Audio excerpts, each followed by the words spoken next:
What's going on, everybody? I hope everyone's having a fantastic evening, a fantastic afternoon, fantastic pre-noon, no matter where you are in the world. I'm Hassan Piker, and this is the HasanAbi broadcast coming to you live from sunny California, Los Angeles, folks. We're live and alive, and I hope all the boys, I hope all the girls, and I hope all the MBs are having a fantastic one, because today's a beautiful day.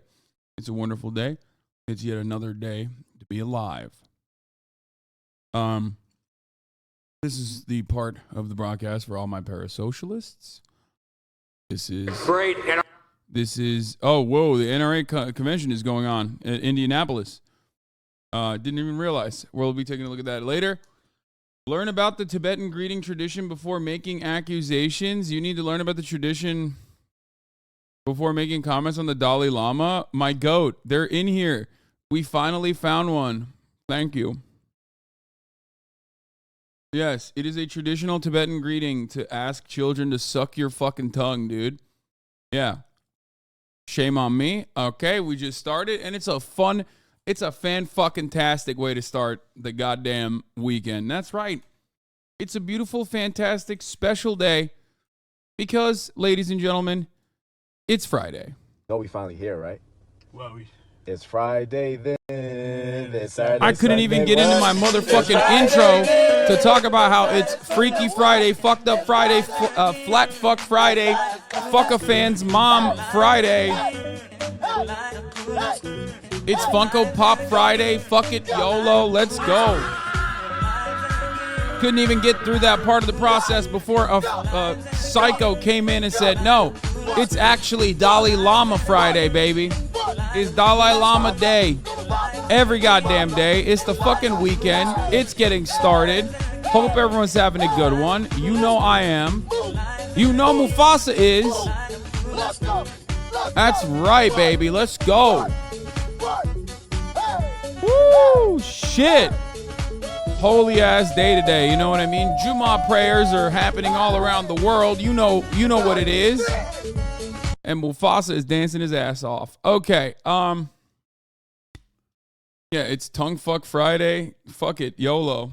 It's Freaky Friday. And that chatter was like, yeah, I'm getting freaky with it. So's the Dalai Lama. Like, why? What's it to you, you Western imperialist man? This is Western chauvinism. To be able to fucking tell the Dalai Lama that he can't ask a child to suck his tongue. That's chauvinistic, man.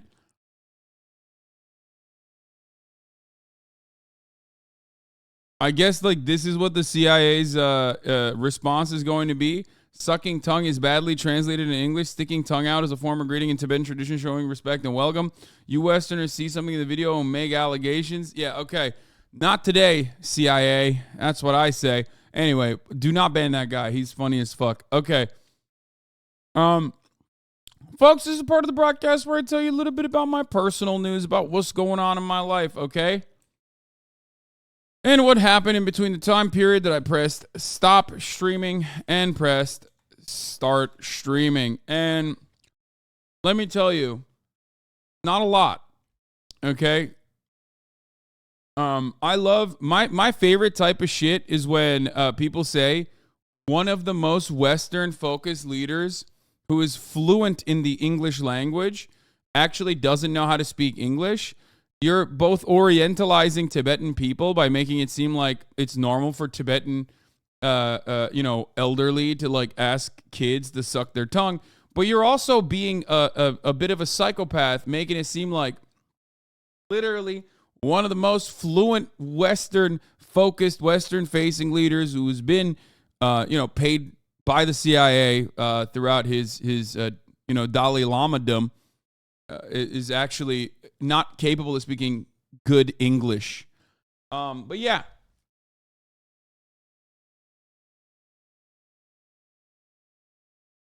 Can we avoid the Dalai Lama jokes today? The head grew after Dalai Lama. The Tibetan Buddhist culture died yesterday. Wait, what? Man, I don't give a fuck. What do you mean? You think if the Pope died, I'd be like, wow, guys, we really got to fucking lay off the Vatican? Like, I don't understand. I'm thinking of like a Muslim equivalent, but there's really not much. I mean, I guess like the Ayatollah or something, even though that's like technically not even a Sunni equivalent, you know what I mean? And even then, I'd be like laughing. Ray's reaction to you killing her. Oh yeah, this is what I did yesterday. Anyway, we're gonna talk about all that stuff in a second, but we're not there yet. We're not there yet. Ease up, Tiger. Okay, we're gonna get to all of that good stuff in a brief moment. Do you understand me? Ease up, ease up. Let's take a look at this. Yesterday, some of you didn't watch because immediately as soon as I fucking start playing video games, especially if I start playing Valorant, you leave. You have a Valor report for me? I mean, I don't even want to show my Valorant report because I was pretty bad. Let's be real. First game, 7-19-11, really, really bad. Second game, started warming up a little bit, 13-19-10, still pretty bad. 8th place on the map. I mean, this was like I was bottom fragging. This was barely below bottom frag, but there was some good moments there. Obviously, Valorant, the stakes are not as high for me any longer because, like, I've basically decided I'm doing it for funsies. You know what I mean? So that's good, I think.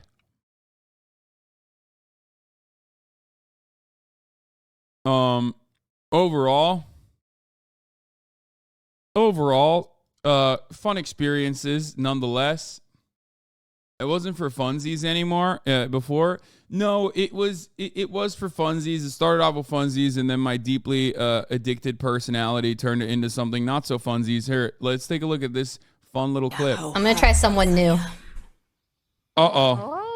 Someone new. Oh wait, we're not on the same team. Never mind. You're going What'd Sky. you say? Oh. Let's go. I've got HasanAbi on my team. Yeah. Wait, I've got something I've been saving HasanAbi. for a long time. Hold on. Oh my god, what's going on? Menace. we're Oh, I gotta starting prove him wrong. I'm gonna farm him for orbs and healing.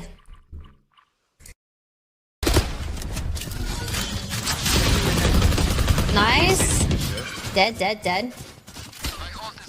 have guns.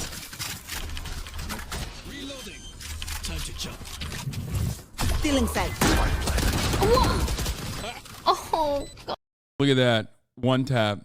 Clean. God. Hasan killed me. He's gonna hold that against me. Actually, multiple times throughout the entire game. So remaining.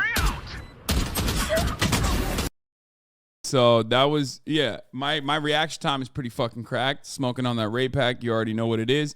Anyway, after that, though, didn't really do much. Watching One Piece, got the, we're currently in the, hidden pirate treasure era where they are not even leaving the Sabaody Archipelago yet, but eventually they will, and it'll be great.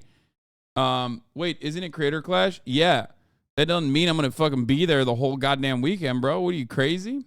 Anyway, There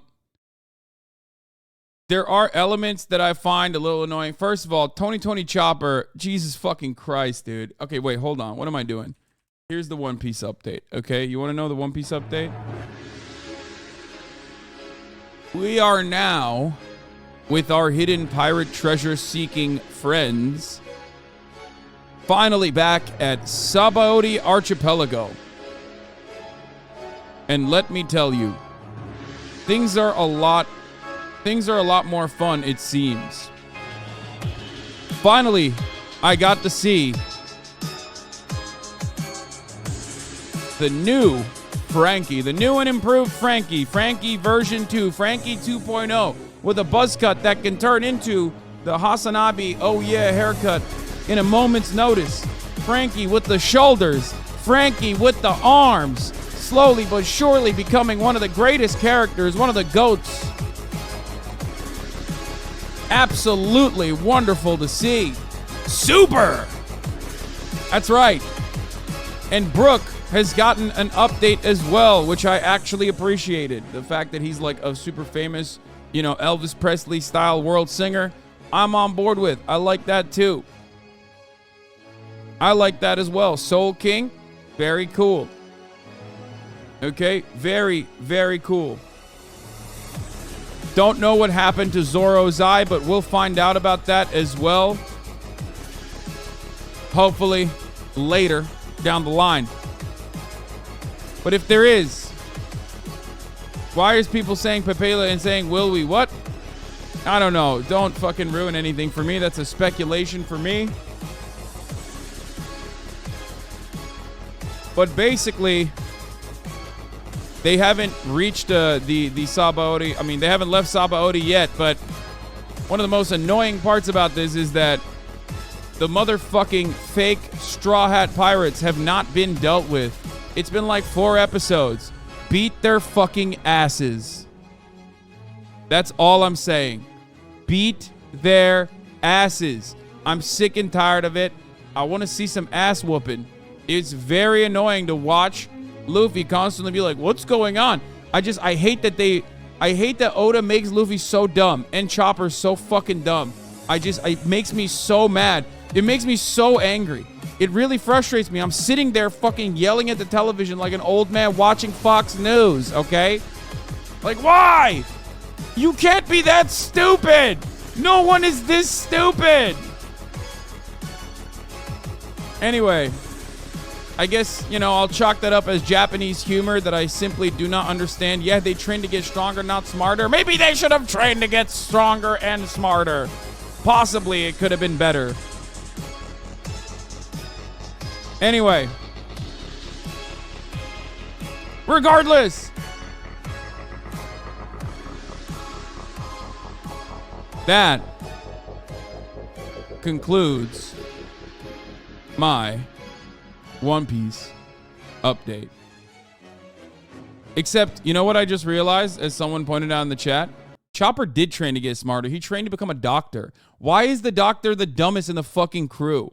Why? How is the doctor the dumbest? I wouldn't trust Tony Chopper with a goddamn Band-Aid, okay?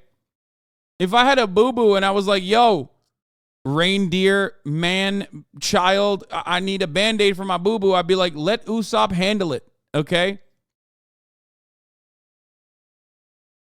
Anyway, regardless, doctors are just people mechanics. Yeah. Chopper's the youngest baby by default. It's just like pisses me off, okay? Yeah, I saw the new MAGA ad calling Ron DeSantis pudding fingers. It's kind of lame, to be honest.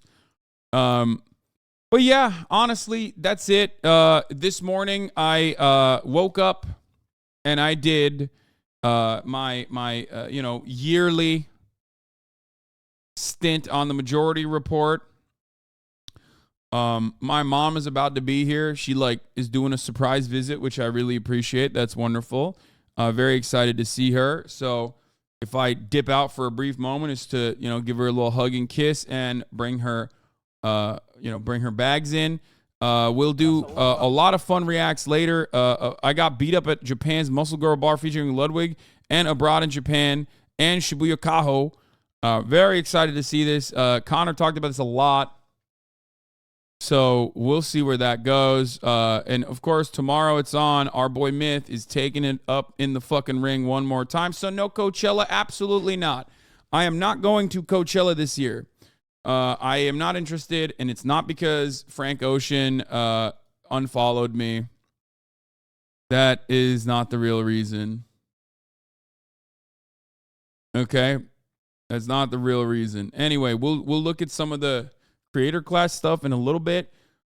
But I think it's time to fucking blast off. Let's do it. I am going to do that now. Twana Maggie, thank you for the 20 gifted subs. Hope you guys watched me on the Majority Report. Hope you appreciated it. I think it was overall well received. Don't know if that was. I actually don't know if it was well received or not. I couldn't tell. I think some people were like, some people liked it. Some people were saying like, why is Hasan on here? Why is Hasan on here? Blah, blah, blah. Emma is great. I mean, I'm very sarcastic. I wanted to make it like, I wanted to have a little bit of fun with my appearance. So we'll see.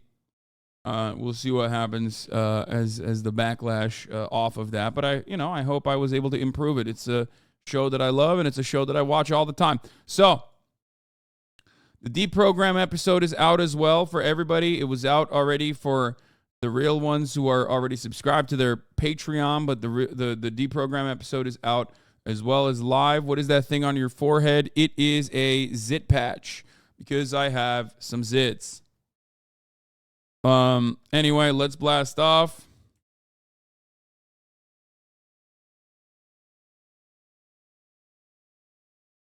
Discord, kitten leakers.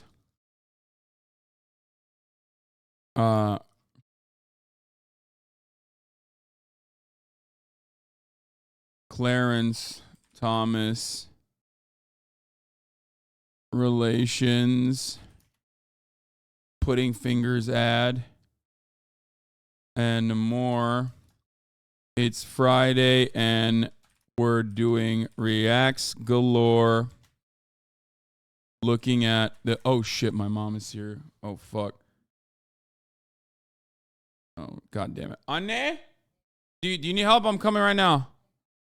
Okay. Here, NRA is live right now. I'm going to show you guys this real quick. I'm going to go grab my mom's bags. Right, and I'll be back in a second. Self-defense exists not just inside the home, but outside. Bir dakika anne, geliyorum. Bir dakika. Anne, bir dakika. Okay. Did you forget to defrost the chicken again? No. Hold on. NRA live with Trump. Discord kittens galore. We're looking at Creator Clash lineups. Team review. Anne geliyorum. Bir saniye. Bir saniye. Get in now. This is literally like I'm like a kid. You know what I mean? This is like, here it is. Okay, let's blast off. Here's your blast off real quick. Okay, I'm gonna go help my mom real quick. Typical. This is dude, I thought I fixed the lens on my camera. It's gotten only worse. This part is like literally just constantly shaking nonstop in the background. It's really fucking annoying. Anyway, it's unrelated to anything though. I mean, it doesn't really bother too many people, I assume. You can kind of see it though. Here you go. I'll be back in a second, okay? Here you go.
Okay, wake up. Wake up. Sorry, I had to, you know, I had to do some stuff. Anyway,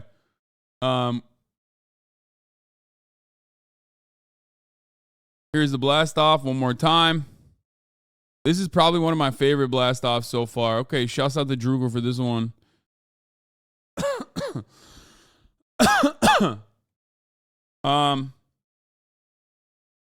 Yeah. Have we watched the Brace Breldon interview of Shen Yun? No, we haven't. I have, though. I did it this morning. It's fucking hilarious. Shouts out to Brace. Okay, we got the pudding fingers. We got Myth. This Every is time parents. I get shot in the game, I get shot in real life. So now the game's just started now. You better play. So I'll try and do it well. I'm not very good though. Unfortunately, my gaming skills have gotten worse. I used to be good, but then I could have been better. My mum stopped me from playing games. So. Yeah, I know. Oh, true. Same for me, I could have been too. pro. I could have gone pro. Oh, yeah. Same for me, too. I swear to God. That's my parents, too, man. It sucks. What did this bald man say about me?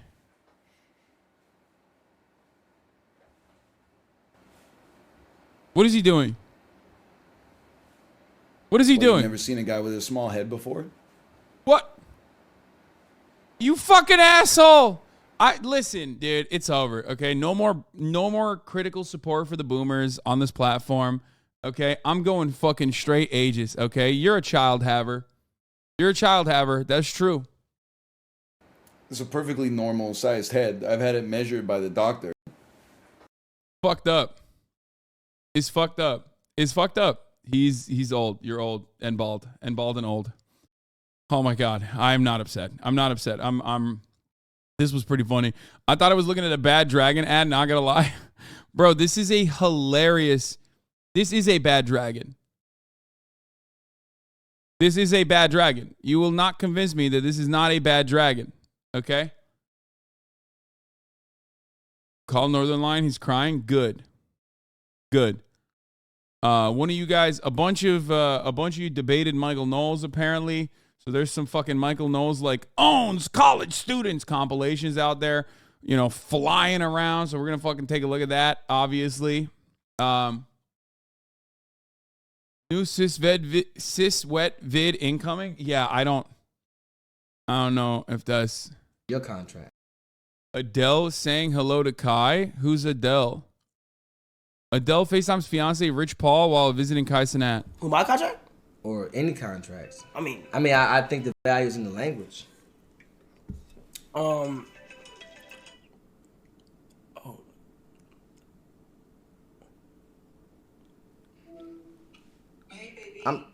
streaming. I'm gonna call you right back.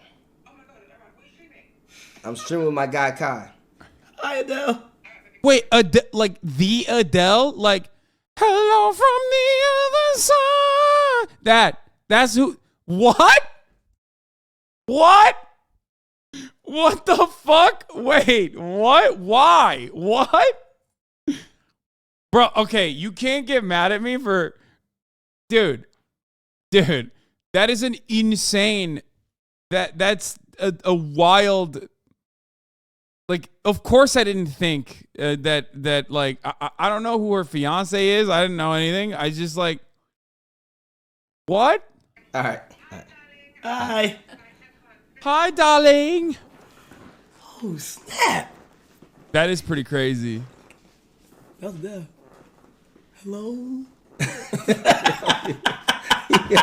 Oh, shit. All right. Well, all right.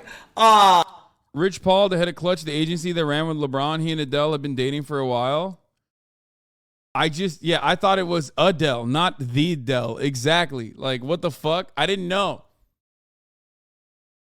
Kind of fucked. She doesn't start every FaceTime with, hello, it's me. That's crazy. How do you not know who Rich Paul is? You're supposed to be a La China fan. I'm a fan of La China. I'm a fan of La China as long as he's a fan of China. Okay, that's it.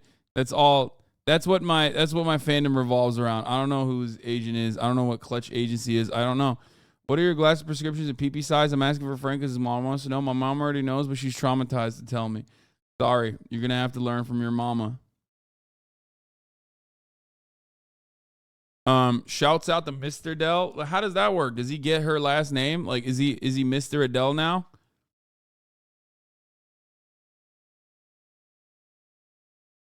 That's what I would do. I would change it.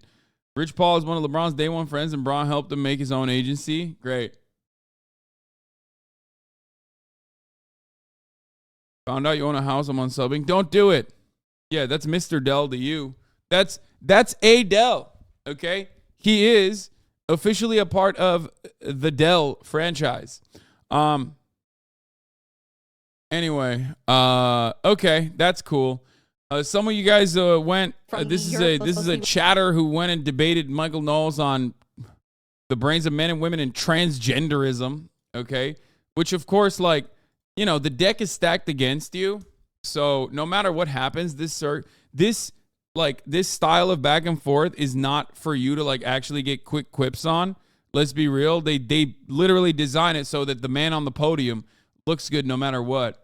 It's basically an even worse version of the Change My Mind style videos. Like, this is basically that on steroids, where like everything is designed for you to get fucking owned no matter what happens. But if you did a good job, we'll take a look at it. I'll be brutally honest. I'll be ruthless. Because if you didn't, then you know, that's another dub for the fucking dumbasses like Michael Knowles. Rich Paul started out as a vintage jersey salesman, and that's how he connected with Le Bisexual. One more fun thing. This is hilarious. Oh, yeah. Wait, Korn actually didn't Korn... The entire U.S. military wouldn't be able to pull... I don't know if I can show this. Yeah, Nicki Minaj...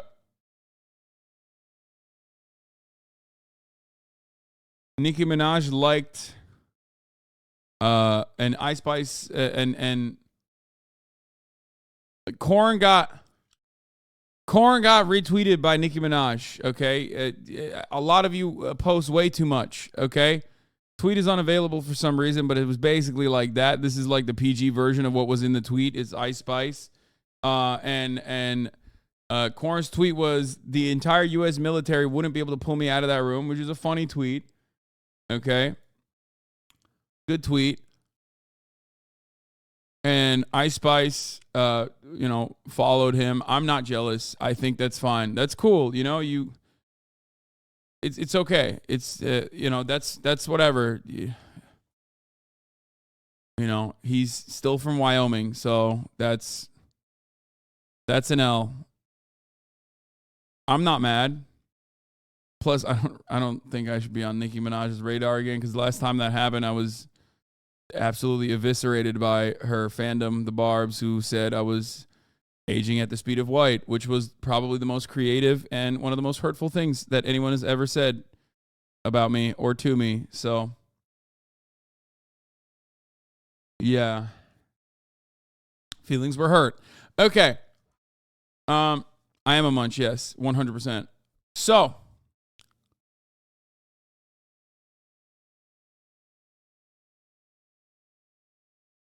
what is this? Peep the R indie heads thread about Grimes following the neo-Nazi Twitter. Wait, what?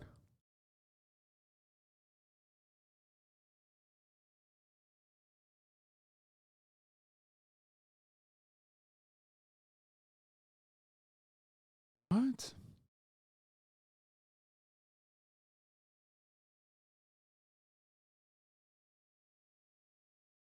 Oh, that's, you know, good.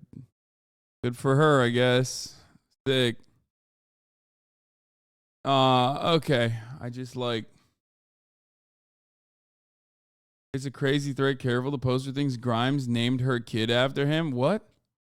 Okay, that's insane. I don't want to even touch that. I don't care. Okay. I'm going to touch that with a 10-foot pole, man. Fuck that. Parler is shut down by new owner. A Twitter clone for conservatives is not a viable business. Deal comes after Kanye West made a failed bid for social network company last year. So We say bye-bye, bye-bye to Parler, okay? We are Truth Social fans in here. Everybody knows, you know, that's fake. Like, Parler is a fake one. Truth Social is the real one. Fuck you, Parler. Bye-bye. Also, why would you go to a right-wing media, like social media platform when Twitter exists now? You know what I mean? It's so funny. I constantly, ever since Elon Musk said, oh, what kind of racist stuff do you see on your timeline, on your For You page? I constantly screenshot shit that I see on my For You page. I have like an insane compilation. There's an account called like, I don't even want to say their name. Like, I don't even want to say the fucking usernames of these accounts, but like, there are accounts like, you know, basically black people taking L's, like varying degrees of like black people taking L's accounts that are constantly on my For You page. It's just insane, okay? It's basically like the public freak out subreddit, but like the one that turned into super Nazi one. Oh, it's fucking nuts. There's like, you know, the T words taking L's, you know, for transgender. There are just a litany of accounts like that are just absolutely just fucking unhinged. A few days ago, an account with the N-word got the blue check. Yeah. Great stuff. It's so sick. It's awesome. Thank God Twitter is so free speech now. I love that. He said, what's hate speech? Is it just like someone taking an L? It's like, okay, someone like a good journalist could have asked that question and been like, why is it that there's like, you know, black people taking L's account? Like, why is there an account like that that's verified, that's like constantly posting insanely unhinged racist shit?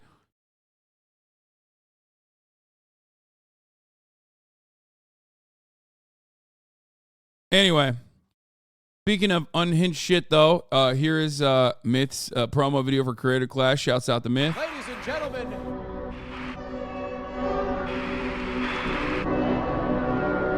your winner. Because it exists on both ends. Can you give me an example of like what the opposite of like blacks taking L's as an account would look like? Because if you mean like white people taking L's, like that account was banned. So can you give me that though? Karens? You think it's the same? Like you think someone behaving like a Karen, like which is a behavior, is the same as the entirety of black people? Go ahead. Explain to me what you mean by that. Please elaborate on this. Similar, no? Really? It's the same. So why are you saying Karens openly like this, but the other word that account is posting basically is not something that you can say? You think Karens are a fucking protected class? What are you, insane, dude? Women who fucking call the manager is a protected class, as a matter of fact. It's pretty fucked up.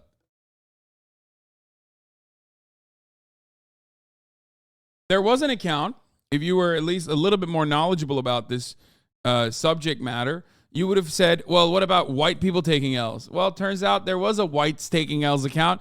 It got fucking banned. So that's, you know, that's fun. That's fun to see and know. Yeah. It's just, I love that. No, it's great. Great. Twitter is great. I love free speech.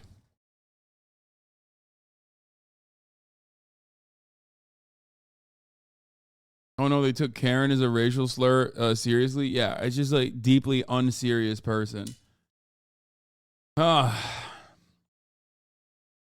It's crazy. Invalid your Insta ban if you use hate speech. No one sees it. You're just banned, but you can literally go on Twitter and type the N-word in and find plenty of accounts and tweets using it. Shaking my head. Yeah.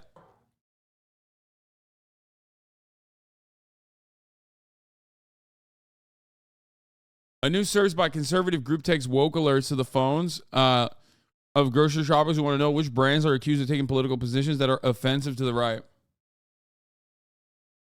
Awesome.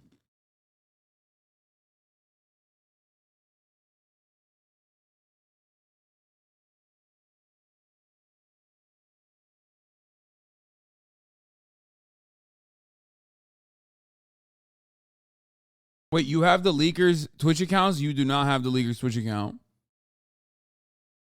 Stop. You are so right. Everyone's a liberal now. 100%.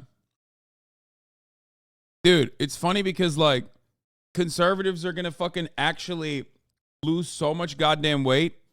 They're going to be skinny as fuck when they realize the three conglomerates that own damn near the entirety of the fucking grocery chains and the grocery stores and the commodities that they consume on a daily basis have all done like pro-gay marketing. These motherfuckers are going to start eating air, dude. It's going to be funny. I like this. I like this because it's like, basically, I can picture a world in which conservatives are checking one another like the fucking annoying leftists do, like where they're like, wow, I can't believe you consume this. Okay? Wow. I can't believe you went and you got Bud Light. That's really fucked up, Sweaty. Do you know Bud Light is pro-trans? That's right. How dare you do that? And then the other conservatives can be like, Hank, don't you understand? There's no ethical consumption under capitalism, brother. Like, they don't give a fuck about like the child slave labor practices or anything like that. They just like, they literally care about the ethical consumption for the conservative is like whether or not the brand has said loosely that like they think gay people shouldn't be murdered or something. I love that.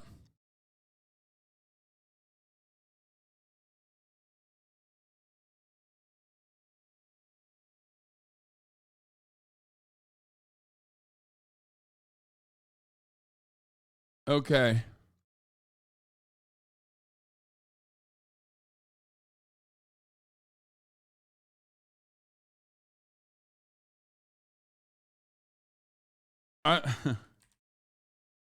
I stopped eating Chick-fil-A because I didn't know if they were gay enough. I mean, I didn't know if they were anti-gay enough. Anyway, let's take a look. Let's watch this myth video real quick. I'm so fucking ADHD, bro.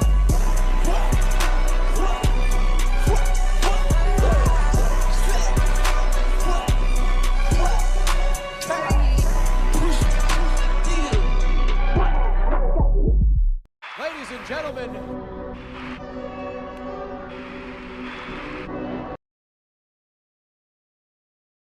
God.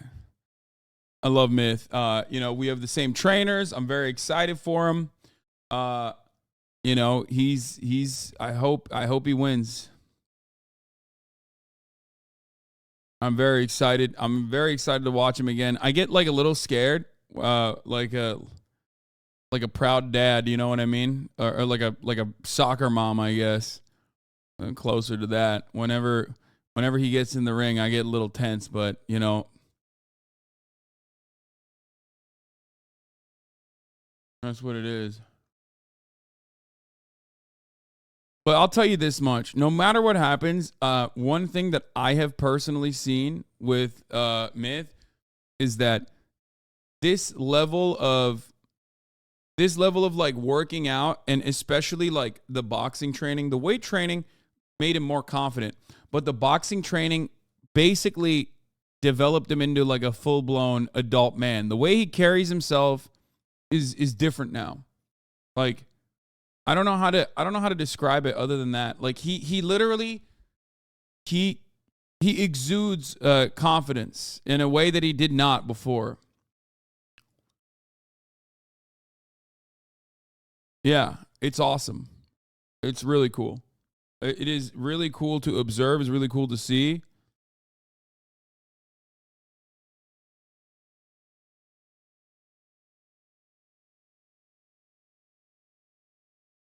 You know.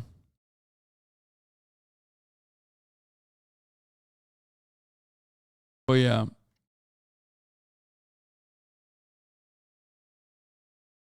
When are you going to start boxing? I'm not.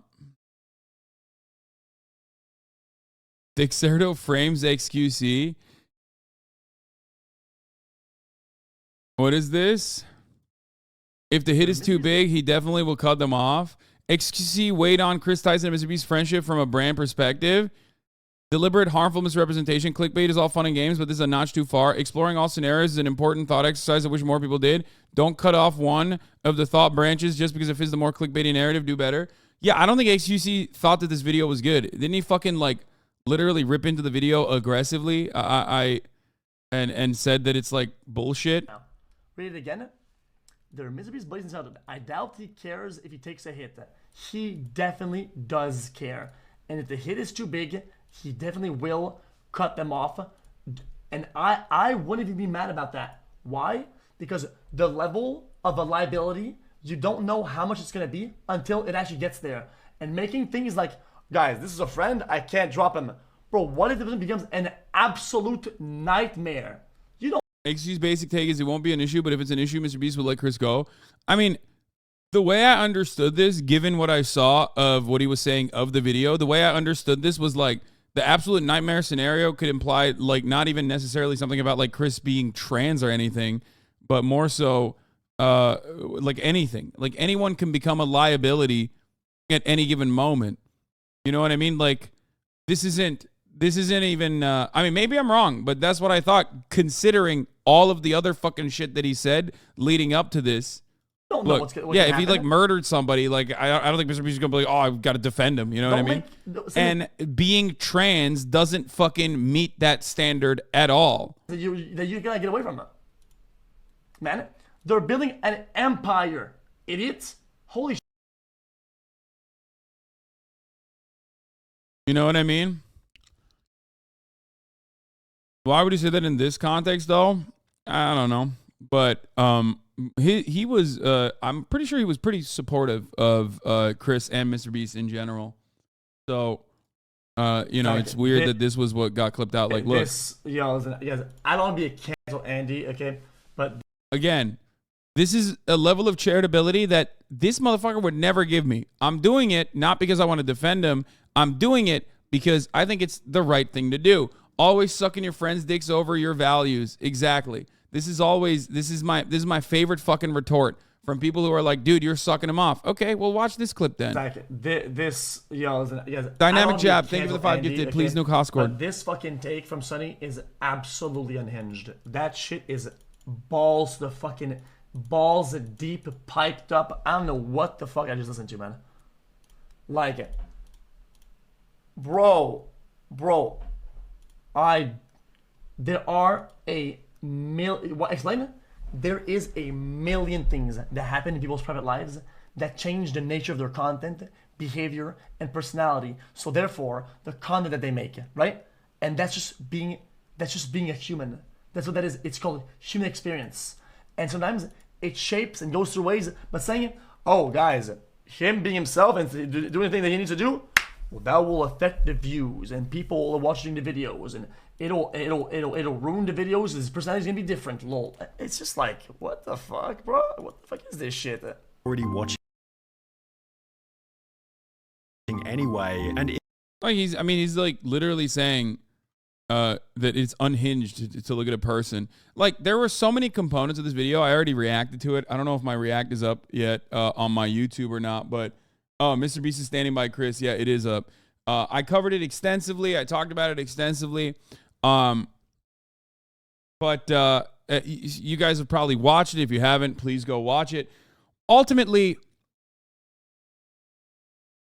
you know, XC was like ripping into Sonny for, you know, doing the wishy-washy transphobia stance that I think I'm actually kind of happy other people are recognizing as well, which is it's kind of mind-boggling to see so many like mainstream content creators who don't understand like the trans existence or anything like that genuinely see this moment and go, oh, dude, I know what you're doing. You're just fucking clipping stuff. You're clipping commentary to basically substitute for your own personal perspective. And any single time that you editorialize, any single time that you actually chime in with your genuine point of view, it's like unhinged. What do I mean by that? One of the greatest moments in that fucking, one of the most revelatory moments in that video was when he was like, when he was talking about how like, you know, a lot of people are understandably frustrated by seeing LGBT characters in movies. And it's like, bro, this ain't a movie. This is fucking Mr. Beast's lifelong friend, okay? Like, they're trans. You know what I mean? This is a real human being who happens to be fucking trans. You're making it seem like this is literally a movie that you're watching with the most parasocial way possible. And you know, it's cool to see so many people recognize that, because I think back when I first got my start on the internet, I always go back to this. The Jordan Peterson is not a transphobe video, which was of course a sarcastic title. But you know, if you want to know how people behaved when you called out people for transphobia, yeah, I mean, here, 4 years ago, 146,000 views. Jordan Peterson is not a conservative transphobe. 4 years ago when he was at his peak, okay?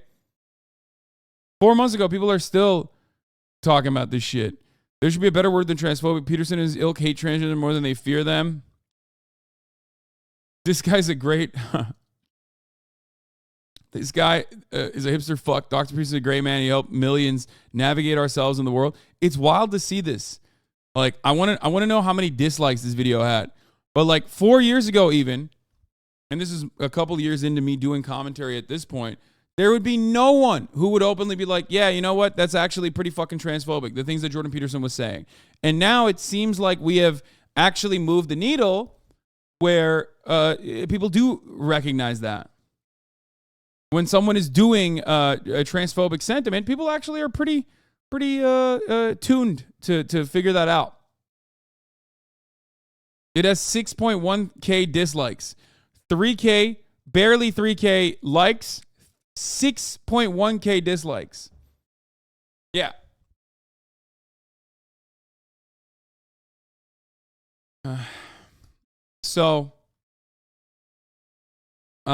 You know, Sonny didn't even like go out of the gates swinging with like overt transphobia in the way that like a lot of people do, like Matt Walsh and shit. And yet people still picked up on it pretty quickly, where they were like, this is a human being. They're going through this process. And instead of being supportive in their journey, you literally decided to look at this in this like cold, calculated way. And it's like completely unhinged. How is it that people have nothing better to do than micromanage and mauled about the lifestyles of content creators? It's exhausting how opinionated internet users are about the personal lives of the people they never meet. Holy fuck. Exactly. Content creators recognize it from the perspective of like, there's a couple things, okay? One, content creators recognize parasocial desires in fandoms and the way that they operate pretty well because they experience a version of that. Number two, there is a tide shift. There is a tide shift. That's his whole channel. What's so special about this one video among the hundreds of others videos where he does the same thing? I was critical of his video regarding Ninja and another Minecraft YouTuber for the same reason. I think in those videos, as well as this one, Sonny inaccurately paints a shift in lifestyle or priorities as a failure by reducing a person down to YouTube analytics. That's a great fucking counter to this, and it's true. Okay? That's the thing. There's a couple different components to this. One, you know, a lot of content creators recognize how annoying it is to constantly have someone like pick apart every single thing that you're doing, every single life change or decision that you've made in like the worst, most pessimistic lens possible. And number two, there is a sea change, a tide shift, an attitude change in the way that trans people exist, at least amongst content creators, where they're just like, dude, you guys are being fucking insane. You know what I mean? We have friends that are trans. Like, they make content. They're wonderful people. You're behaving like in this unhinged way. That's another good thing. And lastly, someone as big as Mr. Beast openly fucking combating transphobia immediately will come with a whole litany of content creators who now think it's totally unacceptable, who will basically follow suit. Okay?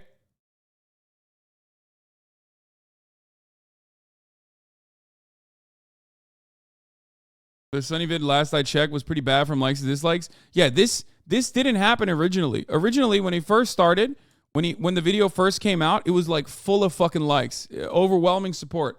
It got like 100K likes when I watched it, and not a lot of dislikes. Now, since content creators have reacted to it, they've picked it apart, and like the attitude swung in the other direction, people are recognizing that maybe it's bad. So yeah.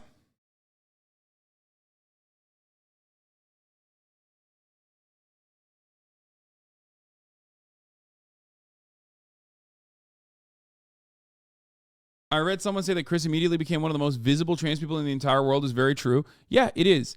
And that is a terrifying, like, dude, undergoing gender confirmation already, even if you do it in private, even if you have support from some friends, is already probably a pretty scary experience, right? Doing it in front of billions in one of the most prominent, most visible spaces that you can do it takes a lot of fucking guts, okay? So it was always going to be difficult, even if there was an overwhelming sea of support. And of course, there is no overwhelming sea of support because we're talking about trans existence on the timeline. And there is always going to be the most unhinged, diabolical vermin you've ever encountered on in this space that come out of the fucking gutters that they normally frequent to do everything and anything they can. They will go through, they will literally go through the background of Chris and Mr. Beast. I've already seen it, like showing older transphobic videos that they made. You know what I mean? Like whether or not like they made like a fucking attack helicopter joke or not, which of course they did. Who hasn't fucking, with the exception of me, basically, who hasn't fucking done that? I always thought it was corny. I had transphobic takes 10 years ago, but you know, it still doesn't matter. Like, I never participated in the attack helicopter shit. That doesn't make me a nicer person. That doesn't make me a better person, by the way. I'm just saying that, like, they are going to go through and pick apart every single thing that they've done. It's called growth. It's a good thing. It's not a bad thing, okay? See, people are doing in the chat right now. What about him saying the hard R? He said some Islamophobic shit back in the day. I don't care. None of that pertains to Chris coming out as a trans person. I know for a fact that he has grown, okay? He's grown. He's a different person. And you can too, for the record. You can grow. Growth is good. It's not a bad thing. I hate that we constantly fucking go address these old things that people have done, okay? I don't like it. And I will not allow it, especially in this community, especially when people in this community are doing it and you know, falling in line with right-wing reactionaries who are basically fucking dropping those little notes in there to get dumbasses like you in leftist spaces to go along with it. People can change. That is at the heart of what I do. So many people have also changed. So many people have also grown from their past selves. And that's a wonderful thing. Okay?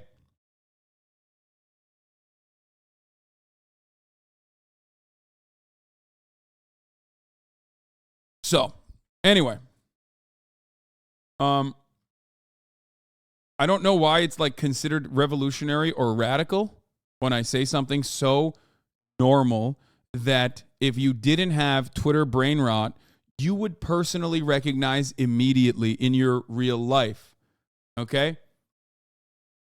Whether it be a family member that has changed their stances on certain issues, whether it be a loved one that's changed their stances on certain issues, or whether someone got in trouble with the law, someone who was addicted to drugs or alcohol, who went through rehab and truly changed their life for the better. Like, there are people growing every day, people learning every day, people rehabilitating themselves every fucking day.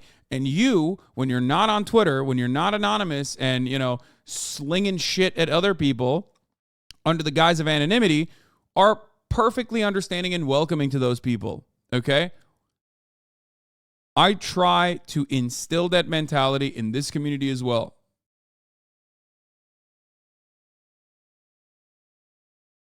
Anyway.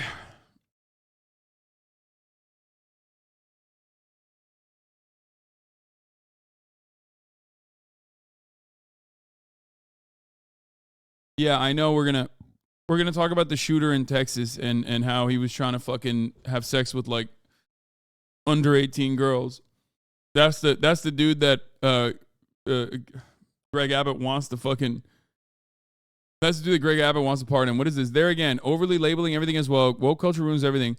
There again, overly labeling everything as woke in an effort to discredit or devalue legitimate talking points doesn't do anyone any favors. Defaulting to this stance only empowers hateful messages, especially when no counterpoints of criticism have been made. Good take from XQC. But yeah.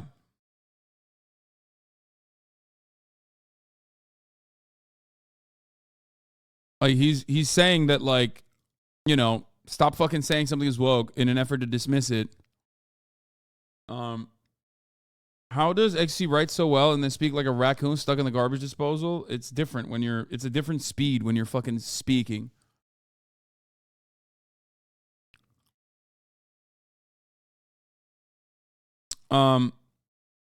He's right. It's good. I'm sure he'll say some unhinged dumbass shit later today. Don't misunderstand me.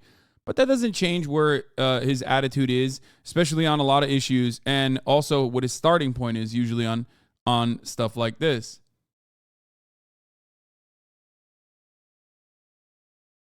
Okay?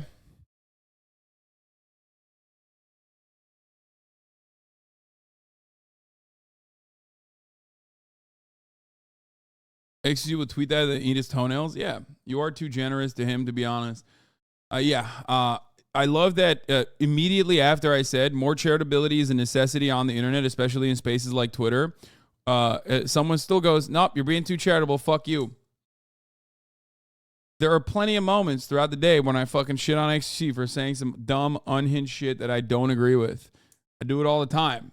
Okay? There's a reason why, apparently, when we were fucking watching his stream, anytime something unrelated came up that was like tangentially related to politics, everyone would be like, this is Hasan's socialist utopia. They'd be looking at fucking child laborers in Pakistan, okay? A carved out CIA client state where there's like literally child slave labor happening, and they'd be like, this is Hasan's socialist utopia. It's like, bro, what do you mean? We are literally living under capitalism. That's a capitalist fucking country, and its own its reason for existence is a capitalist exploitation, and they still spam that. You want to know why they still spam that? Because I've called out XQC when he's done dumb shit, and he let the fucking Hasan memes fly by in the chat. So it became a perma-stuck meme in their community. No matter what happens, they fucking hate me. They despise me. I'm telling you, there's a reason for why they hate me and despise me. That's because I fucking do criticize them. Okay, you understand? So don't come in here and be like, you're never charitable. I mean, you're too charitable. HasanAbi chat just wants to feel better because they watch XC and get their feelings hurt while watching and looking at this chat, so they beg you to yell at him here. Probably. I don't know what it is. Meanwhile, if you want to fucking save your feelings at the top of the hour when there's a 3-minute ad break, all you need to do is subscribe. Okay? Which you can do for $5, or you can do for free with a Twitch Prime by connecting your Amazon Prime account to your Twitch account. Here's the 3-minute ad break coming to you now. You can also get gifted a sub if you're lucky. Okay, here's the 3-minute ad break now. I feel like you take his chat's jokes and his own jokes way too seriously. Geophoria, think of the 5, get the subs. No, I don't think you understand. There are plenty of people in this fucking space that are just like, absolutely, they just fucking despise me because of their misunderstandings of what I represent and how I don't live by my values. They never, ever in a million years will hear the good shit that I've done, because that's never going to get highlighted, because that doesn't actually cut good controversial content. So, no, and I probably banned them too, and I yelled at them. Anyway. Gloom.io, Big Boy Gamer Man, Stony Stone 19, Geophorio, and Double Scuff. Thank you for the 5, get the subs. Holy fuck. Anyway. They're young. Of course they're going to be dumb.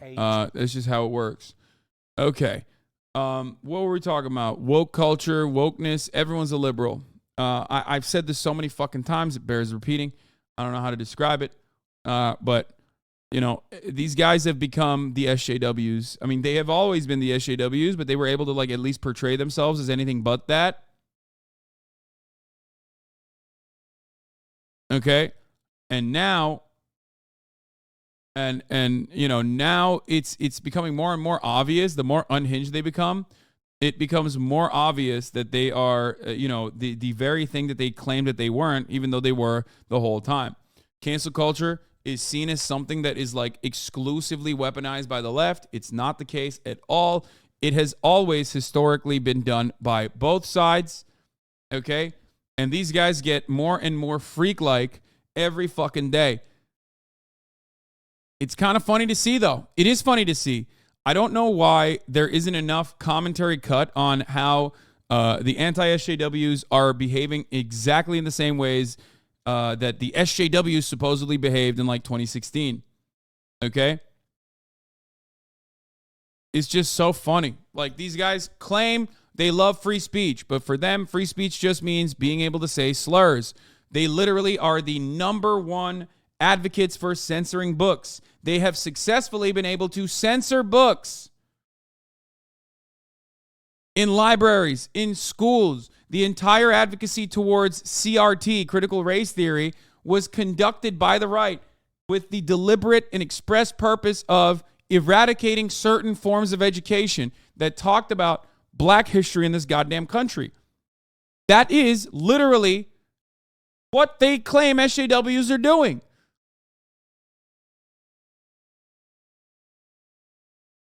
Speaking of conservative inconsistencies, Cat Turd says, I consider anyone who exposes the lies and corruption of our government a hero. Cat Turd, of course, on friend of the show, Chelsea Manning, had some different takes. Chelsea Manning is going back to jail saying she'd rather starve to death than testify about WikiLeaks. Good. I hope it's for 25 years.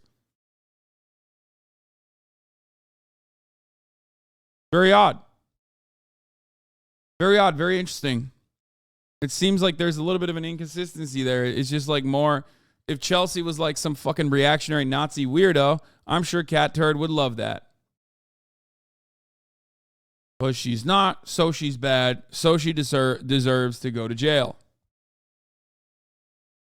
I mean, again, they are incredibly hypocritical. They're pathetic. They're fucking they're cry bullies. They're man babies. I don't know how to describe it. They're just like, they are everything that they fucking claim the opposing side is, okay?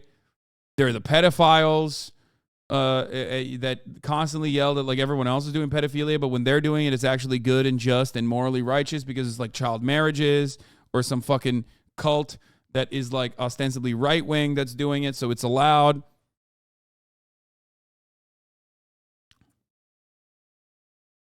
Bro, do not get on Cat Turd's bad side. That one lady whose head is shaped like a crazy bone will destroy you. His fans are so ugly, like fugly. I mean, yeah. They're following Cat Turd, so that's not surprising. Anyway, yeah, all of their accusations are basically confessions, okay? That's it.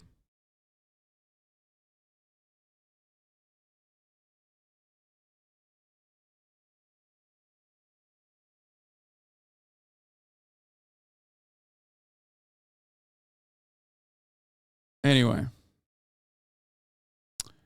but let's get to the first story of today. Jack Teixeira, right? Am I saying that right? Is it Jack Teixeira? Junior member of the UN. Wait, hold on. He'll say it right in a second. Teixeira? Jack Teixeira is appearing in U.S. court, and he is charged over the Pentagon leaks. We're going to talk about that right now. U.S. National Guard has just appeared in court in Boston to face espionage charges over a huge leak of secret government documents. Jack Teixeira, who is 21, was arrested by FBI agents yesterday. The material reveals sensitive intelligence on topics including the war in Ukraine. And these some of the pictures from the last few minutes with family members and others and the legal teams leaving the court in Boston. In the last 45 minutes or so, that news emerging that that whole court appearance has been completed. The key line was the charge, of course, charged with unauthorized removal and retention of classified documents and materials. And we know that he will be detained pending trial. Not quite clear in terms of when exactly that trial will be slated for, but certainly he will be detained pending trial, and he has been allocated a public defender. But that court appearance happening as, of course, all the media flocking round the family members and the legal teams firing questions, and so many questions there are of how this 21-year-old was able to access the level of sensitive documents that we actually saw. We know a little more about it. That's his dad, bro. That's not him. His dad also works at the base, though. Or his stepdad, sorry. He has a stepdad and a stepbrother that also works at the same base. I believe his stepbrother might even have like a higher level of clearance as well. So, yeah. I mean, listen. Do I think this story is funny? Absolutely. I think it's great. Free my man. I don't give a fuck what his political perspective is, okay? He didn't do nothing wrong, okay? What did he do? He wanted to do some grooming on some Discord kittens, you know what I mean? In the right-wing kind of way, though. So, of course, the right is going to defend him. No matter what happens, they will defend him because, again, remember, it's okay when they do it, guys. It's okay when they do it. Now,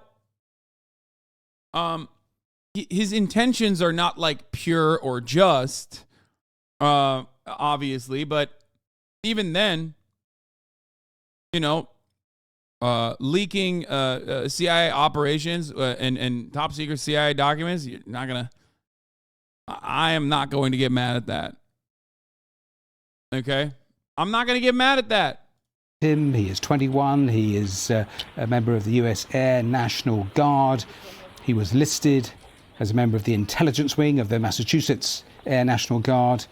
And we also have documents filed by the US government confirming that he has held top security clearance since 2021. And according to our CBS partners, he joined that US government department, the US Air National Guard, back in 2019. So more of the details coming in all of the time. We'll return to those pictures around the court. Very fluid situation there. But I've been talking to Jess Parker in Washington, who's also, of course, monitoring what is happening. This is her latest assessment. Been getting news from the court in Boston. As you've been outlining, what we're hearing is the suspect, Jack Teixeira, has been charged with unauthorized removal and retention of classified documents and materials. That from a US magistrate judge, and we're told as well that he'll qualify for a public defender. There were reports earlier that it wasn't actually clear if the suspect had a lawyer, and we're told as well. Bro, it is, I'm sorry, dude, you got like, you're like a journeyman IT guy at a fucking military base. It's mind-boggling to me that you have access to this level of data. Like, it just... It's crazy. That's crazy. What the fuck is the military doing? The most powerful military on the goddamn planet, the most expensive military on the goddamn planet, owned by a dude that wants to do Discord memes. Like, literally. That's an IT guy, man. That's a fucking IT guy. How did that happen?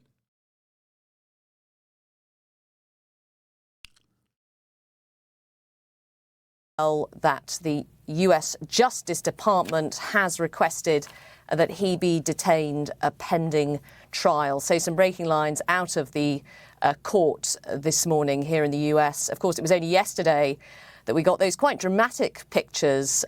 He even has put out videos on how to beat LRADs, and the police came after him. Wait, what? This guy is not the same guy. What are you talking about? Hasan, he needs the juice. Please, his videos are terribly unwatched. What are you... Bro, I thought you were literally talking about the dude on screen, man. Jesus fucking Christ, like... Emerging of an arrest as FBI officers swooped down to arrest the 21-year-old suspect. He was just dressed in a short pair of shorts and a T-shirt, arrested, as we understand it, near the family home, and now quickly to court this morning to face those charges. Jess, we're seeing some of those pictures now in terms of what you've described. I agree it's funny, and I agree he shouldn't go to prison, but you don't think we should draw a line between leaks for journalistic and whistleblower purposes and leaks for winning Discord argument purposes? I think advocating for this weirdo undercuts activism for more serious leakers like Chelsea. Well, the reality is that, like, more serious leakers like Chelsea will probably be punished more severely, too. That is the other side of it. Like, I think it's different. But ultimately, I don't think that Like, first of all, I don't even think deterrence or punishment is a good deterrence for crimes in general. This is before we even talk about whether or not this should be considered a crime at all.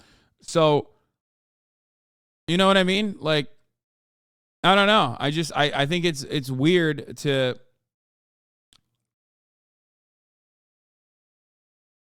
I don't think this is in any way, shape, or form similar to what Chelsea did, right? Clearly, I don't.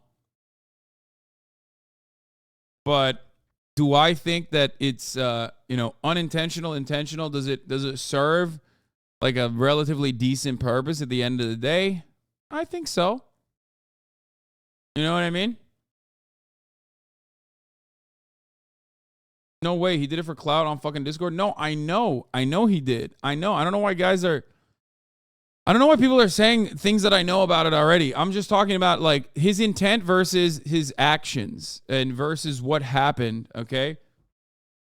The unintentional consequences of his actions is not something that I have a issue with.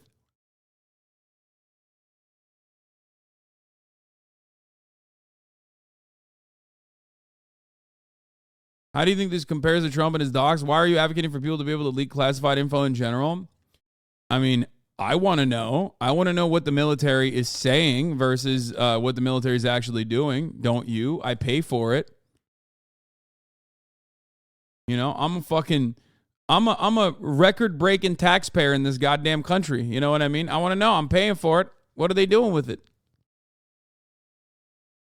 The only issue I have is that if you don't redact certain aspects of the things that you're leaking, like I think that there is some criminal components here, just not the ones that like the media or the government is focusing on. For example, when you leak information like this on a Discord server and it's like completely unvetted by a journalist or a third party that can like hide certain key parts of the information, you can potentially put innocent civilians at risk, right? I think that there is a reality to that. And that is something that could be punishable and should be punishable, as a matter of fact. So the way that he leaked this information is what makes it punishable, because he's a fucking dumbass. But if it was like, if he had done this by sending it to a fucking, instead of a Discord server, sending it to a fucking journalist ultimately, that would be good. That would be not a bad thing. That would be a good thing. I am always going to be an advocate for leaking information about the government to journalists. Keith made me, you work. I talked to the guy the other day. He said, Joe Biden getting him off. You work for the government. True. Anyone unwilling to post a little classified info in the Discord to impress strangers, you are fake and a fraud. Yeah. But the Pentagon a little earlier talking about why someone like this, a 21-year-old, would have access to the sorts of documents he had, talking about a review. But I mean, in terms of understatement, that really takes the biscuit, doesn't it? Yeah, look, I think the Pentagon, the US government, facing some pretty serious questions now about... This is such a weird take, dude. This is a weird way of getting that info, though. Wanting to know where your money is spent is not the same as being okay with top secret info being leaked. Well, let me clarify further. As long as key elements that pertain to civilian safety are redacted, I'm always in favor of top secret information being leaked. How about that? Is that good? That's my opinion. I think America is a warmongering international global superpower that is doing a lot of death and destruction all around the world. Our politicians lie about those actions. Our military lies about those actions. I would like to know what the truth is. As long as it's not leaking private information that pertains to civilians, citizens, unrelated people that could be put in harm's way as a consequence of that, then I don't care. You know what I mean? Good. It's a good thing, I think, in my opinion. Transparency is a good thing. I don't know why you're like, nah, man, keep it a secret. Fuck that. You're crazy. So, in my opinion, the main problem with the Discord leak overall is the way that it was done. And I guess the intent behind it was so stupid, and the way that it was done was so fucking stupid that there was nothing that was redacted. It was just like straight up uploaded photos. Does that make sense? Ha.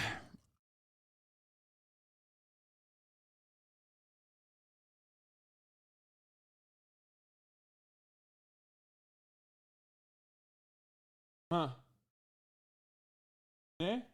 Al sen istediğini söyle.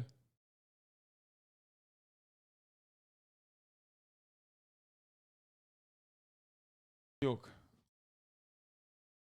Anyway. About how the suspect may have accessed these documents, which is alleged, of course, that they were posted online amongst a kind of pretty small group of gamers from different parts of the world. And eventually the documents, it's reported, escaped that smaller group and began to leak more widely. Now, yes, we're being told that the Pentagon is going to review how highly secretive, highly sensitive information is distributed. But it's not as if we haven't talked about these kinds. I think like one of the worst aspects of this is that like we very quickly moved on from the leak and what the leaks pertained to how this guy was arrested, why the government fucked up. Like, I want to know what the juice was. You know what I mean? I want to know what kind of information they had, what kind of intel they had on China. Like, they had a U-2 balloon, a U-2 spy plane that literally took an aerial photo of the Chinese balloon. They had access to, like, literally what kind of photography that the Chinese balloon took.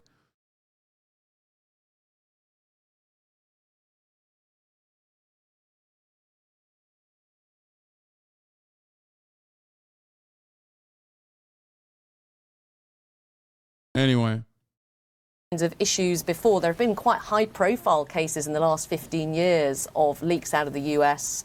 And so I think it won't just be a question for the Biden administration, for example. It will be more systemic, looking at how this has happened. And the US networks, watching them this morning, constant sort of security experts coming on, being asked again and again, how could somebody who was relatively young potentially, possibly have access to this kind of information if they were also quite junior in their rank as well? Of course, the 21-year-old. Yeah, let's rehash it all for our enemies. Cool idea. Yeah. No, literally, I do want to do that. Yeah. And I think you should be able to do that, as a matter of fact, because it's like, because, you know, free speech. I think it's, you know, knowledge that the public should have.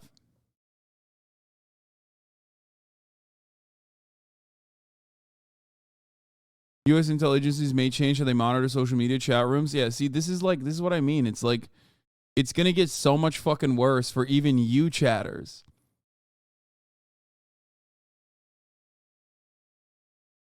Ukraine war. Leak shows Western special forces on the ground. That's crazy. Shocking. Shocking to me.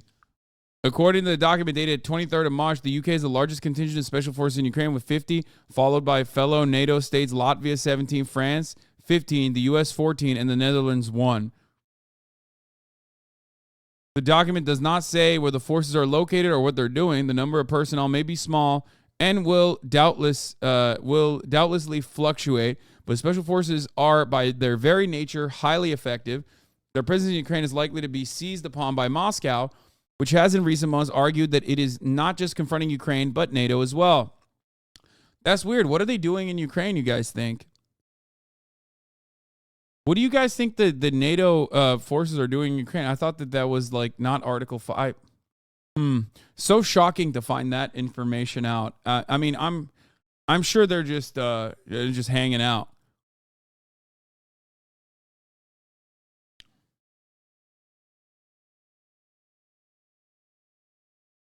You know? Probably the push for a ceasefire negotiations. Yeah, that's what I was thinking too.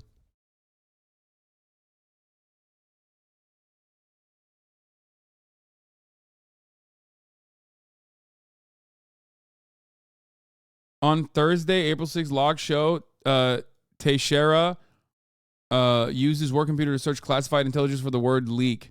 Per criminal complaint filed in Massachusetts District Court, Jack Teixeira has been charged with unauthorized retention and transmission of national defense information, unauthorized removal and retention of classified material.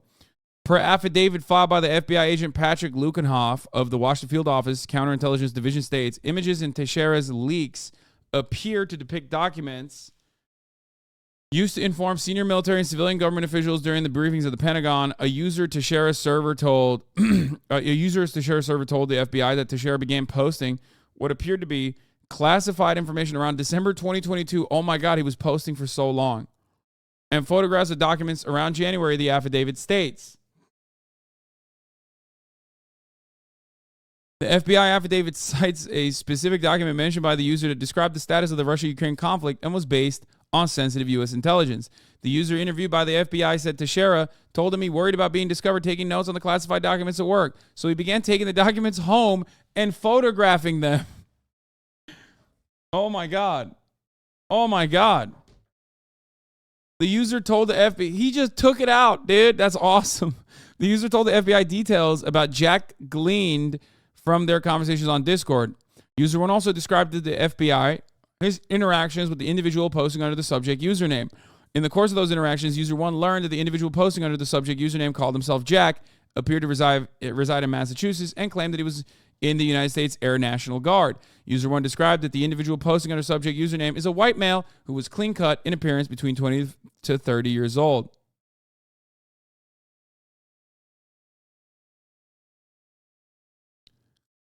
And then they got his name from Discord records. Lol. Imagine thinking you're private on Discord. Lol.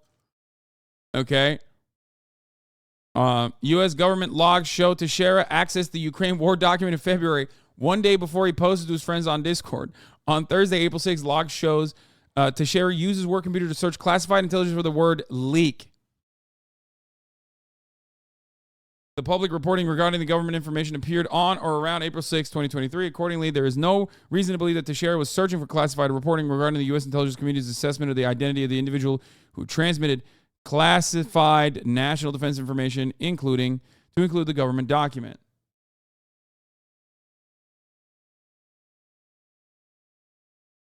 Yeah, he was very smart. Brilliant OPSEC on his behalf. Brilliant OPSEC on fucking, on behalf of the U.S. military. So glad that we give like $7 gorillion fucking dollars to the military every year. And then, this is what they got. This is what they got going on. I love and respect that, okay? I love that. At least we found that out about where our motherfucking tax dollars are going. You know what I mean?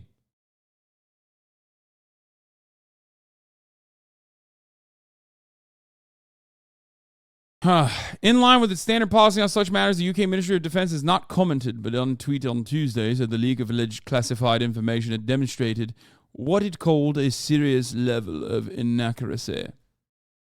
Readers should be cautious about taking at face value allegations that have the potential to spread misinformation, it said. It did not elaborate or suggest which specific documents it was referring to. However, Pentagon officials are quoted as saying the documents are real. One document, which detailed the number of casualties suffered in Ukraine on both sides, did appear to have been doctored. UK Special Forces are made up of several elite military units with distinct areas of expertise and are regarded to be among the most capable in the world, 007 being one of them. That's right. The British government has a policy of not commenting on its special forces, in contrast to other countries, including the United States. The UK has been vociferous in its support for Ukraine, and is the second largest donor after the U.S. of military aid to Kyiv. Very nice.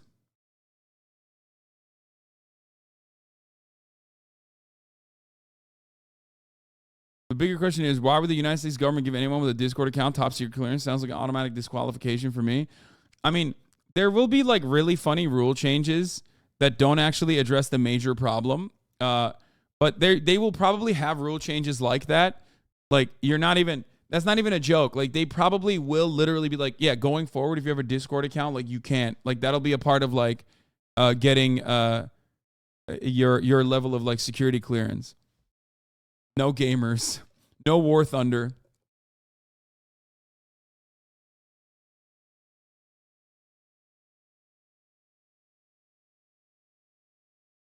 Don't worry, everybody. Discord servers will still be heavily weaponized to stalk your favorite female content creators and do cum tributes to them. You know what I mean? That's what Discord is really for. It's not for leaking classified intelligence. It's for having arguments with people and then creating a splinter Discord because you don't have any friends in the real world. So you got to focus on making friends on the internet and then flexing on those friends that you made on the internet by inevitably leaking classified intelligence. Okay.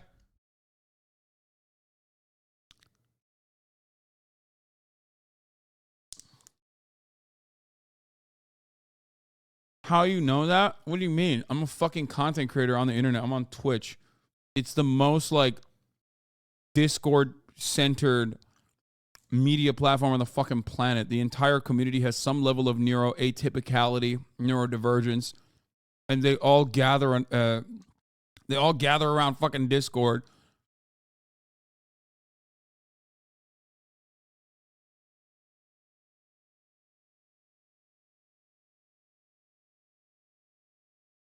Anyway. Bro, did you just talk in the hashtag Pray channel? Cringe. Yeah. Gets fan base, makes fun of them. I mean, I'm very much a part of the fan base, so anything I say, I'm making fun of myself as well. Exactly. Like this person gets it. He said, takes one to know one. Exactly. I would never have this level of fucking detail and knowledge if I wasn't also a freak. Okay? That's it. And plus the other side, the cyber stalking side, I have to know about because, again, more often than not, my friends and myself included are victim to these kinds of things, so. Suspect a very young age, so lots of questions being asked, and I suppose over the coming days and weeks then more of these questions may be answered, but it has been an embarrassing episode for the United States, certainly. Yes, you alluded to it, but I mean, plenty of warnings with Chelsea Manning and Edward Snowden in the past. So the obvious question of how something like this could happen again. Thank you, please, Nuke Hoscore, for the 10 gifted subs. But perhaps this time it is slightly different because he's not a whistleblower, he's not a foreign agent, he's not discontent or sceptical about the US government. This appears to be just a 21-year-old effectively showing off. Yeah, I mean, that is certainly... This part seems weird to me. Like, it does. It seems a little weird to me that it's just like a dude who wanted to show off to his fucking friends. Like, I don't get that. I don't understand that. I don't know how to describe it. The kind of reports that we have been getting out of in the last few days. So this suggestion... It is not if you're familiar with War Thunder leaks.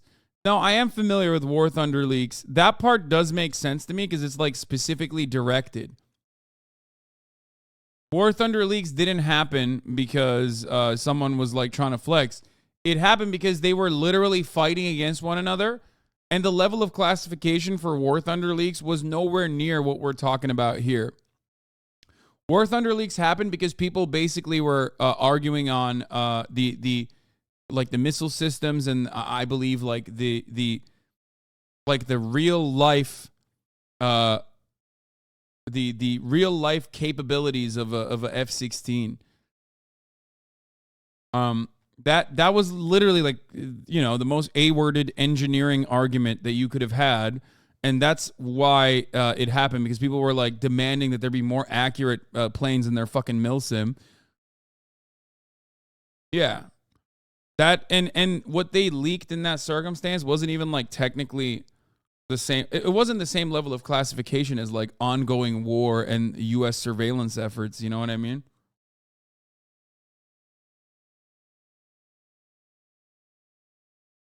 That the suspect, as I mentioned before, was part of a kind of online group of gamers where they took part in a number of kind of activities together, including, for example, praying together, playing games, watching films. And suggestions have been from friends on that group in reports here in the US that maybe it's along the same lines as people insulated online communities who dox people or stream snipe to show off, except this time it's classified international conflict instead of a streamer's location.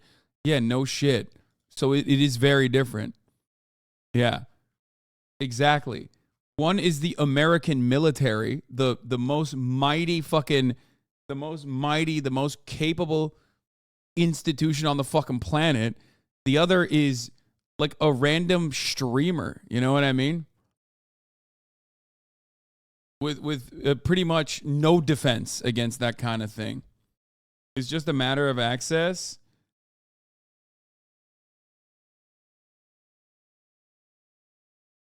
The mentality is the same. I mean, I guess, but never catch me in the hashtag pray channel. Be the suspect. Yeah, that's right. If you prayed a little bit harder, maybe you would have classified intelligence in your hands. But was just almost trying to impress the other young men on this group. So no suggestion really at the moment of some sophisticated foreign agent operation. I genuinely don't know. Is A-worded a meme here, or do we not say the A-word? Autism? No, we say it all the time. It's a meme.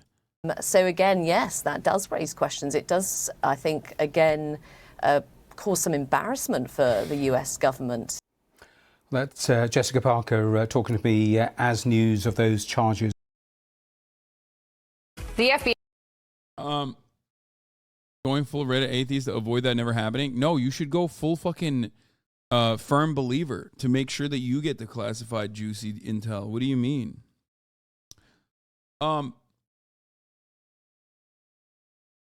Hey, why not highlight they were kind of raised by the BBC?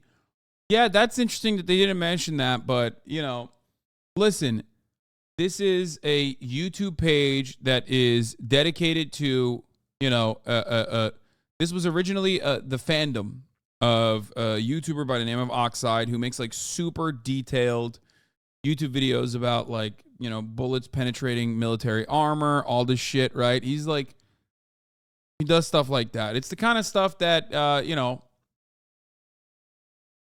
it's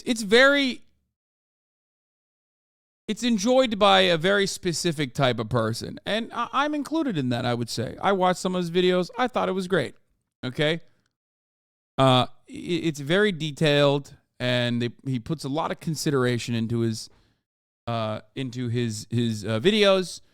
And it basically is tuned to the type, is a different frequency. It's not for everyone, okay?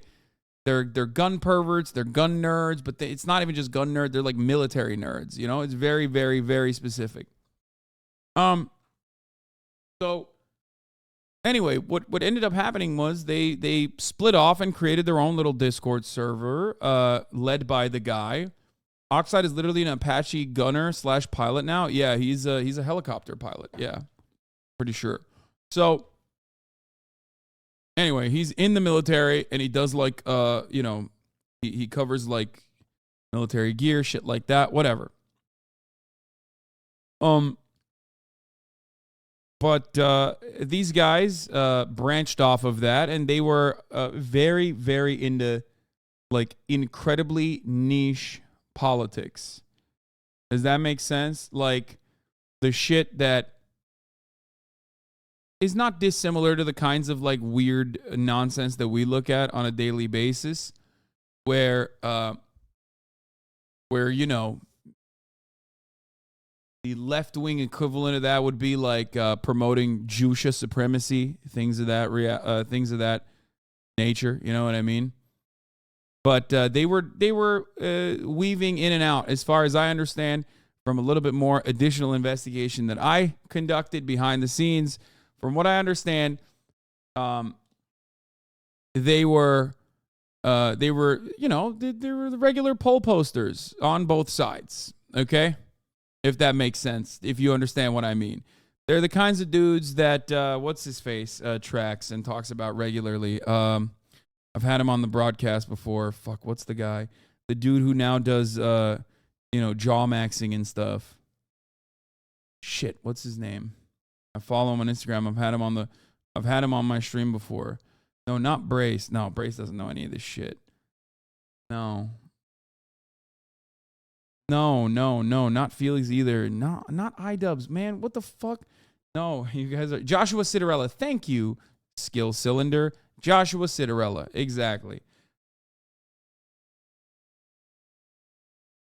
Josh Citarella tracks this kind of like extreme, like people who love politics for the sake of like learning about like niche ideologies fairly well. He's done a lot of work in this regard. Here, like this photo shows you exactly everything you need to know. Etiologies, he calls it. This is a series.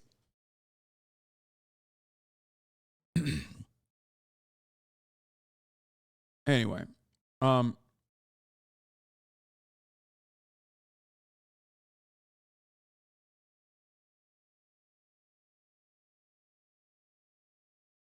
so yeah. The New York Times working with the CIA front Bellingcat to find the leaker of the Pentagon files, then publicly gloating about it as they downplay the factual information contained in the leaks is just the latest proof of free and independent media being a pathetic joke. And the result of the media class applauds with glee and sees as a normal thing in the world. Oh, the New York Times just led a manhunt in collaboration with the CIA. Yeah, that left a bad taste in my mouth as well. I found that to be rather strange, rather odd.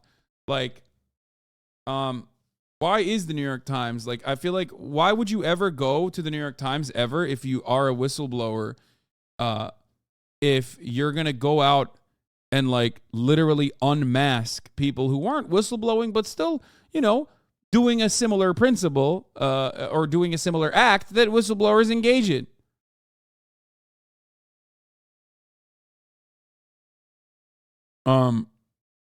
Give them a Pulitzer. By the way, we are free and independent media. Imagine if a Russian media outlet worked with their security service to lead a manhunt for the leaker. That would be seen as the most evil thing in the world and proof that it's a totalitarian hellscape. But when the New York Times does it for the U.S. regime, it's brave and heroic journalism.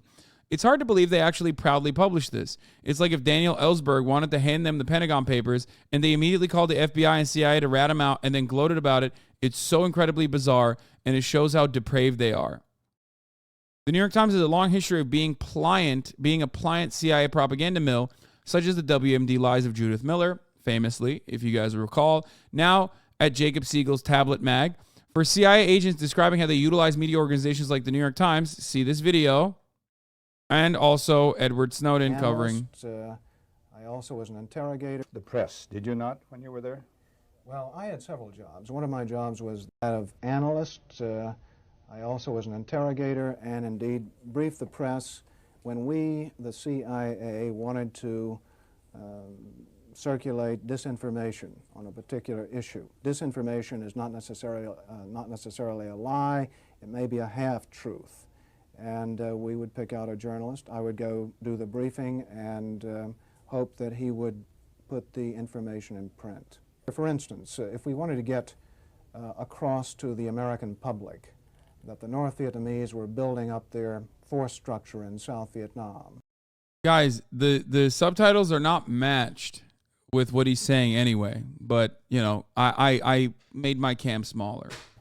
I would go to a journalist and advise him that in the past 6 months, X number of North Vietnamese forces had come down the Ho Chi Minh Trail system through southern Laos. Now, there is no way a journalist can check that information. So either he goes with the information or he doesn't, and ordinarily, usually, the journalist would go with it because it looked like some kind of exclusive. And I would say our percentage planning that kind of data was 70 to 80%. The correspondents we targeted were those who had terrific influence, the most respected journalists in Saigon, like Robert Chaplin of the New Yorker magazine, Kai's Beach of the Los Angeles Times from time to time, and also he worked for the Chicago Daily News. Bud Merrick of U.S. News and World Report, Malcolm Brown of the New York Times, even Maynard Parker of Newsweek magazine. We would go after these gentlemen. I would be directed to cultivate them, to spend time with them at the Caravel Hotel or the Continental Hotel, to socialize with them, and slowly but surely to try to gain their confidence by dolloping out valid information, information which was true. And then I would drop into a conversation the data that we wanted to get across, which might not be true. One piece of data, for instance, that we managed to plant in the New Yorker magazine had to do with a supposed North Vietnamese effort in 1973 to develop airfields along the border of South Vietnam. The reason we wanted to plant this information was that we were trying to persuade the U.S. Congress that Saigon should be continued to should continue to get a great deal of aid, and that the North Vietnamese were the chief violators of the ceasefire accord. That was printed in the New Yorker magazine under the byline of Robert Chaplin, as indeed was a great deal of such information which we tried to circulate. If I planted a piece of information with a reporter, I would ordinarily then try to create an environment in which he could not check the information. I would go to the British ambassador and brief him on the disinformation I had just given the reporter. So when the reporter wanted to cross-check what I'd told him with, say, the British ambassador, New Zealand ambassador, or what have you, he would get false confirmation, the same message coming back at him, and he'd say, aha, I've got proof that Frank Snepp told me the truth, when in fact, what he'd gotten was simply an echo of what I'd given. Remember what I told you about how, like, the CIA will regularly fucking, as a flex, declassify shit? I mean, this is just yet another component of that. I mean, this is, you know, a lot of this stuff is not even hidden. Like, it's just, like, openly discussed whenever the CIA decides to do a flex mode declassification, British right? ambassador or other of our friendly diplomatic contacts. I am, as an ex-CIA agent, opposed to the disinformation activities in which I was involved. I admit that I was involved, and I think it served no useful purpose. Propagandizing the American public or Congress is not the CIA's job. Yeah, right. The entire thing is much longer, but entirely worth the watch. The government sued Snepp in a case that went all the way to the Supreme Court, which ruled intelligence workers had to submit any statement for censorship, even those unrelated to secrets. Hat tip to Banger Weimar, whose ongoing do you think the CIA still does this memes sent me looking for old interviews of all the former employees the CIA sued into silence.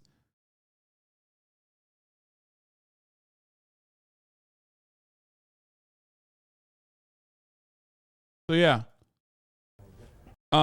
What, like, the other part of this, of course, is that whenever things like this come out, they will do like an immediate counter propaganda operation on the person itself. You'll see this regularly with, like, former agents. There's also always people who are cranks too that, like, are ex-CIA, but they say, like, a bunch of unhinged shit in order to cast doubt on former agents, because the idea is that there's no such thing as a former agent. That's like a lifelong endeavor that you're a part of. So the well goes way deeper than you would think, which is why I sometimes joke about Alex Jones being a psyop.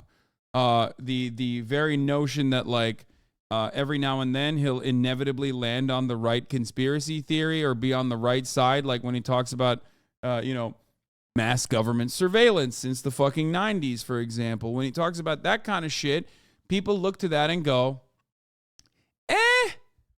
is that real? Because this is the same guy that's talking about pedophile vampires all the time. So then you look at a guy like that and you say, well, everything he says is a lie, I think. Maybe I'll think twice about, information that I'm getting from him about mass government surveillance. Both of you are psyops. Yes, I am absolutely, totally, yeah. No, brother, I'm not a psyop. I'm just a non-entity, okay? This is what a lot of Twitch watchers do not understand, especially when they look to, like, all the red string and every single thing leads to a scary conclusion for you.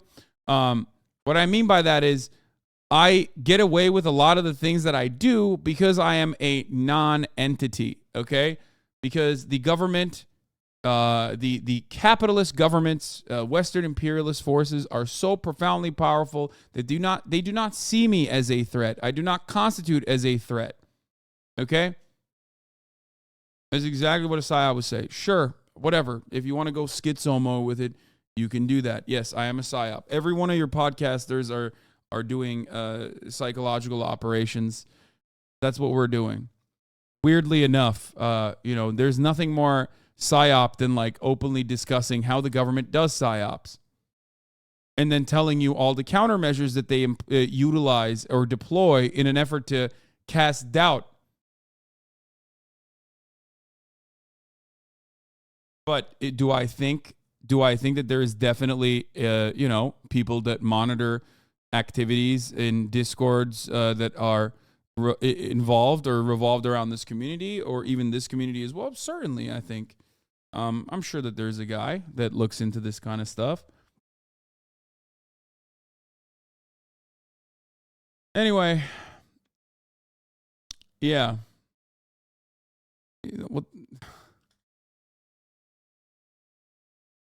Where Mama Psyop at? Maybe we'll watch this later. But this is going to be an unfortunate consequence of what we just discussed, okay? And to the federal agents in the chat that are watching, at the top of the hour, you already know there's a 3-minute ad break. Use those government dollars to not only subscribe, but to also spread the love around. Let those other federal agents get gifted a sub. You too can get gifted a sub if you're lucky. Anderson Hahn, thank you for the 10 gifted subs, allowing 10 people to no longer see the ads at the top of the hour. Here's a 3-minute ad break now. Subscribe now if you are CIA. Lord Baselius, thank you for the 5 get the subs.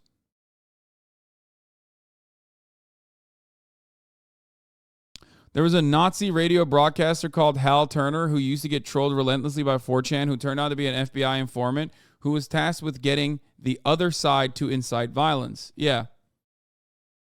You psyop me into going back into the gym and recently landing a solid job, so I don't really care who's paying you. Good. That's my goal.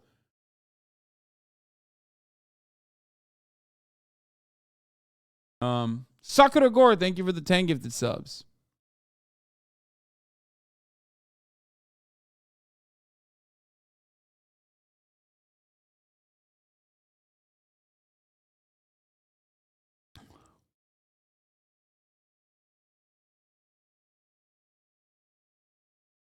Relevant before you move on / amusing. What is this? I think my brain's going to explode. That's the only way I can react to this news right now. Okay? Do you remember during last month, we all sat through that TikTok committee hearing and we just heard about how, they were grilling the TikTok CEO and they were screaming at him that it was all Chinese spyware and they're going to steal our information. While that was happening... Wait. I mean, someone should look into who owns Discord, I think. Last month, documents from the Pentagon were being leaked online from January until very recently, and we had no idea where the documents were coming from. There were members of the Department of Defense thinking this was a high-level member of the bureaucracy that was being blackmailed, maybe somebody who was being paid off, all these different things. And we finally have the answer. And it's never mind, Discord is not owned by Tencent. That's a meme, sorry. Stupidest thing I've ever heard. It was a Discord server. It was a Minecraft Discord server. That's not even true. It wasn't a Minecraft Discord server. Ethos, Pathos, Legos, thank you for the 5 gifted. Infinite Ryman, thank you for the 10 gifted. Hundreds of documents putting our entire spy network at risk. And it was... Bro, this is well beyond Ozempic, okay? It was not and finasteride. It was a Discord server where people discuss Minecraft and share racist memes called Thug Shaker Central. It was full of a bunch of teenagers. And one teenager was a 21-year-old guy named Jack Teixeira, and Jack posted on there trying to get clout. Jack posted, all you guys are nothing but a bunch of betas. I have high-level military clearance. And somebody replied, no you don't, you cuck. So Jack started posting pictures of Ukrainian battle plans, lists of spies. Bamboo Tambo, thank you for the 5 get the subs. Dude, I'm sure this guy is great. I don't want to disparage him. I just like this is the very I hate this like style of TikTok content. Like, to be fair, I was never a fan of like Gilbert Godfrey either.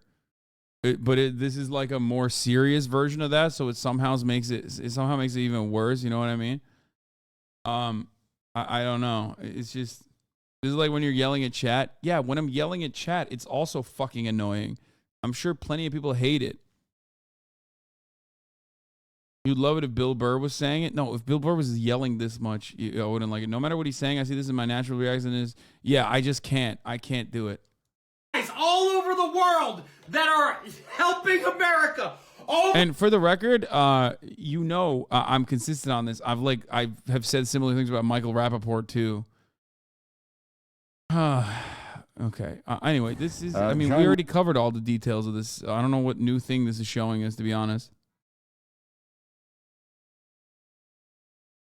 Okay, let's watch this. FBI arresting a young, low-ranking Air National Guardsman yesterday for the huge leak of top-secret Pentagon documents online. His name is Jack Teixeira. He's 21 years old. He will appear today in federal court. News helicopters captured the moment that an FBI SWAT team arrested him at his mother's house in Massachusetts.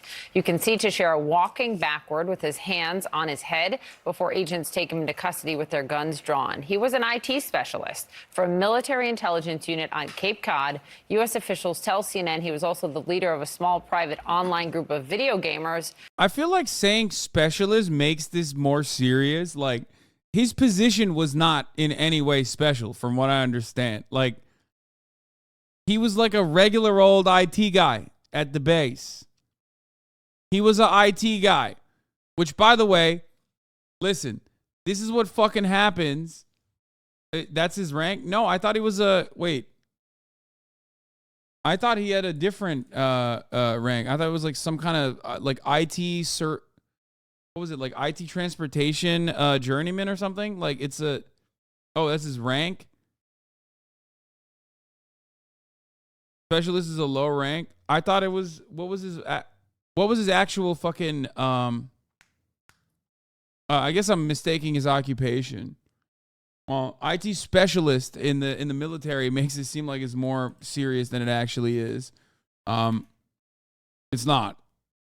Like what he's doing is like basically he's like a technician. He's doing IT. That's what he's doing. He's doing low-level IT.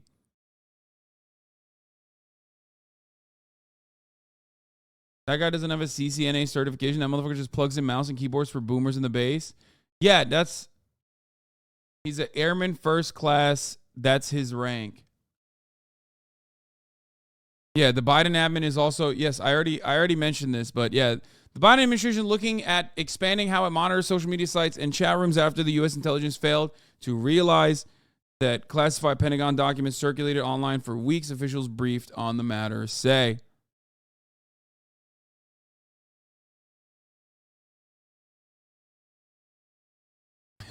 I prefer computer plumber from a computer plumber. I like that. Where hundreds of highly classified U.S. intelligence documents were posted before they spread on social media. The leaks were seriously damaging. They were embarrassing for the United States. They included highly classified intelligence about the war in Ukraine and exposed how the U.S. spies on our own allies. You mixed up his level and class, dog. IT is just IT. It's not that fancy, especially if he's low level. Yeah, no. Called an MOS, for example. Infantry is MOS. Just heard from the Kremlin a short time ago.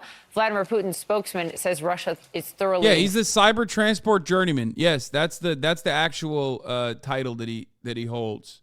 Examining all of this leaked information. So let's learn a lot more about this with CNN Chief Law Enforcement and Intelligence Analyst John Miller and CNN White House correspondent Arlette Saenz. Guys, thank you very much for being here. John, let me go to you first.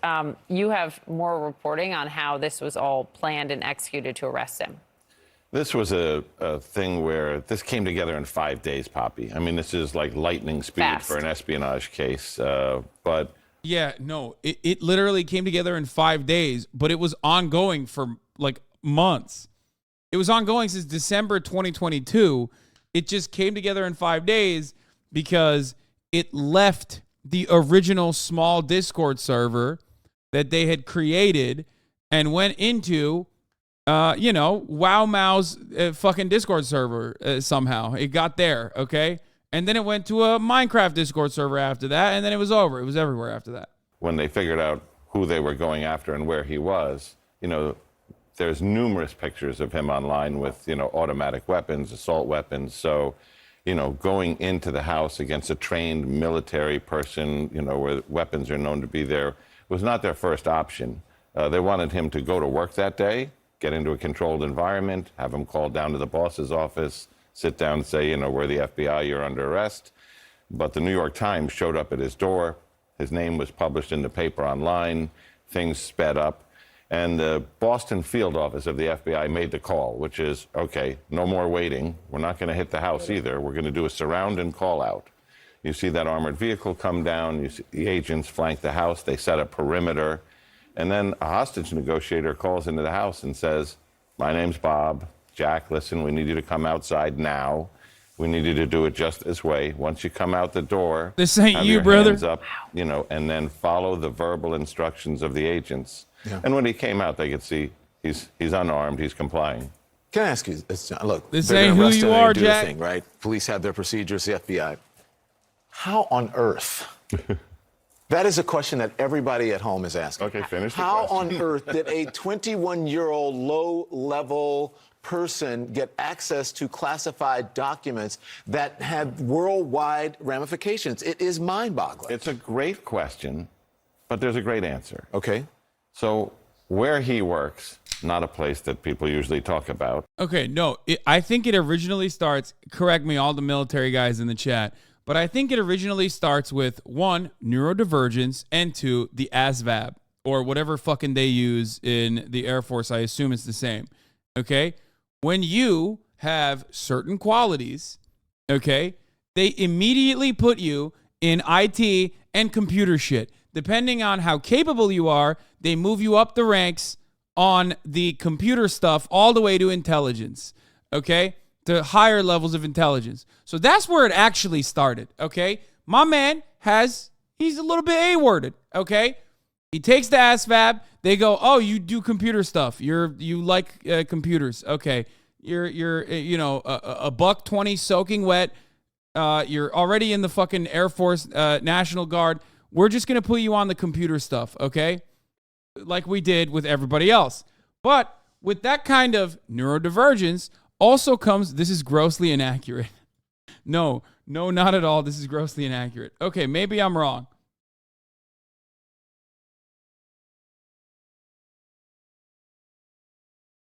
Am I wrong, or do you feel attacked by what I said?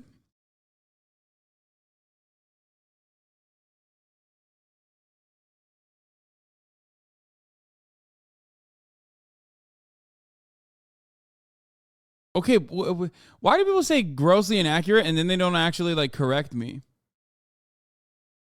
I don't get it. I already said, I think it literally is because I started out by saying I might be wrong on this.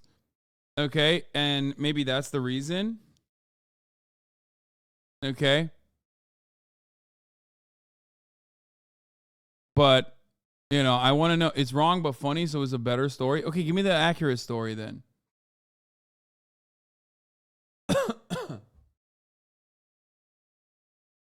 We know that the military looks for neurodivergence for all roles so they can control them. No, I mean, but there is definitely an element of that. I'm joking, obviously, but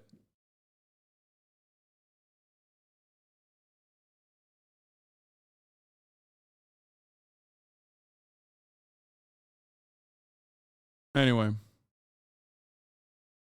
Most cyber doesn't even require high ASVAB score. I remember right, it's like 70 in general portion for how they combine the numbers.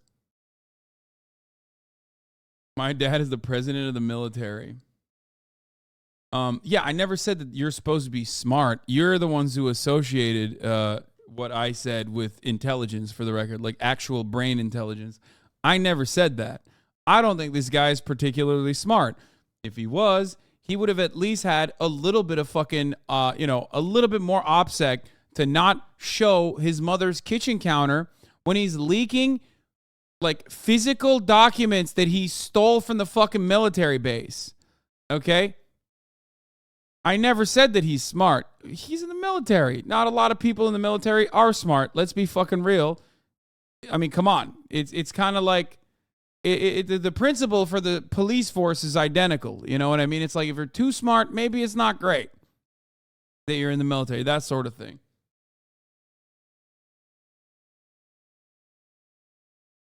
It's more about like dumb versus like really fucking dumb.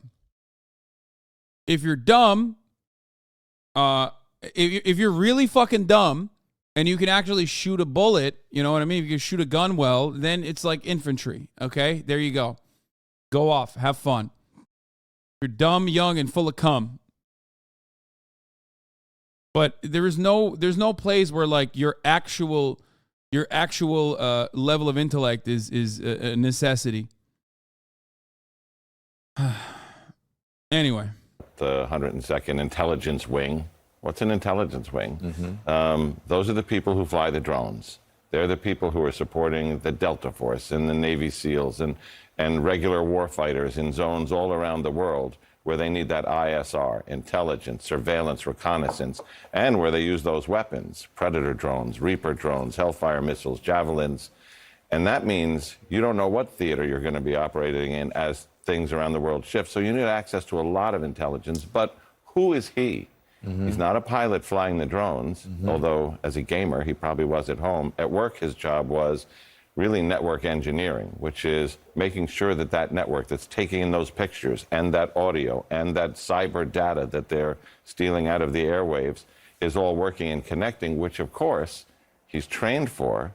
But to be good at it, he needs to have wide access through the system, because if something is going wrong here or there, then it's a question of, okay, where's the audit system to see why is he downloading this? Why is he printing that? And a lot of that is how they got to him, which is when was he working? What? That is absolutely not how they got to him. This man is just straight up lying. No, they got to him from the other side, not from the side of like, they didn't fucking, if that's how they got to him, he'd already been tried in a fucking military court and we would have never heard about any of this, okay? No. They got to him after the fact, okay? And we know about the story because they didn't do that. What do you mean? He's making it seem like, bro, he literally made it seem like, yeah, the military has like definitely checks in place to make sure that like if there's any kind of mishandling of classified information, you know, they do something about it.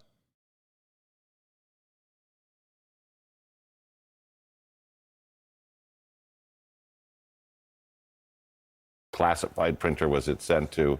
So there's pieces here, but there are thousands of kids like him who have just joined the military, who have enormous responsibility and trust, and who do a terrific job. Well, let's talk about the president. He's traveling overseas in Ireland, but he was asked about this. Here's what he said in terms of his level of concern, which I should note is not a great level of concern about what was leaked. Oh, I think they're saying that's how they verify. They might have verified him like that, I guess. Yeah, but I think that no. I think they just found him after. They had already found him. The New York Times found him, and then the military was like, oh, shit, this is the fucking guy. Here is the extent of the leak. It seems like he did all this stuff. Here it is. There is a full-blown investigation going on, as you know, with the intelligence community and the Justice Department. Yeah, I'll tell you what Joe Biden said. He said, I heard this guy is white and Christian, which means he deserves jail sentences that I only give to white Christians, Jack. That's right. And they're getting close. I'm not concerned about the leakages, and I'm concerned that it happened. But there's nothing contemporaneous that I'm aware of that is of great consequence. What more do you know about this behind the scenes from your reporting? Yeah, you know, the president right there really tried to downplay the severity of this leak, but you can't deny that it is of great consequence, the fact that these leaks actually happen. And we know that the administration top officials have been working throughout the week trying to reassure allies about who might be concerned about the fact that intelligence from the U.S. has gotten out there on the internet to the wide public. We know that Blinken has spoken with his people in Ukraine. Network software engineer here. You are correct in your assumption. I get flagged in a private company for accessing personal email or putting in a USB fan. A reserve base probably is last in line for upgrades and is probably on bare bones tech. Yeah. They've also Bamboo Tambu, thank you for the 5 spoken get the to subs. unnamed allies so far. But what we're also going to see play out in Washington over the coming weeks and months is these just reviews, and there's certainly going to be congressional hearings into. Yeah, Joe Brandon's like, I heard he's Protestant. Jail time for all Protestants, Jack. That's what we're doing out here. How exactly the Pentagon handles this type of classified information. We know that Lloyd Austin, the defense secretary, said they're going to review how they deal with classified intelligence access. But it certainly has been an embarrassing moment for the country to just have the world know that once again, there has been a leak. And we've seen this repeated over and over when you think back to Edward Snowden and Chelsea Manning. And so there are some safeguards that probably need to be put in place to ensure things like this don't happen. I bet there's some scrambling going on at the upper levels going, okay, now who's this person? Who's this person? Who has access to this? I'm sure they're going to call down those lists, but, you know, the operational people are still going to need it. Yeah. Thank you, John. Thank you, Arlette. I can't get enough of this. Wait, does anyone have the fucking the actual data from the leak? I kind of want to look at that. Maybe I'm a freak for it, but look at all these perverts, bro. By the way, the NRA fucking fell off. There's not a lot of information about the NRA having a conference today, and Donald J. Trump is supposed to speak at it today. Pretty crazy, right? You guys didn't even know about it. But yeah, wasn't there like a fucking nerd, a YouTube nerd who actually looked at all of the information? No, I don't, CIA. Someone linked it to me before. I don't know where the fuck it is. I want to, come on, please. I don't want to look at it. I don't want to find it on my own. It's too much. Everyone is at Coachella. Everyone is Coachella, not the NRA conference. He's at Coachella.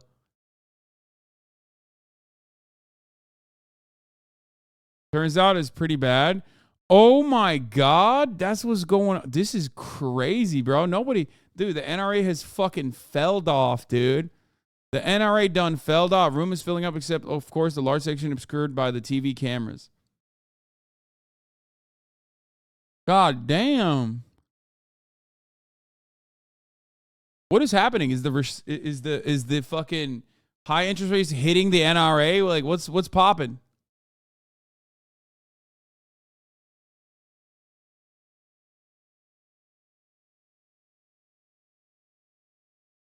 No, I don't care about the court file. I wanna see the actual documents that were leaked. I wanna analyze it. There was a YouTube guy who fucking went through them piece by piece. And you guys sent it to me before, and I yelled at you back then, but now I want to see it. And the motherfucking guy who like definitely sent it to me back then is sitting in the chat, sitting on the fucking video, and not showing it to me. Okay, not sending it to me. It's very frustrating. I want to know. Made your bed, now sleep in it.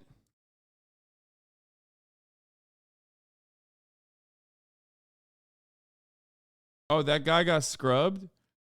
Wait, you think so? Oh, you think they fucking took it down? Maybe.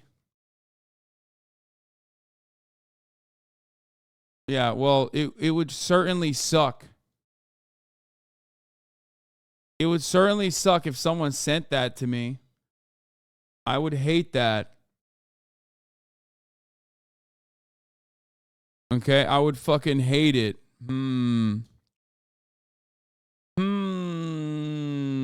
This guy keeps saying this man just made shopping easier. Dude, stop linking this to me. I don't care. Like, this has 1 like. Good thing you guys didn't send the information to me. The leaked documents were published by a user named Luca on Discord. He claims to have found it on another Discord server. Okay, I can't see any of this shit. Lake 1, depleted air defense. Ukraine's medium to high range air defenses is almost depleted. SA-10 and SA-11 make up 89% of Ukrainian air defense. SA-11 were depleted on 31st of March. There are limited quantities of much needed advanced defense systems in Ukraine. The Russians have greater volume of these systems, and Ukraine is unable to match their supply. Ukraine is limited to no air-to-air defense. This means there's major need for replenishment of these defense systems. Oh, shit. You just sent me a fucking... What the fuck? Am I allowed to have these? What the fuck? Okay, you just sent me an insane...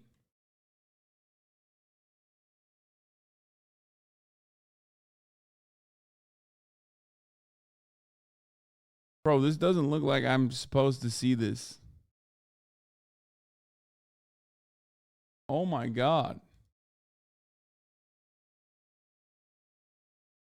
The download quality is so bad.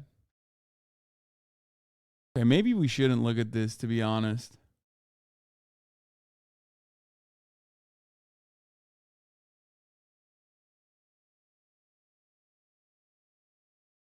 Motherfucker made collages. CIA operations update. This is pretty wild.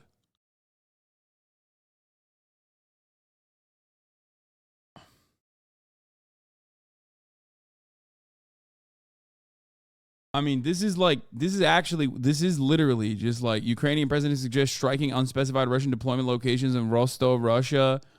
Russian GOU provides potential targeting information. Russian MOD provides plan to strike UAF locations in Odessa, Mykolaiv for the 3rd of March. That's insane. Top secret, SI Gamma, Orcon, No Foreign, FISA. It's insane.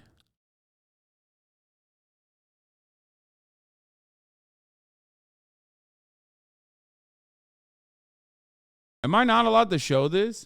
You think?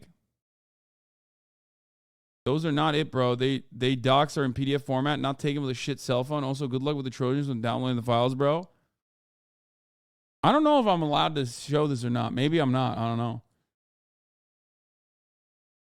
There's stuff on Israel.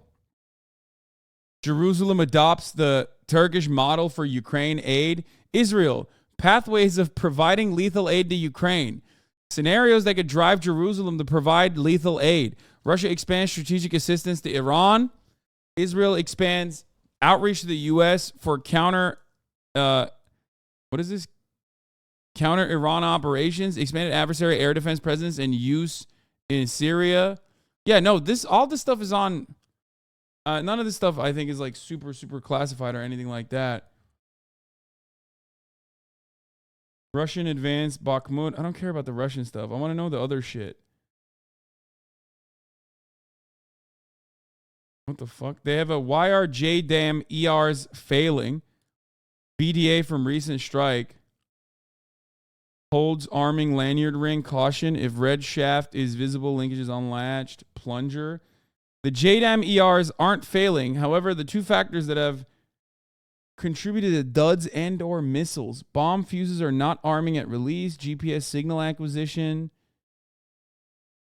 Fuck.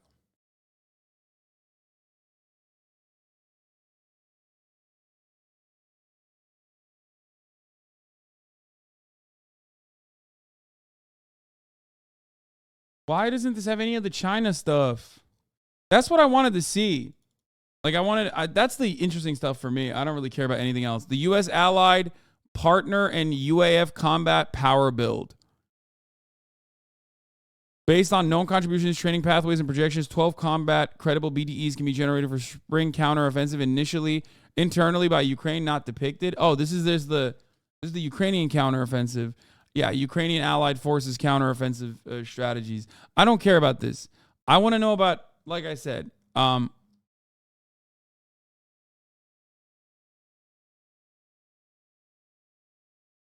I care about the stuff that they had on China too.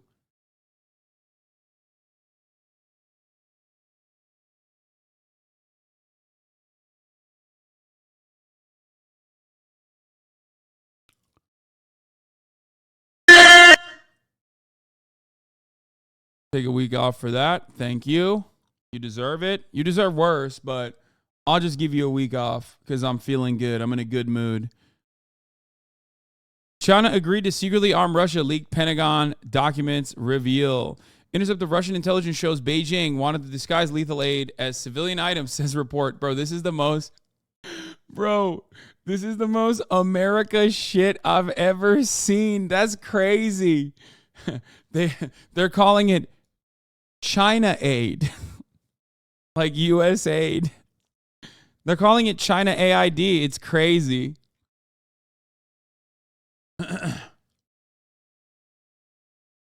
China approved the provision of lethal aid to Russia for its war in Ukraine, but wanted any shipments to remain a secret, according to leaked U.S. government documents. A top-secret intelligence summary dated 23rd of February states that Beijing had approved of incremental provisions of weapons to Moscow, which it would disguise as civilian items. The intelligence was gathered by U.S. agents eavesdropping on Russia's Secret Service discussions, the newspaper reported. The Russians said China's central military... Bro. Yeah, you know what I think is more likely in this circumstance? I mean, maybe they are, but I would believe more likely that like Russia leaked that to America to make it seem like China is more supportive of their efforts in Ukraine than they actually are, or they are directly giving aid and weapons. But it would be in Russia's interest to make it seem like they have more support from China than they actually do, to make it seem like they have more support on the international scale. You know what I mean? This is where I find out whether or not people hate Russia more than China. Because chatters will be like, oh, dude, it's like you're defending China. I'm not. I think there's a very high likelihood that this is real and China is actually giving or actually trying to funnel weapons into Ukraine for the Russians to use. But I feel like as far as who's to gain more from this situation, it would be Russia that gains more from the situation to make it seem like China is actually on their side. Does that make sense?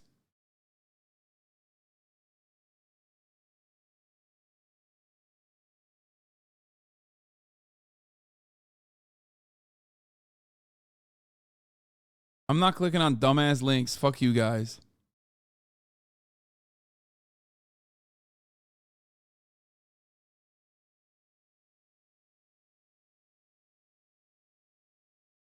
I know you don't condone harassment, but I caught a perma from TYT today for saying L plus ratio 300 viewer Andy, no Rizz. I don't know of any hate campaign against them, but I thought it was kind of funny that they insta-collapsed such an inane comment. Why are you coming here and fucking telling me about it? Take a day off. I don't give a shit.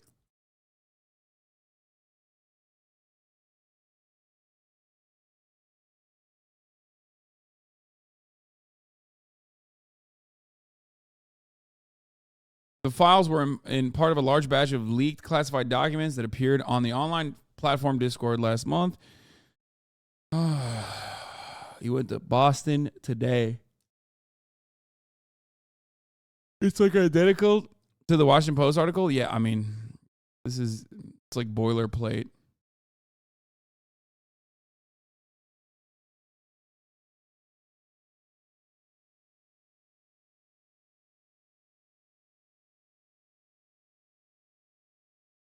Clap for a day here as well. Talk to your uncle about unbanning that chatter. Yeah, I don't really care.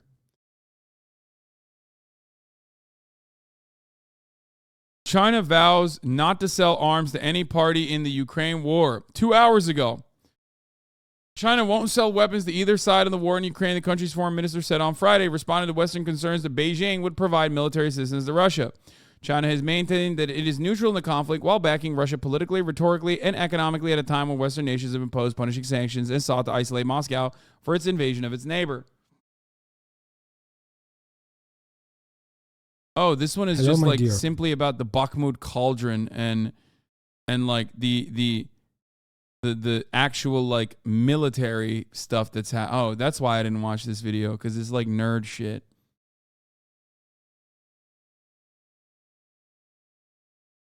Anyway, King Zhang, is that how you say it, is the highest level Chinese official to make such an explicit statement about arms sales to Russia. He added that China would also regulate the export of items with dual civilian and military use.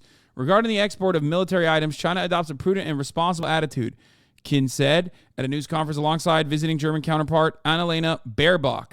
China will not provide weapons to relevant parties of the conflict and manage and control the export of dual-use items in accordance with laws and regulation. The minister also reiterated China's willingness to help find a peaceful resolution to the conflict. At the same news conference, Kin also blamed Taiwan's government for heightened regional tensions after Beijing held large-scale military drills in an attempt to intimidate the island as it claims as its own territory. The Associated Press has no biases when covering these kinds of things, these kinds of matters. At the very least, they could have said that's what America also sees and openly, publicly says as well in their ongoing cooperative agreement with China. But, you know, that's besides the point. In February, Secretary of State Anthony Blinken said the U.S. had intelligence suggesting China was considering providing arms and ammunition for Russia and warned that such involvement in the Kremlin's war effort would be a serious problem. The White House on Friday welcomed Kin's pledge that China won't supply weapons to Russia, but expressed a measure of trepidation. As we've said all along, we don't believe it's in China's best interest to move in that direction. We will continue to monitor closely, White House National Security Council spokesman Adrienne Watson said in a statement. European leaders have issued similar warnings even as they visited China, and the European Union's foreign policy chief lashed out at Beijing, saying his support of Russia during the invasion was a blatant violation of its United Nations commitments. In her remarks, Baerbock also referred to China's role as a permanent member of the UN Security Council, saying it bore a special responsibility for helping end the conflict. Not sucking off China is biased? Yes, Rawlsian liberal. That is exactly what I'm saying. Not sucking off China is biased. But I have to wonder why the Chinese position so far does not include a call for the aggressor Russia to stop the war, she said. We all know that President Vladimir Putin would have the opportunity to do so at any time, and the people in Ukraine would like nothing more than to finally be able to live in peace again. A visit to Moscow last month by Chinese leader Xi Jinping underscored how Beijing did not a single mention. Wait. I guess they did mention it in the beginning where they did say that, like, Beijing has stated time and time again that they want to remain neutral while politically and economically supporting Russia, and simultaneously saying that a ceasefire negotiation and a peace negotiation is necessary. That has been there. That has been something that they say over and over again about Russia and Ukraine. Anyway, I just don't believe that China could ever beat America in the game of supplying weapons. And it's not like the United States skimmed over it and tried to fill our heads with a load of jargon to switch focus. Are you talking about me? Oh, you're talking about the article itself. Yeah. They basically covered it in the beginning, but then the rest of it is just like, no, China does actually want war, I promise. Here's what all the European leaders are saying about how badly China wants the war to continue. Tensions around the island rose significantly after China deployed warships and fighter planes near Taiwan last weekend in retaliation. Remember, everybody over the weekend was like, dude, Hasan, why are you not covering the military encirclement of Taiwan? World War III is happening. And I was like, I'm not going to cover it because it's the weekend and I want to do fun shit. And I think that, like, there will be no, nothing is going to happen in the way that you think is going to happen. And then it didn't literally happen. And then everybody shut the fuck up. But the next time it happens, they'll say the same thing again, like North Korea, doing missile tests that go towards the northern regions of Japan and then end up fucking, falling in the ocean. But then during the duration, everyone goes, no, it's going to land on landmass. It's World War III. I promise it's going to happen this time. It could. China insists that its self-governing Taiwan submits to its rule either peacefully or by force, and Kin said the pursuit of independence by Taiwan's government and its foreign supporters, a veiled reference to chief ally United States, were the reason for the tensions. Baerbock warned that a conflict in the Taiwan Strait, through which much of the world's international trade passes, would bring global disaster. True. We therefore view the increased tensions in Taiwan Strait with great concern, she said, apparently rejecting Baerbock's concerns. Kin said Taiwan was China's internal affair. Taiwan independence and peace cannot coexist, he said. Yeah.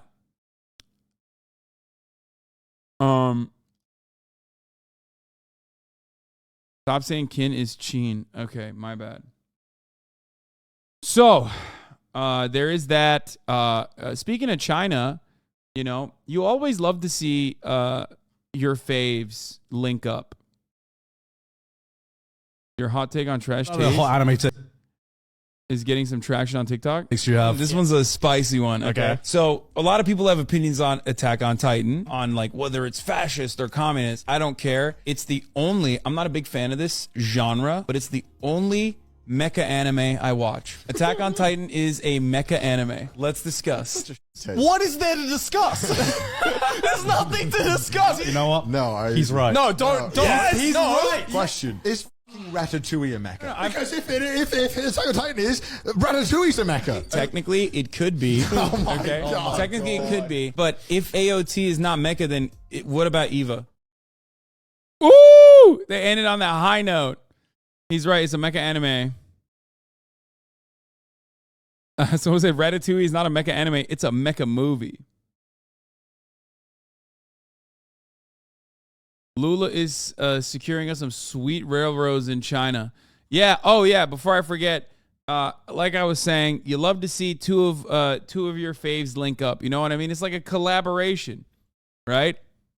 It's like a collab. And what I mean by that is, you know, our big beautiful boy, Uncle Iroh.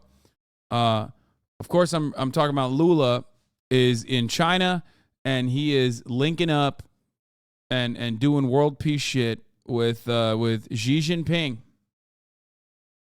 Don't really know, like Ice Spice and Nicki. I didn't want to say that because you know why I didn't want to say that, but Ozzy, I'm so scared for Lula. What? Eu me pergunto por que todos os países estão obrigados a fazer seu comércio lastreado no dólar. Por que nós não podemos fazer o nosso comércio lastreado na nossa moeda? Por que nós não temos o compromisso de inovar?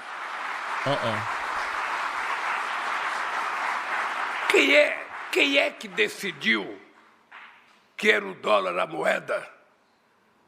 Is this one of those Bitcoin guys? Did you just say Lula is one of those Bitcoin guys? You asked me if he's one of those Bitcoin guys. I'm losing my mind. Oh my God, bro. There is no political literacy even in this community.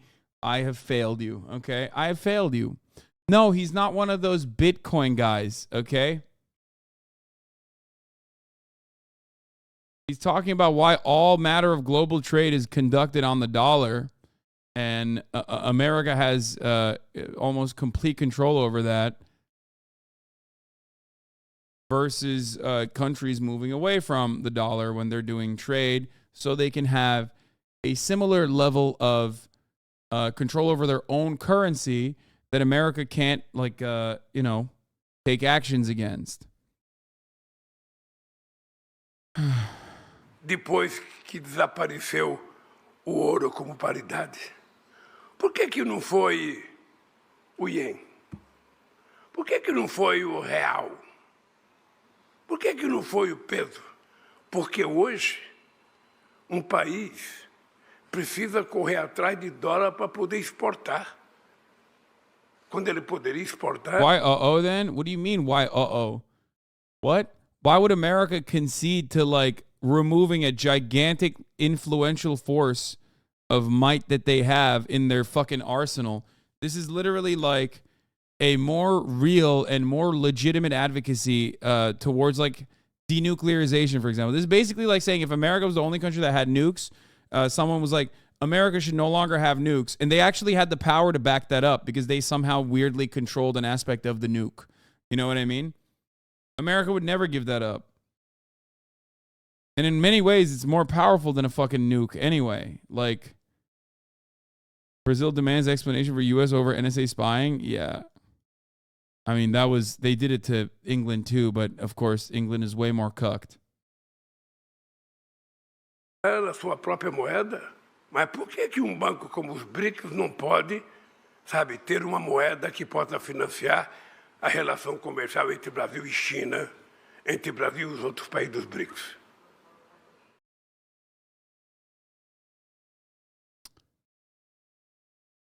Helpful graphic for your chatters. I can't see this fucking helpful graphic because they blocked me. What? Okay, this is such a oh god, I hate these kinds of this is you know why I was fucking blocked by this person? Because they post shit like this and I probably made fun of them, okay? Like come on, chatter. Yeah, those guys, they moved away from the dollar on their own, actually, deliberately. Like, come on, dude. No, half of those dudes had to. Like, what do you mean? That's the leftist version of a Facebook meme? Yeah, that's such a left book ass meme. Someone on TikTok covered this with the same analysis you did. This story is so high school, it's the plot of Mean Girls. Here's how. What you need to know is the US dollar is the currency of international trade, but some countries don't want it that way. The US is like Regina George, and the plastics are like the G7 countries. They're the economic powers of the world. Since the world trades in US dollars, that means everyone has to have US dollars, and that makes the US the most powerful, valuable country in the world. You know how like if Regina doesn't like someone, she can ruin their life in school and make everyone hate them? Similarly, if the US doesn't like a country, they can impose sanctions, which are essentially trade restrictions. These guys are the BRICS countries. That's Brazil, Russia, India, China, and South Africa, and they've had enough of the US dominating the world. How are they gonna get Regina's attention? By getting to this hottie. Iran is Saudi Arabia, and Saudi Arabia controls the world's oil supply. Currently, oil is traded in US dollars, which means that every country has to have US dollars. No. Oh my God. Okay, listen. I mean, it's TikTok. It's actually pretty decent. It's solid analysis, but also it's just I've never watched something that like is in agreement with what I'm thinking of, aligned with me on values or aligned with me on analysis, but so hyper targeted towards a dramatically different audience. Like this is, I like it, but it's like a weird, internally I'm just like conflicted because I don't know. It's just like so obviously targeted towards a dramatically different audience. And that means that the US dollar value is high. But China, aka Katie, and Saudi Arabia have been cozying up together quite a lot lately, and it's potentially to stop US dollar dominance. If countries no longer need US dollars to trade, its value goes down. The US loses its status as a world superpower. What does this mean for the world? They don't have to suck up to the US as much and have their finance be in the hands of US dollars. For the US, if the dollar loses its value, it gets a little bit dramatic, aka inflation's gonna get bad again. That was pretty good. This story is so high school. Wapo hates Lula again. Washington Post unironically saying this to criticize Lula. You mean Lula showing actual leadership by engaging in diplomacy? How dare he? Brazilian President Luiz Inácio Lula da Silva risks alienating the U.S. and Europe as he hosts Iranian warships, equivocates over Russia's invasion of Ukraine, and negotiates with China. But instead, Lula is reminding the world of his approach to Brazil's foreign policy, which, in keeping with his first stint in office, prioritizes pragmatism and dialogue and shows little concern over whether it antagonizes Washington or the West. I love that. That's such a funny... That's not Mexican. Stop saying it's fucking Cholo. I might... God damn it. My fucking Brazilian or Portuguese accent is so bad. Everybody always says you sound... You're doing a Cholo accent. I'm trying to do my O's and O's, you know? I'm trying to do my O's and O's. I think... I can't do it. But that's like... That's very... That is very Portuguese. It's so close. You did it okay.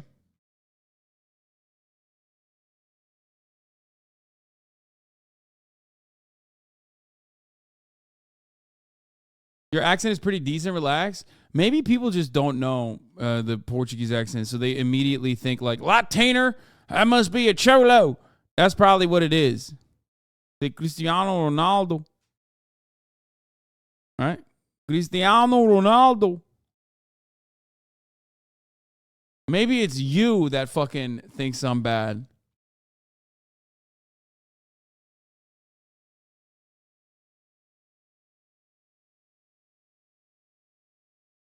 That shit was low-key racist, fam. Yep.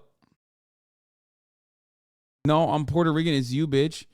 Bitch, I'm not doing Puerto Rican. Da Silva. Lula da Silva. Is that good?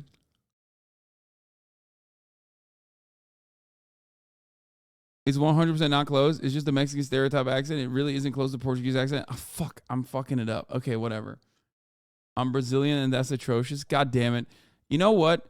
I ultimately have to come to Brazil. I think that's the only way that I will be able to perfect the accent, you know? You know, that's the good that will come of this, is that, like, God, the NRA looks so fucking sad. All right. Let's move on from the CNN intelligence leak to another leak, a leaky faucet. That is, of course, Clarence Thomas. There are new questions, ethics questions surrounding Supreme Court Justice Clarence Thomas. I got to pee real real quick. A report I'll from be back. ProPublica details more undisclosed financial ties to a Republican mega donor. Rachel Scott back with the details. Good morning, Rachel. George, good morning to you again. Well, first, Supreme Court Justice Clarence Thomas was under scrutiny for undisclosed luxury vacations he was taking with this GOP mega donor. But now he's facing even more questions over a real estate deal with the same donor that he didn't disclose either. This morning, growing outrage over Supreme Court Justice Clarence Thomas and his financial ties to a real estate mogul. Public records obtained by the nonprofit journalism outlet ProPublica appear to show billionaire Harlan Crow purchased 3 properties in Savannah, Georgia from the Thomas family in 2014. Among them, the single-story home where Thomas's mother had been living and where the conservative justice spent part of his childhood. That is the worst place I've ever lived. My all-encompassing word is gross. I mean, it was putrid. Crow reportedly paying over $133,000 for the home and 2 vacant lots, significantly more than ProPublica reports for other properties that Crow purchased on the same block.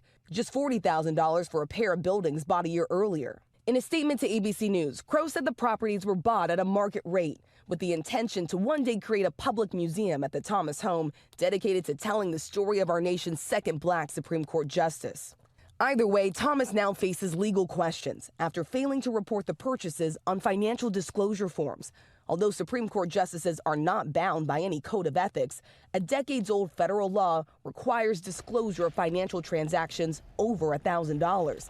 That includes real estate sales. Whether or not this type of ethics violation is going to actually result in any kind of penalty is a big question. This is really, we're in uncharted waters here. If you were a normal government official, there's an entire sort of ethics infrastructure to enforce these rules. But one of the big questions here is whether anyone actually has the power to enforce the law when it comes to Supreme Court justices. Thomas's ties to Crow run deep. He's called the GOP mega donor a dear personal friend. ProPublica's earlier reporting of Crow's funding of years of luxury travel and vacations is already raising questions. The justice said in a statement last week he was advised that this sort of personal hospitality from close personal friends who did not have business before the court was not reportable. Justice Thomas has not commented on this latest report, but congressional Democrats are already calling for an investigation. Others are calling for him to step down, guys. Okay, Rachel, thanks very much. Well, hey there, GMA fans. Robin Roberts here. Thanks for checking out our YouTube channel. Lots of great stuff here. So go on, click the subscribe button right over here to get more of awesome videos and content from GMA every day, anytime. We thank you for watching, and we'll see you in the morning on GMA. Tonight, new developments and fallout after the conviction of Daniel Perry. Perry was found guilty of murder in the 2020 death of Garrett Foster. Now we're seeing a lot more evidence, a lot more of the evidence the state wanted admitted to the trial for the jury to see. It includes hundreds of messages Perry sent that centers around things like protests and Black Lives Matter movements. Okay, I had to do uppies. I had to grab my fucking gun, my massage gun, because my Shoulder's been a little tight. Apologies for that. But you better react harder. Yeah, you're right. As far as Clarence Thomas's shit goes, do I think something will come of it? No. You know, he's just homies. It really doesn't matter. It really doesn't fucking matter. What are you gonna do about it? He is all powerful.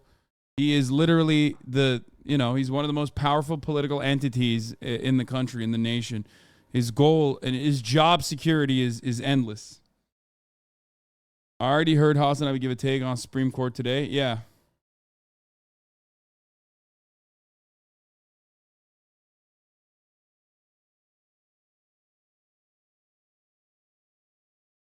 So, yeah, I don't really have a take on this, but this one is really fucked up.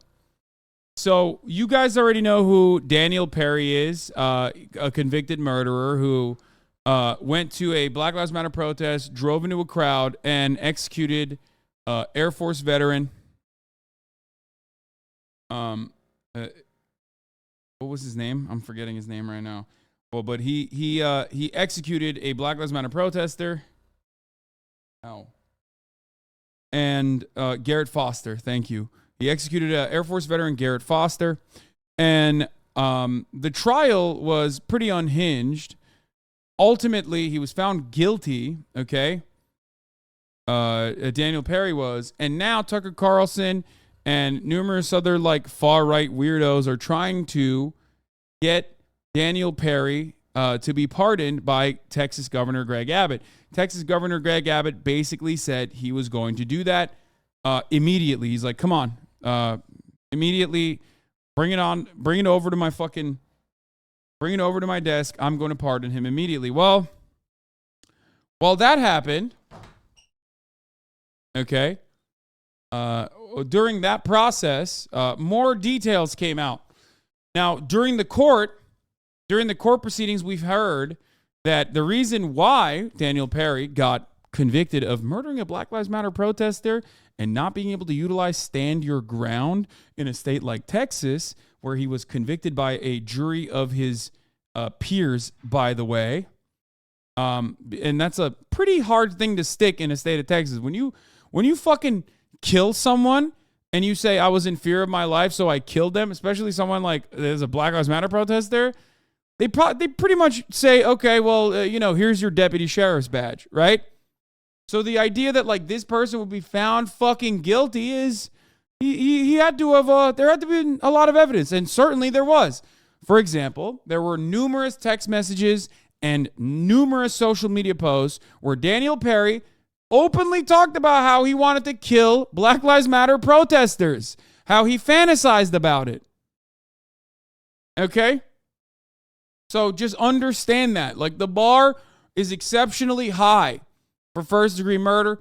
It's exceptionally high. It's even higher in the motherfucking state of Texas. Okay? And, he got.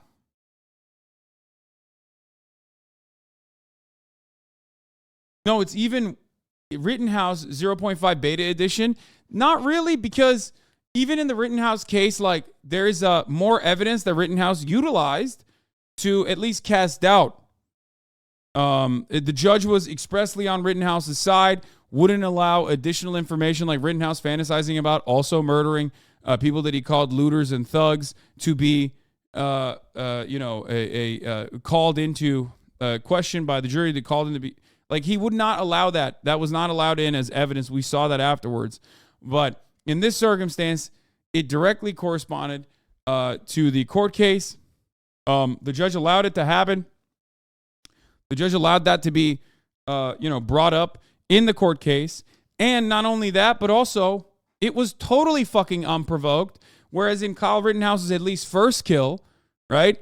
You could make the argument that the fucking, the other guy attacked him first, so he shot him, right? That was enough to cast some doubt on what the initial instigator was and how things escalated. Whereas in this regard, this guy drove into a fucking crowd of Black Lives Matter protesters, took his gun out and shot one of them. word you are looking for is admissible in court. Yes, the other judge would not allow that to be brought in as evidence. Okay. Rittenhouse is on the record saying he wanted to kill protesters, calling black people monkeys, and saying he wanted to go to Europe to hunt Muslims. Rittenhouse is not on the record for saying that. He did actually, and it was never brought into the record for the jury to see when the video of him surfaced where he was talking about how he wanted to get a gun and kill the black people that he said were looting from the CVS a week prior. So remember that.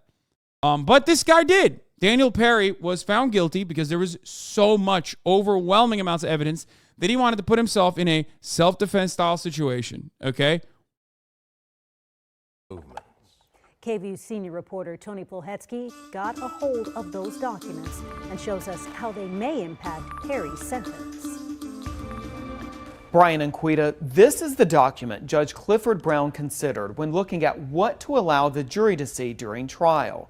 The jury saw some of these messages during the trial, but far from all of them. Because Brown is doing the sentencing, legal experts have said he'll consider all of this when deciding how much time Perry will spend in prison. In that document, the state mentions a Facebook post from Perry on June 1st, 2020 that says, quote, "They also spread violence and hatred like the Black Panthers of the 60s. Black Lives Matters is racist to white people and think we should pay them money because we purchased them from Black Africans in Africa." That same day, he also posted, you know, pretty basic stuff. I mean, a lot of people are throwing up huhs, but you hear this all the time. Any right-wing circle, if you've ever observed it from afar, you've heard these takes. I mean, half the motherfuckers we ban in this chat come in here and say shit like that. You know what I mean? It's pretty boilerplate, open and shut, cut and dry, white supremacist racism that maybe even some of your uncles and some of your fucking grandfathers have expressed time and time again. It's so normal that you get blind to this kind of thing. You know what I mean? This is not like, this is literally what a lot of people say in private and in public when they're only around other white people usually. Posted on Facebook, quote, "Now it is my turn to get banned, but comparing Black Lives Matters movement to a zoo full of monkeys that are freaking out, flinging their expletive." He also posted a comment on a YouTube video titled, "Protesters, Looters Get Shot, San Antonio, Texas," saying, quote, "Glad someone finally did something." And in a text message with a friend on June 21st, 2020, that person described to Perry what the definition of self-defense is under the law. Perry responded by saying, quote, "It matters not what the law is. What matters is how much money you can spend on a lawyer and the jury," end quote. Brilliant.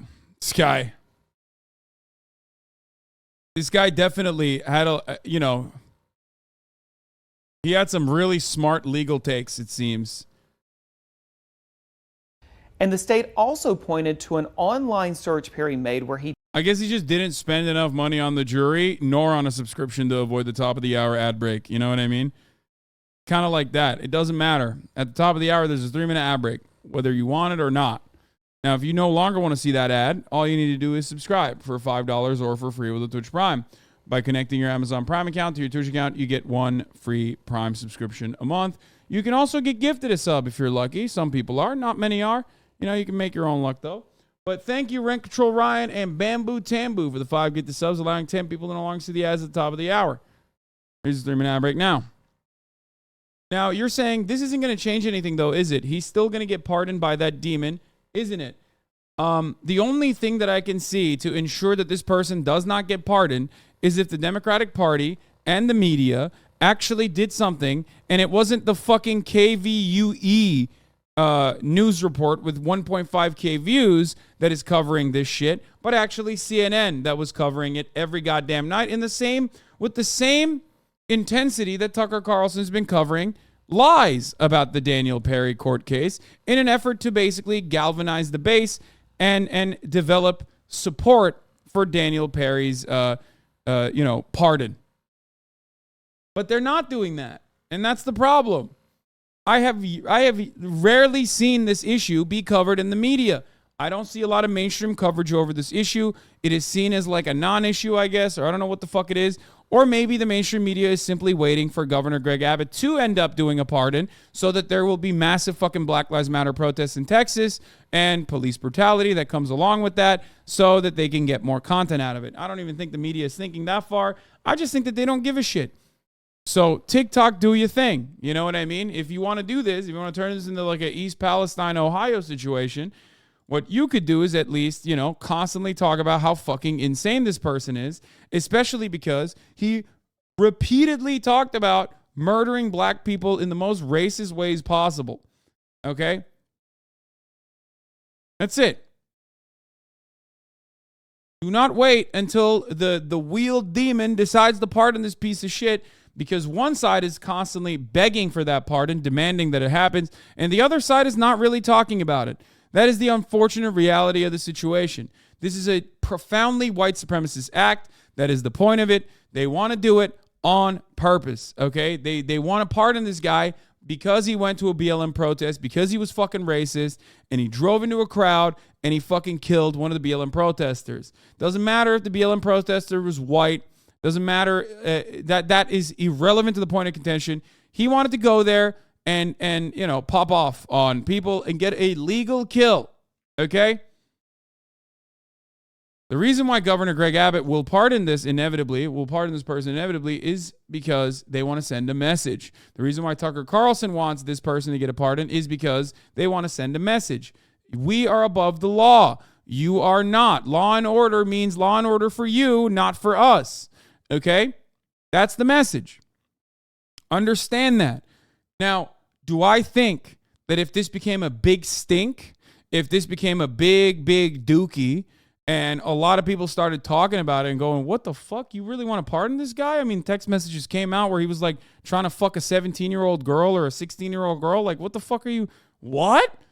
This guy who said he wants to kill BLM protesters, you're just going to, after he did that, you're going to pardon him? That's insane. If that happened, that is the only way you could stop Greg Abbott from actually pardoning this person. He might still even do it, even if there was, unironically, a lot of pressure on him. Okay?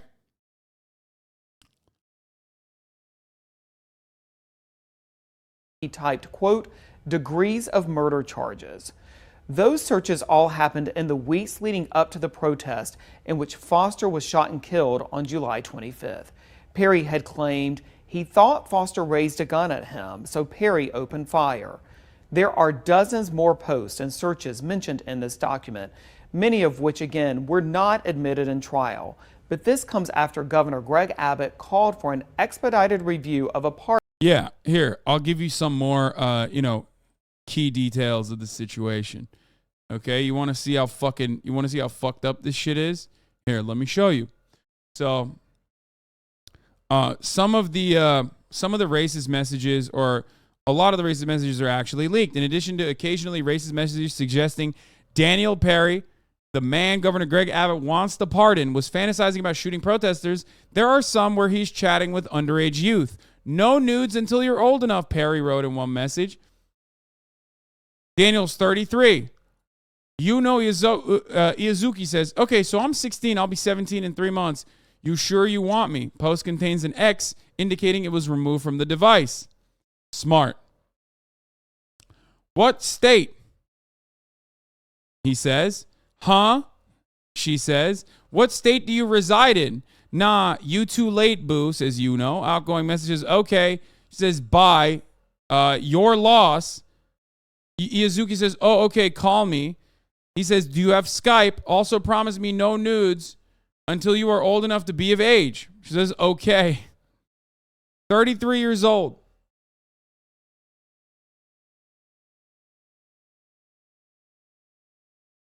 Do you want a real long relationship? Yes. My man was grooming. She puts her number down.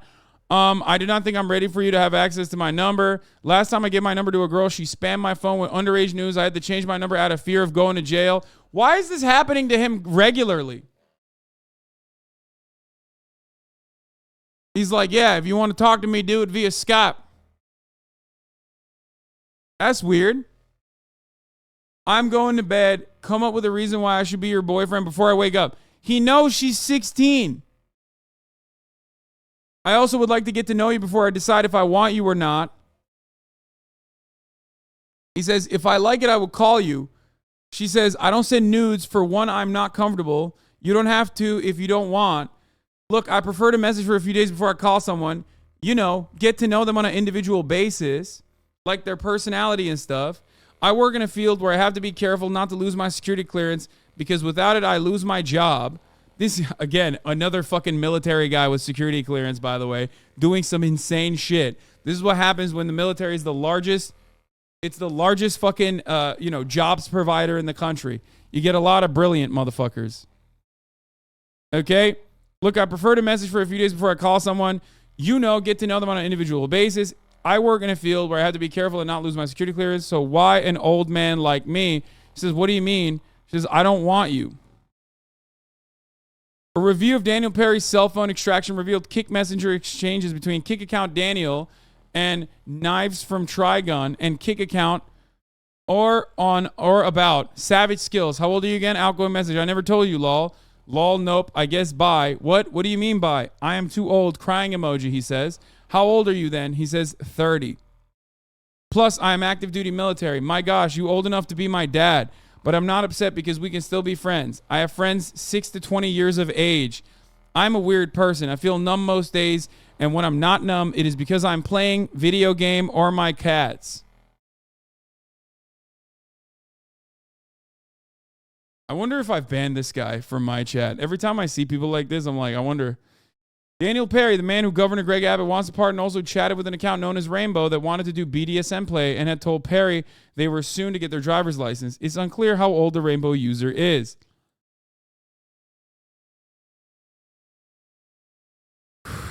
Dude, military people who play video games are not looking great right now. I'm going to be honest with you. Okay? That's like, there's a lot of motherfuckers in the chat that fit that bill, that fit that profile. Okay? Thread shows Rainbow's an adult. Daniel Perry, who drove for Uber, admitted to killing a homeless man by accident, hitting a pedestrian with his car, and also said he'd been arrested for public intoxication, but had to convince the officer not to get him on a DUI. Well, now he's going to also convince, Governor Greg Abbott not to give him a fucking murder charge. So that's cool.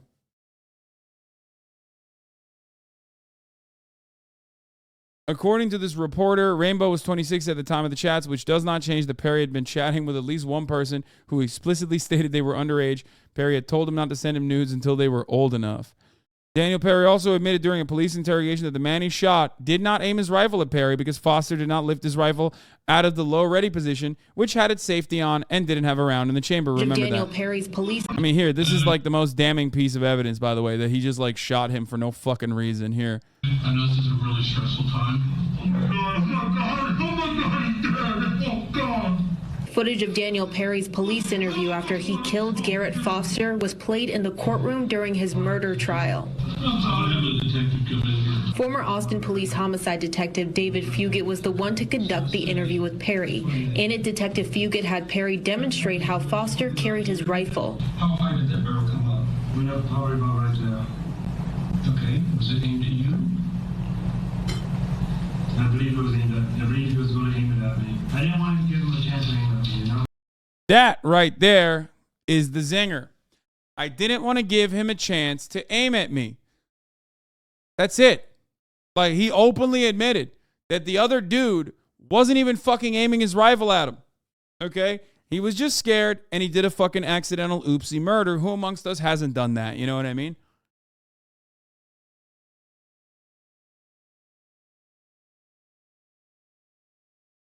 That's it. That's it. That's the most important fucking piece of evidence right there throughout that entire interrogation. He just straight up said, I didn't want to give him a chance to aim it at me. You know? He got comfortable and he told the detective the truth about what happened. Now, after that, obviously, his lawyers tried to aggressively change his perspective, aggressively change his stance, but none of that truly matters because ultimately, okay, There were so many other witnesses that saw what happened on top of his text messages prior to the event that, made this pretty fucking damning. That made a jury of his peers convict him of murder beyond a reasonable doubt. That's it. Perry did while he was sitting in the driver's seat.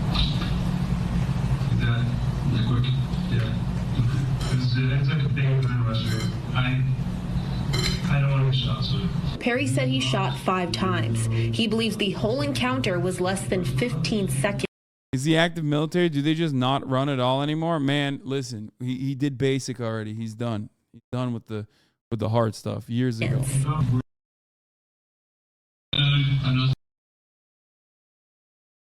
Look at his search history. The normal night for Daniel Perry is just Googling good chats to meet young girls, followed by degrees of murder charges and attack on Jews in Texas. Here it is. A review of Daniel Perry's cell phone extraction revealed that on or about an unknown date in an unknown county in Texas, a possible search in Safari for good chats to meet young girls.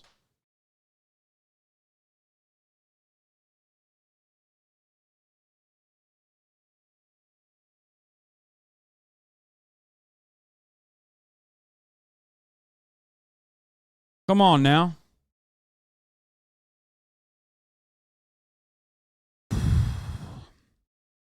He also Googled attack on Jews in Texas. He also literally said, I might go to Dallas to shoot looters. What else you want?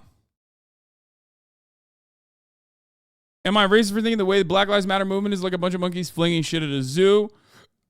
He said racist. Due to the fact that they demand white people give their houses to poor black family and the way protests always seem to turn violent.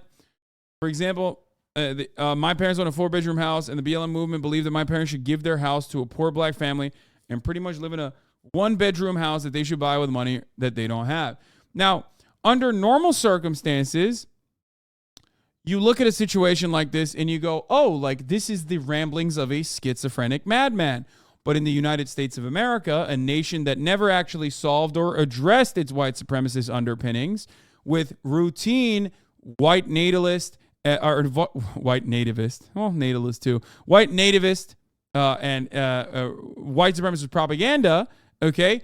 You look to that and you go, that's in some respects, while also definitely a violent criminal, is a victim of that kind of propaganda. This doesn't happen on its own. Nobody is born and then immediately they start thinking like this. They are conditioned into thinking like this, okay? There are so many people who think like this because they watch Fox News, they watch Newsmax, they watch all the fucking right-wing media say exactly these words. Where do you think he came up with this idea? You think he cooked it up in his own mind? No. I mean, obviously, it's not great that he's probably a fucking absolute dumbass, right? Who doesn't even have, he lacks the media literacy or the comprehension to like fully understand what the fuck he's watching, what the fuck he's looking at. You know what I mean? That's it.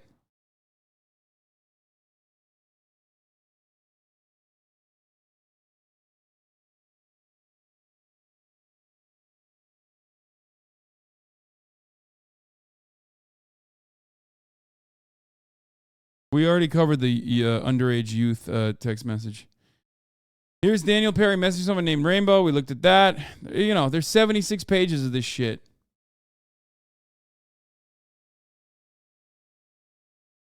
Stop body shaming our soldiers, please. They might have to invade some powerless country at a moment's notice, so chillin' is important. Worse anime. His mind does not cook anything. He's got to Uber Eats a single thought. Yeah, I mean, that's it. He has to be force-fed this kind of propaganda, and he ate it hook, line, and sinker because, you know, it corresponds to his fucking worldview of being like a terrified monster that thinks that like the shadows are out to get him, that thinks that like black people want to come to his parents' house and fucking take it over and shit. Pardon for Perry. Judge Brown still has not set a date for Was that an M HUD joke? Attack on Jews, the worst anime? Now that one is definitely fascist. You know what I'm saying? Like make no mistake. Some people say, oh, I don't know if Attack on Titan is fascist or not.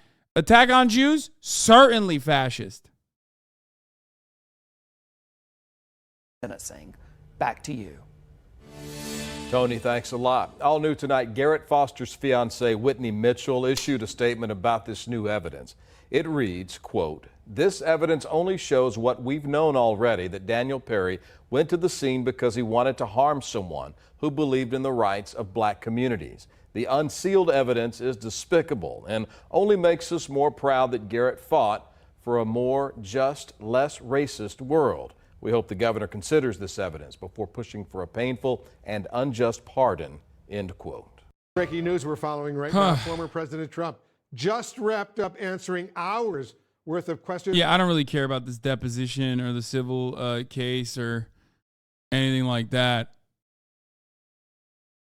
Supreme Court set the way on abortion medication battle. This one is huge. There's already an update on this, right? And then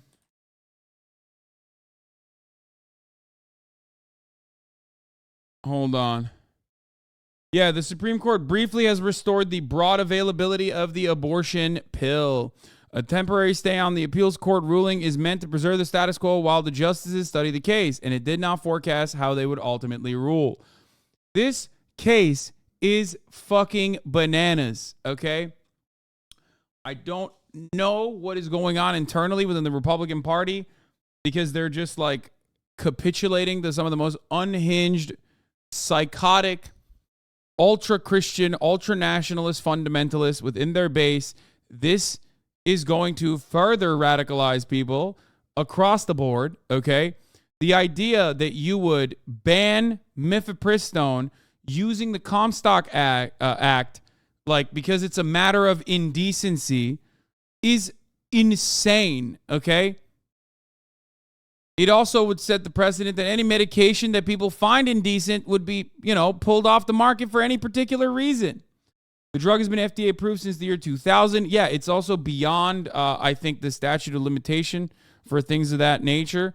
But Justice Samuel A. Alito Jr. issued a temporary stay on Friday, ensuring that the common abortion pill would remain widely available while the Supreme Court decides whether to grant a formal stay. The interim stay will expire at midnight on Wednesday. Such a stay is meant to preserve the status quo while the justices study the briefs and lower court rulings. Notice how, notice how no one ever talks about Viagra, by the way, which is like used for only one thing and one thing only. Whereas, birth control is utilized for hormone regulation, this isn't birth control. We're talking about mifepristone. But mifepristone, you can make an argument, is for medical necessity when you need to have a medically induced abortion in instances where there is a stillbirth. Viagra is actually used for pulmonary hypertension. I work in a pulmonary ICU. There's nothing else that they could use for pulmonary hypertension. Is just Viagra, really? I thought Viagra was the secondary component. It started off as a blood pressure medication, and then it turned into a dick pill because they found out that was like the actual, Viagra was originally supposed to be for the heart. Later, they found out it made your dick hard. Yeah, no, I know. Yeah. Couldn't you argue that Viagra can be useful for rape and should be banned for that? I mean, you could just say that it's useful for people to have sex outside of marriage, right?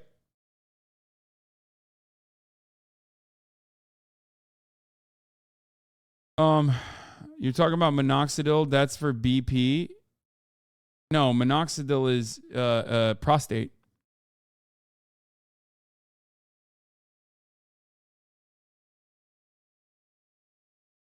They'd ban Viagra too if they could. Fuck no, they wouldn't.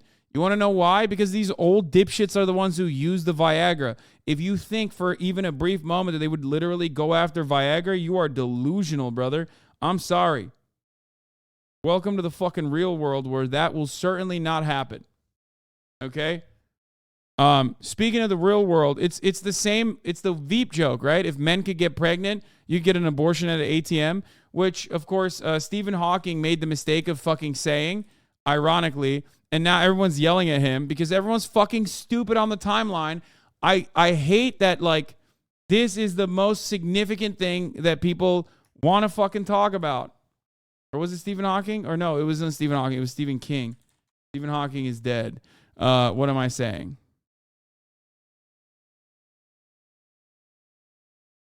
It has been said before, but it bears repeating. If men could get pregnant, abortion will be a sacrament. That's what he said.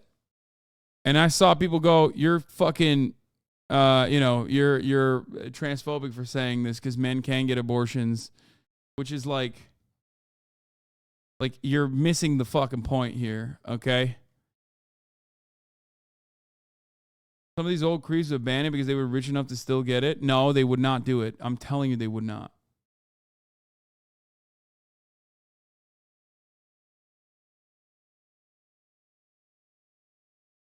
That's just libs being libs, LMAO. I know, it's so dumb. Like, the intention of this statement isn't to say that, like, the 17 trans men who are able to get pregnant and want to get pregnant is like being fucking erased out of existence, okay? If this is like if this is the pinnacle of your trans advocacy, I don't know what the fuck to tell you. I'm sorry. Like, anyway. Like, also the 17 trans men who literally have to get off testosterone too to be able to do that.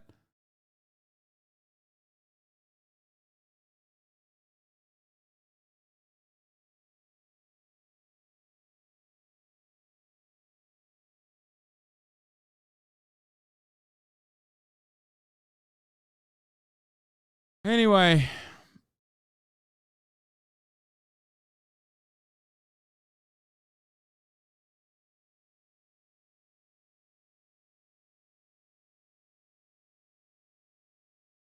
I feel like the number is closer to 2, LMAO.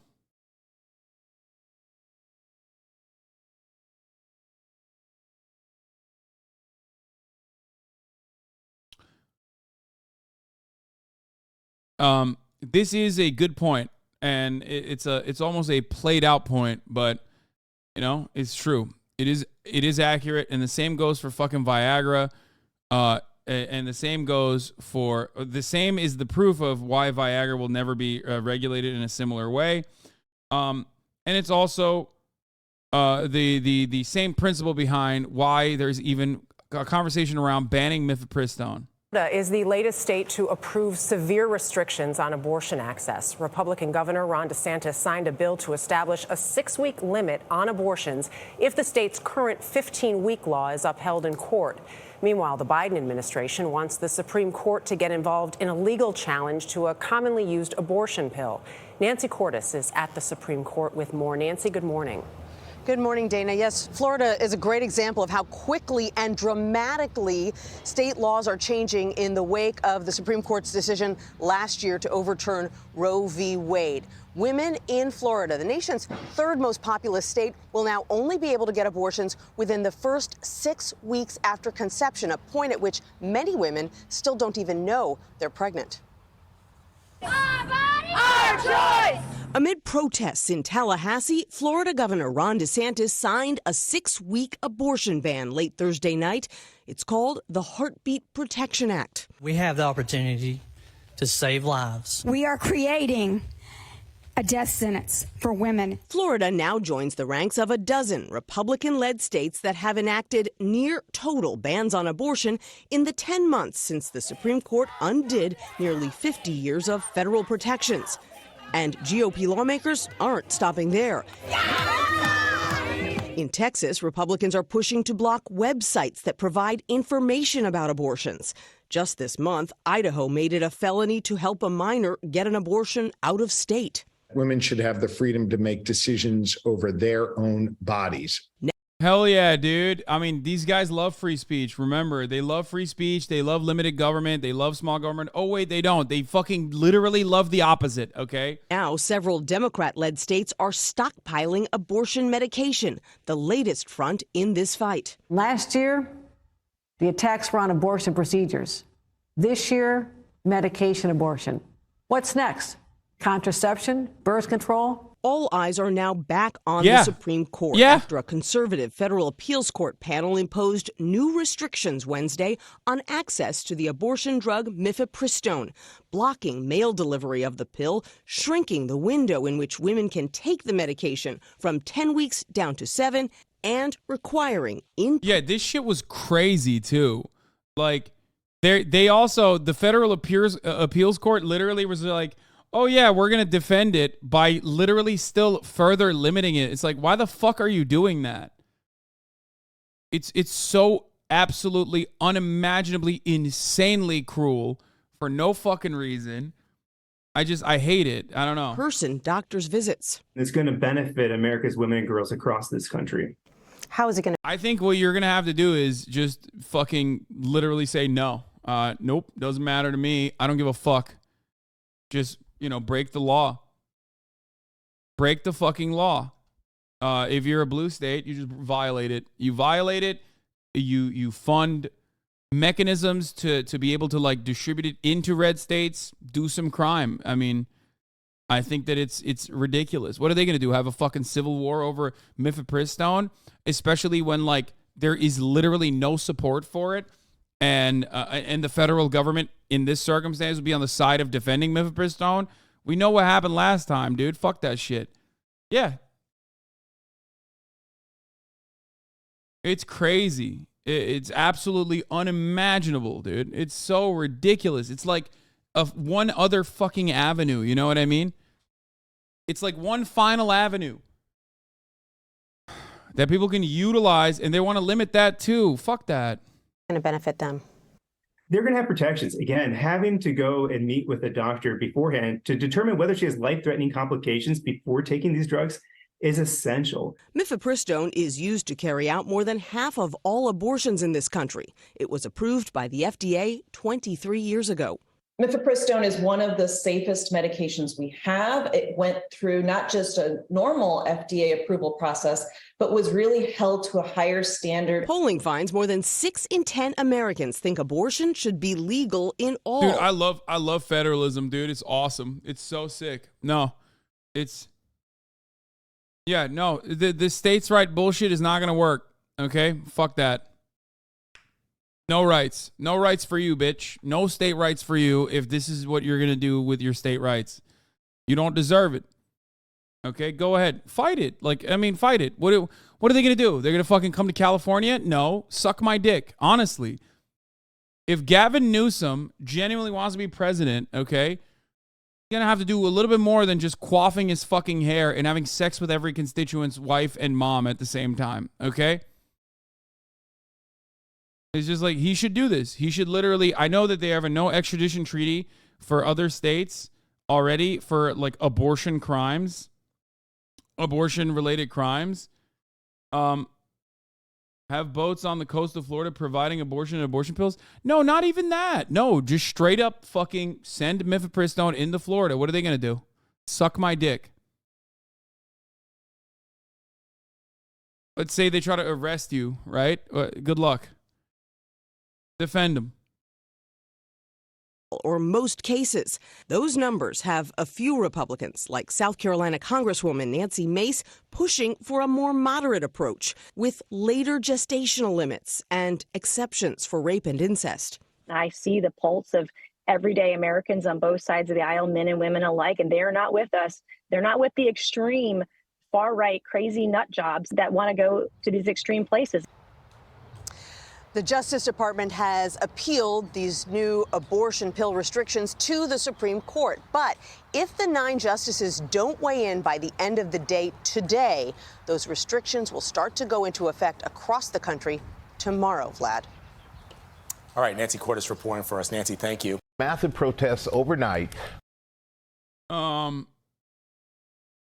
is this? Reporter confront... What the fuck? Reporter confronts trans teacher who wears Z-cup. We've been following. Is that fucking Tim? Wait. Fake as a $3. Bro, that thumbnail looks like it's Tim Dillon, right?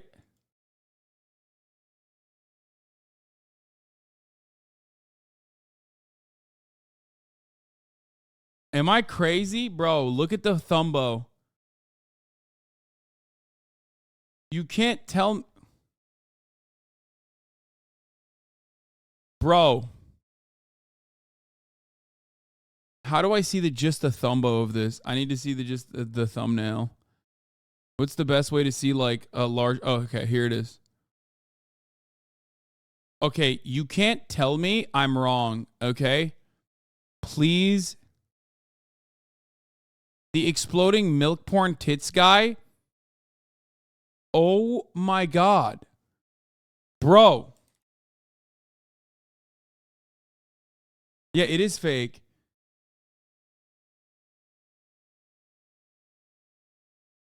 Bro, are you fucking joking? Wait, hold on. Someone... I'm sure Tim Dillon has a photo with the same exact fit. I'm not even kidding.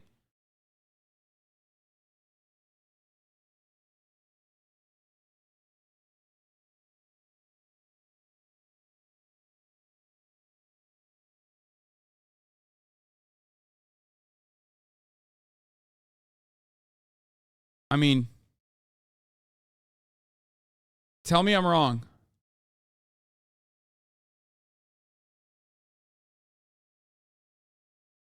Was this all like an elaborate Tim Dillon bit or something? Like, what the fuck happened here? No, that's actually weird. What the fuck?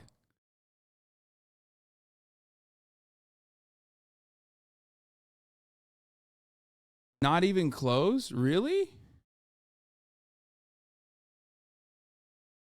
Am I being an anti-white racist right now? This is...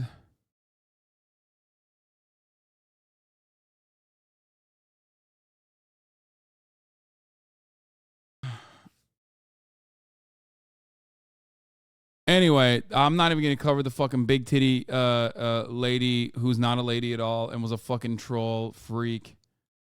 2024 Biden campaign is a strong theme already. Son of Dalai and the 46th President of the United States, Joe Biden. Joe Biden.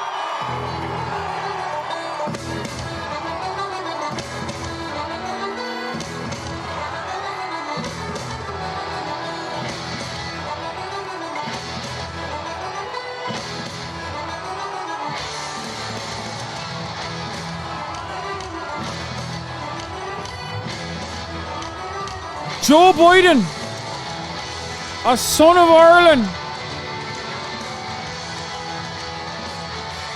Nothing but respect for my president. Nothing but fucking respect.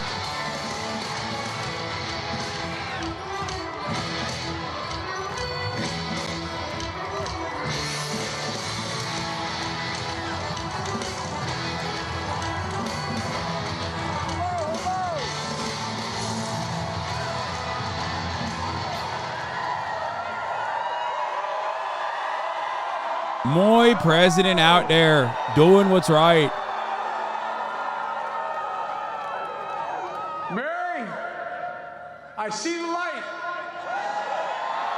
Hello, Mayo. It's great to be here with you all. And it's great to be back in Baltimore during your 300th anniversary.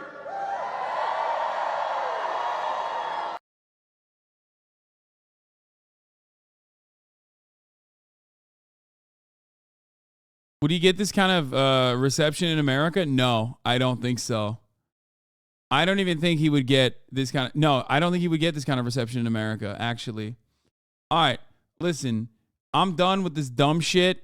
Let's get to some fun shit, okay? I'm done with this dumb shit. I'm done with the fucking news. The serious news coverage is getting fucking hella boring.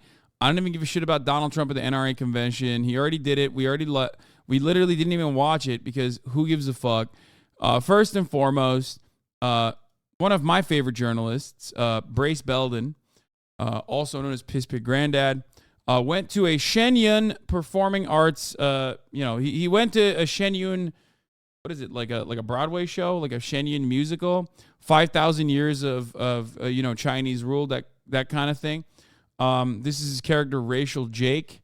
That he was, is a bit that he was playing. But they interviewed him, and here's what he said. Now, of course, Shenyun is a Falun Gong operation. It's led by a cult, And it's got some really fucking crazy stuff. But because it's expressly anti-communist propaganda, the CIA loves it. The CIA is literally aligned with them. And this is very popular in America. So let's take a look. I felt inspired and filled with hope. I just said, hey, you know, these people can do these crazy flips up there. They have this dedication to Chinese culture. I mean, what am I missing from my life that I could also put that much effort into? I had an incredible time. I thought it was a wonderful performance. Yeah, it was really amazing acrobatics, and the music and the lyrics to the songs, too, are really something else. 神韵舞蹈演员的精湛技艺令 Jake 感到不可思议，叹为观止。I thought they were just incredible. I mean, my God, I don't know how you could perform some of those. CEO Rachel Jake. I mean, I don't want to call them stunts, but those dances, I mean, they were just amazing. Well, we should revive all traditional cultures. And I think traditional Chinese culture will definitely get a shot in the arm from Shen Yun. I just think you did a wonderful job, and I hope to see it. I can't believe it's a new show every year. I'll go next year. So this is, this is part of their coverage. True interview deceptively edited to remove all mention of Avicii. Forget it, Rachel Jake. It's 5,000 years of Chinese culture, he says.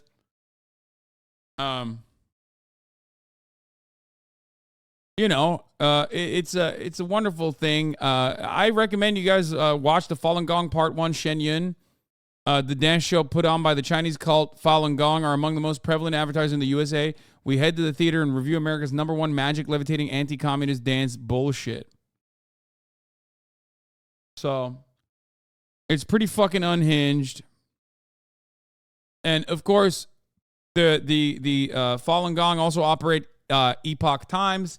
If you are, if you're Asian, and your older relatives start saying like random ass bullshit. Maybe they already hated China, but now they're also saying that like China is eating babies or whatever. Guess what? They are probably a part of the Epoch Times newsletter. Some fucking random psychopath approached them at the grocery store or some other way and basically gave them a pamphlet, and your grandparents started reading it, and now they believe in unhinged nonsense. Some of my favorite bits of the Falun Gong is that they're openly anti-evolution and also openly anti-miscegenation. Yeah, I mean, but hey, listen, they're against the Chinese Communist Party. So, of course, the CIA loves them, like I said. Doesn't Epoch spread the organ harvesting thing whenever they can? Yes. That the Chinese are harvesting organs all the time. Like, every little thing that you see, all the way from the Chinese organ harvesting down to basically the fucking dick milking factory is all anti-Chinese and completely fucking insane propaganda. So yeah.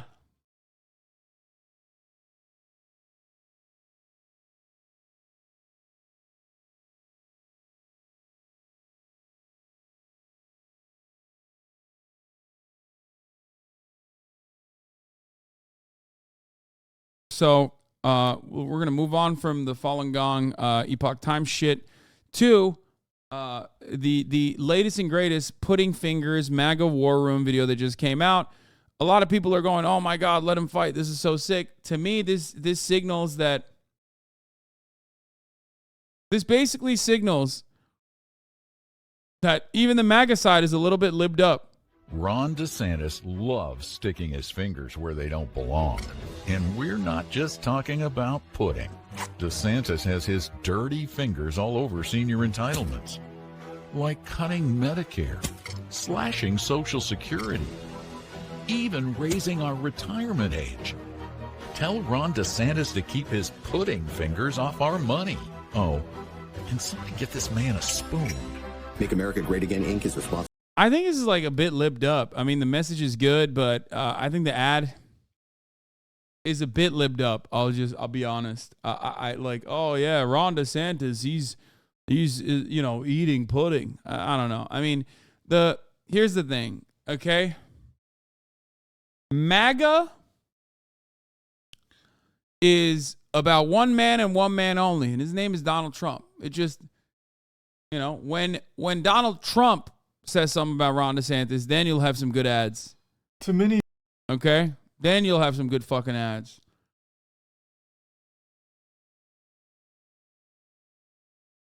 What does putting fingers means? There was a report that came out that little Rhonda was eating pudding with 3 fingers that he shoved in there on a private jet. Yeah, that read like a Lincoln Project ad. Thank you. That's exact. Dad. God, I love this community. This is when this community is at its best. When we're fucking synchronized. You know what I mean? Hive mind shit. No, exactly. I saw that ad and it read exactly like a Lincoln Project ad. As a matter of fact, they maybe even have some Lincoln Project motherfuckers working there now.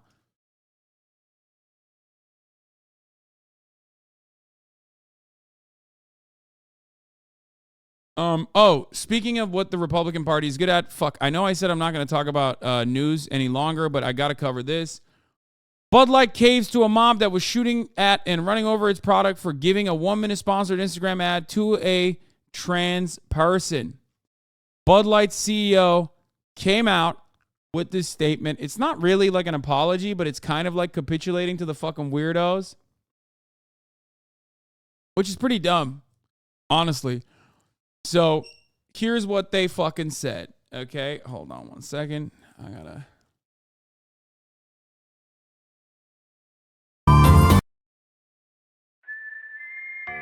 Our responsibility to the United States of America. As the CEO of a company founded in America's heartland more than 165 years ago, I'm responsible for ensuring every customer feels proud of the beer we brew. We're honored to be a part of the fabric of this country. Anheuser-Busch employs more than 18,000 people, and our independent distributors employ an additional 47,000 valued colleagues. We have thousands of partners, millions of fans, and a proud history of supporting our communities. Military first responders, sports fans, and hardworking Americans everywhere. Notice how I didn't say homosexuals? That's right, because everybody knows famously there are no homosexuals or trans folk in the first responder community, the sports fans, or do they like to work hard? Let's be real now. We never intended to be a part of a discussion that divides people. We are in the business of bringing people together over a beer. My time serving this country taught me the importance of accountability and the values upon which America was founded. Freedom, hard work, and respect for one another. And that means respecting transphobic people who wrote songs about fucking girls that are under the age of 18. That's right, Kid Rock, I'm talking to you. That was a jam. That was absolutely wonderful. I love that you keep LARPing like you are actually a rugged, working class American, even though your father owned multiple dealerships and you grew up in a fucking McMansion, you cousin fucking hick. I love that shit. Ted Nugent, I love you too. Trans folk, on the other hand, I don't love you. Okay? I don't love you at all. I lied. I lied to you, trans folk. I don't give a fuck what happens to you. It's a beer company. I know you know that you didn't. I know you know that I didn't give a fuck about what happens to you anyway, but, you know, this is a big fuck you anyway, regardless. Okay.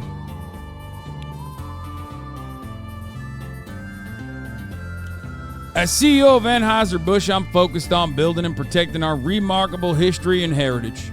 I care deeply about this country, this company, our brands, and our partners. I spend much of my time traveling across America, listening to and learning from our customers, distributors, and others. Moving forward, I will continue to work tirelessly to bring great beers to consumers across our nation. CEO, Anheuser-Busch. You are literally obsessed with this trans stuff? I'm out. My favorite type of fucking broadcaster. I swear to God, bro. What's the first link? What's the first link that this motherfucker sent me? This. What is this? Global Tree Pictures? What the fuck is this? It's a Ukraine on Fire documentary. Full of idiots. Same. Grown of gone mad lol. That's not even close. Aboutism is not nice. You are literally obsessed with this trans stuff. I'm out. What the fuck is this?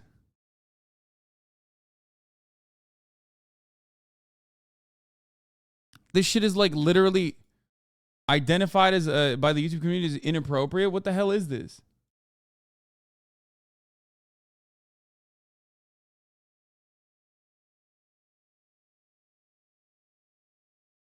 Oh, it's the Oliver Stone Ukraine doc? Oh my God. Yeah, he has aboutism.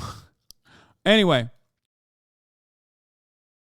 This is not an apology. It's the same pandering, non-apology every company does, and when any faction makes impotent boycott threats? Yes.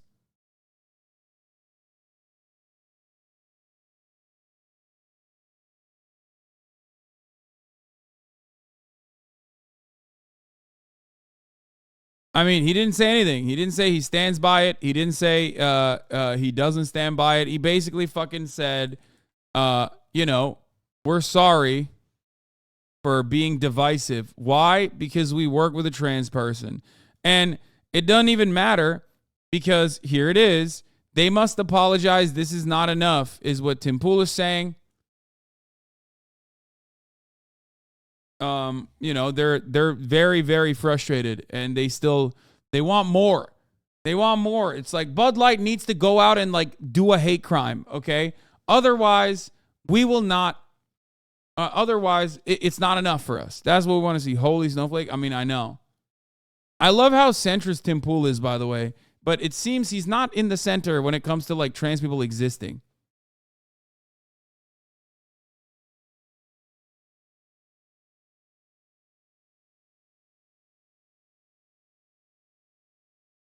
Like, what are they supposed to do? Like, the hate crime Dylan Mulvaney or some shit? Like, what the fuck? I don't get it. What is the offense here? That they worked on a 1 minute slot that the right gave significantly more brand lift to with, like, a singular trans woman? That's what it is? Anyway, yeah, Tim Pool needs some HRT so he can fix his fucking hairline, but, you know, that's how much he hates gender affirmation. Where is the Dylan Mulvaney had a response to this? Really? Where is it?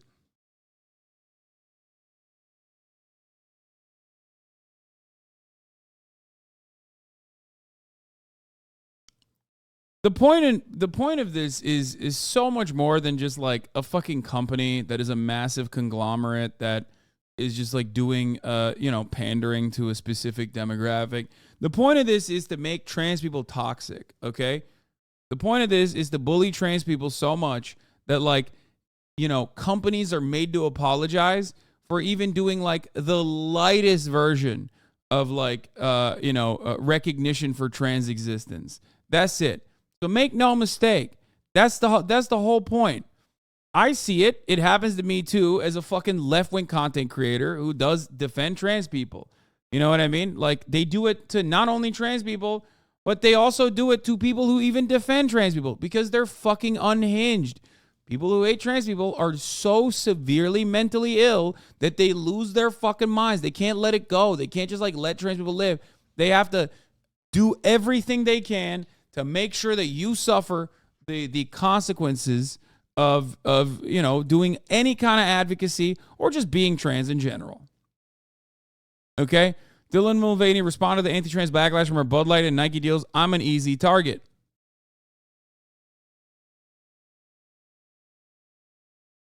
With Bud Light, some people complain the brand should know their audience and avoid Mulvaney, or that the majority of her drinkers are going to cancel you.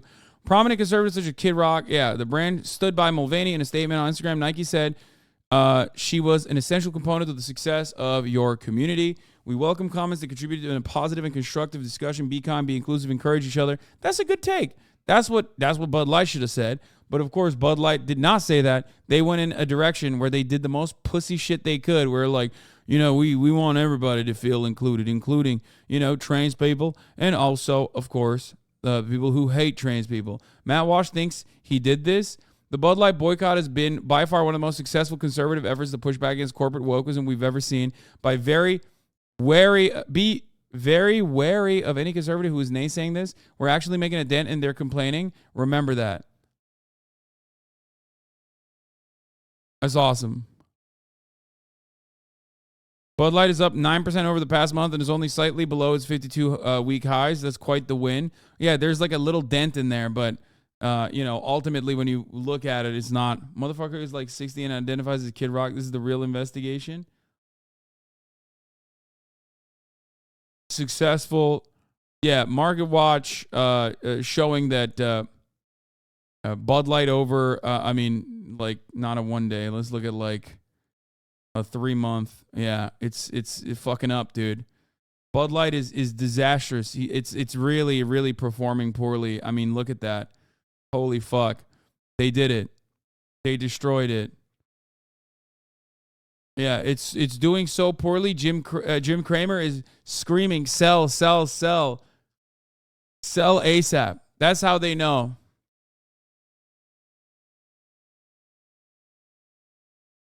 I thought it was just Chuds mad about this, but I was kind of wrong. Atriok talked about this last night and said transphobia is a mental illness, which really pissed off like half of his Sock Dem chat. It was wild to see.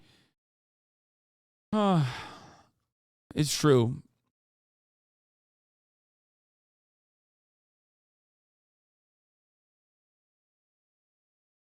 It's true. Transphobia is like such a severe form of mental illness, dude. I don't know how else to describe it. You can't tell me any of these motherfuckers are normal, dude. This is not normal behavior, dude. It's not. It's not. Constantly having trans on the fucking mind. Bro, Kramer is saying sell because he thinks it's bad, bro. You don't understand, bro. You sell things you don't want anymore. Wait, what? No, that's what I'm saying. Kramer is saying sell, so which means you got to buy. What do you mean? It's the reverse Kramer index. What the fuck? That was the joke.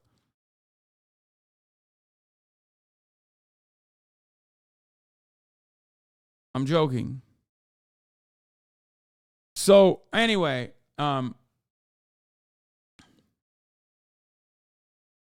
let's get back to Charlie, who I will be doing a podcast with tomorrow, as a matter of fact. That's right. Charlie is going to be on the Fear End podcast, where I'm going to give him a sucking and fucking that he's never actually endured ever before. It's going to look like the Avatar Way of the Water mixed up with Belle Delphine, if you know what I mean. It's going to be the greatest moment of all time for Charlie. He is going to enjoy it so much he's never going to look at his massive dildos that he rides the same way ever again. Anyway.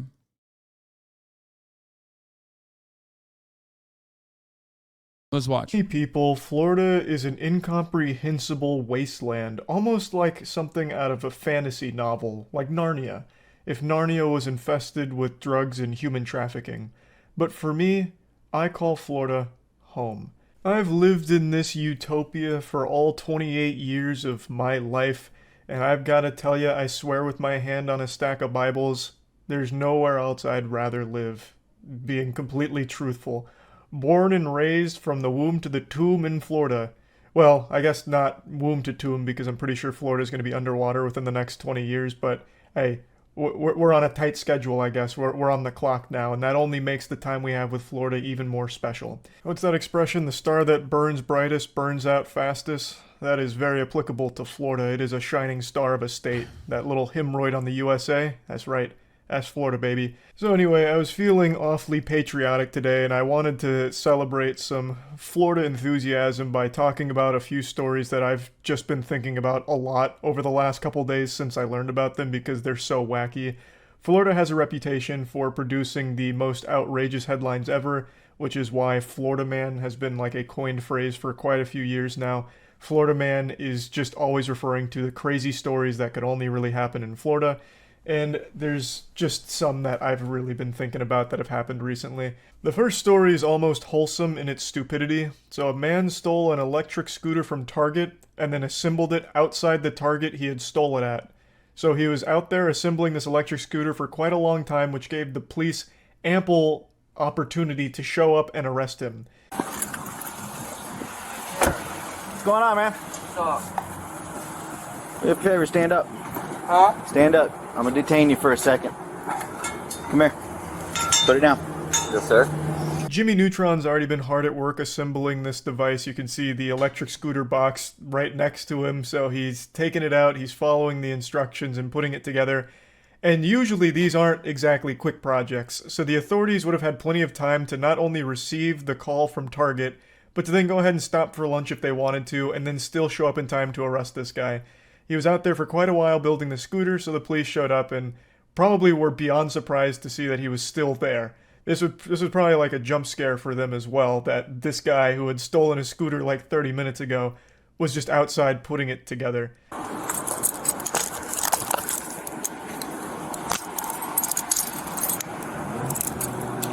You know why I'm detaining you? No? Okay. Once I get these on you, I'll explain it to you. We'll get it all figured out, alright? Alright. A confounding mystery, no doubt. Why would this good Samaritan just casually putting together the electric scooter he just stole possibly be getting arrested or detained here? Something that science can't quite explain, I suppose. It's an ICAP, baby. I just really like this whole idea here. He steals the scooter and he's like, alright, great. Oh man, I can't ride this. It's in the box. Well, guess I'm gonna have to put this shit together like it's some fucking Legos. And he just does it outside the Target he stole it at. He could have taken that anywhere else. Literally anywhere else. He could have taken it to like a nearby park or even just on the sidewalk somewhere and started putting it together, but instead he puts it together at the danger zone, the hot spot where he had just committed a crime. You buy the scooter?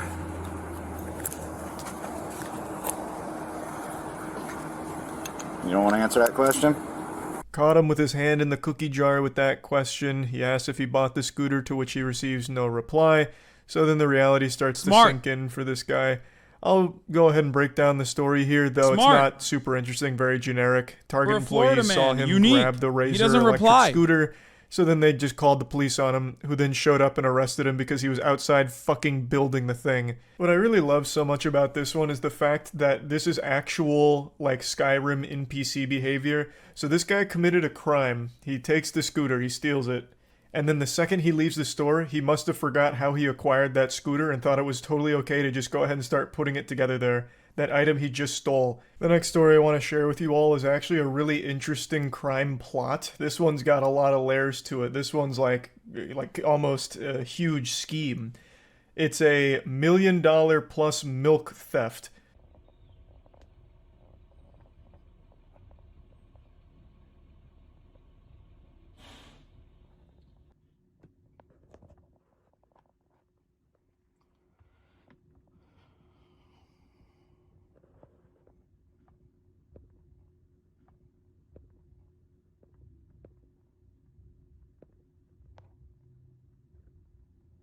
This is actually like a whole crime group, like the fucking Milk Mafia.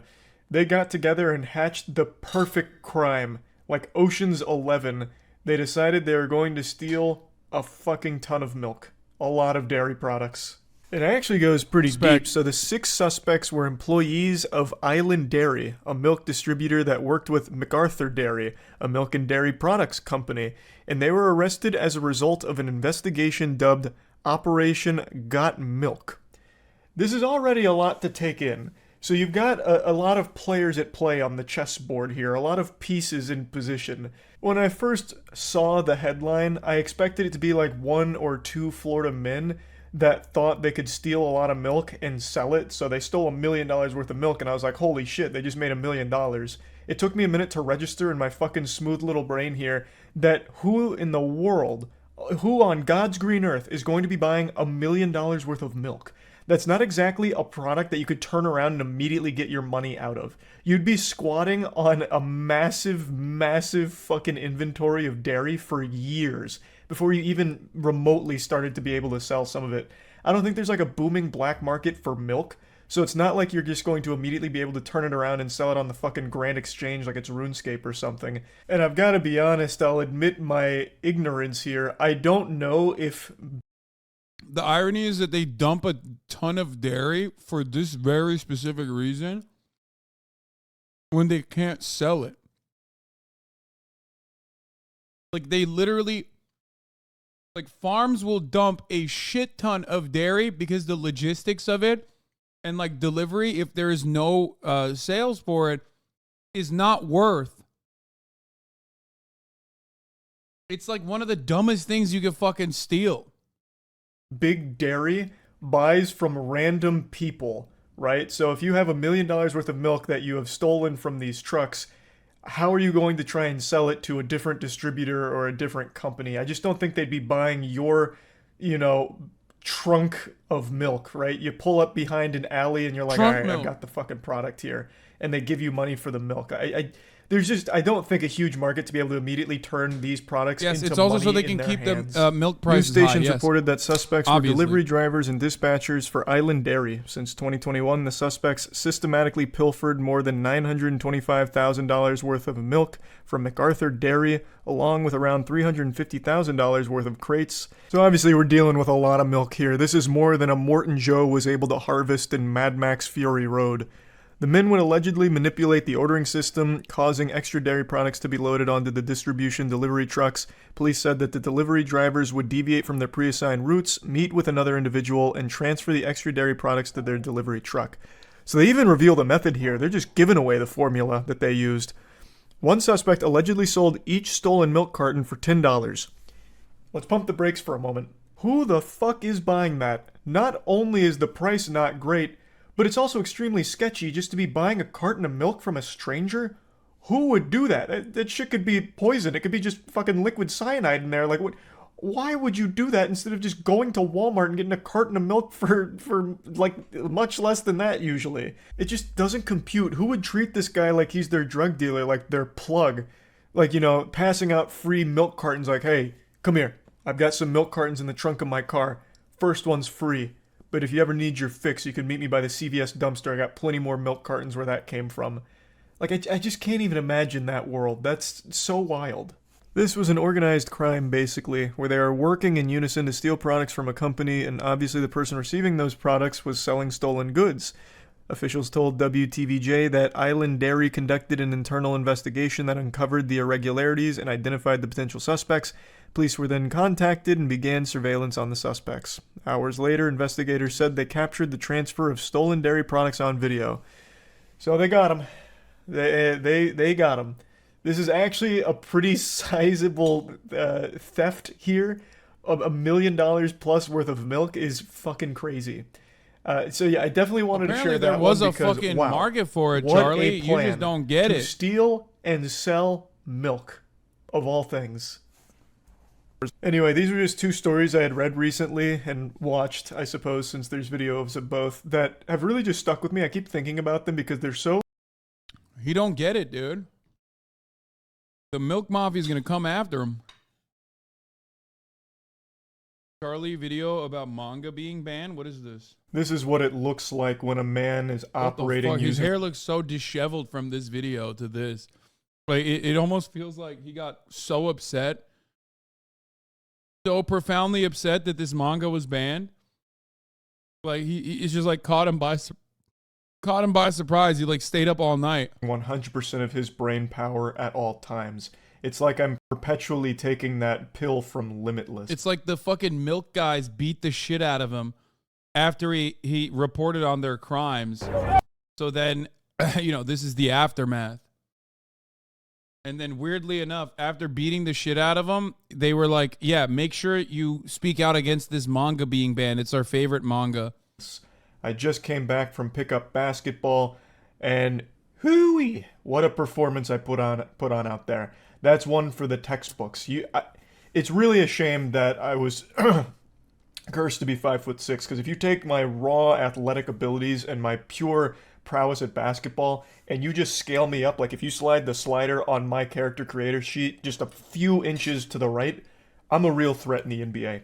But regardless, I'm this getting is carried real away. HasanAbi That's why I coded. look all disheveled and shit, because I was out there going and yes, hard. yes, I will be playing ball with Charlie. Yeah, I'm literally talking to him right at this very moment. I'm DMing him literally right now. I was grinding, and if you want to know what a real man smells like, take the side of your hand and rub it in between your ass cheeks like you're swiping a credit card and take a sniff, because that's what it smells like right now for me. But I'm not here to talk about basketball, though I am here to talk about something just as stinky, if not stinkier, than myself right now. The banning of books. We're going backwards.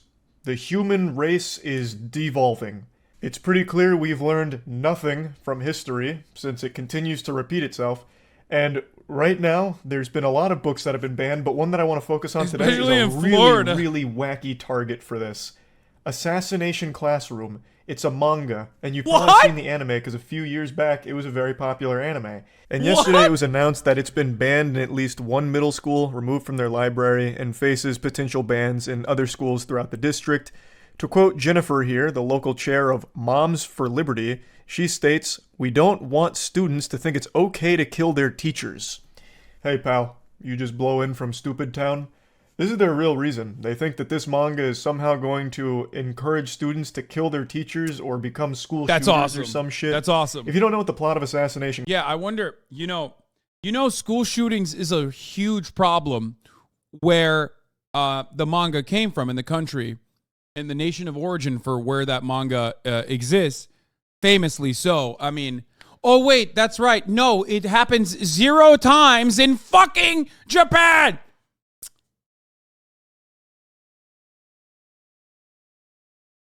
I wonder if there is like a serious difference between what could it be? Both countries have the manga, weirdly enough. Both countries have the anime, weirdly enough. It's distributed in America, it's distributed in Japan. And yet for some reason, one country has 0 school shootings where the manga is actually distributed way more. Okay? And in the other country, there's like a fucking school shooting happening every week, it feels like. Yeah, both of those countries have schools. I wonder what it is. Classroom is, I'll break it down real quick. Basically, there's an alien. He's already fucked up the moon and he's threatening to destroy the Earth. But he won't do it on one condition. He be allowed to teach a class. He wants to be a teacher. And all of the students in that classroom are assassins that are determined to kill the alien before the end of the school year, before he has a chance to, wreak havoc on the Earth. And it turns out the alien's an amazing teacher, and the students all take their attempts to kill him. That's fundamentally the story in a nutshell, just like really simplified. I can also 100% guarantee you, I fucking promise that the people that have banned this book and are lobbying to continue to ban this book have never read it. They probably never even opened it. They read a single paragraph plot synopsis, most likely on a fucking Reddit comment somewhere. They probably have no fucking clue what the story is even about or what goes on in it. They just immediately went into this frenzied panic and decided to just slap the ban hammer on it. And the worst part is, I'm not even surprised. Like, the caveman brain activating here and using absolutely no rational thought process to just ban this book doesn't shock me in even the slightest.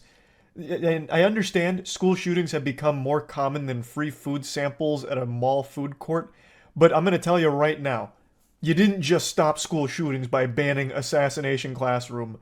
I don't think there's a single human being on this planet that opened that manga and was like, I might need to kill my teacher. What if they're a fucking alien?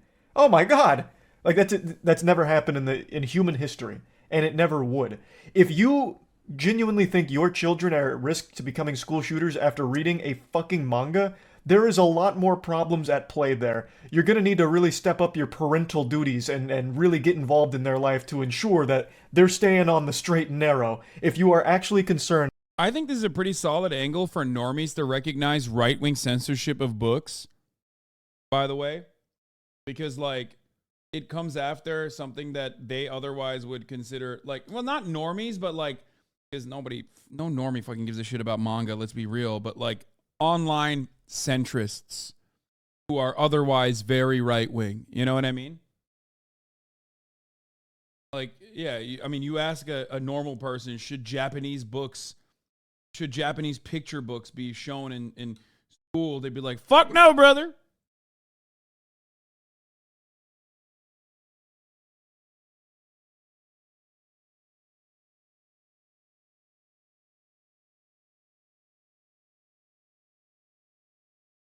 But, I'm all for it. Because, like, let's be real. It's not like Charlie's going to cut a fucking video about trans books being banned. You know what I mean? Or queer books being banned. That would not be that would not be well received. And that they are going to read this and just bring in a fucking Glock to school to blast the teacher. It's a crazy thought process. Growing up, I always heard the expression, history repeats itself, or we have to study history or else we're doomed to repeat it. And I just never subscribed to that belief. I thought it was all just a bunch of baloney, a whole load of hooey. But now, I see how true that is. they legitimately are going backwards into like the panic in the like the 60s and 70s or whatever, 50s, whatever, with rock and roll, where they're like, fuck, it's the demon music. This is gonna cause everyone to go fucking loopy and start causing violence. Or with video games are causing violence. They're responsible for so much violent crime. Like, it's mind-blowing. And now we're banning manga. A manga that is about a fucking alien. We are reaching like a comical status with the shitty decisions being made with decisions like this. Now, Florida and that other school district aren't the only two places that are looking to ban this manga.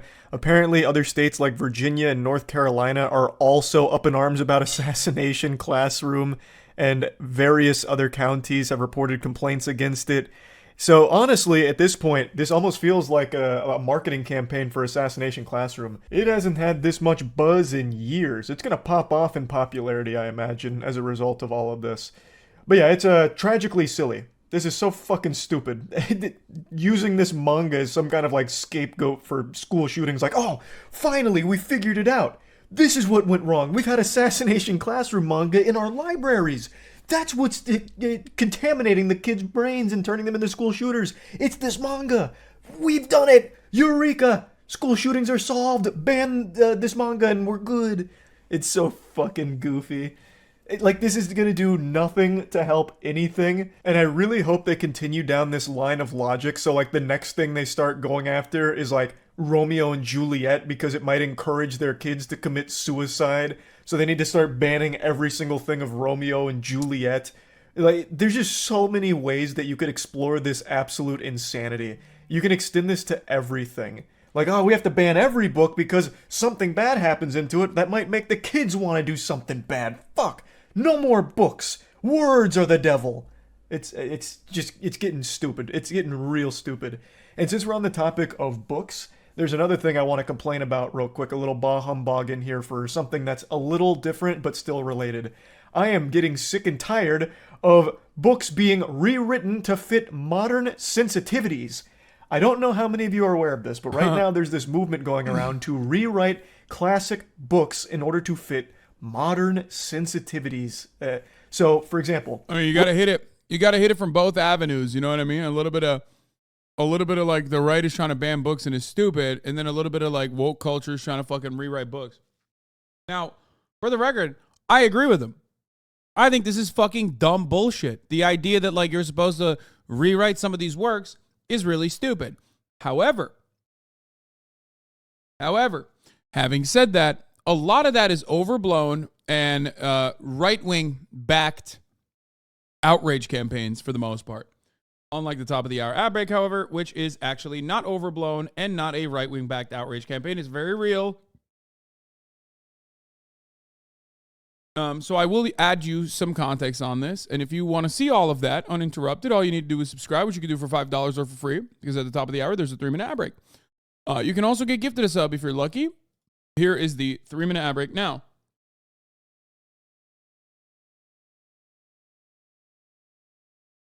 Not overblown, but overdue. What do you mean? No, man. A lot of this shit is so fucking stupid. It's always the estate that does it themselves. It's never like government mandated or anything. And it's literally just the estate being like, ooh, maybe we can drop some additional, like maybe we can farm some outrage and, get ourselves in the public consciousness again. That's usually what it is.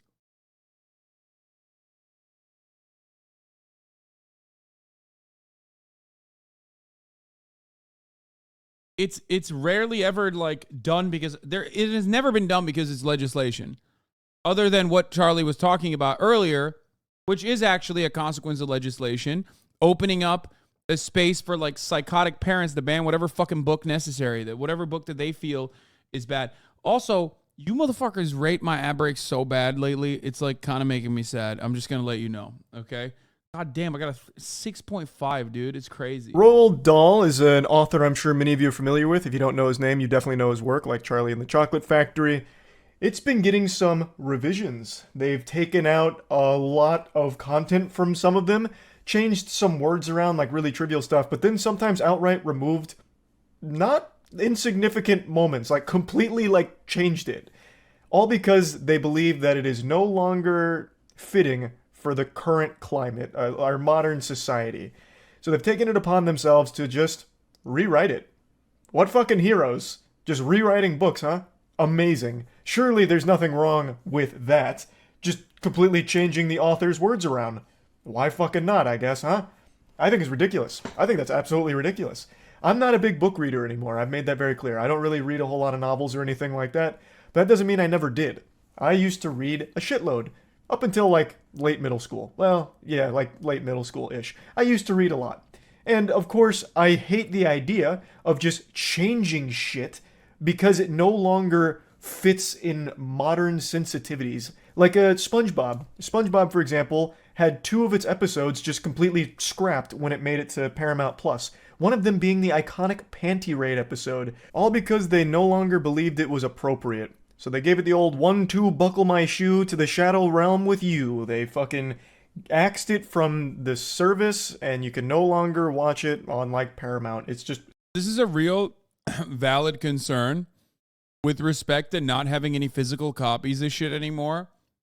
This is something that actually people talk about quite frequently. No, it's not a who cares thing. No, I care 100%. I think that when you don't have any physical copies of anything and all of the media that you consume, you're basically renting out, okay? They can literally do whatever the fuck they want. They can just stop releasing media that you like, that you want to consume, that you want to enjoy, that you actually fucking purchase, for example, and directly eviscerate it. Like they could just like take it off, take it out of any kind of circulation. I think that is really fucked up. I am pro-piracy, as you guys know. I think it's unacceptable that there isn't like so many physical copies of these kinds of things. I really, really, really despise this type of bullshit. I think it's so dumb. Like HBO just merged. Yeah. HBO just merged. There's no Westworld. Like, what are you supposed to do? HBO merged with Disney. Now it's going to be Max, right? It was HBO Max. Now it's going to be Max. So many of those shows, if they decide not to circulate, what are you going to do? Or not with Disney, sorry, Discovery.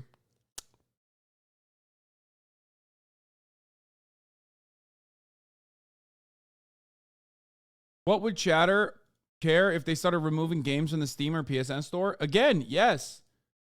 They lured us in with convenience and took away our ability to own any media. Exactly.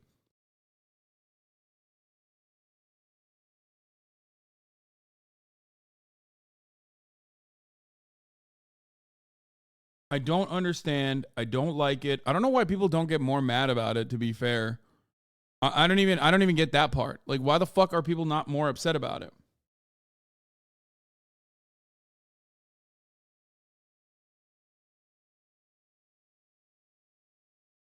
Amazon has routinely edited films that you can't literally watch anywhere else, like the tail fucking scene in Avatar. Yeah, they do shit like that too, where they will re-edit and recirculate movies so you can never find like the original intention that the author had or anything like that, which I don't really like.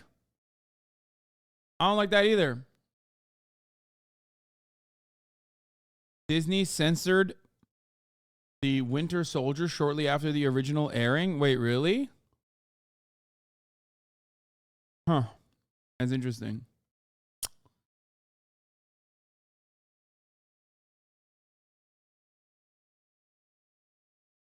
It's little stuff like that here and there, but it does frustrate me when I think like there will be broader implications.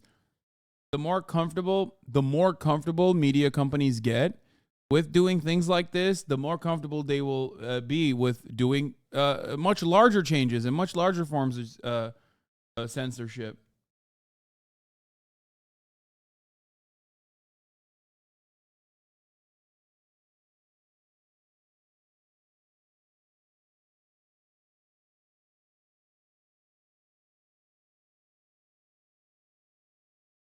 So, I don't know.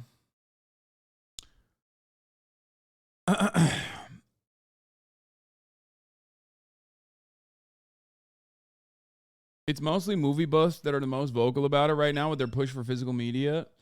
Yeah. I think like, you know, I mean, look, this shit will happen in fucking video games and then this community will start chirping more. Oh, I mean, yeah, Nintendo receives backlash from fans over ending eShop purchases. Nintendo is facing backlash from fans over its plan to end purchases on older generation Wii U and 3DS systems in March 2023. It means that consumers will no longer be able to buy hundreds of Nintendo games from the past. They'll have access to a smaller selection of titles through Nintendo Switch Online. And as a subscription service, players will lose access to their favorite games if they do not renew. Everything's a fucking DLC, dude. Back in the day, you could just like buy a game and then, you know, you had the game. Now, you buy a game, you have the game, but, you know, they might decide, hey, you need to pay us an additional hostage fee now. Steam will shut down one day. I don't even want to think about that, but you're right.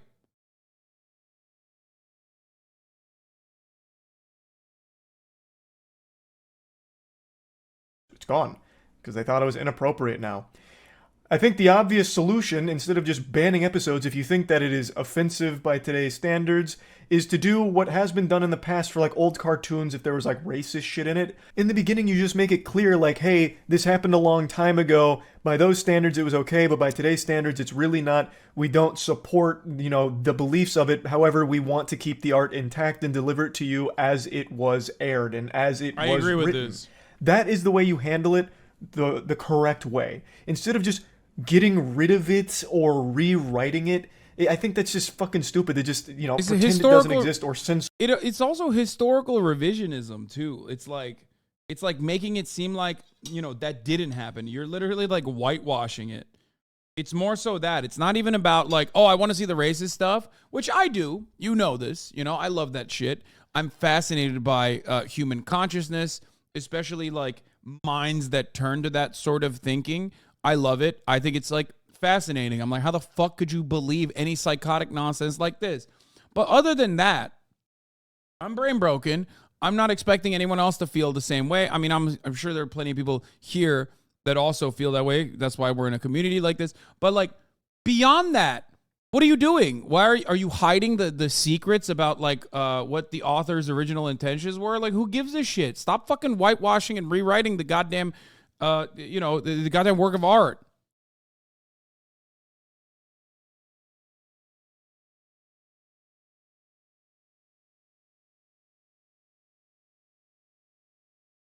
I guess the only exception, like with Dr. Seuss and stuff,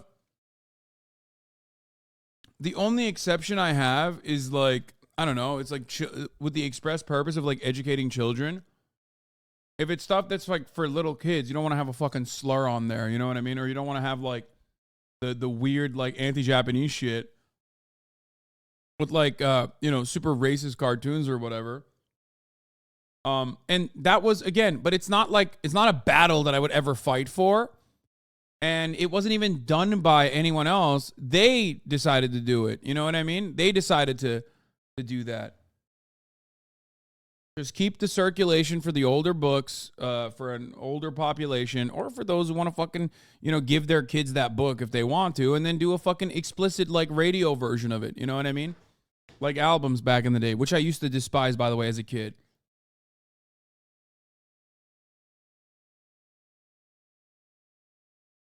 So I couldn't buy it without my parents.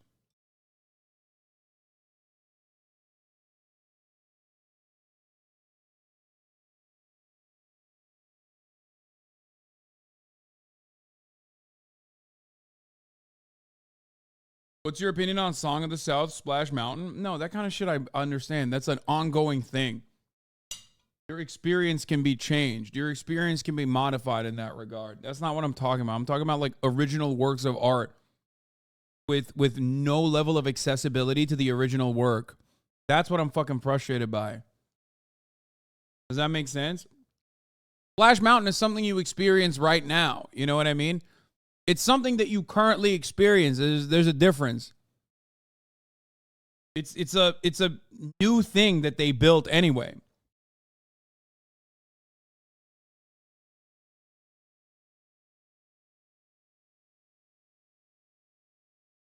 Bro, is Hasan related to Danny Mullen's homie Leo? Someone please answer this for me. Who the fuck is Danny Mullen and who the fuck is Leo? Are you okay?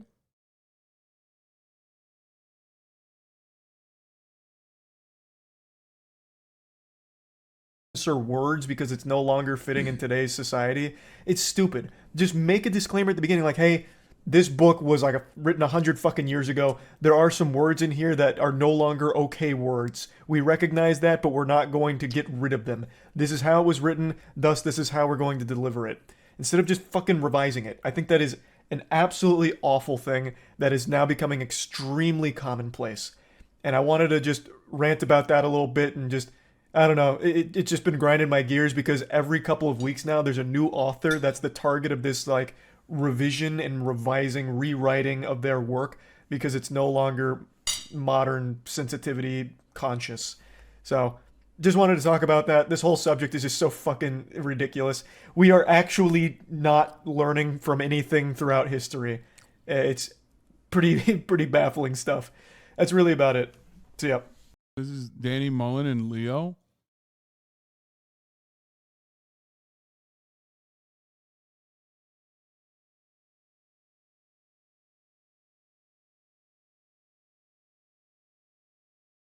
I have no idea what this is, man. I'm gonna keep it a $1.50 with you. I'm gonna keep it a stack. I don't know what's going on here.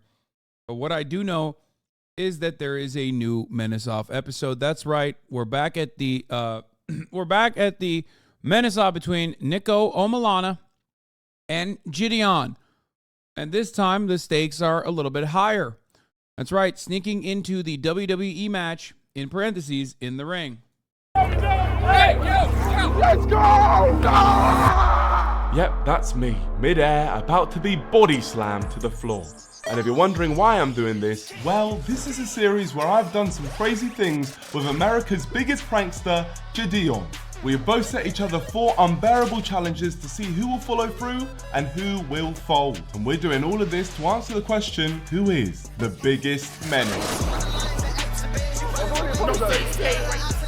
And the winner is...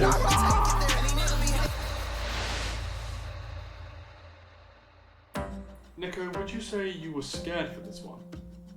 Yeah, I was a bit. This was his last opportunity to make me fold, so I had no idea what to expect. All right, JiDion, tell us the plan. So, one of Niko's signatures is that he sneaks into rings. I was thinking, instead of doing some pussy YouTube boxing, why does he do something real? WWE. I was told to wait outside of some dodgy location and there was a knockoff Toby Maguire who came out and collected me. Who's ready for me? Okay, you want to talk to me much or? Oh, wow. Okay. Oh! What's this, WWE? This just shows how extra Jid is. He literally rented out a whole WWE gym just to tell me what the challenge was. I'm so baffed. What the hell? I was thinking a lot. What can I have you do? And I was going through your channel, and I see you have a fetish with sneaking into rings. It's a good fetish I've got, yeah. But you don't have any self-defense mechanism. You don't know how to protect yourself. You got drop kick. I'm gonna teach you how to fight, and we're gonna sneak you into the ring. A WWE ring. Oh, wow. Not only were we gonna get Niko to sneak into the ring, but I want him to do one of the most legendary poses in wrestling history, the Stone Cold Steve Austin beer smash. But since Niko is a raging alcoholic in AA meetings, I decided to stick with Prime. These are WWE superstars. They might perform their finishers on you. So that's why I've had these gentlemen here. They're gonna prepare you. They're gonna train you. You are gonna be a wrestler. Oh my gosh. What the fuck happened to JiDion's like microphone in this? I can't believe they did a Prime ad on it. End of the day. We're training now then, yeah? You guys are. Let's see what you pussies got, man. Actually, to be fair, I don't know the background, but I'm sure Prime was probably sponsoring the event. I think Logan Paul was on this event too. So that's probably how they got access to be able to even film this inside of the WWE. You know what I mean? Shout out to MCW for letting us use their training facility because I had to get my boy Niko right. If he was gonna stick into that ring, who knows? He might get RKO'd out of nowhere. You know how to run the ropes? Yeah. Teach me something then, G. I just run around the side of the rope, like, you know, like this type of stuff. People laugh at me when I do my funny stuff. Would I say I was a natural when describing my wrestling ability? Yeah. No! My elbows hurt. I wasn't surprised Niko didn't have an athletic bone in his body. My stage name is Aimar Puse. Okay, that's fair. Fits. How's your old joke backfire you? Delivery was wrong, I'm tired, I'm winded. And after learning the basics, they wanted to step it up a notch. I like that.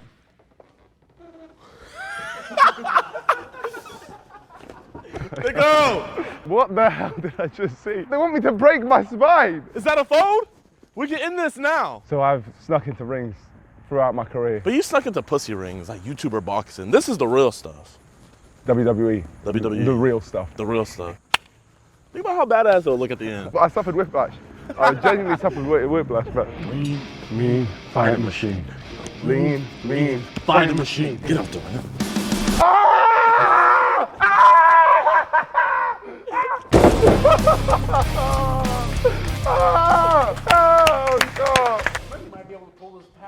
That is fucked up, bro. That's actually straight fucked up. I can't believe he got him to do this.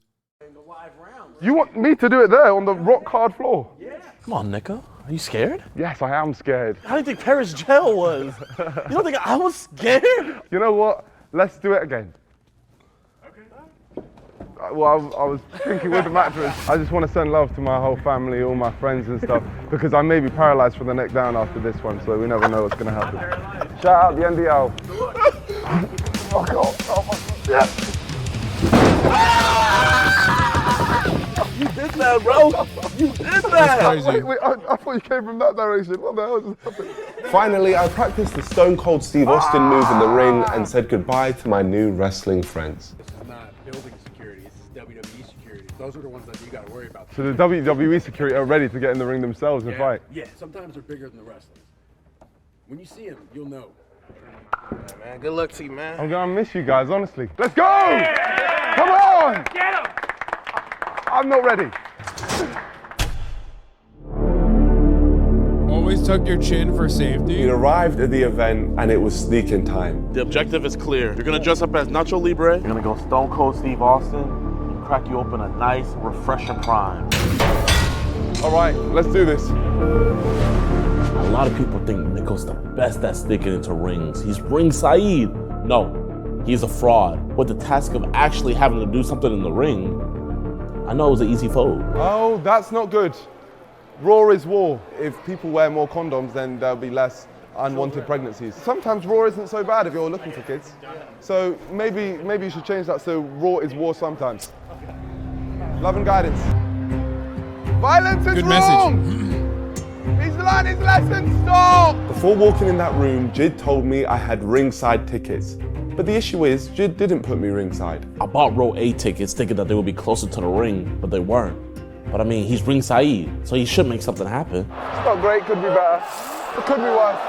If you look at all of the security guards, this is going to be a long day. Oh no! That is an additional barrier. That's not too bad. Are you kidding me? There is a direct line of the beefiest motherfuckers standing between you and the ringside.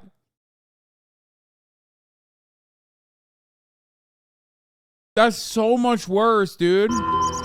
Sneaking past 2 layers of security means that even if you sneak past the first layer, you will be caught by the second layer, and it's pretty much game over, which meant my job became a lot harder. From what I see, there is 2 facing this way. As long as we can get onto the floor, we should be fine. I also feel like WWE security probably is like so used to fucking yee ass hogs that like get incredibly, profoundly emotional at the mere sight of like, their favorite guy getting beaten up by like, I don't know, Mohammed, that kind of thing. and they're drunk and they're passionate. They forget that it's like fake for a second. Oh my God, those guys have to probably routinely beat the shit out of fans. Here we go. It's approaching the time. Finally it's over. That's the end of the show. It's time. Don't fold! I don't know how, but I must be wrestling's most wanted man or something, because the moment the event ended and I made my way to the floor, there was like 5 security guards on me before I could even get there. I just want to get a picture. Have a good night. All I want to do is just take a picture. Please head back up that way, sir. Okay, all right. Great. Okay, at first I thought that they might have had like actual, they would have like allowed them to do it, like Vince McMahon kind of like, you know, gave them the go ahead or some shit. No, they had to wait for the event to be over because, you know, there was no way that was happening. You know what I mean? It's a good day. Have a good night, bro. Okay, yeah, have a great night. Are you leaving? Huh? Clear the place, bro. Oh, yeah, sure. I just wanted to get a picture. Let's go. Didn't I tell you let's go? What are you doing? What did I tell you, go? Wait, what did I tell you? Hang on. What did I tell you? Wait. What did I tell you? Hang on. I was just okay, taking a picture. let's go. Let's go! What am I supposed to do? Nice smile. Yeah. There we go. How about this? Yeah, how about this? Oh my there we God. go. Flip off the camera. What's your name, my friend? Yeah. Tyrone Price. Tyrone Price. I now understand why Jid hates Tyrones. So let's run up the national anthem.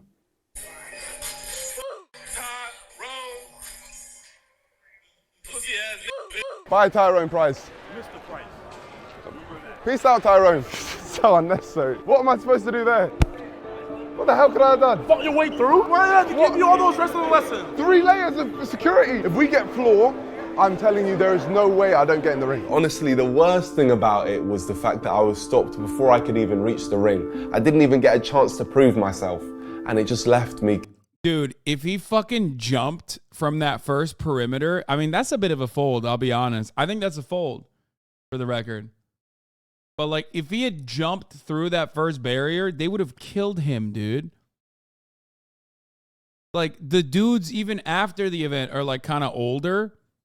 But, like, the dudes that were there doing perimeter while the fucking event was going on looked way more vibrant, okay? They looked like they had way more meat on them bones. It wasn't like, you know, old man Tyrone Appears.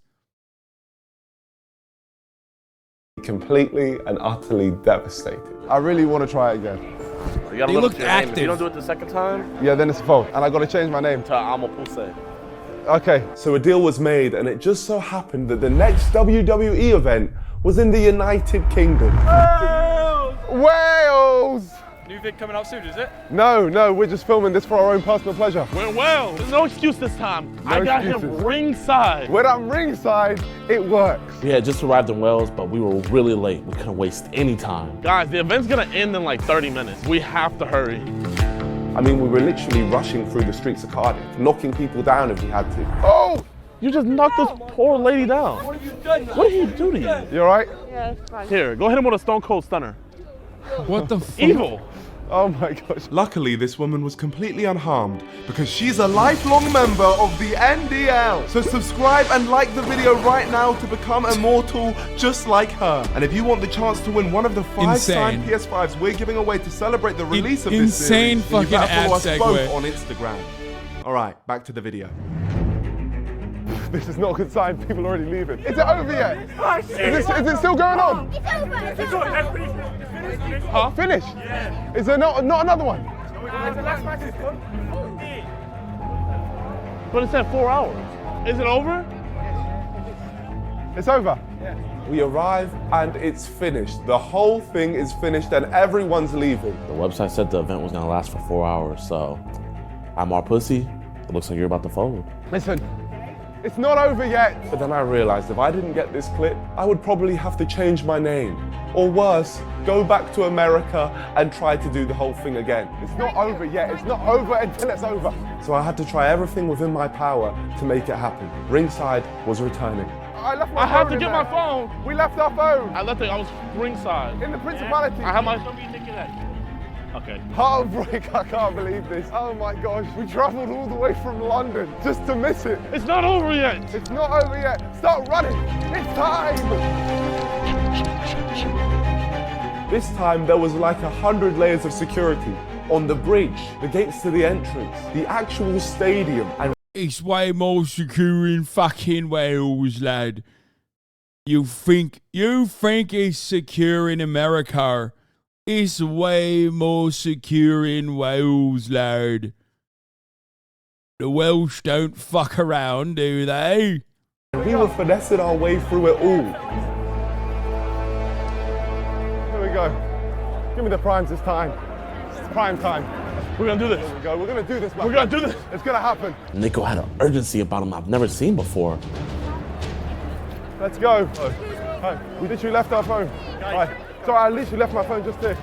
Is he actually gonna make it in this time? Or is he gonna fold and be the fraud that we all know he is? Jid's been calling me a fraud, but let me tell you this. I'm the master of sneaking into rings, so there's no way I'm folding on this one.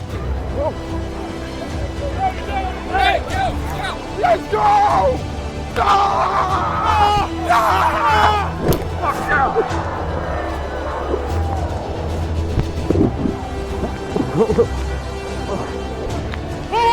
Damn, bro, they cracked him like a nut, dude.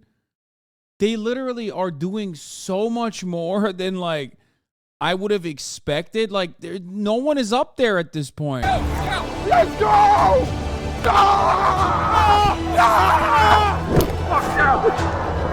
Bro, he didn't fold. They folded him like a napkin, okay?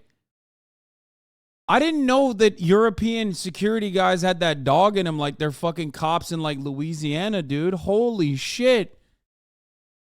No, that makes no sense. This is the most like police security brutality I've ever fucking seen from like this is genuinely, they must have been imported from America. Yeah, there's no way the Welshmen don't fuck around, bro. They smelled that England on them. They were like or whatever Welsh people say. I probably said a slur in Welsh just now. Hey, wait,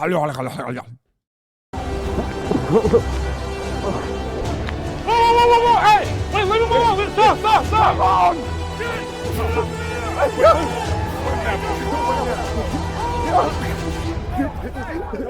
That is the most insane. Dude, they beat him up, dude. They beat the shit out of him. Like, look at that. Like, he's still choking him while the other dude is cracking him, dude. He's like, half of his body is fucking folded and he's still holding on to his neck. I've never seen something like this, dude. They turned him into a fucking pretzel, dude. That is fucked up. Bro, that's nothing compared to if the show was actually going on. Yeah, thinking about what he would have done if the show was actually going on. Oh, my Lord.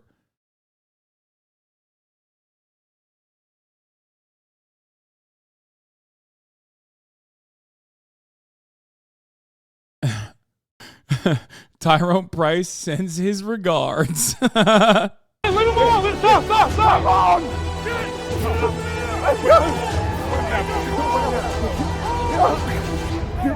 They even ripped his cape off. Free my boy, Niko! I know that may look like it hurt, but it didn't, because the training I got from those wrestlers really taught me how to handle that impact. Hey, I'm gonna give props where props is due.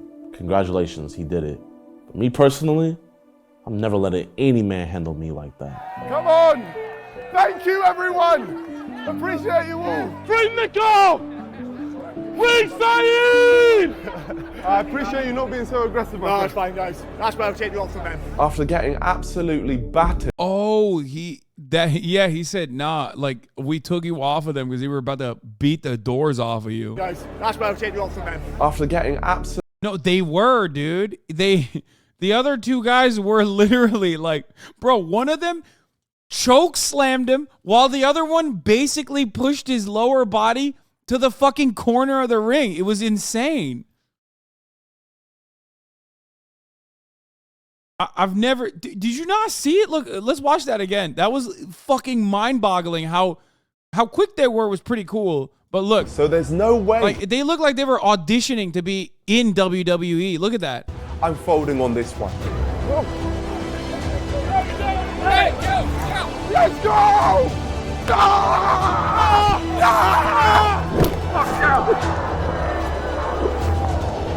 That guy never lets go of his neck. Understand. He is the reason why he's on the ground. He comes in, grabs him from the neck, choke slams him, okay? And then he never lets go of his neck.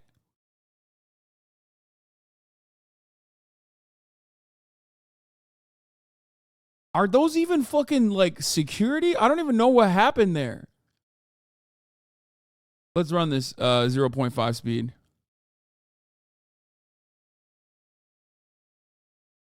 He grabs him with the body. Other dude grabs him from the neck, choke slams him. Okay? It's called a scarf hold. So he immediately crawls out. First dude immediately crawls out while holding onto his leg and pulling him out. The other dude is also basically like ass crawling. I don't even know how the fuck he's doing that. This dude still holding on to his neck. Look, one arm on his fucking neck and head and face while the other dude basically is like trying to pull him out. They almost end up fucking breaking him, dude, in half.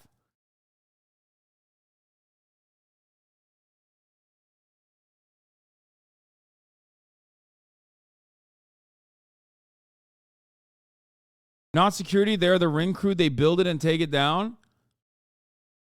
I genuinely don't understand what happened there. That was fucking violent, dude. That was ruthless. That was awesome. Bring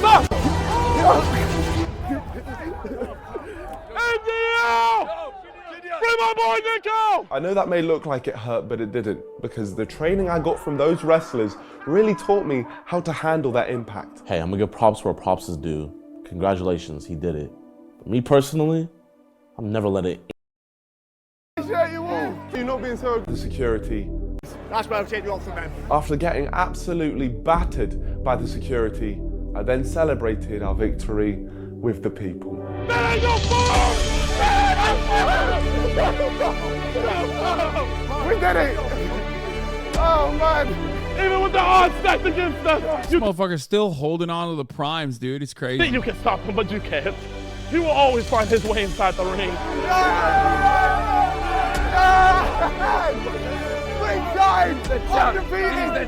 Niko's over here celebrating a little bit too much. Like, I haven't even folded yet. You haven't won the biggest minutes. So I cashed in my money in the bank to the ref, and we got the rumbler. Are you ready? I'm ready! Are you ready?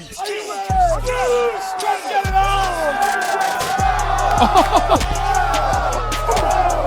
Take the chance!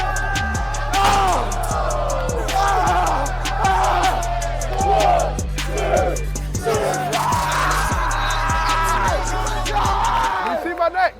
Look at my neck. Oh, you did God, I'm done for.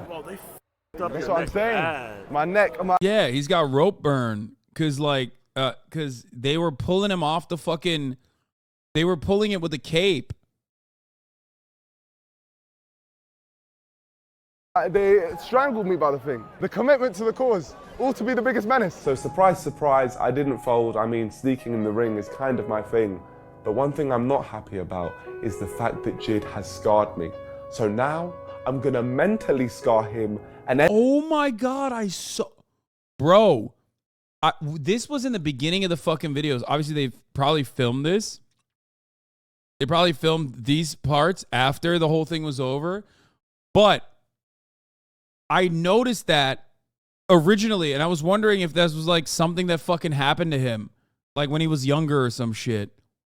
Knife crime. It looks like he was a part of fucking knife crime, lad. End this thing once and for all. It's time he folds. This is, I feel like, the last chance to get him. The only thing to do was pull out the big guns. What? We are going to prank JiDion and it's going to be sick. Oh, this is going to be painful. Oh, evil. Why are you making me do this? Oh, they don't even. And the winner is.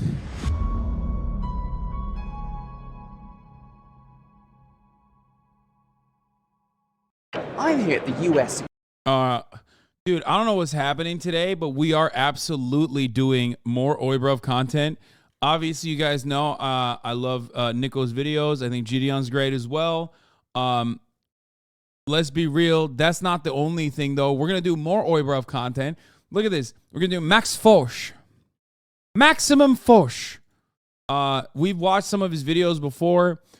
He did the, spend a night with an elephant type shit.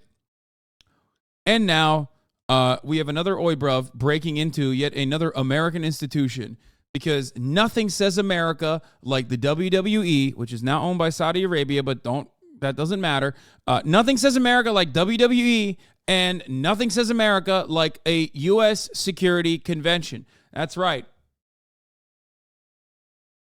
It's absolutely fire. Did you watch Niko's London election vid? It's fucking iconic. I've never actually watched that one.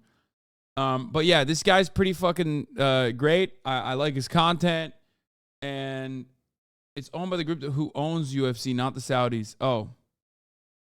They're owned by UFC, not Saudi Arabia. Isn't the UFC owned by Saudi Arabia, though? They aren't owned by Saudi Arabia. That was fake news. No? It's owned by Endeavor? Bitch, I'm owned by Endeavor, technically. Well, not really, but I am. Yeah. So I guess, we're linked up, baby. They're owned by Endeavor, who also owns the UFC. Yeah, I'm represented. My agency is WME, William Morris Endeavor. A merger between William Morris and Endeavor created WME, which is technically owned by Rahm Emanuel's brother, Ari Emanuel, which was famously portrayed by Ari Gold in the hit television series Entourage, which I watched when I was a kid. That's right. Hasan at UFC confirmed? Absolutely not. Hasan at WWE also not confirmed, even though I do think that they just do big propaganda events with the Saudis, big contract. Yeah, that's why I thought they owned them somehow.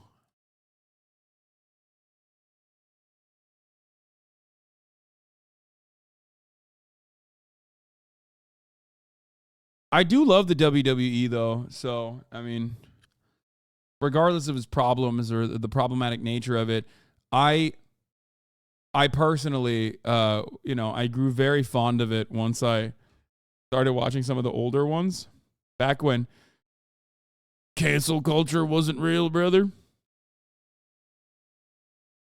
That show is aged so badly. Also, isn't Ari a horrible human being? That you mean Entourage? Are you talking about Entourage? You think Entourage aged badly? It was bad back then. Entourage was never good, okay? Entourage is the shitty diet beer that you drink. You know what I mean? It's the shitty light beer that you drink. It's not good. It doesn't taste good, but it gets the job done. You know what I mean? Entourage is like that.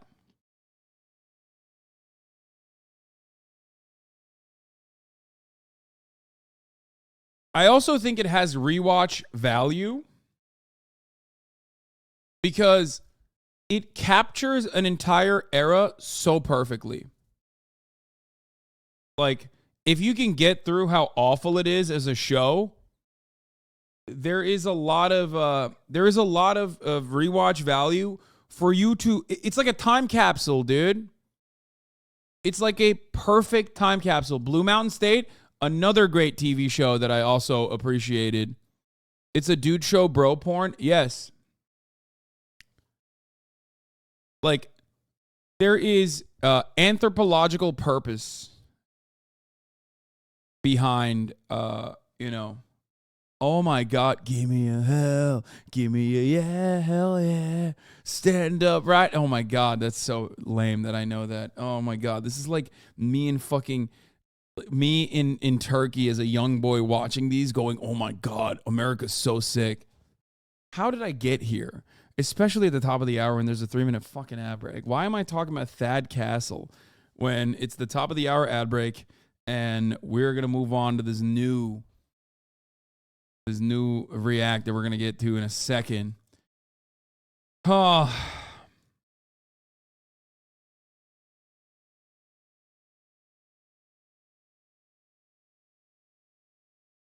Anyway, if you want to no longer see those ads, all you need to do is subscribe, which you can do for $5 or for free with the Twitch Prime, or by getting gifted a sub if you are lucky. Here's a 3-minute ad break now.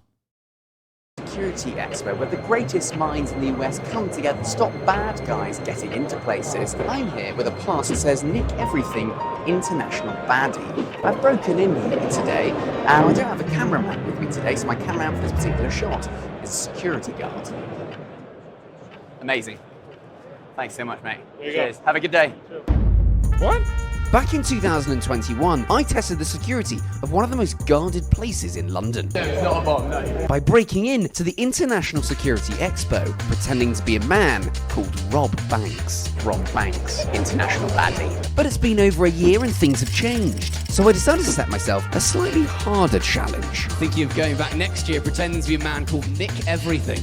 I wanted to try again, but this time in one of the most security-mad countries in the world, the United States of America. And it just so happens that this year's International Security Conference is in one of the USA's most surveilled cities, Las Vegas. We're just supposed to walk out of there without getting stopped? Yeah. Oh. This time around, however, the stakes would be slightly higher. The security had guns, the FBI would be talking, and they had some sniffy good boys. But none of them would be a match for one posh boy from London. I'm just gonna go for it. Here we go. After taking a flight and arriving in the good old US of A, literally international bad boy for the first time. I hopped in a cab and did some reconnaissance at the scene of my upcoming crime. Cheers. Right. I found out online that the day before the expo was when everyone would register and collect their passes. So this is where the entrance to the expo is. I think everyone's getting their passes now. And the security on this day was very lax indeed. I'm just going to walk in and see what I can see from the lobby. It's called the Venetian Expo, which is, I think it's connected to the Venetian Hotel. And I was right, 10 points to Gryffindor. Says, I'm having a blast. Thanks for the great vibes on stream. I'm having a blast too. Thanks for the great vibes on stream to you, Chad. The Venetian Expo Centre is part of the gargantuan Venetian Resort, which is the second largest hotel in the world. Meaning it was going to be chock full of entrances and exits in case I needed a swift getaway. One thing became quite clear. Everyone attending the conference was wearing a pass round their neck. And these passes weren't cheap, with the VIP tickets going for over $1,000. Nick Everything wasn't going to be paying that kind of money, but he did realise that all of these passes were dangling from an official international security lanyard. So if I had a hope in hell of sneaking in and then staying in, I needed one of those lanyards. Thank you. I come in somewhere. There's lots of people here getting their tickets and passes. At the moment, I just want to see what the passes look like. Now, where was I going to find one of these famous lanyards? The big key to get it. Oh, they're just right there, just on a stand. Lanyards. Very helpful indeed. With my scouting mission complete, I just had one more question about the security of the building, and who better to ask? This is like watching a Hasan IRL stream. Fuck you, okay? Yeah, exactly. Now you know. Half the time it's on my chest because I need to do some like covert activities as a 6'4" man. Okay? Better appreciate it. Instead, no, you complain. I see how it is. Than actual security. Hiya. I've got a question for tomorrow. Is this the only entrance we can get into the expo? Is it connected to the Venetian Hotel at all, or this is the only entrance? You can come through the casino, you come right into the convention center. Great. Thank you very much. This is very good intel. I like this intel a lot. With some good intel on how to get in, I now need to find out who's going to be around on the day. Do you know whether Surfshark have a stand here? Surfshark are a VPN that makes sure you're protected whilst you're browsing online. Hot free. More like Max. Fantastic deal, thank you very much. Make sure you click the link in my description so you can take advantage of this fantastic deal. But back to when I was a free international baddie and I needed to get inside the security conference. A successful scouting mission Got a lanyard. I've got a bag. I know what the pass looks like. Got a lanyard. I think this is going to be quite doable. See you tomorrow. The next day I scoured social media hoping for a glimpse of someone's pass that I could then recreate in Photoshop. So I've been scrolling on Twitter and I'm just looking at people who are having a great time. Look at him, he's having a beer. Go on, lad. But also, this guy very much got his pass on show. It seems like they've got a QR code in the bottom left, and it's a pretty similar format as to whether you're an attendee or an exhibitor. I am now going to try and recreate these passes into Photoshop. I just need to find a pass that looks good enough. After finding some good examples of the past from some extremely security-conscious-minded attendees, I put together a copy on Photoshop that would hopefully fool anyone who gave it a glancing look. I think my work is done here. This is Nick Everything's pass. For those of you watching internationally, Nick here in the UK is slang for steal. So I was going to become Mr. Steal Everything. His job title? International Baddie. I don't know what the number denotes, so I've just gone for Nick Everything's number is 123-456-78. With that all sorted, I made a trip down to the local FedEx. Hiya, could I get something printed, please? At $1.39 and some quick origami later, I had a pass worth $1,000, which was ready to fool anyone who stood in my way. Nick Everything, International Baddie. And now, I need to look the part. To be fair, this chatter is correct. Half the reason why he's able to do a bunch of this stuff in America especially is because he's British. So when you have a British accent and you're a white guy, you're like automatically, you got like plus 10, trustworthiness. Like Americans cannot comprehend like that a British man, especially if it's a posh accent too, Americans cannot comprehend that a British man is ever going to do anything like wrong. They won't engage in like theft. To do that, I headed to the classiest boutique in Vegas to transform into a bad boy. Show me your doobies, Las Vegas. I support single mums, $1 at a time. Yeah, these t-shirts aren't for me. After searching through some t-shirts with varying levels of morality, get me drunk and enjoy the show. That's quite... I'm not gonna lie, this is the most British person that I've ever watched that I've been universally supportive of. Like, it makes me feel kind of bad about it, you know what I mean? Like, he is almost too British. Does that make sense? Do you know what I mean about this? Like, he is just...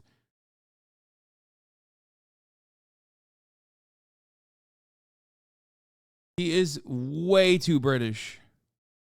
Quite dark. I eventually came across something perfect for a sneaky intruder like Nick. This looks exactly like a robber's uniform. It's not a uniform, is it? But yeah, it is the uniform. Robbers wear this as a uniform. This is the number. Break into the US security convention as a robber. I swiftly donned my new uniform and was ready. Yeah, he is aggressively English, like almost offensively. To fully embody my new personality. Nick Everything, international bad boy, and part-time robber. What are you waiting for? Come on over. For a small fee, Zoltar will give you a wealth of wisdom. All right. The time for the break-in had arrived. Security Expo, is that what you guys are for? That's the one. All right. Making sure everyone's safe. No one's getting anywhere they shouldn't. Right. But this time, I arrived at the Venetian Hotel entrance. If you come to the casino, you come right into the convention center. Which meant that I skipped the first layer of security, no problemo. I then needed to find out where the security convention actually was, so I just asked some security. Excuse me guys, which way to the security convention? This way and then around to the right. Great, thank you very much. Crossing the casino floor, I then stopped for a quick costume change, because I needed to blend in like everybody else there. So what does FBI director... Why did he fucking dress like that then if he's just gonna blend in regardless, you know what I mean? That part I don't really understand. Why did he put the fucking prisoner uniform on, right? To look like? Oh, me. Did you see the Vice article explaining the Dalai Lama thing? It really was a cultural thing. Dude, I love that. No, please. Yeah, no, it definitely is. Dude, okay. We will read the CIA, the Vice CIA article, okay? We will do that. Is this it? Is this the one? Vice really putting in that CIA funding to work, dude. Holy fuck. No, yeah. We'll finish the video and then we'll read the fucking silly ass. It's just a white man. It's an automatic flusher. I've got a jacket in my bag to make myself look a bit more proper. And just around the corner, I found the back entrance to the Venetian Convention Centre, where everyone seemed to be leaving. Everyone's going the other way. I think it must be lunchtime. Lunchtime worked in my favour as the guards just decided that no one did anything naughty whilst on lunch. These two having a great time. Look at them chuckling. Probably watching one of the vids. Thanks, guys. Join the fosh bit. This got me all the way to the conference entrance where I finally ran into a problem. Right, there is one slight problem. They are checking the QR code on the pass. They're scanning it and checking with ID. Now, obviously, I do not have an ID that says Nick everything. How's I going to get past this particular problem? Right, I'm just going to go for it. Just pretend that I was on the phone and walk straight in. Yeah. No, I thought that absolutely. Yeah. What? Operation getting everything into... It works every fucking time. Oh my God, the old slippery Sully, in it. Fucking hell, put the phone up. Say, ring, ring, governor. What you doing then? You fucking what? Act like you belong here. Act like you've been there, innit? As slippery as a jelly deal, you fucking right there. The US Security Expo is a go. Ooh, they've got food. I was in and browsing some of the latest tech the industry was offering. There you go. Access granted. And other than some people mistaking me for a bloke called Max. No, Nick. Nick, sorry. Nick, that's okay. Good to see you. Have I seen you before? I've seen you before. Yeah. I was having a pretty good time. Got all sorts of free goodies as well. I think it's time for Nick Everything International Baddie to start stealing. Can I just grab a pen? Thank you very much. Cheers. What have I won? A hat! That is absolutely terrifying. It turns lights on to make sure the bad guys stay away. Yeah. A gift.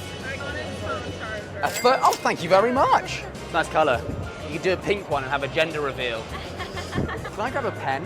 Could you grab it for me? My hands are a bit full. Hey, can I get a latte, please? Thank you. Time for a coffee.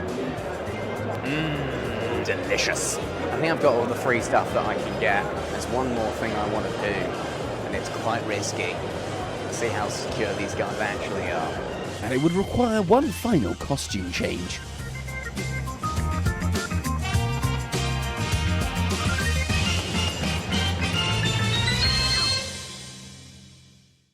I may not be able to take you from the VA to sync on sync, then back to the VA. Which guy gets the most girls? Girls rank guys by Rizz. Oh my lord. Oh my God. Okay, I love that. I fucking love that. Speaking of this, I gotta DM someone before I forget. Where is it?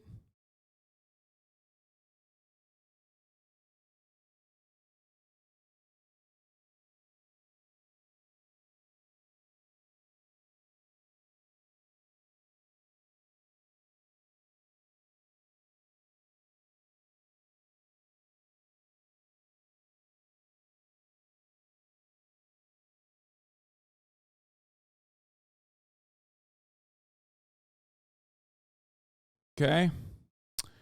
Stop saying skip. This is a fucking good. This is a good premise. This is a good premise. This is a good premise. Shut the fuck up. But let's keep going. We're gonna watch that one. We're gonna watch that one. But before we do, since we're on this British kick, I say we keep going at it with the British shit. Let's watch our boy CDawgVA, Connor Dog, Virginia, alongside Chris Abroad, and also right-wing broadcaster Mogul Mail. It's a weird collaboration because, Mogul Mail is a right-wing content creator. But hey, having said that, You know. Alcohol. Is this alcohol too? It's easy to say. Oh gosh, oh gosh. Oh, nice. Wow. Yay. Welcome, and we are in Romance Street in Ikebukuro, and today we're joined once again by Kaho. Of course. What are you doing today, Kaho? So we're going to meet muscle girls. Why? Why not? That's a good reason. Let's go. Yes, you heard that right. There is a bar in Japan specifically for muscle girls. So if you've ever wanted to drink in the company of a very muscular woman, this is the bar I gotta for pee, you. I'll be back. But they also do have a Twitch stream. I was supposed to do this as well, but I mean, not with Connor. I'm saying when I was in Japan, I was supposed to do it. I just didn't have time to do it. But I will next time I go to Japan. I got some options. Don't you worry about a thing, baby. We will be back. I'm also here. No, he's not. He's not allowed in. No Americans. I, along with Kaho, Chris, and Ludwig, are going to go and experience this bar. Because why not? More the merrier. Oh my God.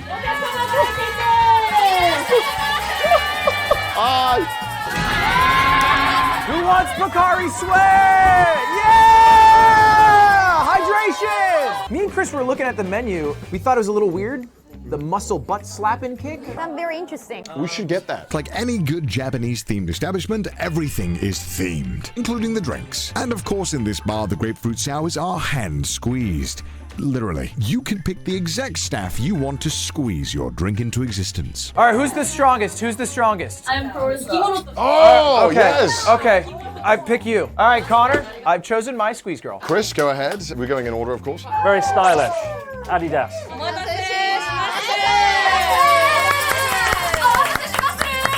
American pie. This is so much. How much am I drinking here? That's a lot of alcohol. Is this alcohol too? It's easy to say. Whenever you order a drink, there will be a musical chant, because why not? Come on.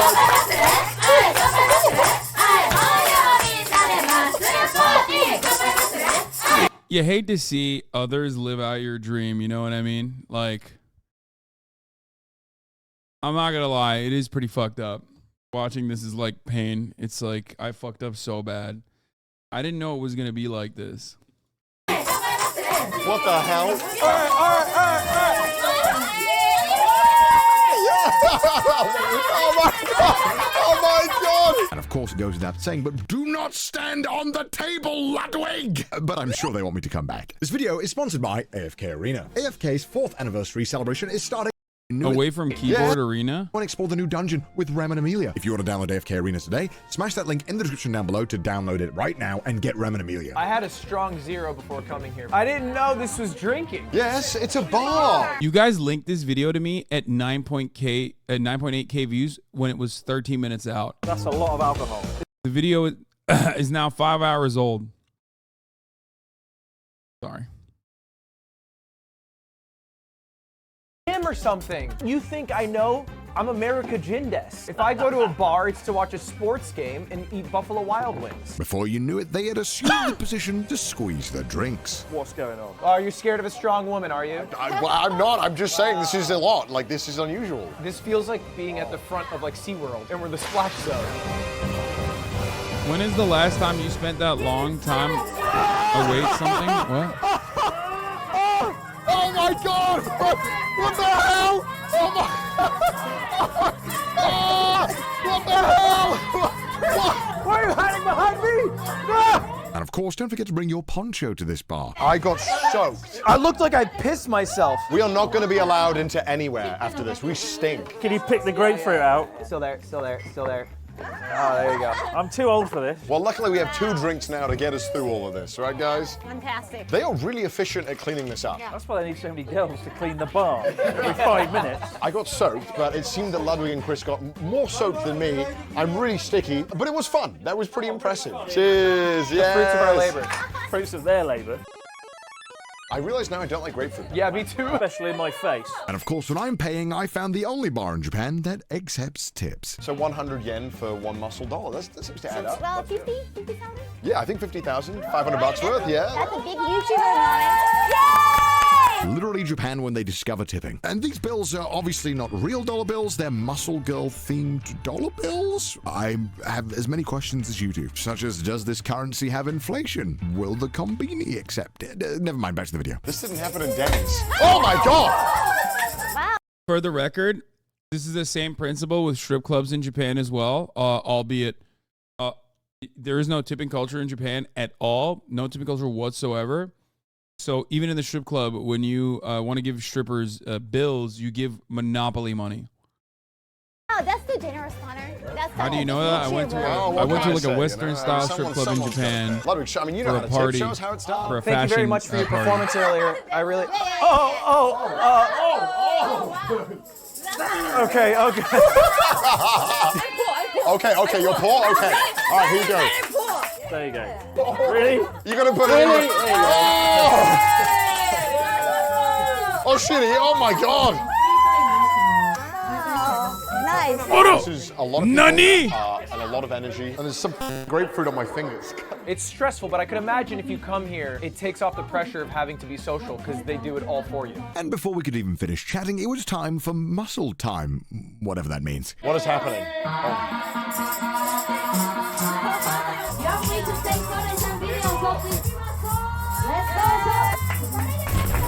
Oh, wow. Oh, wow. Yeah.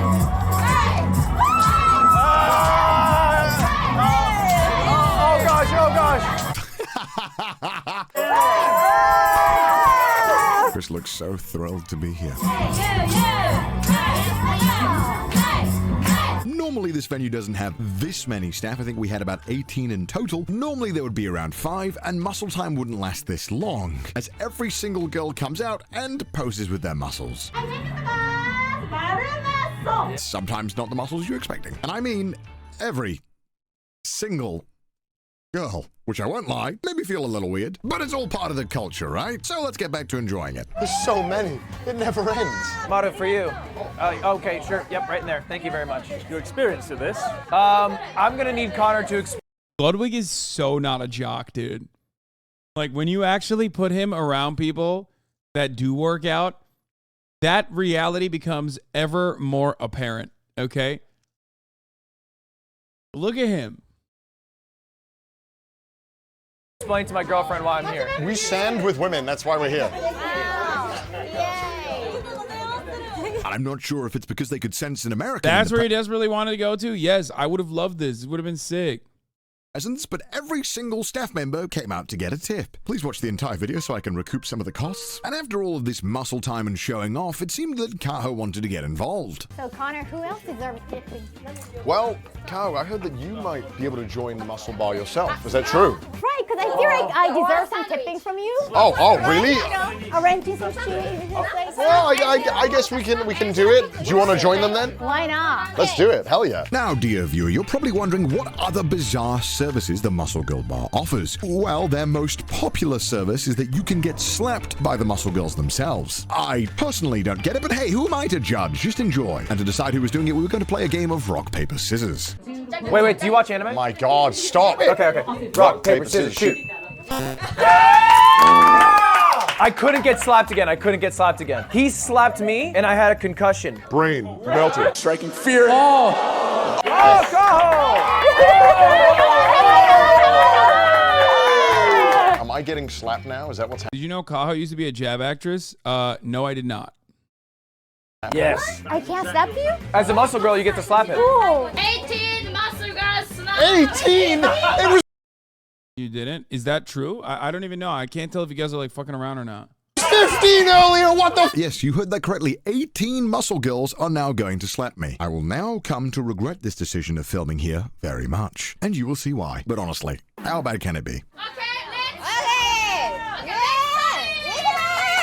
I don't like this. I don't like people like this stuff. I've never been a fan of this. Like I don't like it when I get I don't know. I don't like being submissive at all, and I feel like this is just not for me at all. You say pussy all you want, I just don't like it. And I'm not gonna lie, after that first slap, I was terrified. It wasn't the hardest slap on earth, but 18 of those? Anyway. Wow, brave take, man. He said, I prefer blowjobs. Oh, wow. You prefer a blowjob to getting slapped in the face? That's crazy, man. Yeah. It's like saying, I prefer eating pizza to eating broccoli. Like, Kyle talked about Jav on trash taste. Nice. Wait, I'm sure the next muscle girl is much nicer. Oh! This is gonna happened 18 times? No, Maru, you look strong. Don't hold back. Strong, very strong. Hit him hard.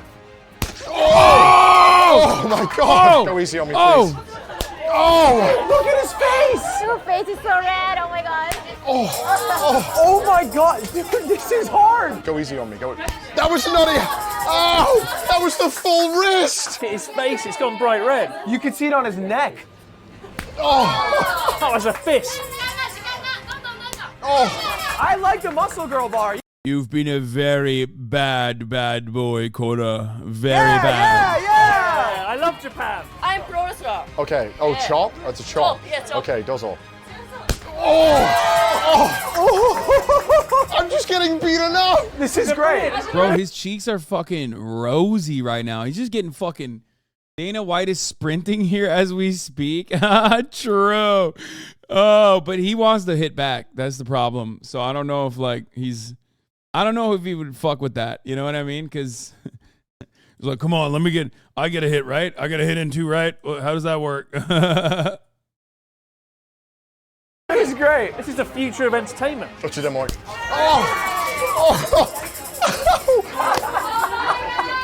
Nice slap, please. Oh, she's strong. You all right, please? No. I think I needed to go to the hospital after that slap.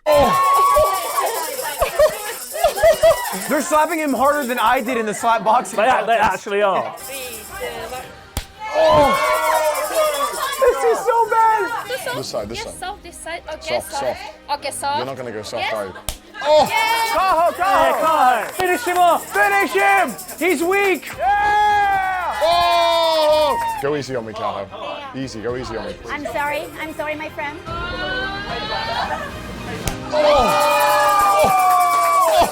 My face is in so much pain. Yes, obviously my face was very bruised the next day. Can't say I recommend this part. That made a mockery of your slap contest. Oh my god, it feels great. You getting slapped with a heart attack drill? Send hate mail to heart attack drill. Yeah, low-key, I did it before Connor did. Not a big deal. And I did it in America. I, too, also had a pornographic actress attend, not a muscle bar, but like the American version of that. Open up on him. He's a big boy. Wait. Okay. No. Oh, that is not going to be. All right, let's do it. Oh, the last one was the worst. It was the worst. Okay.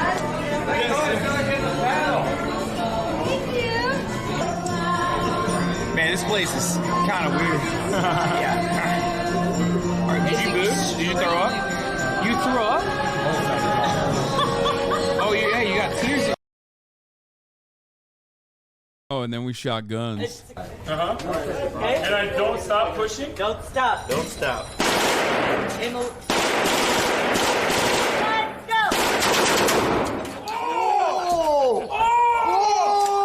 That's an automatic shotgun. I think it was a Saiga, right? Man, that shit was awesome. That's the sound of freedom ringing, baby. You know what I mean? Freedom rings. And I get paid for that? I do understand the appeal a little bit. It is kind of fun, but maybe two, or maybe one slap next time. And the next service that the Muscle Girl Bar offers you if you're not concussed and dead is a muscle lift. Okay. Does this place have health and safety? I don't think they're following OSHA regulations here, that's for sure. Oh my god. Why the fuck does a Welshman know about OSHA regulations? That's Yeah. Oh my god. Oh my god. Oh my god. Oh my god. Oh my god. Oh my god. Yeah. Not a jock. Not a jock. What is that? What is that? This is my stomach. Yeah, I have a baby. Baby. Twins. So they gave me. You gonna do the grapefruit? Yeah. Oh my god. Like my grapefruits too? All right, Kaho, ready? All right, Kaho. Yeah. Why am I in the middle again? Make sure to shower Get him wet. Get him drenched. Shower him.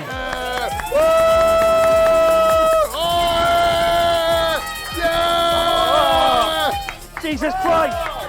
Not again!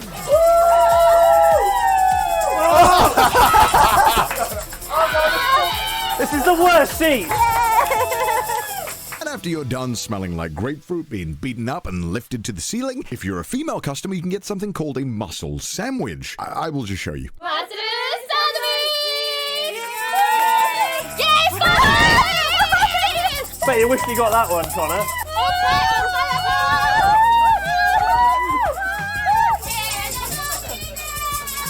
Oh my God! Not gonna lie, failed to see how the muscles come into this, but who's the judge? Family-friendly day out.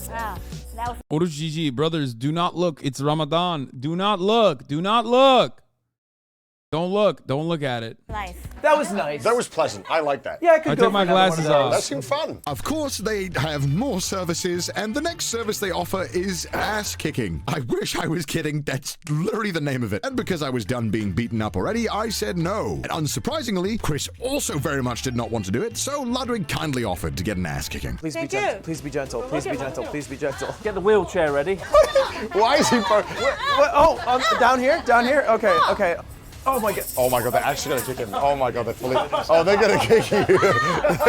They're gonna fall on. She's setting it up.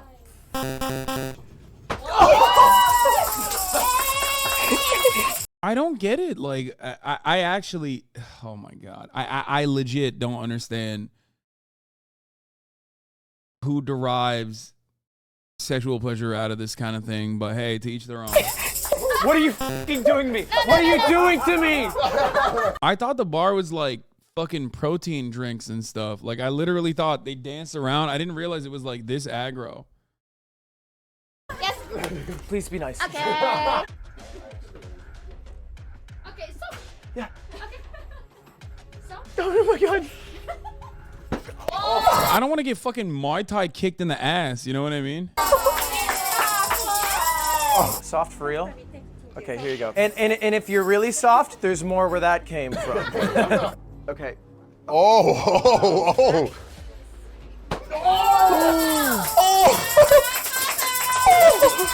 You don't understand what soft means. Okay, she shoved that in there, bro. Look at that. That's not a very good kick, but like, goddamn, she put the foot right in his ass. I'm done. I'm done. No, no. Here, it's too much. I can't walk anymore. I can't walk anymore. 1, 2, 3. Oh my gosh. Yeah, yeah. Oh yeah, my kids. Yes, your kid's okay. The kid's okay. The kid's okay. Do you think that this is a job for you in future, Caho? That would be kind of interesting. You get to kick ass. Literally. It wouldn't be a muscle girl bar without a potential workout for you, the customer. If you're strong with something to prove, you can try and beat the record. Simply do as many chest presses as you can, and you might win something. The three of us decided to have a bit of a friendly wager. Whoever chest presses the least amount will get a punishment. And I was up first. Are you ready? I guess. What's the Hey, weight? let's go!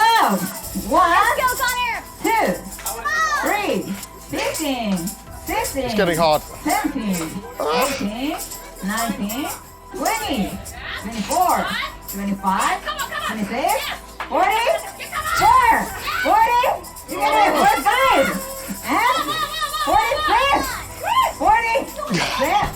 Please don't lose to Ludwig. Please don't lose to Ludwig. Please don't lose to Ludwig. Oh my God. Please, please don't lose to Ludwig. What's this? Nice muscle. Hey, you gotta go up next. Look at his shirt. It's stained with so much grapefruit. Not a bad attempt from me, but let's see if Chris can do better. And I'm being serious here. I've never seen Chris take something so seriously in my life. 21, 42, 43, 44, 45, 40, 52. 53, 54, 54. Yeah. And with Chris far in the lead now, it was up to Ludwig to beat my score and avoid the punch. Someone said the record is 305. Really? That's fucking, I don't think I could do that. I don't think I'd be able to do that.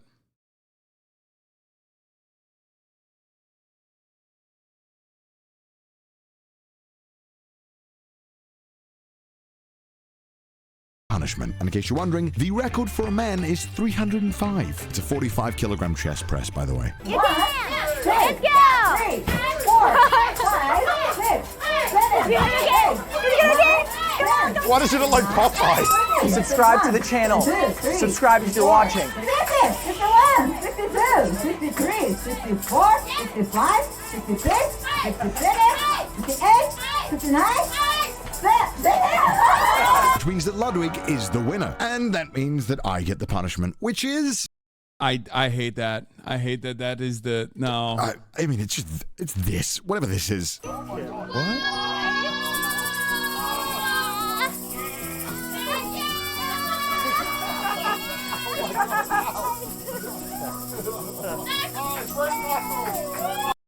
What punishment is it? What kind of punishment is that, dude? What the fuck? I thought there was an actual punishment. God damn, okay. Oh man. What such a punishment that was. Get up. Tap out. Yeah. I'm starting to think you lost on purpose. Well, I mean, this is slender. I did not lose on purpose. And after my punishment, not so much punishment, it was time for a few more fun drinks. Starting with the muscle injection, where if you'd like, they can inject any substance into your mouth, be it protein, alcohol, energy drink, whatever you choose. Muscle injection!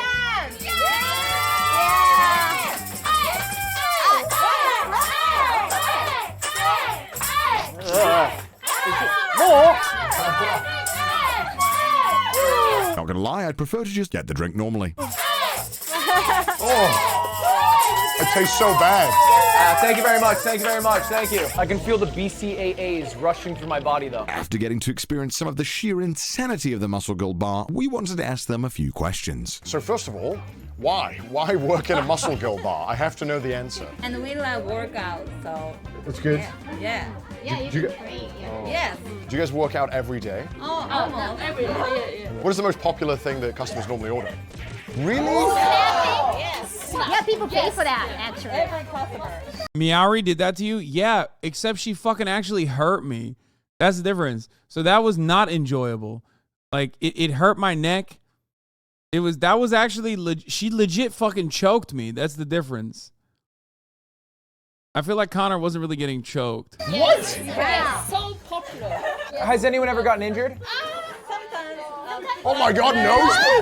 Sometimes. Is it fun getting to slap people and kind of take out maybe your frustration in the day on people? Yeah. I love it. I could tell. I saw the murderous intent. What do you want to do for your future job? I want to be a muscle singer. I think opera sound. Yeah. Did not Oh expect my that. God. That was a phenomenal bass singing there. Well, thank you so much. That was brilliant. Kicking, punching, amazing. It's been the Muscle Bar. Hope you enjoyed it. That was kind of crazy. Thank you so much. Let's get the f out of here. And that was Japan's Muscle Girl bar. Let me know down below if you want me to go to some more bizarre Japanese bars. And subscribe. That was great. Good shit, the CDawg. That's great. That's a great video. You know, you hate to see others live out your dreams, you know what I mean? And this is, you know, this is one of those moments where that happened, but it is what it is, you know what I mean? It is what it is, boys. It is what it fucking is, lads. You know it, I know it. It is what it is. Someone said the Creator Clash weigh-ins are happening right now, but well, I'm not there because I'm going tomorrow.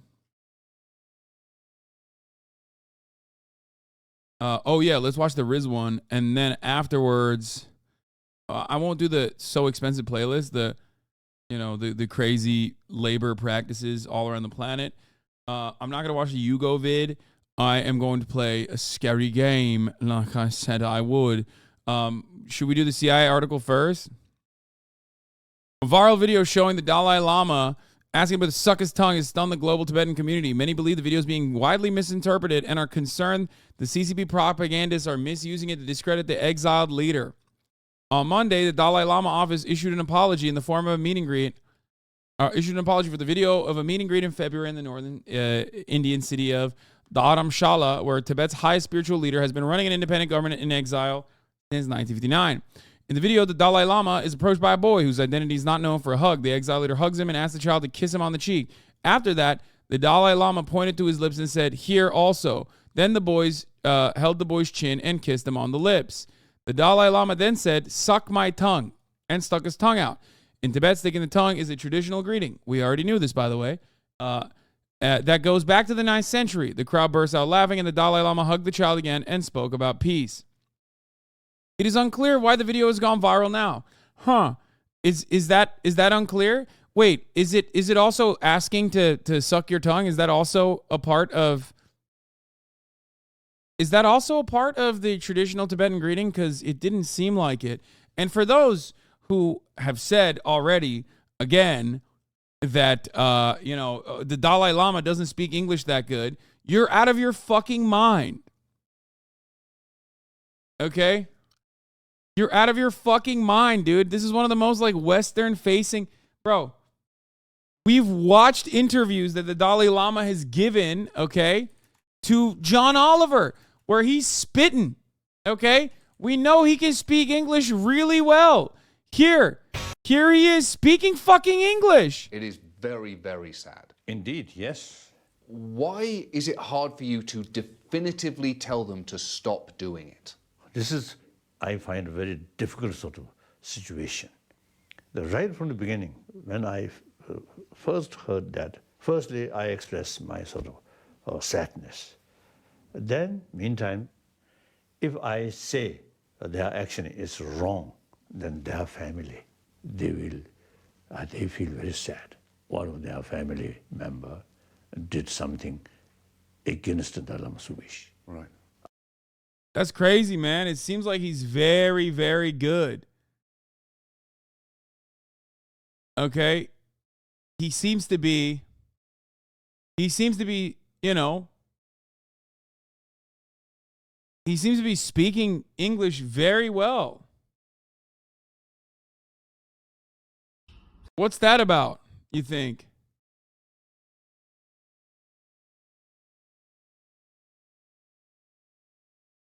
What's that about, you think? What's going on there? It seems like he, That's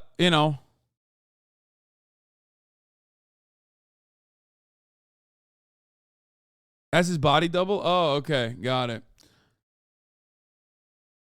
Serenki, a US-based Tibetan journalist, told Vice News World that the Dalai Lama has been a CCP target for the last 70 years. I still remember the great Christian and spiritual leader Desmond Tutu visited the Dalai Lama in India, and they hugged and kissed like two pure kids. She said it was a beautiful display of love, but some people with dirty minds interpreted it as something else back then too. So the guy, this tweet,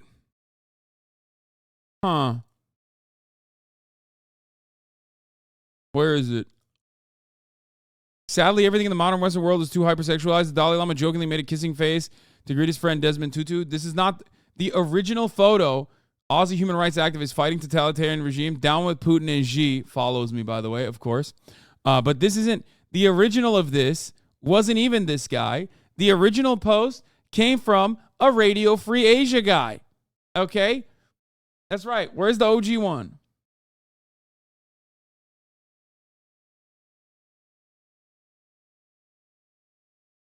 I saw some videos on this.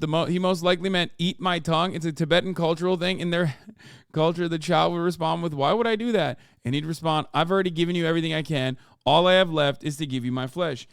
That is not real. Okay? That is not the level of copium that we are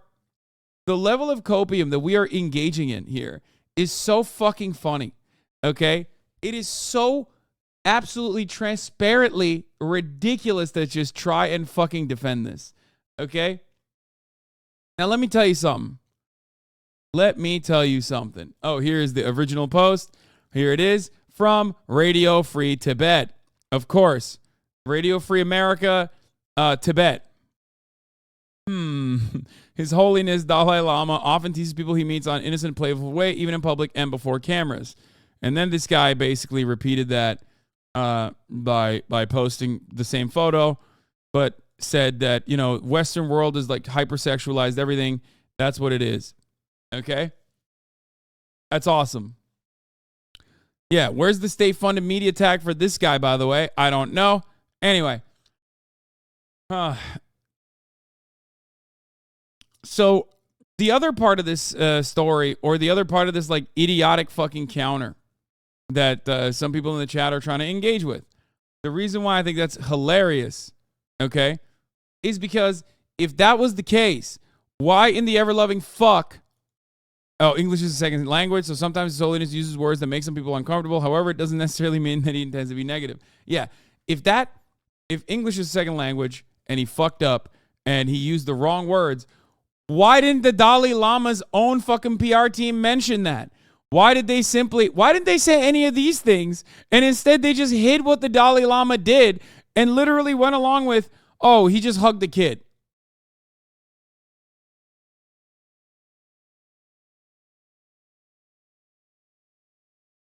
Also, yeah, in his apology, it was an apology where they lied by omission, okay? And they didn't even say exactly what he did there. They were just like, oh, he just hugged a kid. Okay? Yeah, my thesis from the other day is on the money. He's lost impulse control from his advancing dementia and got too horny around a child because he's probably a pedo. Yeah.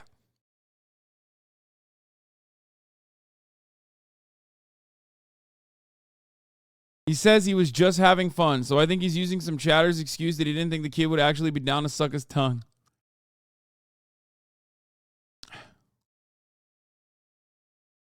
His PR team assumed we already knew this niche common cultural custom exclusive to one guy, the Dalai Lama, and his reincarnations, of course.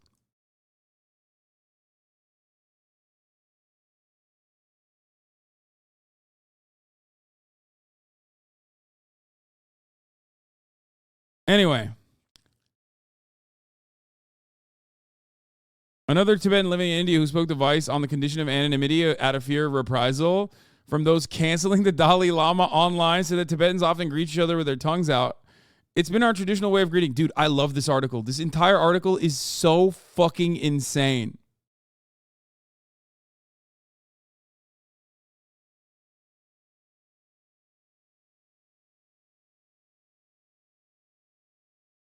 The statement doesn't further explain the comments the Dalai Lama made or his actions. I love this. I love this, dude. I fucking love this article. This is so long. Why is this so long? They had to go to like every single fucking... They had to go to like every person that they could to be like, guys, I promise the child tongue suck is just like a common Tibetan greeting. Dude, please. But maybe it was actually just a miscommunication. But maybe it was just like tongue sucking and it's normal. Please, guys, please. Look, China is doing it. I promise. China actually did mind control on the Dalai Lama. On the Dalai Lama about the tongue sucking thing. Please, please, please, I promise. Vice is so funny, dude.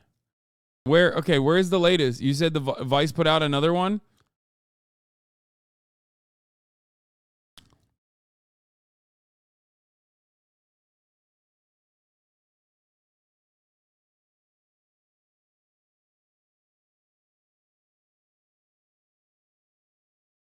Tibetan is explain what suck my... This is the same person writing another article. Suck my tongue means it's not what you think. Dude, Vice is so awesome. Bro, they keep fucking fighting this. They're like, no, guys, you don't get it. You don't understand. We need to do like 8 more articles on this. What do you have? Are you forced at gunpoint? What is happening?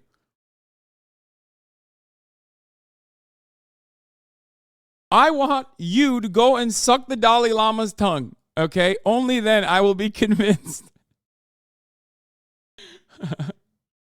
Like, Vice used to be like, we did crocodile in the slums of Moscow. Vice. Like, that's what they used to do. Now it's like, we sent our Radio Free Asia correspondent to suck the Dalai Lama's tongue.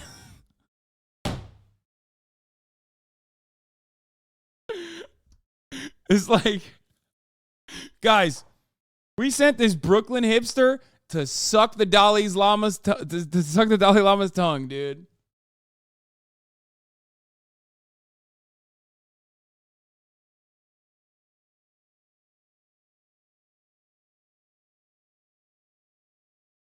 Oh, that's awesome. What's funnier is Vice is in this chat often. Yeah, man, they're a massive fucking media company. Obviously, the teenager running their social media account or running their fucking Twitch account that comes in here and chats it up is completely unrelated to like one of the many different branches that they have as an international as an international fucking news organization now, okay?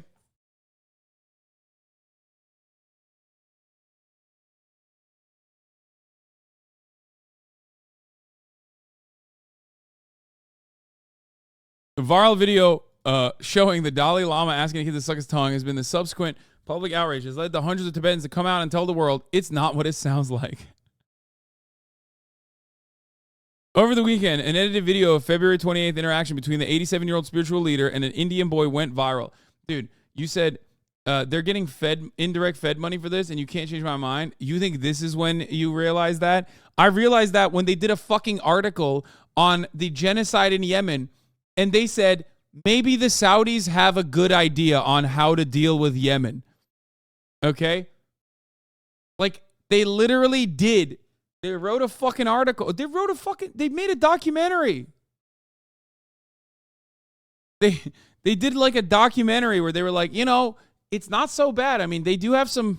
The Saudis, with their dealings with Yemen, do have some good points. Maybe we should hand it to the Saudis.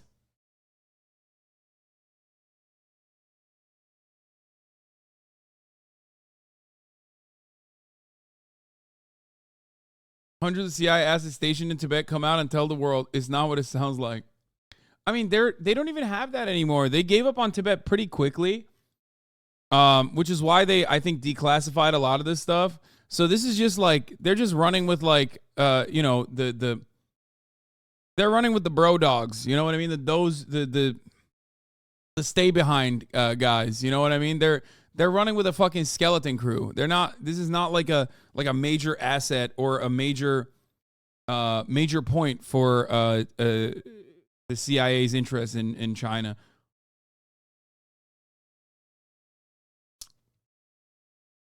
Can't really say Vice's CIA when Gavin McInnes, your best friend, was a co-founder. Really? First of all, back when Gavin McInnes was involved with Vice, they were not bought by Rupert Murdoch yet. And secondly, I absolutely can. It literally would be more in line. What do you mean? Who do you think the CIA works with more frequently? You think they work with fucking socialists, or do you think they work with like actual fascists, like out and about fascists? Let me give you the answer. It's out and about fascists, for the record. If you didn't know the answer, newsflash, it's the other kind. Okay. Anyway, over the weekend, an edited video of a February 28th interaction between the 87-year-old spiritual leader and an Indian boy went viral. It wasn't edited. Tibetans across the world in distress and shock over the way their language and culture were misinterpreted. In the video, the boy is seen asking Dalai Lama for a hug, following which the leader blessed him, asked him to kiss him, and stuck out his tongue saying, "Suck my tongue." People across the world are blaming the Nobel Peace Prize winning leader for behaving... Oh, God. See, notice, he's the Nobel Peace Prize winning leader. The video is edited. These are like little ways in which you gear up for, gear up for exactly what you're about to say.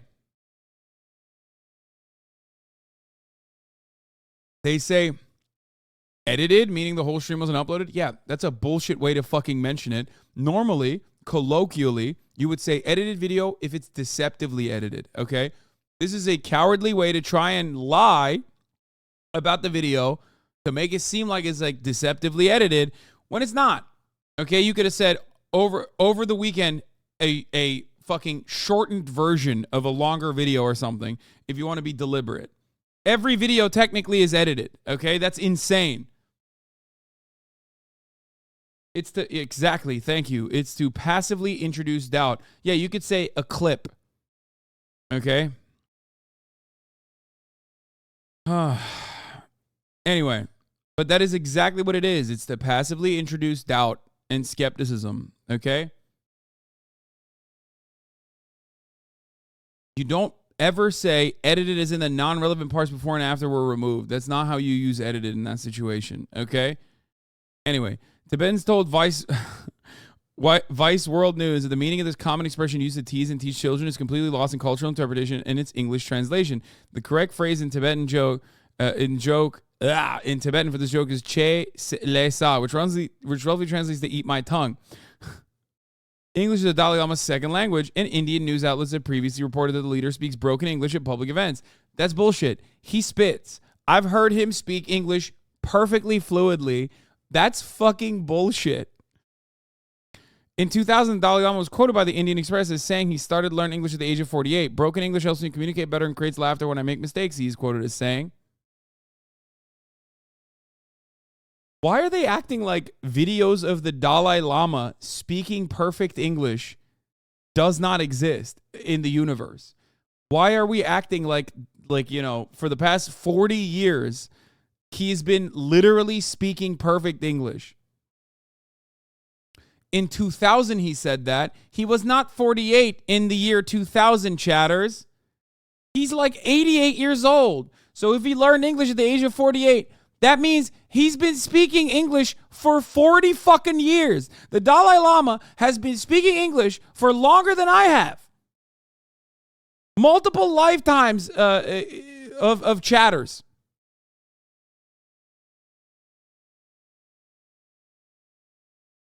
Anyway.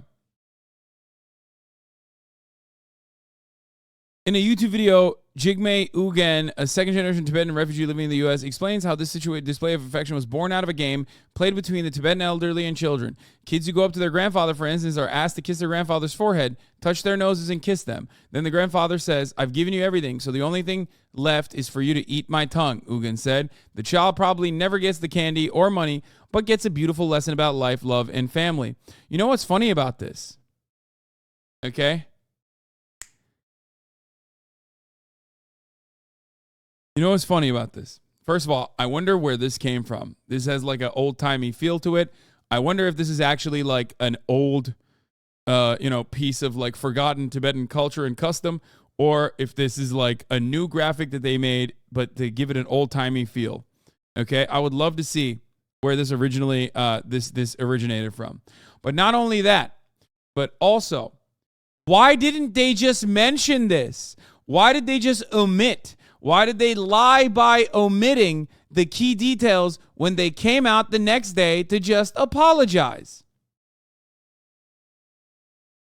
Wait, this plaque actually makes reference to the... Oh my God. Oh no, they just made this. Why did they make it with this old-timey feel? A key point missing. In Tibetan culture, it's common to see old grandparents not only pop a kid, blah, blah, blah. Okay, now eat my tongue. Not suck, as His Holiness misspoke due to his less proficient English.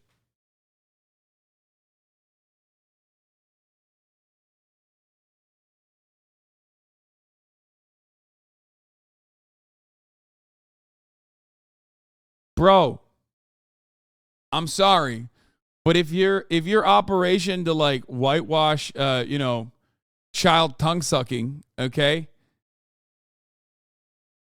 If that's what you're trying to do, if that could be like absolutely eviscerated by like 3.5 seconds of like reading the actual details here, it's over.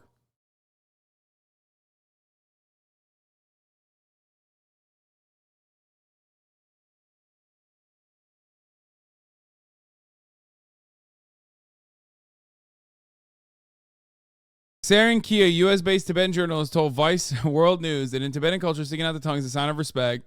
Blah, blah, blah. We already covered all that. It's a sign of blessing. When a kid wants to hug an elderly man, the old man complies, then gives a kiss as the grandfather or father would, and plays with the kid. Yeah, this is so fucking stupid. The funny thing is that the more it's defended, the more fucking weird it is. Well, that's why CNN is not doing this. Yeah, why did they print it on a calorie mate box? Yeah. I wonder why they used that very distinctive, like, old school ass font and color. Perhaps to make it seem as though it's like actually a much older piece for those of you, or to at least like give you the feeling that it's like a super old newspaper clipping, even though it weirdly enough features some information about what happened literally last fucking week.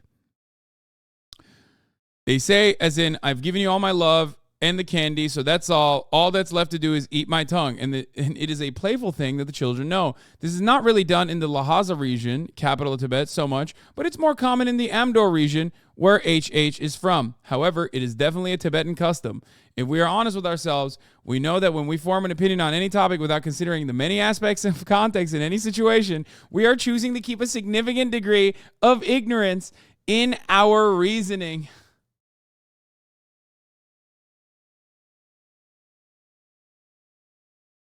Dude, that's awesome.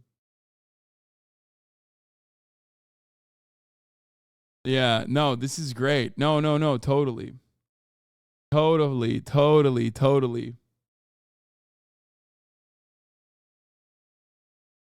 If it's Tibetan custom, why have you only found one fucking guy or the voice of Tibet say that it's Tibetan custom, and you haven't found anyone else or any other person saying it or any other person doing it? Or on top of that, even if it's fucking Tibetan custom, like, why is there no actual old video, before this event where it exists? And more importantly than that, why didn't the Dalai Lama's PR team say it? Why? Why didn't they just say that?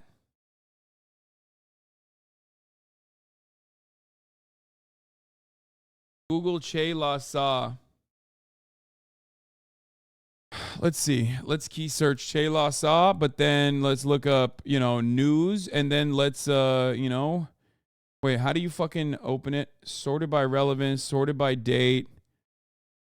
No, not recent. Let's do a custom. Okay. So I did past year. Everything is like, different. Custom range, let's do anything before like April 2023. Let's do March to, I don't fucking know, like 3/31 1940.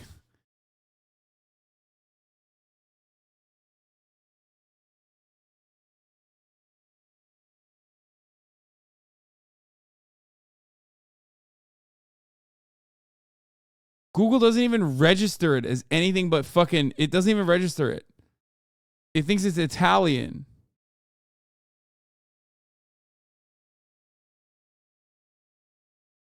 Come on now. There's got to be something in here. Nothing? No.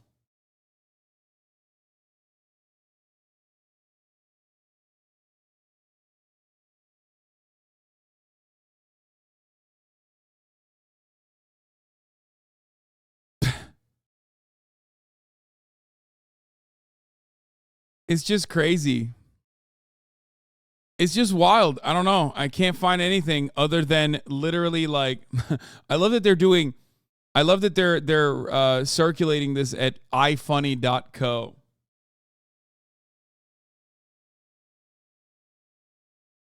Dude, it's obvious already. That's for deceiving the public. You're looking for anything?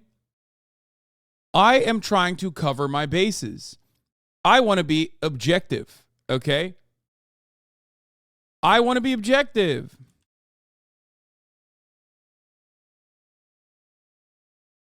Even if I find anything about this, okay?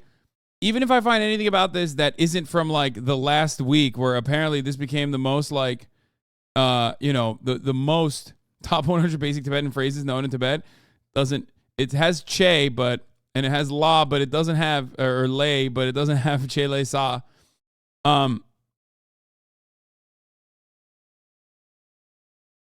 Here's the thing.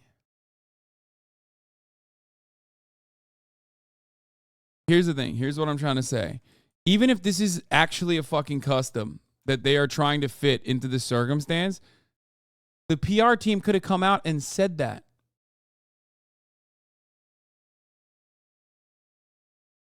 Do you understand? The custom is weird, right? It's a weird custom from our understanding. Okay? Our understanding. It's weird. But I'm no Western chauvinist and I'm no big city lawyer, right? But it seems like everything you're seeing is this old-timey looking ass fucking thing. Will you pea-brain low IQ statist apologize to the Dalai Lama?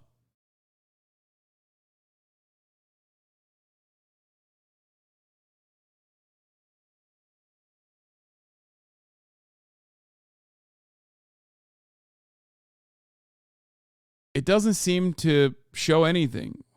Ce le sa di scontori involontari. I don't think this is, I don't think it's like Tibetan. You know what I mean?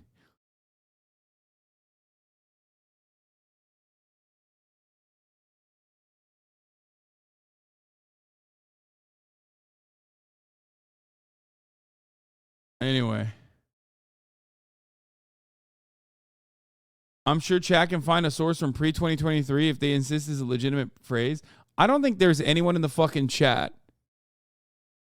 I don't think there's anyone in the chat that's like on board with this. There's like a couple people that read the fucking Vice article and wanted to be the smarmy, annoying, actually I got you when you were wrong Andes, and they do that all the time. And I'm this isn't the fucking Russia will never invade Ukraine Hasan, okay? This is a different Hasan, which is why I'm doing my due diligence and I'm trying to find it. I genuinely am trying to find it. You know what I mean? Especially because the very same people who never let me let that go are usually the people that will defend this. Okay?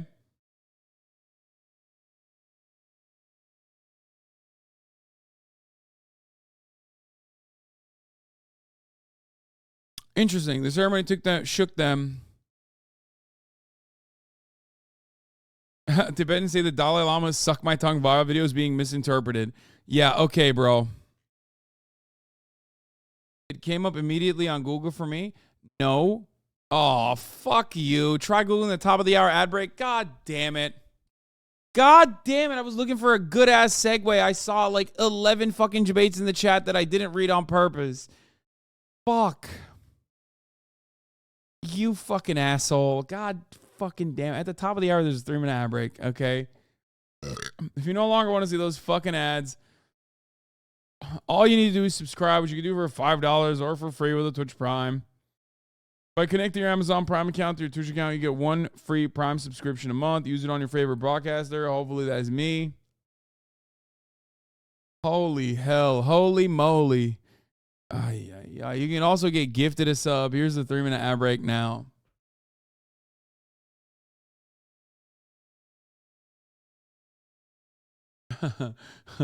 Sync break.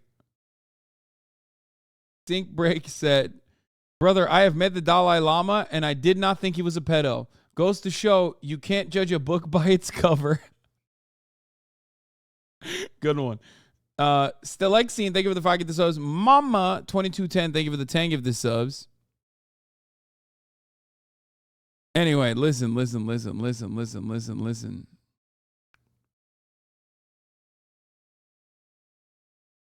I know that no. I know the sticking the tongue out is like a thing that they do in Tibet. I know that. I covered that the first day. Okay? I covered that the day this happened. I literally, if you watch, didn't I do a video on this? Is this on my, is the Dalai Lama on my fucking, yeah, oh, here it is. The Dalai Lama did what? Trigger warning. Okay. Pedophilia. We're going to be talking about the Dalai. Yeah, I wonder why this video didn't get fucking monetized. Holy shit. Like, come on, guys. Started off with fucking trigger warning pedophilia, dude. Holy trigger warning pedophilia. We're...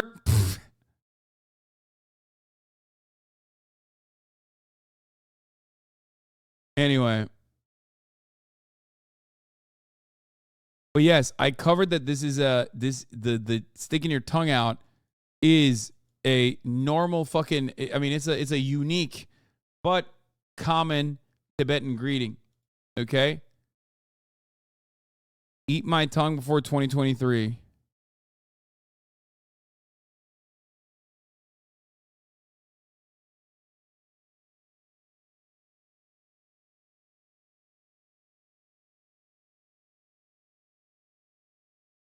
Before 2023, nothing. 2 hours ago. Nothing? Really? Nothing? Where did they come up with this? This has to be real, though, right? Like, the eat my tongue thing has to be real. Like, I'm sure they didn't just make it up. You know what I mean? Like, there's no fucking way. ChatGPT already said it doesn't exist. But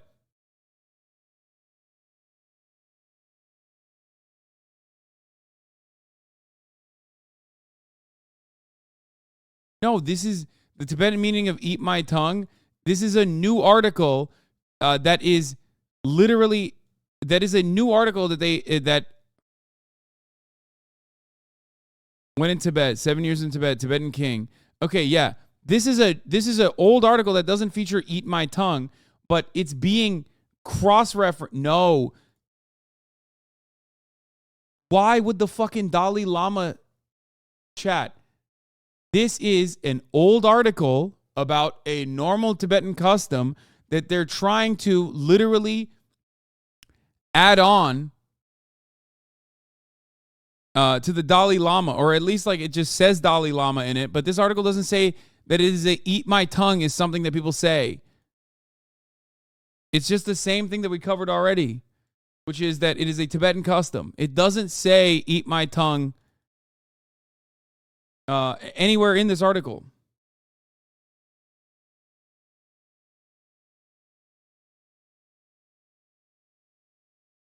ChatGPT told me Che La Sa is a Tibetan phrase that translates to eat your own flesh. It is a strong expression of self-reproach or self-punishment that is used to express extreme regret or remorse for something that one has done wrong. Wait, really? No shot. Oh.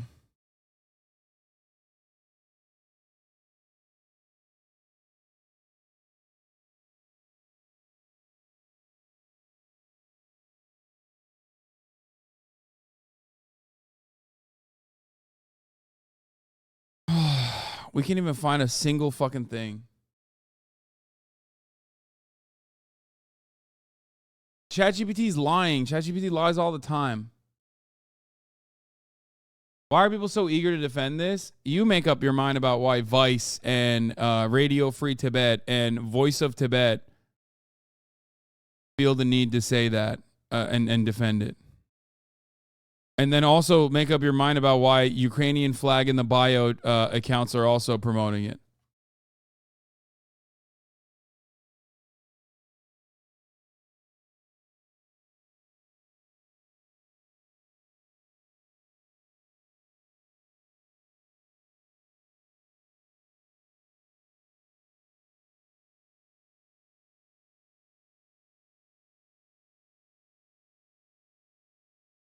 Anyway.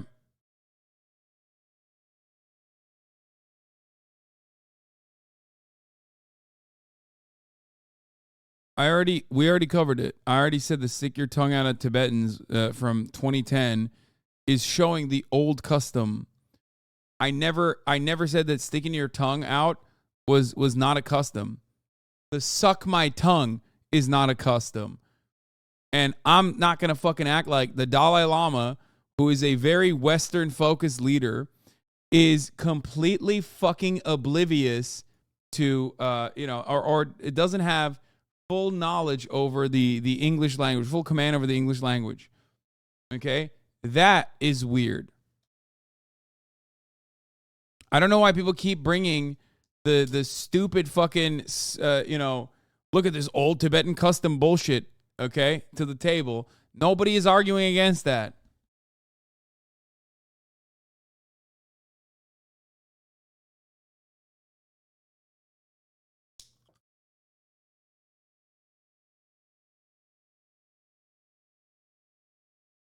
If you know, you know. What? I mean, I'll be able to take you from the VAVA to sink on sink, then back to the VAVA. If you know, you know. What? But what I can do is make sure to be a chicken noodle soup when you're sick. Is there a Medicare? Because this guy needs to be checked if he's having a stroke. Ranking Rizz. This is a wonderful concept because, like, we have actually talked about this at the latest episode of Fearan. Myself, Will Neff, George Not Found, Austin Show, and Cutie Cinderella. We talked about Rizz and whether Rizz exists or not, or what Rizz actually means. And Will and I are 100% in agreement on the reality that like Rizz, or like the correct words that you can say to turn an L back into a W, is pretty much non-existent. Okay? I know that it's a social phenomena and it's something that people think, but Rizz is made in the kitchen, much like abs, as a matter of fact. And actually, as a matter of fact, sometimes abs are something that you would consider to be Rizz. What's your friend zone take? Friend zone is not real. It also is accompanied with the Rizz doesn't exist shit. Okay?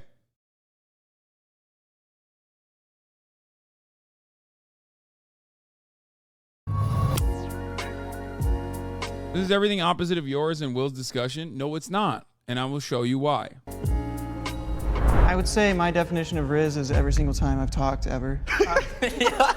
If you're Gen Z, you know what Rizz is. It's just using your personality and charisma to romantically entice a girl. It's like an all-encompassing thing, right? It's the whole package, right? So it could be the looks, it could be your personality, it could be the jokes, it could be your pickup lines because you're witty. It's also your approach, though, too. Yeah. How you can't just come up to a woman and be like, oh, hey, I think you're gorgeous. Like, you can't be awkward, you can't be cringe. That is the number one Rizz killer. Even if you're not that good looking, if you got mad Rizz, if you got mad game, you can Yes, Rizz is charisma, okay?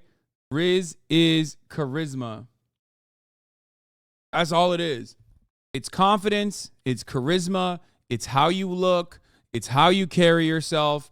That's all it is. Because ultimately, you don't need any magic words to talk to women, okay?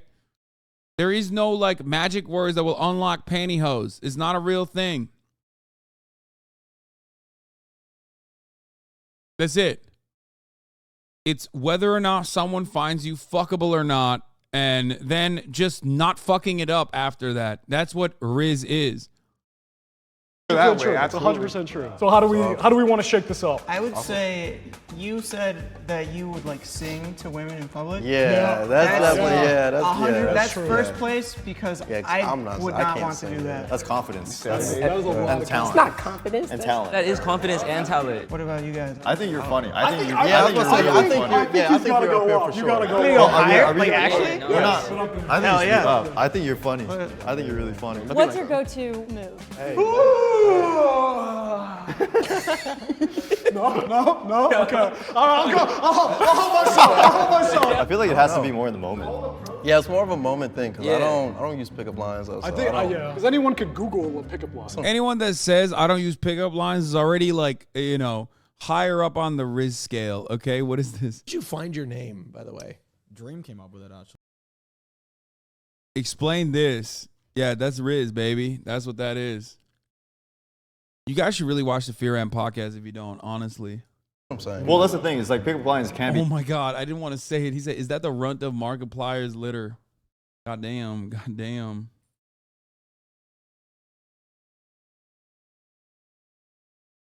Cheesy, but I feel like in the right context, they could also be effective, knowing that it's cheesy. I'm so ready for your pickup line. You don't have to waste it on us. I didn't say I had any good ones. I think you should probably be number 3. Yeah. I think you should be. I think you should be. I mean, you're rizzing on Dave. And it's working. That's the crazy thing. Nut number 1. No, honestly, you want me to be number one for sure. That's so funny. I don't think I should. No, I think you got the confidence. I wish I had your Rizz. Wait, but every time you talk, it's Rizz. That's true. Yeah, I should be number 1. I did say that. I'm okay with I can't compete with that. I think those 3 are good. Dave, I noticed you're still at the end, and I'm wondering why you think you're at the end. You're kind of leading the conversation right now. I feel like that's a up the line sort of thing. Okay. I think I'm a middle of the pack. Hey, but I think I should be. I mean, you dress nice, you talk nice. Cool guys, come on! I've been sitting back here this entire time. Do you think you got it? I mean, I don't mean to brag or anything, but yeah, I should definitely be up there. Come on, guys. Nothing against you. You're a cool bro. Yeah. Can I? May I? Yeah, I think so. Do it. I'll let you all stop me. Do it. Oh, he goes to the top. Thank you, bro. That means a lot, bro. Thank you for that. How do we feel about this? I feel good. I feel this. I feel this is perfect. I was just happy to be here. That goes, I'm number 1. I'm just happy to be here.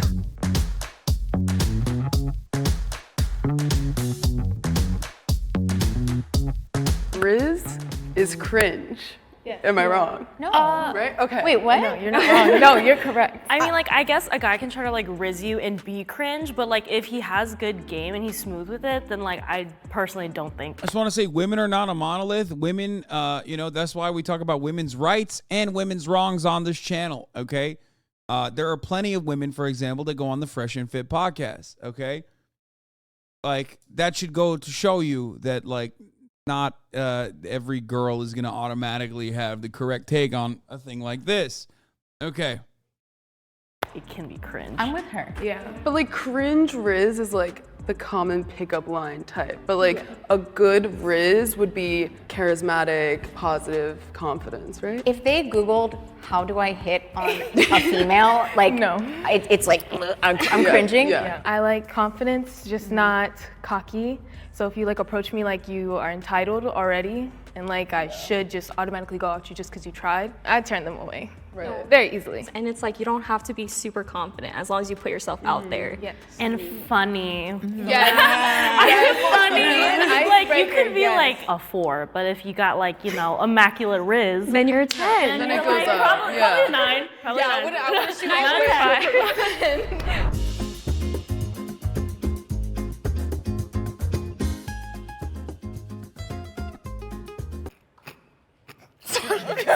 Girl.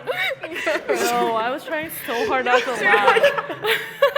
Let's start with you. Round 1. Rizz. Nice to meet you. Hello. Let's see. We're at a bar, you said? Yeah, sure. Okay, bar. I see you're buying a drink. Where's mine? You have to buy it yourself. Oh! Oh! No! No! No! No! No! No! No! No! No! No!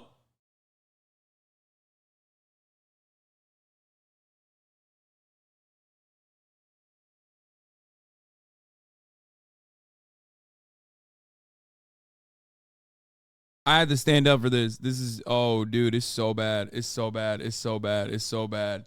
No, no, no, no, no, no, no. That's so bad, bro. What the fuck? Yo, that's like, that is jailable, dude. Oh my Lord, that's so bad. What the fuck? What was he thinking? What was my man thinking? So, unfortunately. Okay, the other cheesy pickup line that I had, You're gonna tell me it's cheesy before you tell me? one that I thought of was, are you a He camera? came in strong with the, hey, what's up? That's it. That's it. That's all it takes. Hey, what's up? How are you doing? What did you do today? Just like be normal. That's it. Just talk to a person like you would talk to your friend. Yeah, for you maybe. Oh my God, this lie has been told to people for so long that dumb motherfuckers in this chat are repeating it to me. Oh my Lord. Dude, there is no magical words that you can use. Compliment their outfit if there's nothing else going on here. Okay? But like, there is nothing you can do. There is no, oh my Lord. Oh, Jesus Christ. You all will just look like this guy who's a good looking guy otherwise. Look at how good looking he was and how he fucked that Rizz shit up. Because he tried to Rizz on it. No. Because every time I see you, you make me want to smile. Oh my gosh. This is 2 minutes? I'm not rinsed up yet. You got it. You're good. You're good. You're good. All right, yeah. Right back. Okay. Hi, it's nice to meet you. Hi, it's nice to meet you. I'm Logan. What's your name? My name's Kaima. I think you look really great tonight. Thank you. I do too. Oh, I like that. You have confidence. Thank you. Can I get you a drink? No. Okay. Okay, great. Let's cut it there. Dude, that is so, it's just so bad, dude. I mean, she's not giving him anything because he's not giving anything. He's not giving anything. And then that dude turns around and thinks, oh, this girl's a dumb bitch. Oh, like I'm sure he's not saying that now, but plenty of guys literally have this exact same fucking interaction with women. And then they literally go, they have a sense of entitlement baked into this. And they go, oh, she's such a bitch. She didn't even give me anything back. Like, why don't you fucking play along with this? Fuck you. And that's how incels are fucking born and bred.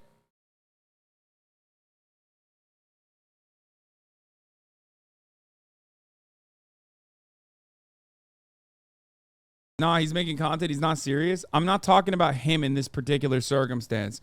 I'm talking about an incredibly common interaction that happens all the time, and dudes get super fucking dry. They're not very good. And then they feel insecure.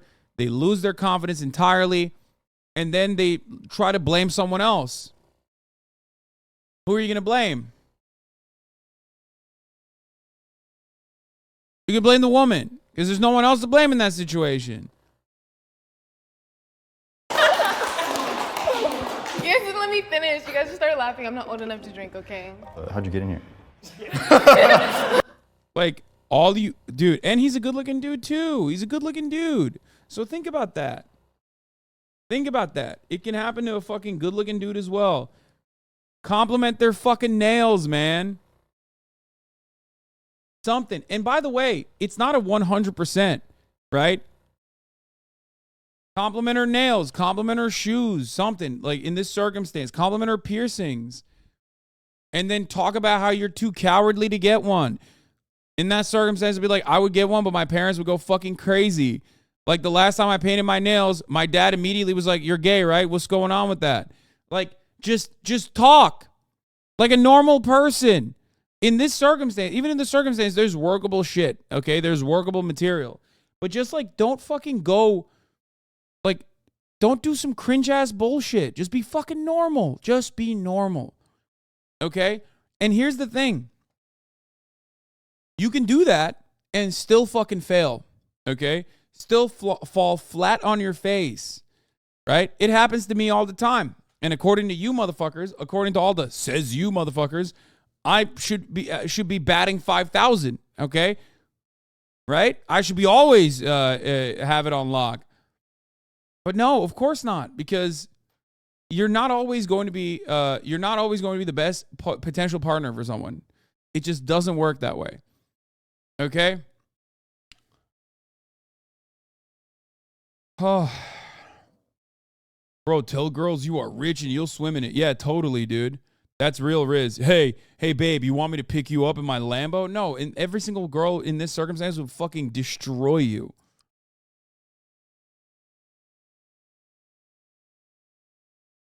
No one is ever going to be the maximum Rizz Lord for every single girl. I could do that, but I'm also not 6'4". It doesn't matter. If you don't have certain qualities, right? That means that your like pool of attractability is as large as others, doesn't change the reality that you still have a pretty fucking sizable pool, much larger than you think it actually is.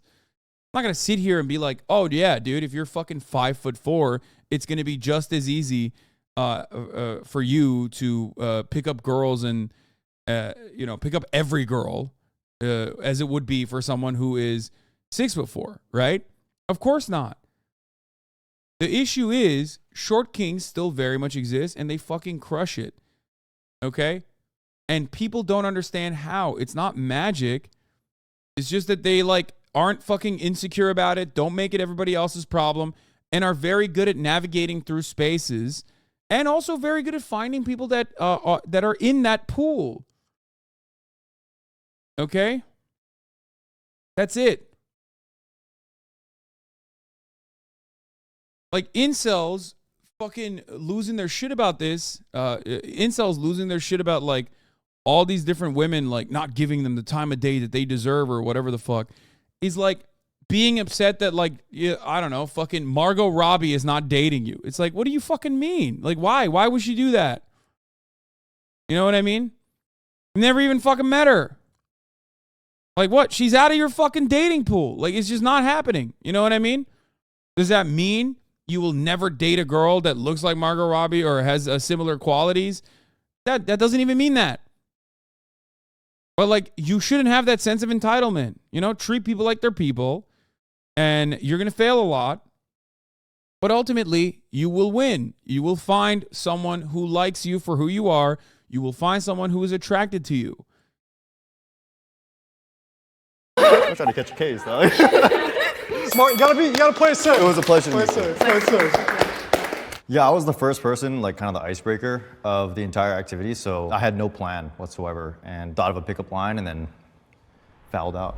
Hey, How's it going? Monica. Monica. Nice to meet Errol. you. Nice to meet What you was too. it? Errol? Errol? Nice Yes. name. I Thank like you. it. I appreciate All right, it. so what you got? I don't do pickup lines, so I was just gonna try to get to Thank know God. you. Yeah, no, Okay. where are you from? New Jersey.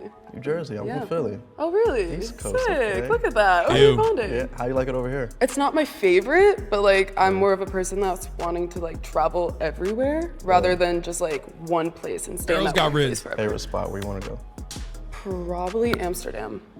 Amsterdam, Yeah. really? Yeah. Why? I want to backpack in Europe for like 6 months. And, like, See, in that situation, it's like Amsterdam is sick. It's one of my favorite places in Europe. It's awesome. And then I would immediately fucking talk about walkable cities like a goddamn nerd, okay?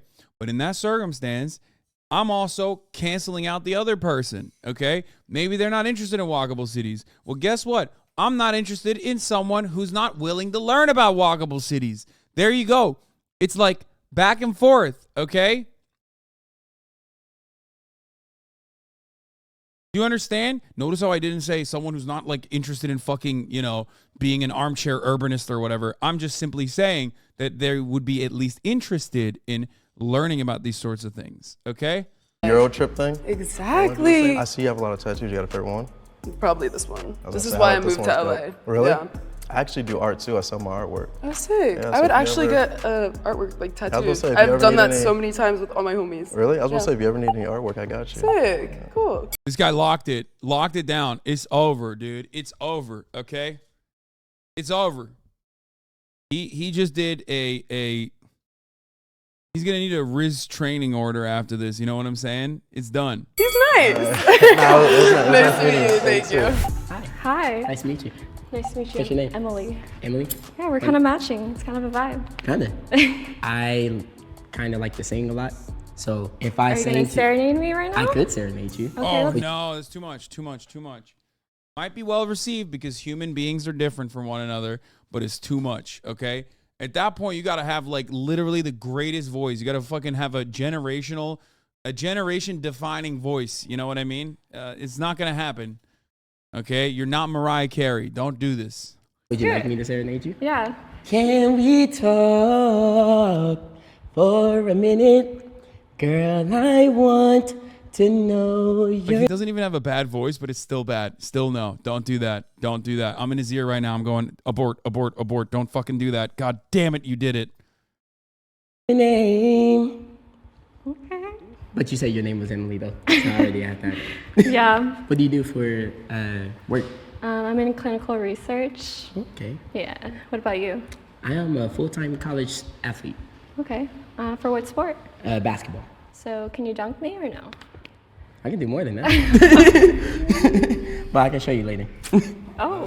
Not bad. Not bad. Salvaged. He saved it, dude. Oh my God. He saved it. Quick on his feet. Okay. That's very important, both on and off the court. Okay.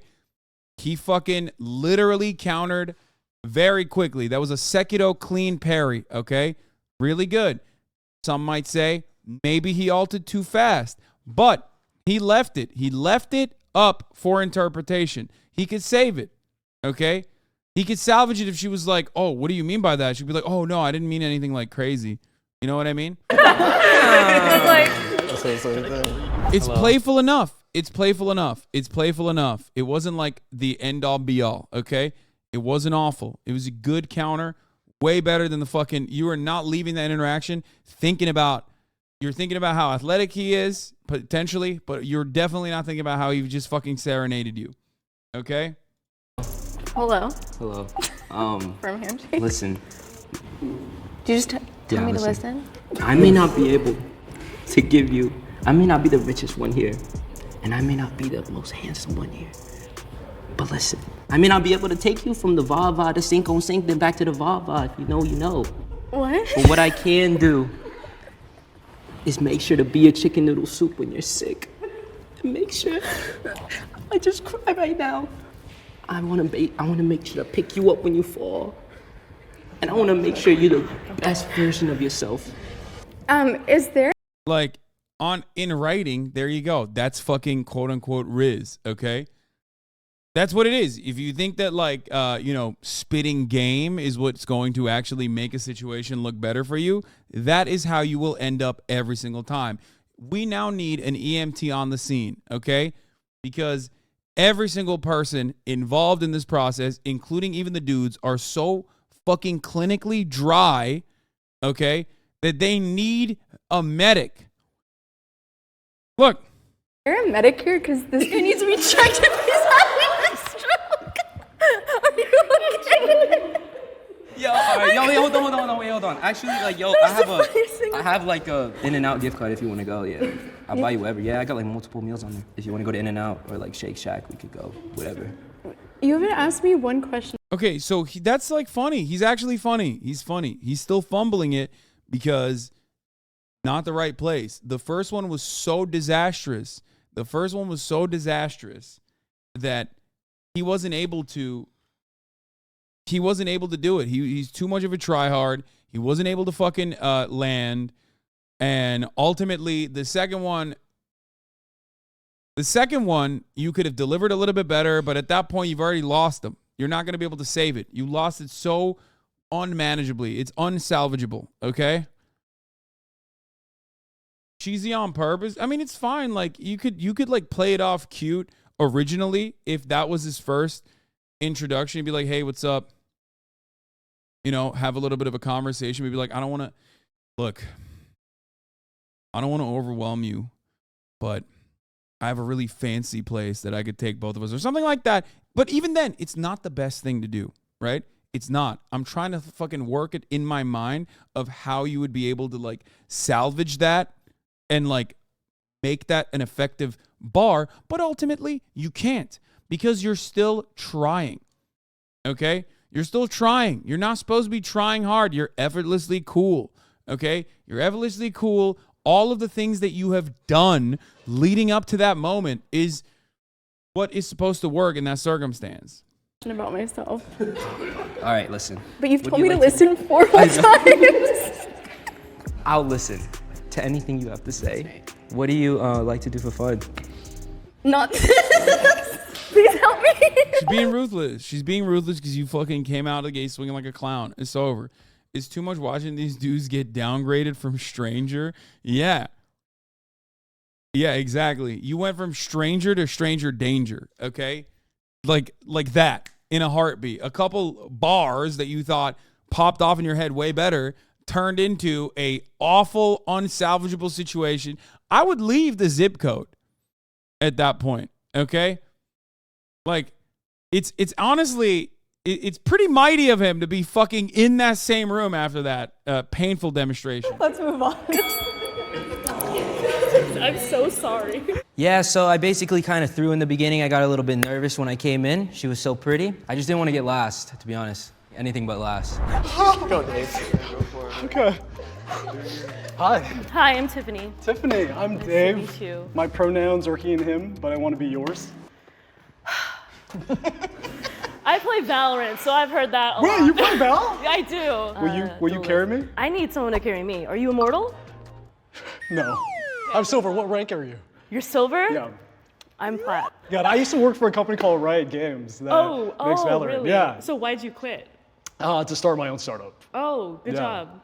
Thanks. What do you do? Oh. Just a fucking epic fundle, dude. Just, I've never, he fucking, was that, what, fuck, is that a fist bump? Did I just watch a fist bump happen?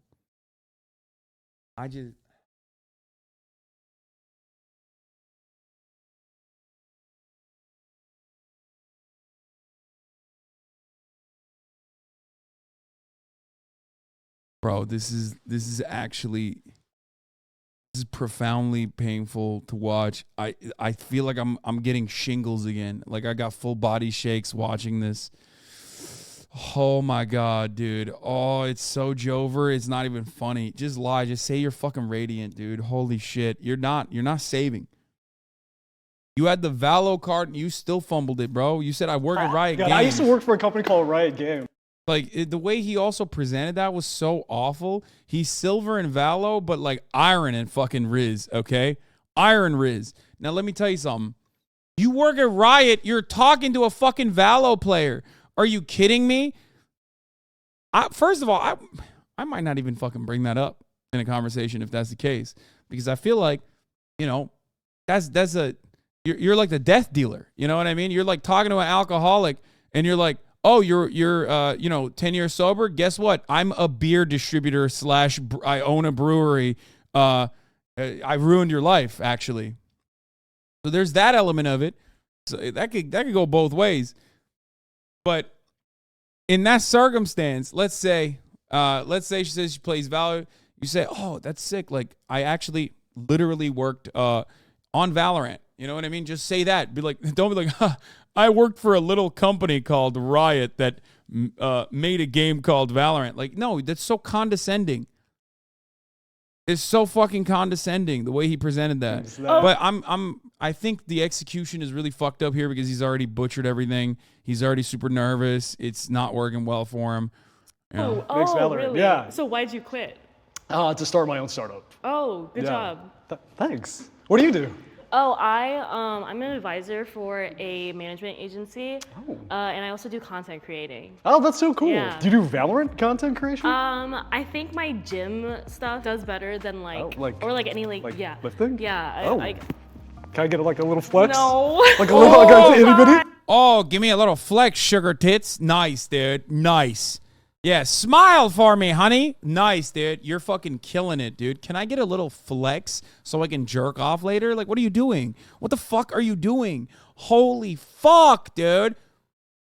Now, the reason why I said things that he actually didn't say is because that's how it's being perceived by the woman in that situation. Oh my fucking God, bro. That is nuts. Look at this girl in the back.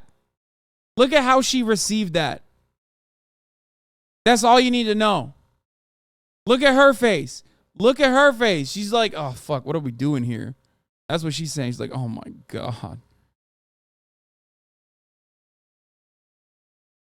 Bro, I'm willing to bet, I'm not even kidding, you could have the sexiest fucking dudes with their shirts off, and if they did this exact same thing, it still would not be well received.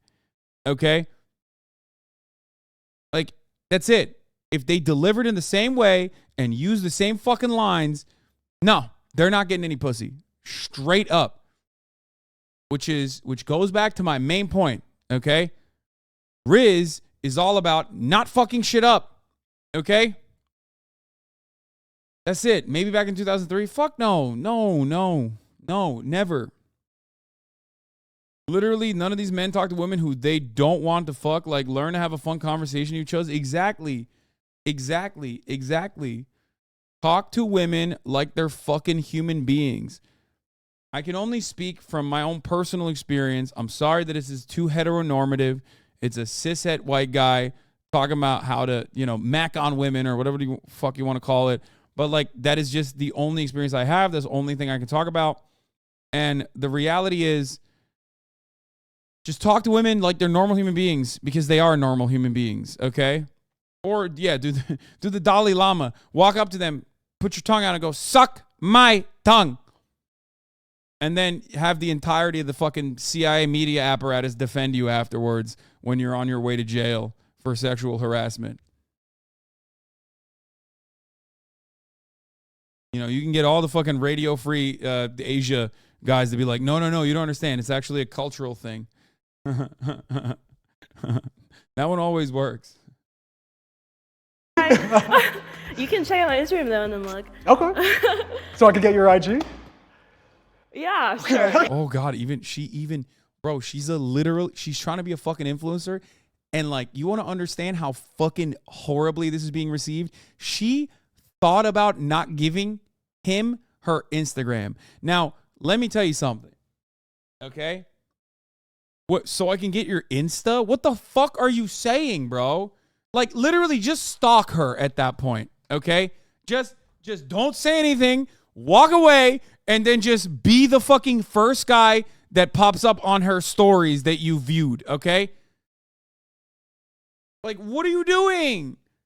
It's infinitely worse to just be like, can I get your Insta? Just use normal words. Be like, oh my God, that's sick. What's your Instagram? That's it.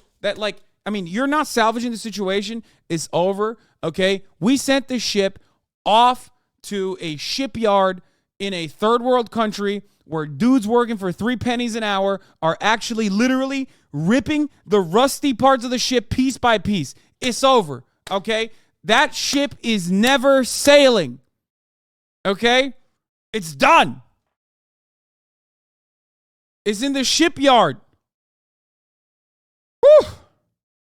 I did not think that it was going to get worse than the guy who literally this lady said, I need a medic for. And I was wrong, dude.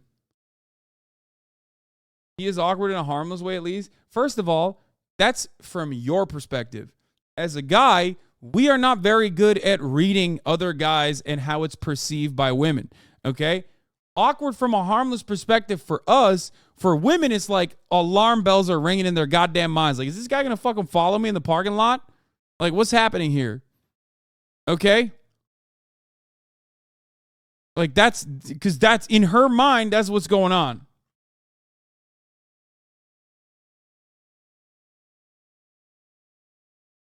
None of this should make you fearful of talking to women. None of this. Okay? If anything, use this as the blueprint for what not to do. Don't do any of this shit. Just be normal. Hey, what's up? What's your name? I don't know. I love your necklace. I love your tattoos. That's sick. Oh, your piercing is very cool. And then, add a little bit about yourself in that conversation. She, if she's interested in you, will already ask you questions about yourself to carry the conversation regardless. Okay? Do what Errol did. That's exactly what Errol did, and he clapped it up.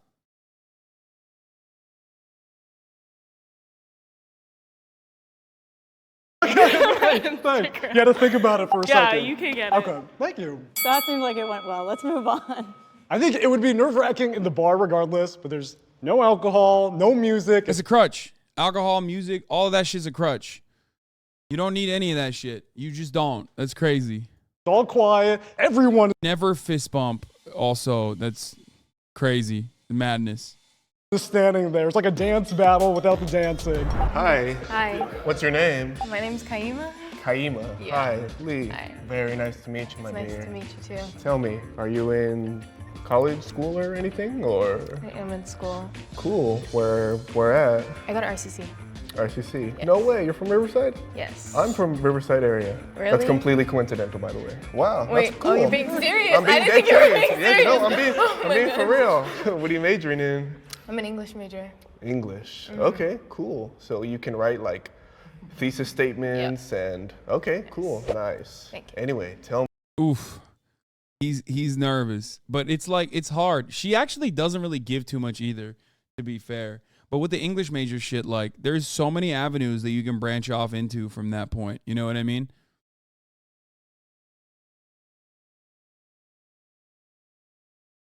The My Dear one was so bad. Tell me, what's your favorite band? Ooh. Band? Yeah. I don't think I listen to bands that much. Oh.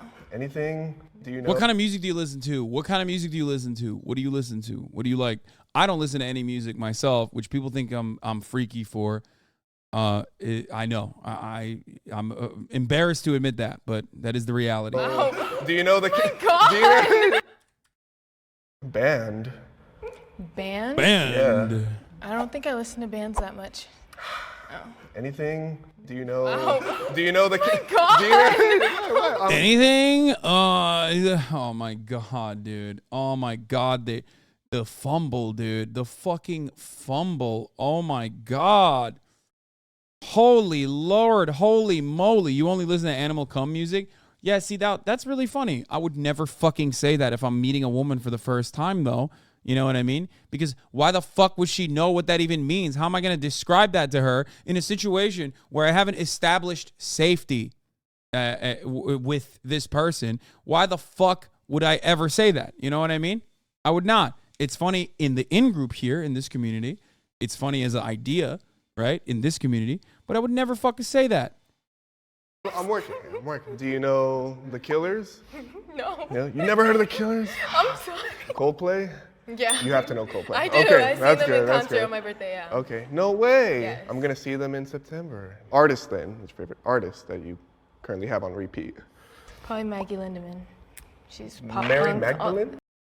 Bro, he's going crazy off the music side. Like, this is, you know what this is? If he was being like perfectly honest, at the end of this, I can see it. Like, I can see it. If this dude was like my friend, right? He would come up to me like, damn, bro, this dumb broad. Like, she didn't even fucking know anything about music. Like, she fucking sucked anyway. You want to know why I know this? Okay? You want to know why I know this? He's talking down to her. You want to know why I know this? Because every guy has been that guy at a certain point. Okay? No one is perfect. No one is fucking infallible. No one is the Rizz Lord. Myself included. Okay? It just sucks to feel like you're not wanted, so you try to cope with it as best as you possibly can. And in an effort to cope with it, you you just like try to shift the blame away. It's a perfectly normal feeling to have. You just got to combat it. Okay? You have to combat it. You can't be thinking like that because it just didn't work. It didn't work out, and it's all good. But he's coming across super fucking condescending in this conversation. Maggie Lindemann? I haven't heard of her. Pop punk, like alternative. Cool. Nice. Yeah. Was that good? You kind of scared me, I'm not gonna lie. But was that W Rizz at least? Kind of scary. I love this bar. How's it going? What's up? Hey. I'm Cam. Nice to meet you, Cam. I'm Jess. You can call me Nut though if you want. That wasn't like a weird. That's like my. People call me that sometimes. Why? It's like my music name. I do music. So. Do you like squirrels? Do I like squirrels? Yeah. Sure. Yeah. I don't know. They're cool. Yeah. Why'd you ask me that? He's playful. He's playful. Because you're a squirrel trying to get a nut. Because we're at the bar. No, I'm okay. I didn't even want to get you one. Cool. I'm kind of flush for cash right now. Oh no. Yeah. The nut music isn't working It's out. not, surprisingly, not going that great. Oh no. Okay, they're playing out well. Oh, also, another thing I was going to say is flirting. Oh, God, I can't believe I'm saying this. I'm like revealing myself for being a fucking nerd, but there is definitely an improv element in flirting where like you basically, if you're vibing with someone, if you're flirting with someone and they're playing off what you're saying, that's always a good thing, okay? There is a improv element to it, like a yes and element to it. If she's like playing off of what you're saying and you're playing off of what they're saying and you like create this fucking sequence that is just completely fake, it doesn't matter. You're spending time with them and you're and you're enjoying the experience overall. So it's just banter. So it's not necessarily a bad thing. She kind of like fucking, I mean, he came in hard with the nut thing. He was like, call me nut. They call me nut. But then he was very playful. He actually did a good job and you know, is playing along and like creating a story basically. And I think that's smart. The thing I'm using for my neck is a Hypervolt. All they're gonna do is buy improv classes. No, improv will not make you better at flirting. Let's be real. Be a White Edgar. Yeah, who would have thought? So like, what's up? Do you do any impressions? Do you? I have one. Can I see it? Obama. Let's hear it. Michelle. Thank you. It's really good. Does that change things for you? That's funny. No, but maybe you could start doing impressions. More impressions? Yeah, you should practice. I only have the one. That's pretty good. That's it? I have more Rizz. Yeah, I'm gonna just be an incel MGTO. I haven't been cringe for a minute. No, don't be fucking incel MGTO, you weirdo. What the fuck are you talking about? Women are not like a hostile entity, okay? They're wonderful. They're cool. Make your life better. Thank you so much. You're What was the longest relationship you guys had? 3 years. Speak it. No, okay. 3 years? Yes. I've actually never been in a relationship. Okay. Never had a Unsurprising. Okay. 8 years. 8? Yep. That's your wife. No. Go Yeah. find her. What are you doing here? I used to be That's your married. whole wife. I used to be married. I'm a divorcee. Oh, yeah. I'm So sorry. thanks for. I'll carry you. I'll carry you. Thank you. Pity Rizz. Pity pussy. A concept that I did not know about that the ladies in my community, in this community, actually taught me is apparently that's a thing. I did not know this, but apparently sometimes women feel bad for you and like they want to like, you know, nurture you and shelter you and shit. I did not know that this was a thing. I've never done that. I don't understand how it works, but I've heard this. I have heard this from this exact community. Motherfuckers in here told me about this. There's a depression Rizz too where I come from. I don't get it. It's called a mercy jump. Is that what it is? Your privilege is showing right now. Does Pity Rizz work on you? What? No.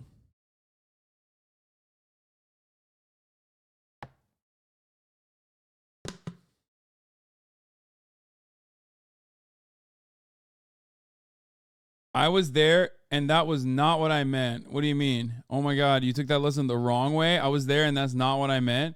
What did you mean?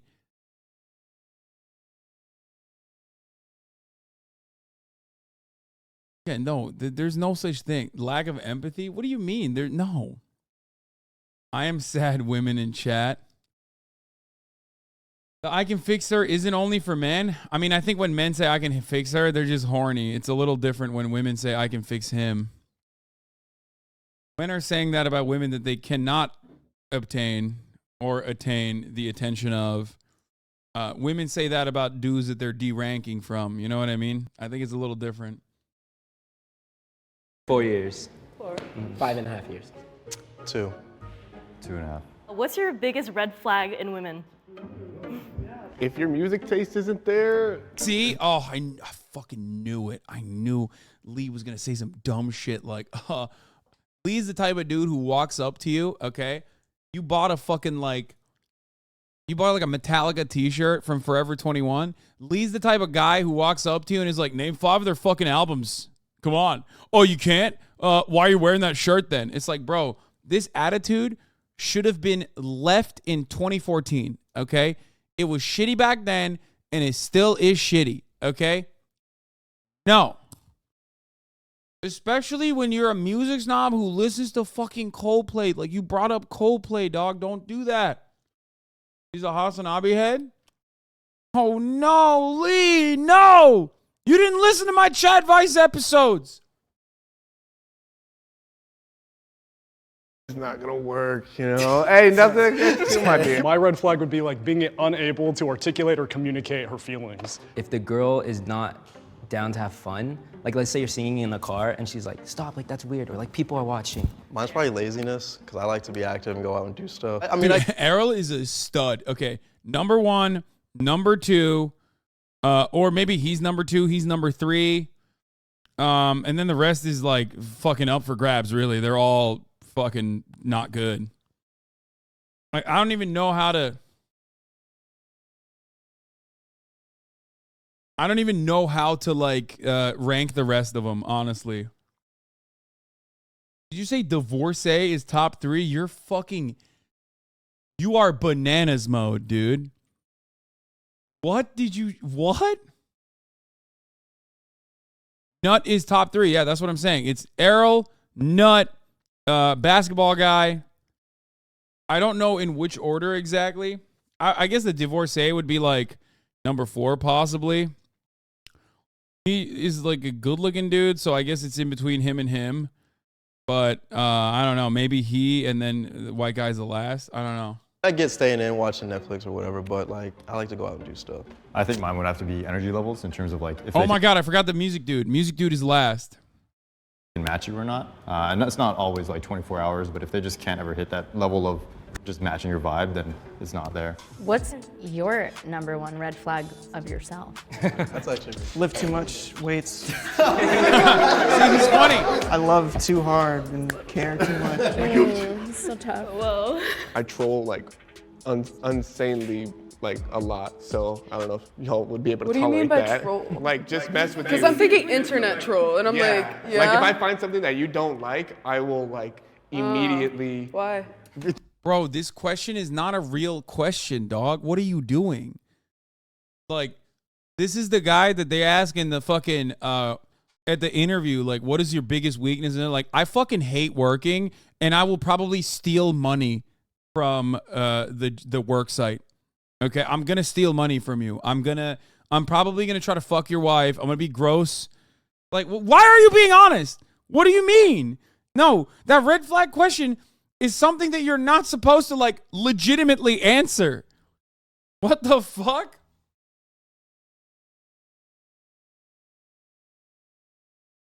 He's honest though? That is literally your 32-month sub? Shut up. Are you serious? There is no fucking way. This is a joke, right? Is he actually a 32-month sub? What are you doing, my boy? What are you doing? No, stop. Stop. Don't be fucking honest, dude. Don't be honest. Don't be fucking honest.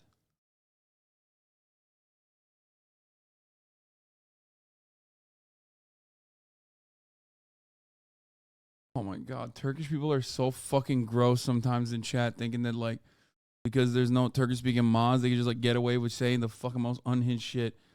Amanızı sikeceğim ama ha, yeter artık. Abarttınız yani iyice chatte.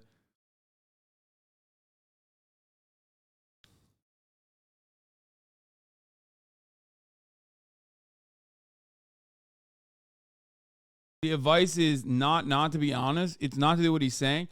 No, dude, when you're talking about your fucking red flag, you're not supposed to like legitimately be like fucking crazy about it. Don't go bananas mode and think about like the absolute worst quality. Just like I know what my absolute worst quality is. I work too much, okay? I work too much. I don't have time for anyone else. I have 30,000 little children that I have to take care of, okay? I think I can get away with saying that. But that's not like I troll people. Okay. When someone asks you what your biggest red flag is, you're not supposed to go with like just an irredeemable quality that comes across like it's, you know, impossible to make amends on.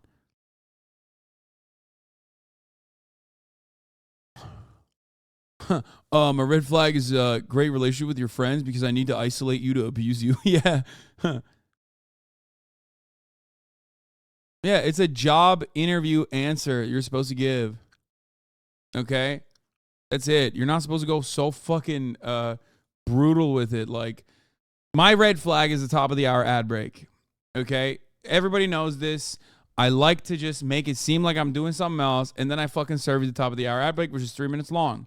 Because at the top of the hour, there's a 3-minute ad break. If you no longer want to see those ads, though, like, don't forget. Don't worry. You don't have to see those ads. If you don't want to see those ads, all you need to do is subscribe, which you could do for $5 or for free with a Twitch Prime. It's called Rizz. Rizz is when you steal what a chatter said and then directly read it out loud like you came up with it yourself. Here's a 3-minute ad break now. No one rides dick harder than the motherfuckers who type 1010. Shut the fuck up. Shut up. No, you're the dick rider. You're riding the chatter's dick for no fucking reason. Like, oh, I can't believe they're fucking saying 1010. Fuck you. Like, chill. It's weird because as a woman, when I hear red flag, I think explicitly of things that are dangerous, not just like flaws or idiosyncrasies. Anyway, let's just to finish this. troll, just to make you mad, but playfully, not anything. Well, maybe a little bit just to like push your buttons, but You know, fire, shock queen, think of the 5 gifted. Like, everywhere. Yeah, straight up. I was told that I care too much. Like, I mean, that's corny. That's a bit corny, I'll be honest. Because, see, what is he going to do now? He's going to have to, like, explain it to you, and then he's going to over-explain, and then it's going to turn into, like, an actual red flag. care a lot for a person when I am attracted to them. That's a green flag. That's a LinkedIn answer. That's like a yellow flag. I'll give another one. I Okay, dance too much. I dance everywhere I go. Mine, I don't know, I'm a procrastinator, so like I'd probably plan something last minute, like a date, or I'll be ready last minute, so we're kind of late. I think mine would have to be I'm a little stubborn. I learned it from my dad. Sorry, Dad. Good answers, guys. Yeah. Do you ladies feel like you have enough information to go off of to make your decision? I had it. Oh no. I had it a while ago. I think I care too much. It, in my opinion, translates to like I'm too fucking needy. Like I need round the clock, constant care and attention. That's what I would see.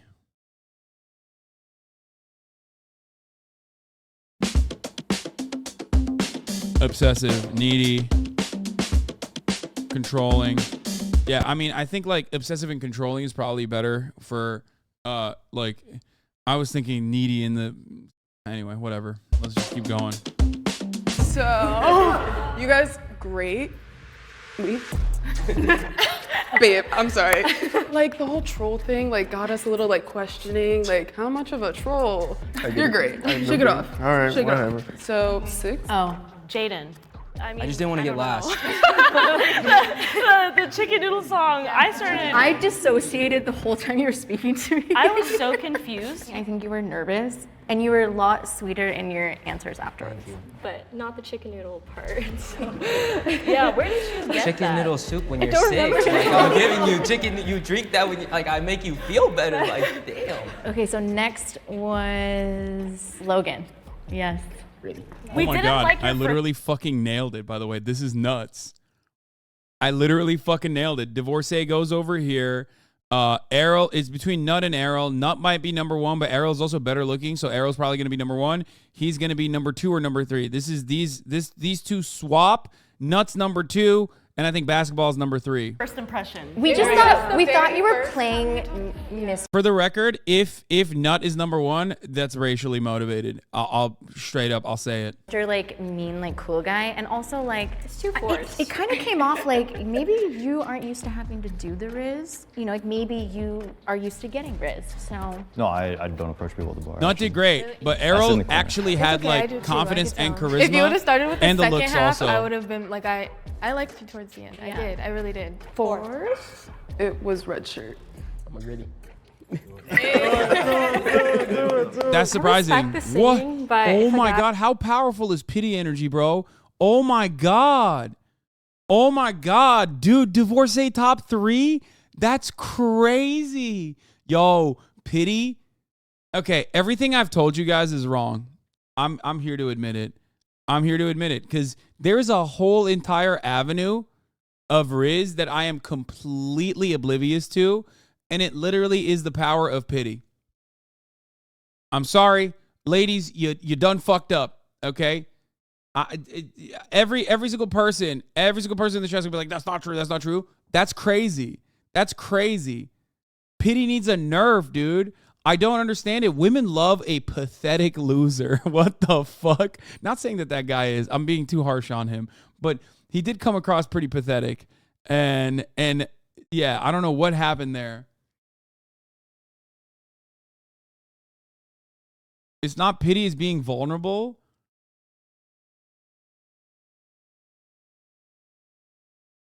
I think you're just trying to make it seem like it's something different.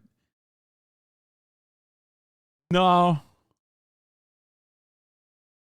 No, divorce doesn't equal pathetic loser. No, stop. Like, the way he carried himself was just, like, really sad. It wasn't pity, Rizz. You just projected your value insecurities on him. He wasn't that bad. Okay, fuck you. All right, now we're gonna... Now you done made me fucking play it again. Okay, there you go. Here. Anything but last. I'm Dave. My pronouns are he and him, but I want to be yours. Wow, that's top 3, man. Really, that's top 3 potential right there. Look at the girls and the way that they receive that. I play Valorant, so I've heard that a Wait, lot. you play Val? I do. Will you carry me? I need someone to carry me. Are you immortal? No. I'm silver. What rank are you? You're silver? Yeah. I'm plat. God, I used to work for a company called Riot Games that makes Valorant. Really? Yeah. So why'd you quit? To start my. I think it's just like, it's the Riot money, Sag, that's it.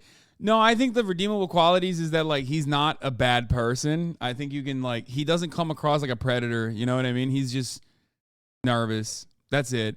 He's nervous. The other guys are also nervous, but they end up, you know, hitting the line beyond. But he did do the fucking, he My did own the startup. fist bump. Oh, good Yeah.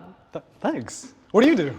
Oh, I'm an advisor for a management agency, and I also do content creating. Oh, that's so cool. Yeah. Do you do Valorant content creation? I think my gym. Dude, I can't get over it. He just has such a like tech bro speak. You know what I mean? There's like a way that people in the tech sector talk. It's like the way Mormons talk, like smile talking. It's similar to that. You know what I mean? Where it's just like, wow, you play Valorant? It's like, stop, dude. What the fuck? I don't want to hear about your startup. Okay? Maybe it's because of what I do. I get to encounter people like this all the fucking time. Okay?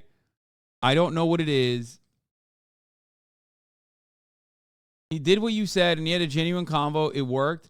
I know. There's just too much going on here that like it's like throwing me off with like the red flags. I saw some chatter saying that they would be nervous too in front of her. Yeah, no shit. Of course they would be. She's pretty. Like, these girls are all pretty. Of course you'd be nervous. It's normal. It's normal to be nervous in front of a pretty girl, especially if you don't talk to a lot of people in general, let alone women in general, let alone pretty women in general. Okay? Stuff does better than like any yeah. Lifting? Yeah. Oh. Can I get like a little flex? No. Like a little, like a itty bit.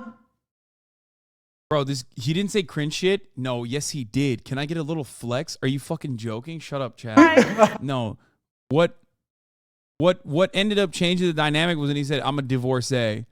She said something that came across as mean, the 8-year thing, and then he said, well, she was my wife. I'm a divorcee. She felt really bad about it. Is pity. You can check out my Instagram though and then look. Okay. So I could get your IG?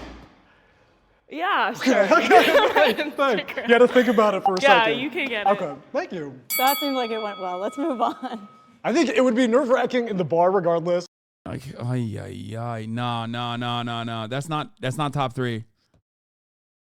That's not top 3. Is dating really this hard as a married man? Maybe I'm seeing it from a bird's eye view, but I feel like I wouldn't struggle this hard. No, this is fucking, I mean, this is a really weird premise. You're on camera. You're fucking, there is actually no music playing. Like, there's a reason why at bars, they dull your senses. You know what I mean? So you're more like, so you're less scared because you feel like no one has prying eyes on you. You know what I mean? So you are less insecure and you're like able to be more goofy, more loose. Same principle behind like drinking alcohol too. Like this is like bright ass lights on you. You know what I mean? You're forgetting the other guy sang, oh, you're right. He fucking serenaded her. That's why he's not in the top 3. I totally forgot. Yeah, don't do that. Chatters, if you think you have a good voice, I promise you it's not good enough to fucking turn an L to a W. Yeah. I do too, I could tell. If you would have started with the second half, Actually. would have Singing, but if a guy... Do it. I respect the singing, but if a guy were to come up to me and start singing, probably not. That's respect probably the like confidence. a second or third date thing. That's like a 4th. Yeah, yeah. If I like you, I'm serenading you. And that's On the spot. okay. It just came out, a little left field. But Yeah. all right, so third place, we have Dave. Dave, we liked how like really friendly and open you were. Also, the fact that like you tolerated someone for 8 years, they tolerated you. Yeah. That says a lot. Oh my God, the bar is so fucking low for women. Chatters, if there's one thing you need to learn from this, it's pity, but it's also the fact that it's safety. Regardless of what he did in that performance, that signals to women that like you literally were safe for 8 fucking years, okay? That's the lesson you need to learn from this, is that like, the lesson you need to learn from this is that the bar is so goddamn low. It's not even in the ground. It is literally so far down in the ground that it passed through the fucking magma core of the planet and popped up on the other side of the planet at China. Okay? That's where the fucking bar's at. The bar's in China. Sexist take? How is that a sexist take? You fucking dingus. You misunderstand my point. My point is that men are so fucking awful that as long as you project safety and security to women, they will literally put you in the top 3, even if you flub it, dude. Unless you mean sexist against men.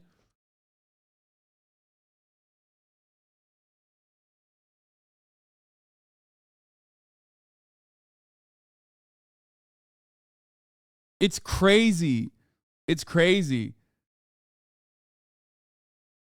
It's like this, okay? A part of this also revolves around, listen. Why do you hate men so much? I don't even know how to answer this question. Like, am I a fucking rugged misogynist who hates women, or am I a man hater? Like, which one is it? You know what I mean?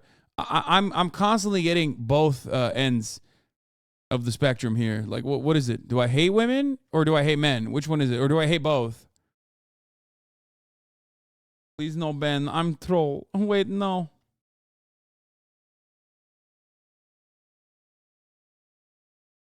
Anyway, so as I was saying, yeah, the bar is low.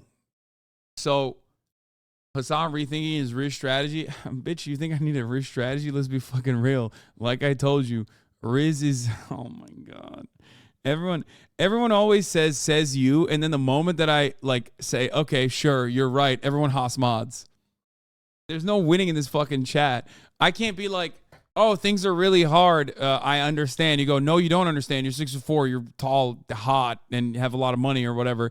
And then the moment I'm like, yeah, sure, things are easier for me. You go, Haas mods. But yeah, things are easy. It is easy.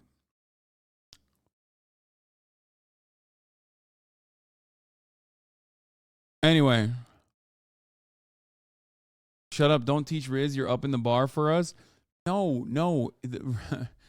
Rizz, in the way that people understand it, in the way that people experience it, in the way that people recognize it, is the same exact principle behind why I say every guy is a 7. Every guy can be a fucking 7. Okay? There's not a single dude on this planet that cannot be a 7. At the very least, the bare minimum. Okay? 100 million%. Every guy. Every guy. Okay? You just need to figure out how to groom yourself. Okay? What kind of hair works? What kind of hairstyle works on top of your dome? What kind of beard works on your face? If you can grow a beard. If you can't, then don't do it. You know what I mean? You know, get good skincare treatment. You know what I mean? Figure that shit out. Okay? Go to the gym. Figure out what kind of clothes work on your body. Work out. You will become more confident as a consequence of working out too. You'll carry yourself in a different way. Okay? And just be normal. Talk to women. Talk to men. Talk to people.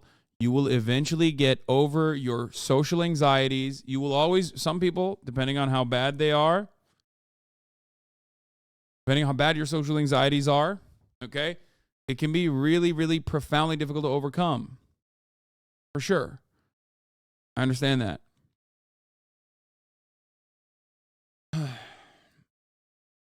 But ultimately, the more comfortable you get talking to strangers, the better you will be at talking to women in general that you do actually want to, quote unquote, Rizz up. Okay? That's it.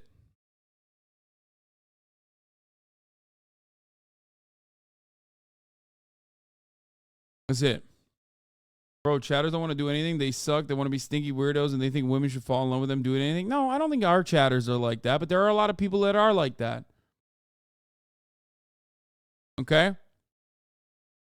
Very uncharitable to these gentlemen. I never said that these guys are not like that.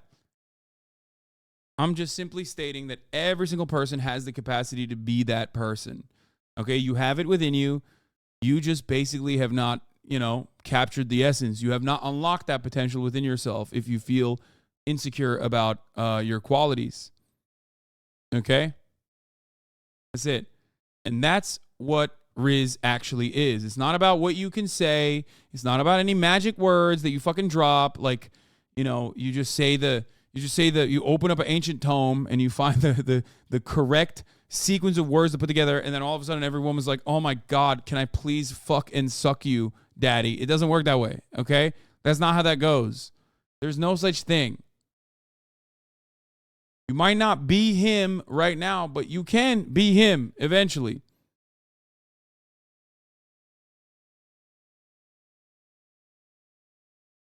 That's it. That's what Rizz is. Tolerating me for 8 years says a lot, for sure, for sure. I like that you guys give a lot of feedback too. This is a very, very constructive dynamic. Yes. And then Second place. we have Nut. Yeah. Hell yeah. I have to be. Yeah, other than the fucking massive swap that I am actually genuinely shocked by, because the power of pity is something that I'm blindsided to. It's something that I've never done. I don't know how that works. You know, it makes sense. To be honest, it was unanimous except for me. She was not for you. I wasn't. Oh, you were the one who didn't? Yeah. And you're the one that I talked to? Yeah. That's hilarious. No, but you're like lighthearted, you're like dorky, kind of cute. Yes. Women love dorky. My Let me tell you feedback that. is just pay attention to like don't talk at someone, like make it maybe a little more personal. What do you think got you to the top? Training, hard work, dedication. He's funny. We did practice Rizz on each other in the back, and I Rizzed in the bathroom beforehand also. And Our Rizzler is. Yes. He didn't say shit. That's the funniest thing. He didn't do shit. He didn't say shit. He's just well-groomed, okay? He's got nice teeth, good smile, got great clothes that fit him perfectly, and he just had a normal fucking conversation. My point proven, okay? Because he didn't try. He didn't fucking go, oh, man, like, oh, where are you from? Philadelphia? Oh, well, I'm trying to fill it in your Delphia. You know what I mean? Like, that's not what he did. He didn't do any of that shit. Okay? You just like maintained eye contact and you actually like cared about the other person. You weren't just like trying to swoop in and just get to the point. You were like, let me learn more about you. And that's something I feel like a lot of men lack. It's just like, I just want my one and done. Yeah. I want to feel powerful for this 1 second, but it seems like you're a genuine person. I appreciate it, thank you. Nice, but you all did so good. He's also the most attractive one there, proving you wrong. No, that's why I said he was #1 over Nut. Yeah, no, he is the most attractive one there. I agree. He's not the tallest one there, though, so suck me to all the fucking height cells. Okay? But yeah, he is the best looking dude there, for sure. Tallest dude came in last. What happened to the height cells? So you're both right and wrong? No, man. How you look, of course, factors into this. What the fuck do you mean? When I say, bro, how you present yourself is very important, okay? Like your physical qualities are, of course, important. Oh my fucking Lord. You're so fucking silly. You're not listening to anything I'm saying. When I say every guy's a 7, that's what I'm talking about. No, height is not the main principle. Height can eliminate a lot of women from the dating pool for you. Certainly. It will be like playing with weights on, okay? For sure. And it's not something you can change. But it's something you can overcome. So stop being self-defeating about it. You shit on short guys all the time, lol. Oh my God. I feel like Nut could have maybe won if he didn't call himself Nut. No, that's fine. I think him even calling himself Nut. I think him even calling himself Nut is like a part of the appeal.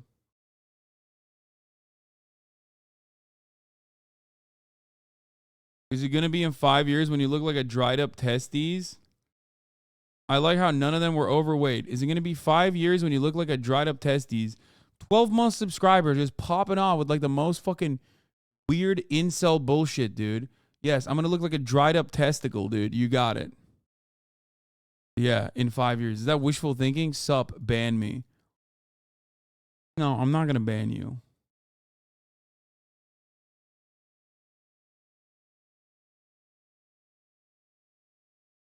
Fucking loser.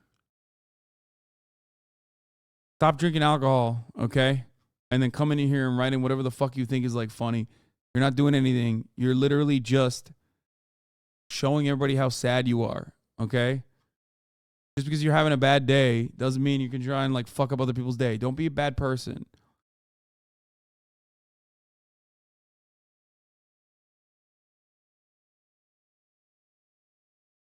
Okay?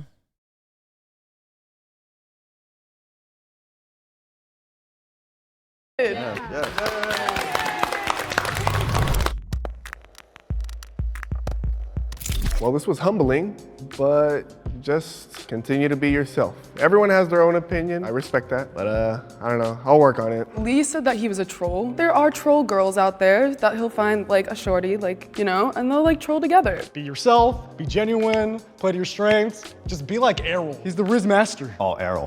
What a baddie. I could not do what they just did today. That is terrifying. Just being in front of someone and just giving it your all, like seriously, like all of them. It was impressive. Wait, was that the guy that was that Lee? The one who said ban me? You're gonna look like shriveled up testicles in 5 years?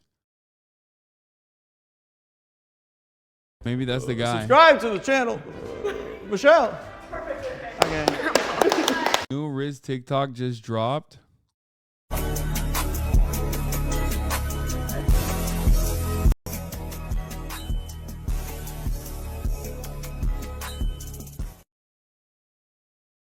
Yeah, women don't need to have Rizz. Let's be real. Okay, that was you just gave me exact. This is literally proof.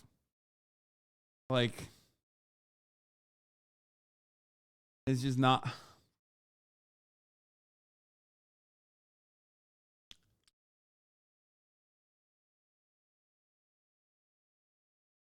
I'm so high, Hasan. I feel violated. What do you mean?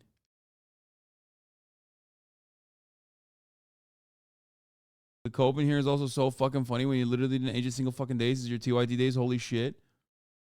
I mean, what is this? I thought I fixed the lens on my camera. It's gotten only worse. This part is like...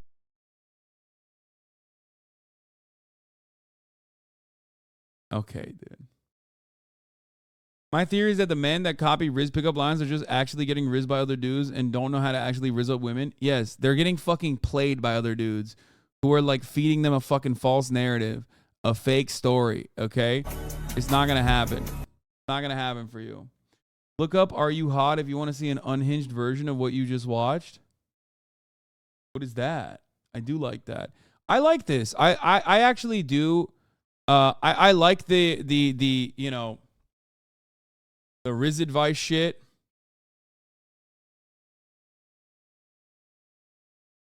I think it's good. Oh, Ludwig pinned this on the Smoggle Mail. A lot of people are mad about what I said, but I've been very consistent about this since I had a trans flag hung up when I started streaming 5 years ago. I'm not going to change my stand based off YouTube comments, so if you're irreparably mad, just stop watching. Wait. Is Mogul Mail actually right-wing? Well, like, what the fuck? Who would actually be mad at him in his audience? Like, what?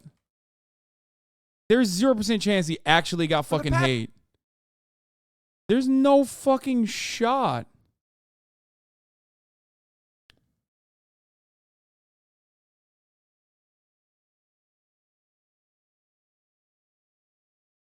Who has issues with it?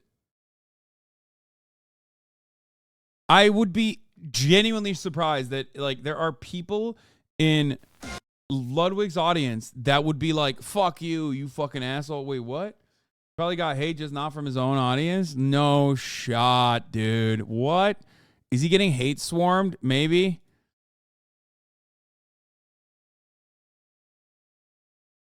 Guys like Ludwig and Hasan continue to prove you don't need intelligence or talent to make it in this world. Clown show. Wait, why am I catching a fucking stray in this? Yo, I live permanently in the minds of so many dumb motherfuckers, like the dumbest motherfuckers you've ever seen.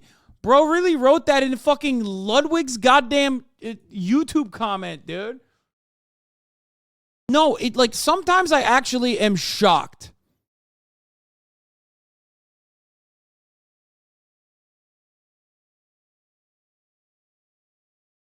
Said he lost like 38 subscribers yesterday from that video. It's a very small amount. Yeah, that's so dumb.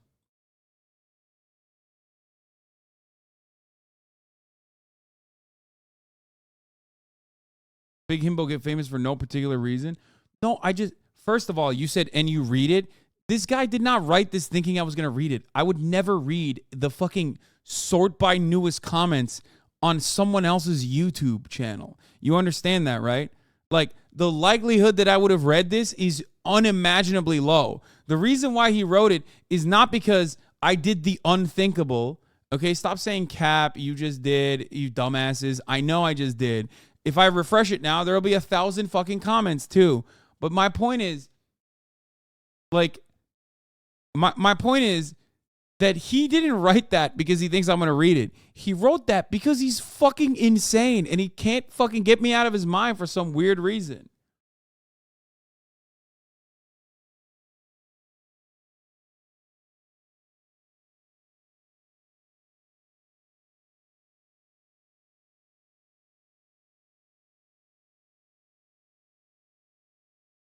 I actually don't. I legitimately don't understand. Like, that is such a random place to just, like, bring my fucking name up for no reason. I mean, yeah, most of these people are like, YouTuber, it's okay to be trans. 13% of the population, oh my God, you're such a hero for saying that. I guess, yeah, there's some snarky shit in there. Yes, please, explore ideology. Yeah, transphobes are so pathetic. Yeah, I think they do. I think they go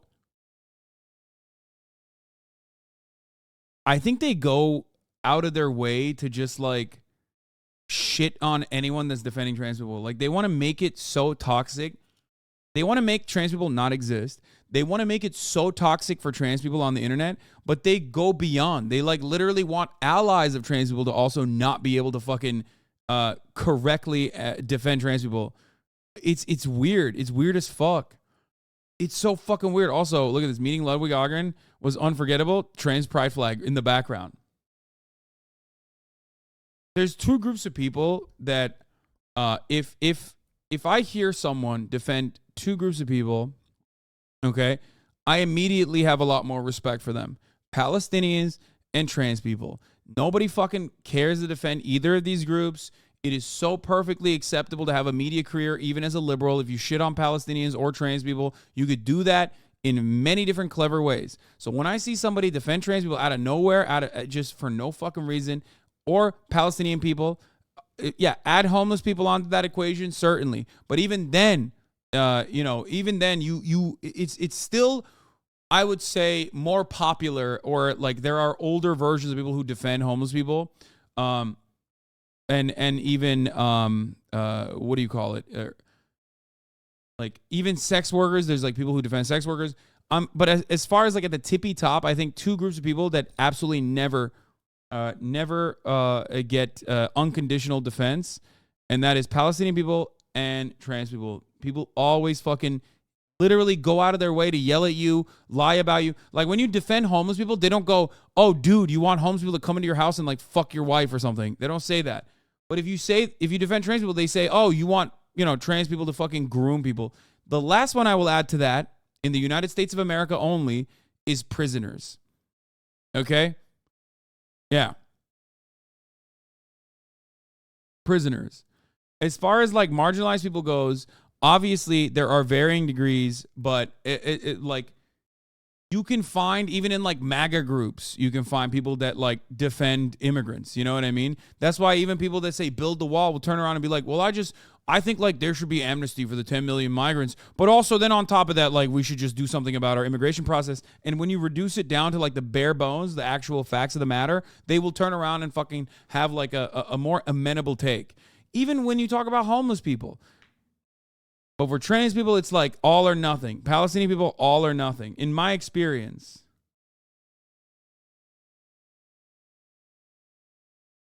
You know? Israelis also can't defend Palestinians because their material interests are not aligned with the working class of Palestine, but with the capital owners of Israel, defending Palestinians would mean giving up your privilege to colonialists.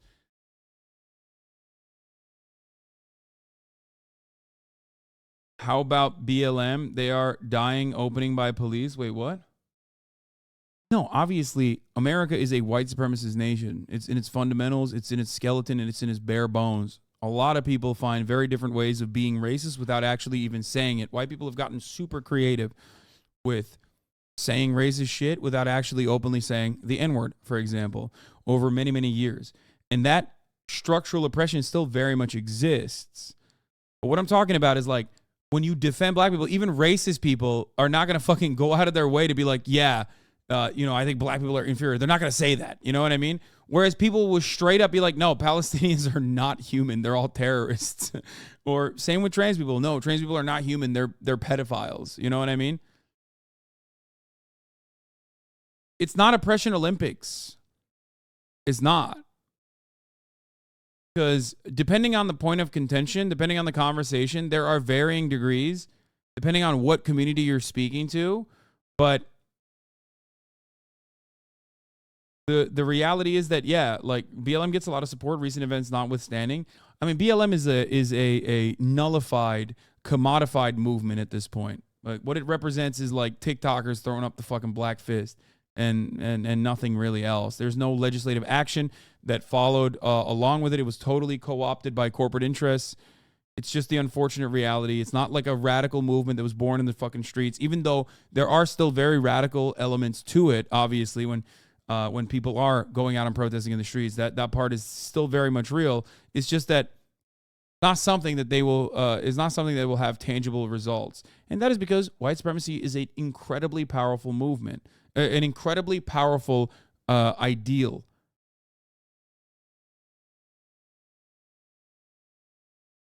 Anyway.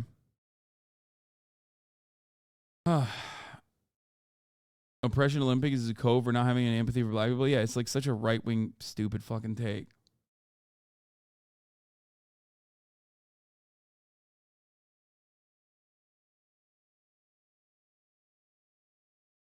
For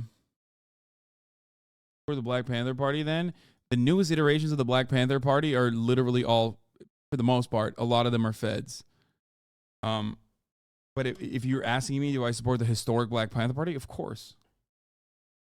Yes, I love breakfast programs and things of that nature. Yes.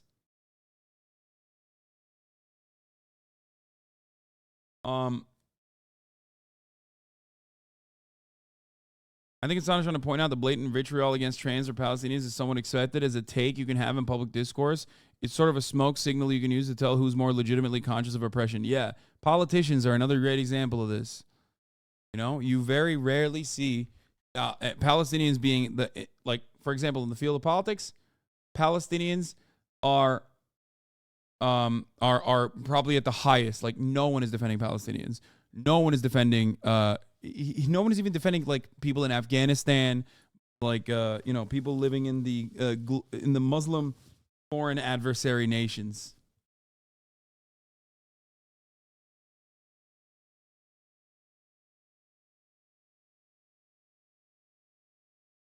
Anyway, let's do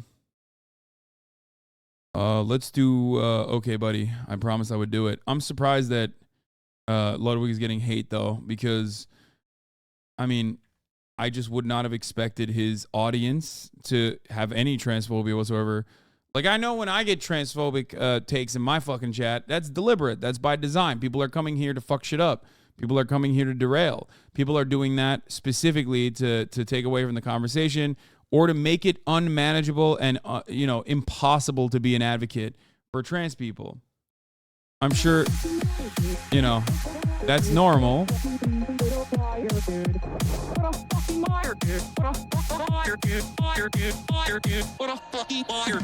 I'm an incel myself, so do you know what the incel is? Involuntary celibate. It's like a community of people on the internet who can't get laid, and some of them go out and like kill people, like Elliot Rodger. I'm not saying I'm cringing right now. I'll explain it later. The virgin is the incel, involuntarily celibate, who never gets laid. He's like unable to get laid. He's very nerdy. He has terrible posture, and that would be someone that would be considered a celib.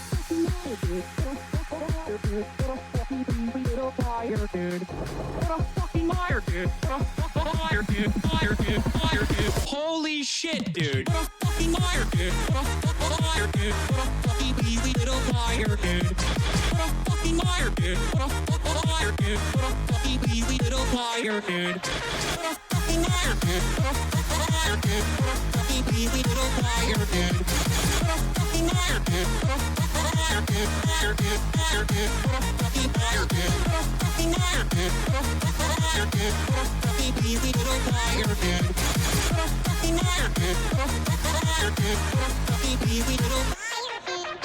This is a All right, welcome to OkBuddy Donkey Doo-Doo Poo-Poo times 2. That's right, it's Friday, and as you know, this is the OkBuddy meme review.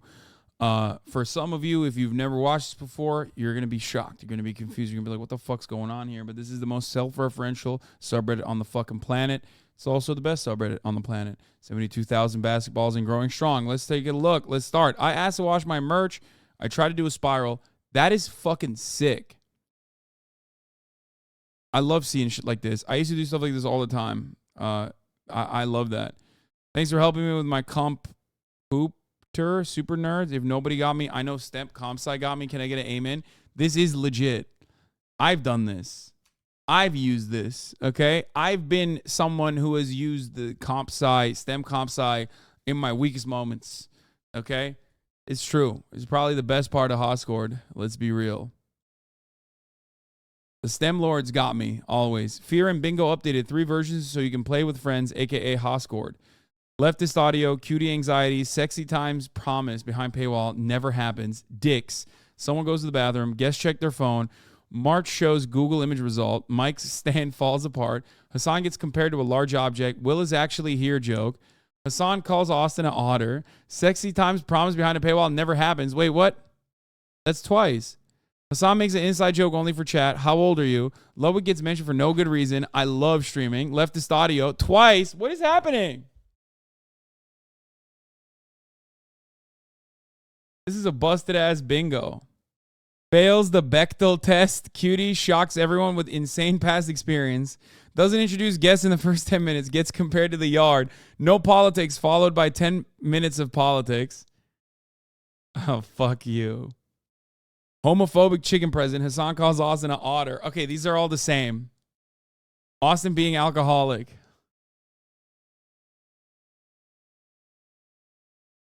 March is just cameras during the first 5 minutes.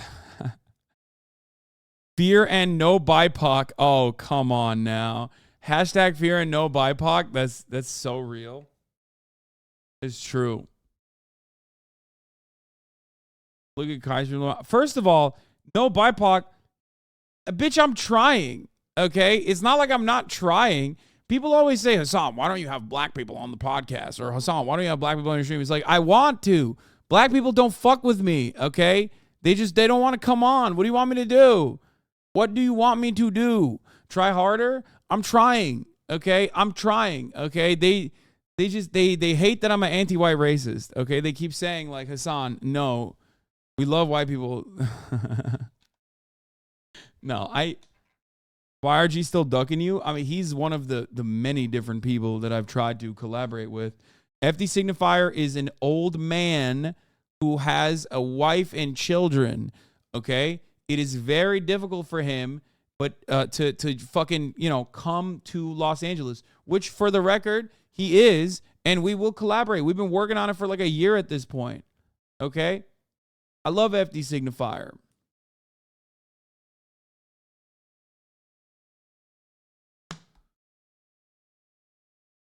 See, that's why we can't discuss you in the group chat. As the only black chatter, this is gold. See, this is what I mean.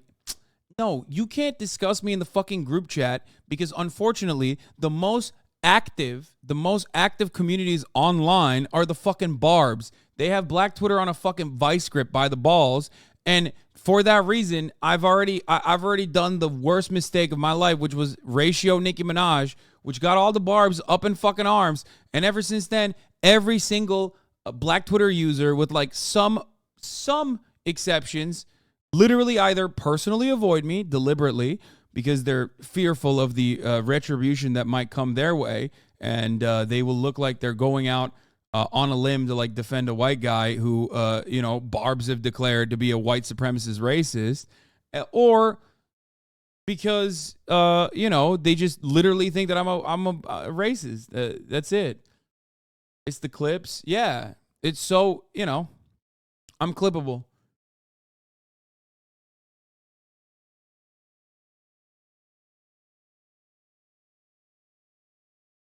Crazy how the Barbs hate you but have no words on her husband. Yeah, dude, come on. They're stans, of course. As long as you don't come for Ice Spice, I'll always love you, Hassan. Of course not. I love Ice Spice. And I'm a hot girl. Everybody knows this.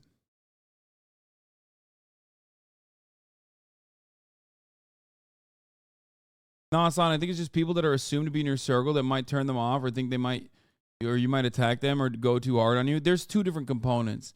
The black content creators that do know me are worried about my audience because my audience is like very white, but also very over to the top with how they react to people and like go on cancellation conquests. And you know, black content creators outside of our little sphere here just think I'm some fucking racist person. You know what I mean? As a black woman, we don't think you're racist, but your blind spots are too large. Yeah, I know. I'm the most blind. I know. It's just, I don't know. I don't know what to say about that.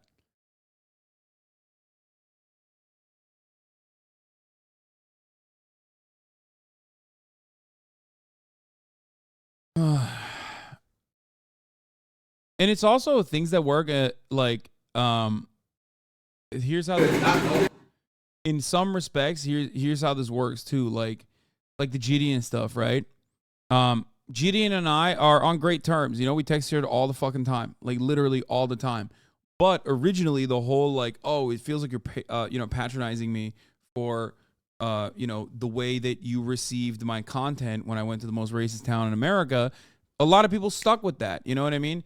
There's also other black content creators on the commentary space. Not my friends, obviously. I'm just saying like outside of that are like PUA content creator adjacent that do have, you know, big black audiences that are very sizable. I mean, that do say that I'm racist. So it's hard. It's hard to like overcome that.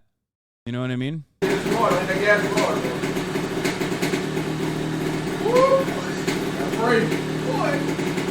Like my blind spots are what? If I were to ask you what my blind spots are, about like black issues, what is it? Like the Nicki Minaj tweet that I didn't tweet out? Like, is that what you think? Like that's the blind spot? Like that's what I mean. It's just fucking ridiculous.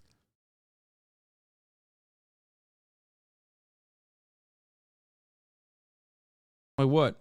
What is it?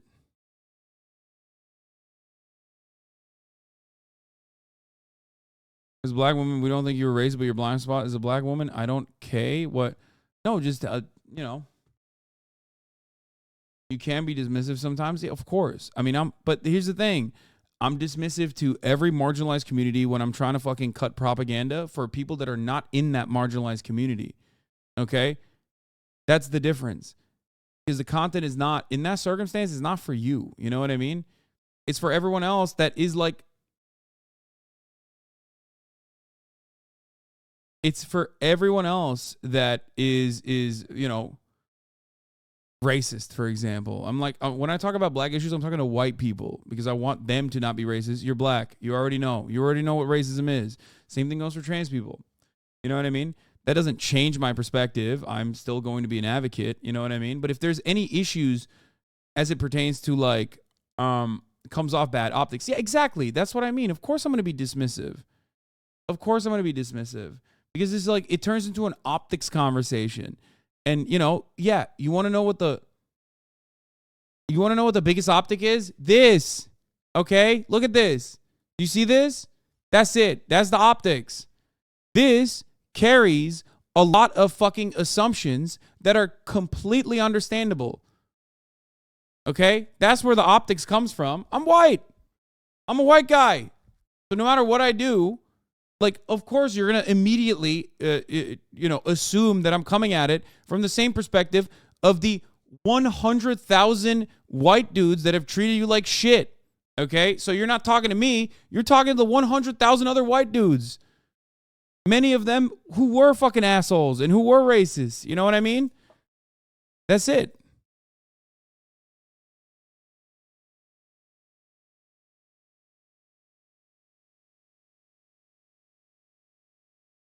But as far as sometimes you tokenize yourself in black spaces, which makes some people uncomfortable, and every now and then your race jokes are a miss, but you can't help being corny. What do you mean? What does this mean? You tokenize yourself in black spaces? I don't even know what that means. I'm white. I don't think you can be like a token in that situation. I actually don't understand what that means. But yeah, of course I can be corny. I am corny. Actually, it's really on point. Okay, but I don't understand what that means.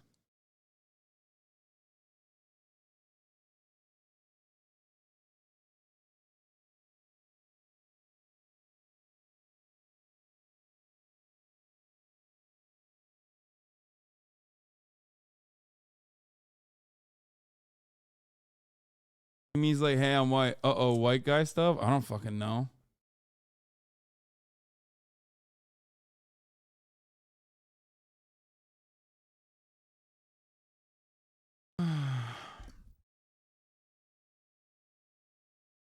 You just passed your 13,000 hour stream. That's a lot of screen time. Fuck yeah. You have too many huge hate groups that farm against you in every space because you're leftist. Yeah, I know. That's what I mean. So it doesn't matter. Everyone is always going to approach me in the least charitable way possible because they only see clips. Black chatters appreciate your allyship. I just think sometimes the black house and I hit myself is making sure you and the rest of the community are listening to what black people and black chatters are saying to you. Obviously, you do this, but sometimes it may not feel like it. I actually don't know. I don't know what that chatter meant.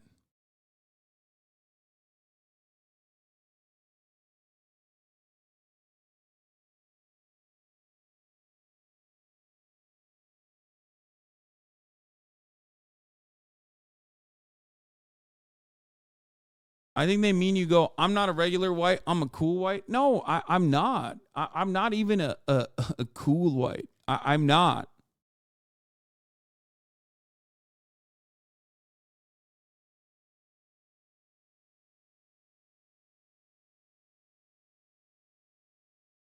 Every community wants you to speak ultra sensitive about their group is what it is. I think here's the thing. I think the only thing that is valid, or at least something that I recognize, is that I do get too comfortable. That's it.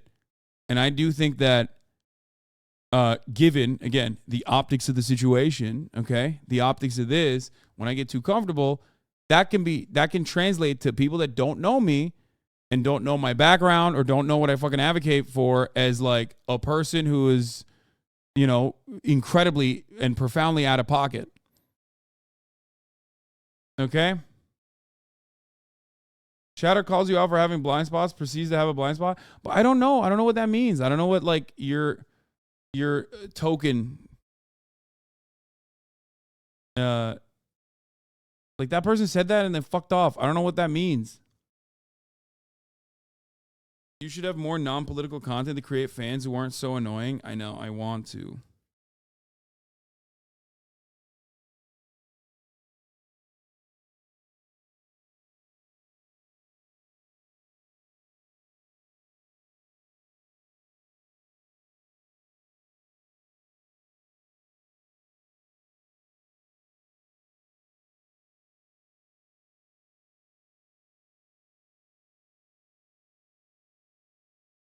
Okay, I genuinely don't understand. This person said that and then moved on. Like, what the fuck? Token white friend, not token black. Yes, that's what I mean. You get too comfortable. That's what every token white ally does because you understand the plight of black people. Every now and then, you just get excited or something. Wait, what? I didn't fuck off. Check my user card. Okay, calm down. Okay, there's fucking 23,000 people in here. Chill out. All right.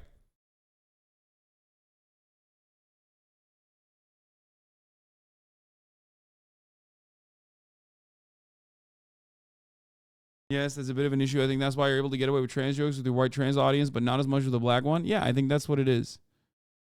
They mean you make yourself the white guy who gets it in very much doesn't actually get it, but it's because in a way that very much actually doesn't get it, but it's because they know where you're coming from. Sometimes you seem like woke white guy who's not actually woke.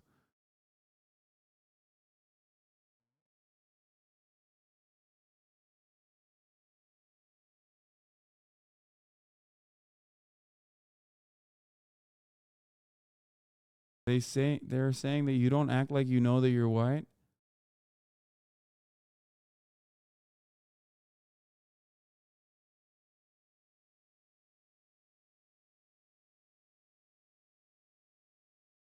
You're comfortable with queer communities, and queer communities widely recognize that, but the black community doesn't view the same way. Yeah, I wonder if there's some additional external component that I already addressed that leads to black communities not finding me to be charitable. Perhaps like extremely online aspects of black Twitter that have already very much actively done a Hasan is a white supremacist racist campaigns numerous times that keeps getting brought back up every single time I talk.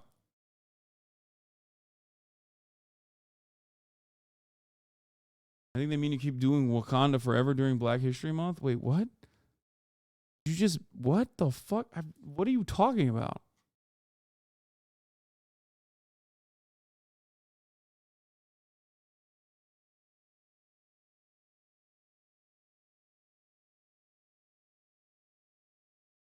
I think it's the clips.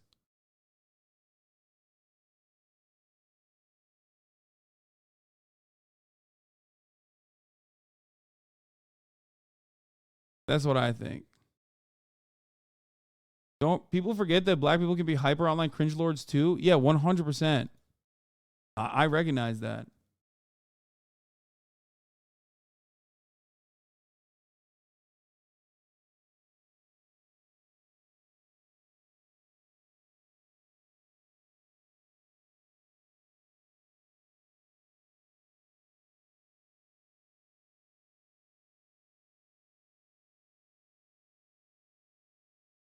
People think you're a racist liberal from the clips? Yeah, probably.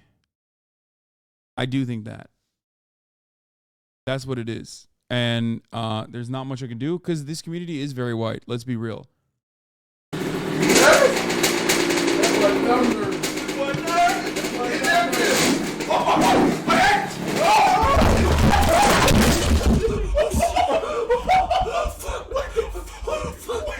That's insane.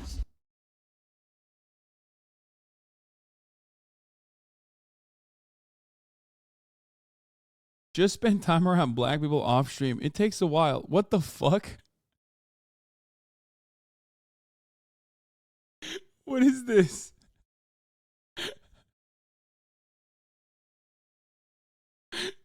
Like you gave me like a script. You're much better than most white people given, but they're saying you get a bit too comfortable. I think no, it's because I'm too comfortable because I do this that you're talking about that like in a private conversation or in private spaces, this part is where the comfort comes from. That's literally it. But when it's being intentionally misconstrued, and I'll even go so far as say weaponized, okay? I'm not saying I'm free of blind spots. Of course I have blind spots. I mean, let's be real. But that's insane. Like that sounds almost academic. You know what I mean? Like, how do I decolonialize myself? Like, okay.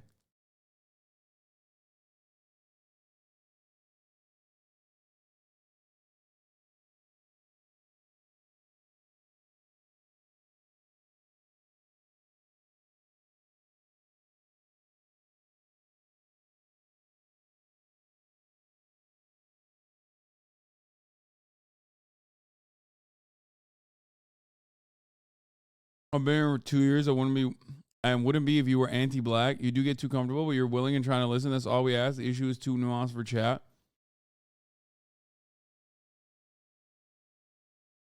This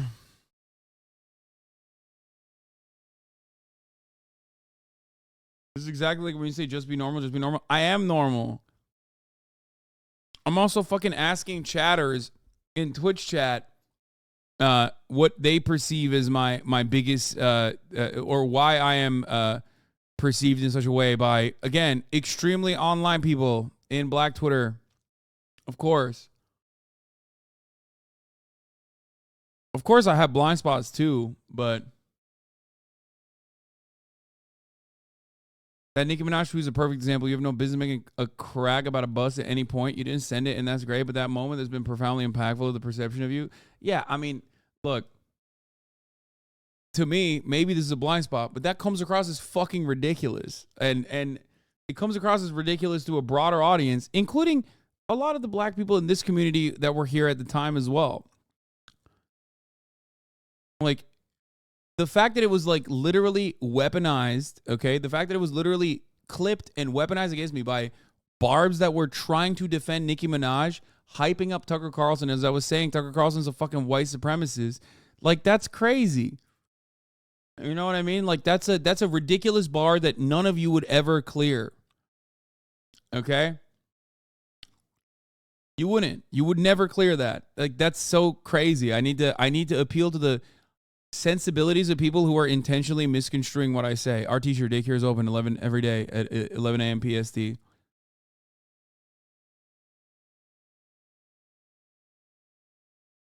You're asking a group of white people why black people online don't receive you well. I don't think we are going to get anywhere. I mean, I agree. I love how you're the white supremacist in this instance and not Tucker Carlson. Exactly. That's what I mean. It's like fucking insane. If you think that makes me a white supremacist, but like not Tucker Carlson, I don't know what to tell you. The barbs have done worse for less. They don't discriminate. That's what I mean.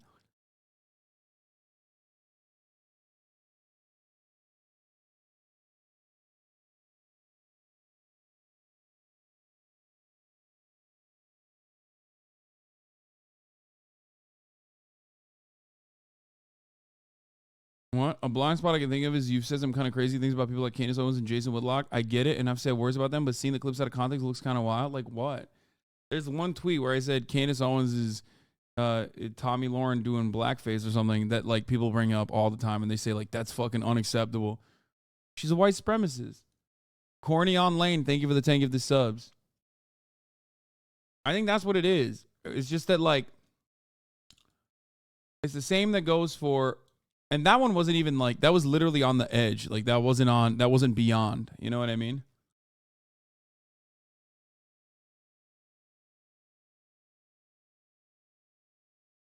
No one is saying that you're the same as Tucker. That's such a bad faith argument. No, the barbs were misdirecting the attention away from Nicki Minaj. This is what right-wingers do. Okay? Here's what right-wingers do. When Roy Moore was caught dead to rights as a pedophile, they turned around and found something to attack the Democrats on so that they were on the defensive, so that the Republican Party didn't have to defend Roy Moore, and everyone started talking about Al Franken and how he was a pervert. The barbs did that exact same thing. Instead of the barbs turning around in that circumstance and being like, oh, my problematic fave is like defending Tucker Carlson. I don't know if I'll go this far. They found a new person to redirect all of their animosity towards instead of having to defend Nicki Minaj. I was that person. They stretched super fucking far to do that.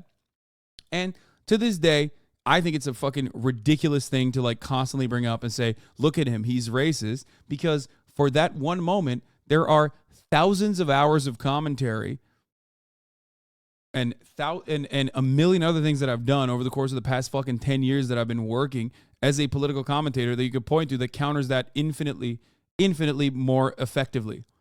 Okay? That's it. So I get very frustrated with people in my community that turn around and literally fucking cave and capitulate to that. And it's fucked up.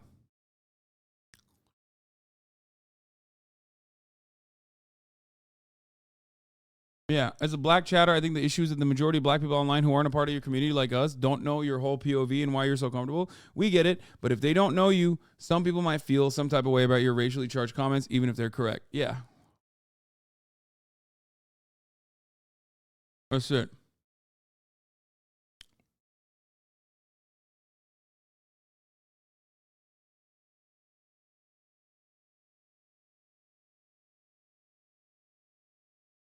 That's it. The fact that it's like an unsent tweet also makes this even funnier. Okay? The real blind spot is the top of the hour ad break, though. Let's be real. Still haven't run it. And at the top of the hour, there's a 3-minute ad break. If you no longer want to see those ads, all you need to do is subscribe, which you could do for $5 or for free with the Twitch Prime by connecting your Amazon Prime account to your Twitch account, where you get one free Prime subscription a month You use it on your favorite broadcaster. Hopefully that's me, your favorite white supremacist broadcaster. Okay. Here's a 3-minute ad break now.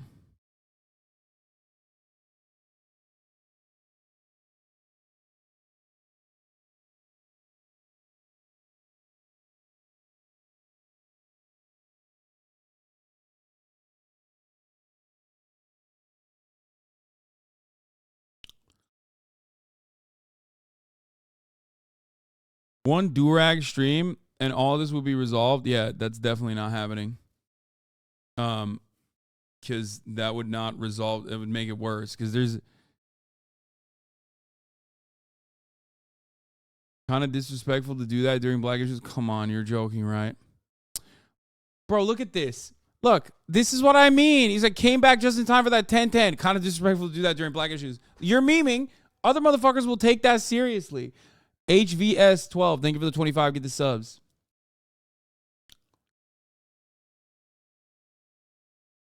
But like I said, ultimately it really doesn't matter because, I mean, look, it does matter because I want to talk to everyone about class issues, right?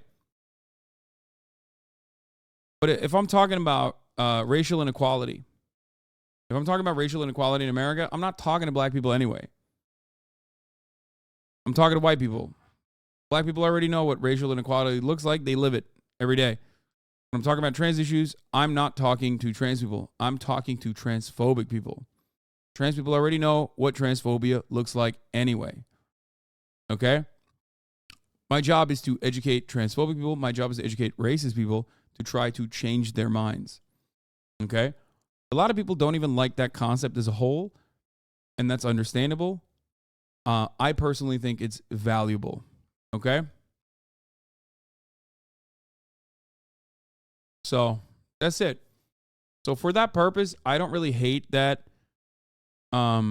It's not the end of the world. It's not the end of the world that like like Black Twitter does not fuck with me or think that I'm like racist or whatever the fuck. It's all good. Not even the back of the bus part. That's the problem, is being condescending to Nikki in any way. The tweet you ended up sending was still dismissive of her. That's your style and has made you very successful so far, but it's going to be hard to win over black people like that. Yeah, okay. Well, again, then it's fine. Then it's not going to happen. You know what I mean? I should just stop asking how to fix it then, because I'm not going to stop doing that. Like if it means like that's ridiculous. It's a ridiculous statement to think that like, oh yeah, the only way to appeal, the only way to get black people to not call you a white supremacist is if you like suck up to Nicki Minaj is like a ridiculous fucking concept.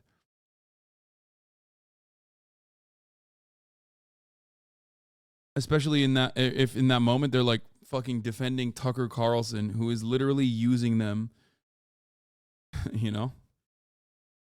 I'm not gonna win I'm not winning the 35-year-old Sephora employees, boys. It's not happening. They spent all their fucking waking moments on the internet doxing motherfuckers.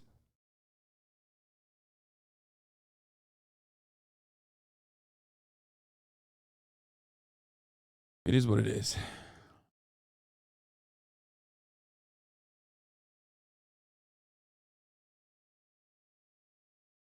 Okay, but Nicki and Ice ate on Princess Diana? No, first of all, dude, I have no problem. Nicki Minaj's music is great. That's not even what I'm talking about.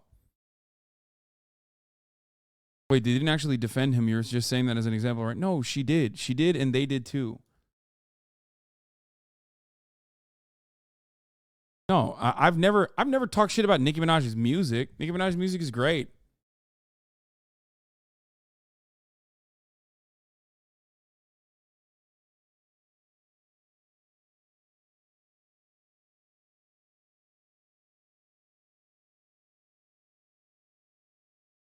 I'm unfollowing you for saying that? Okay. I mean, whatever. I don't give a shit about that at all.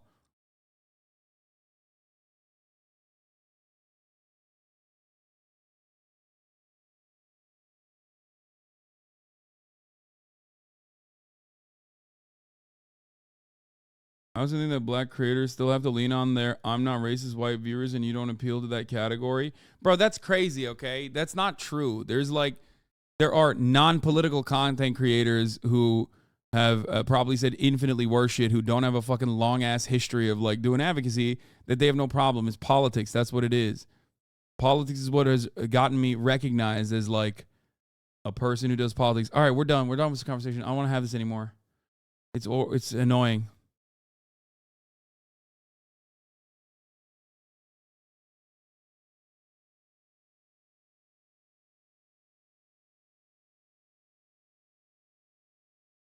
Maybe that you're comfortable too because you grew up in Turkey, which wasn't this hyper everyday racism in every facet of life. Plus, you're very hurtful sometimes when you feel hurt yourself. Yes.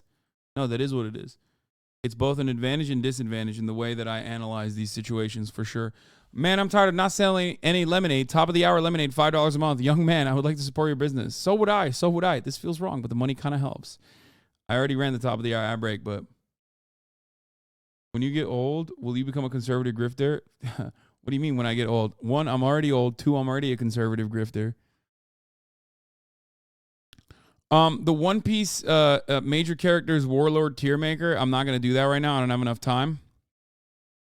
GLA project teaser. Full trailers dropping this summer. What the fuck is this? Grand Left Auto. HasanAbi Vice. What? Is this real? Like, what the fuck is this?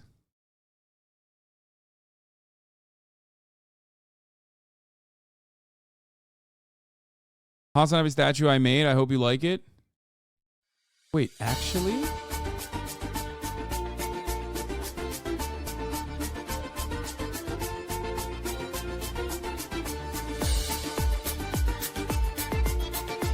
Oh my god, this is fucking, I mean, it like you just made it in 3D, right? I mean, it's sick. Haas News, disguise signs a zombie. HasanAbi is the Turkish terror.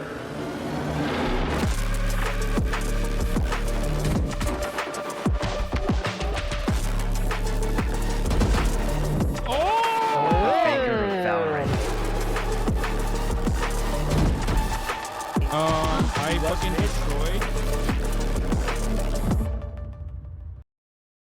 Yeah, DSG HasanAbi, dude.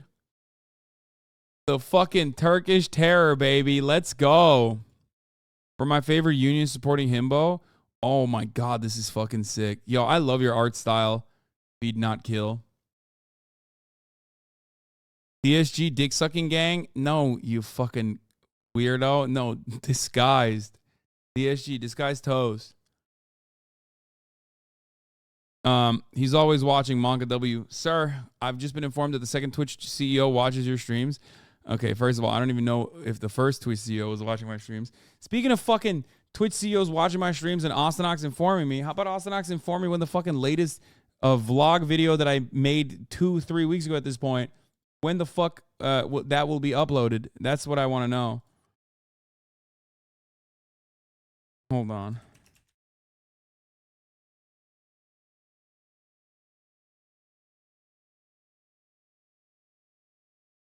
I'm going to DM him right now.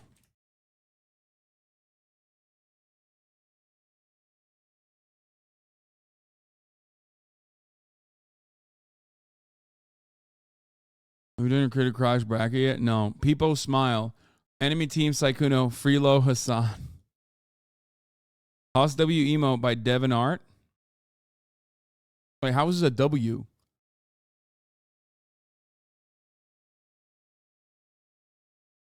Blue balled again, Azan. Okay, yet another day and another day of no gaming, and I apologize. I tried to set it up.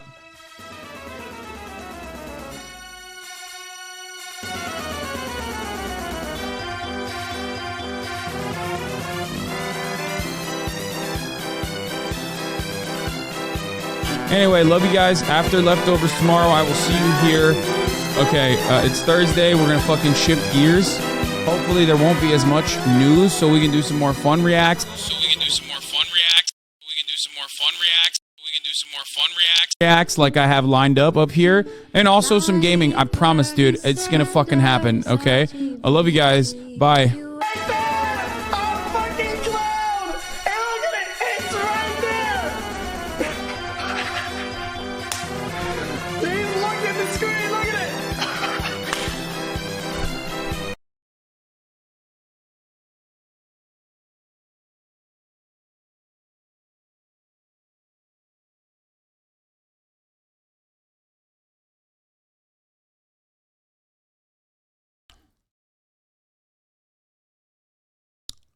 Actually evil.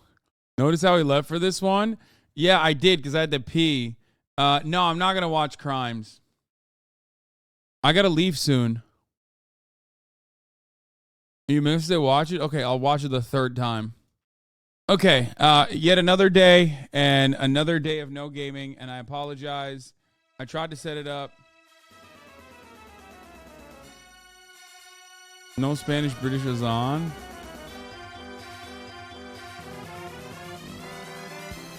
Every hotel got that gaming frog chair. Anyway, love you guys. After leftovers tomorrow, I will see you here. Okay, it's Thursday. We're going to fucking shift gears. Hopefully there won't be as much news so we can do some more fun reacts. Reacts like I have lined up here. And also some gaming. I promise, dude. It's going to fucking happen, okay? I love you guys. Bye.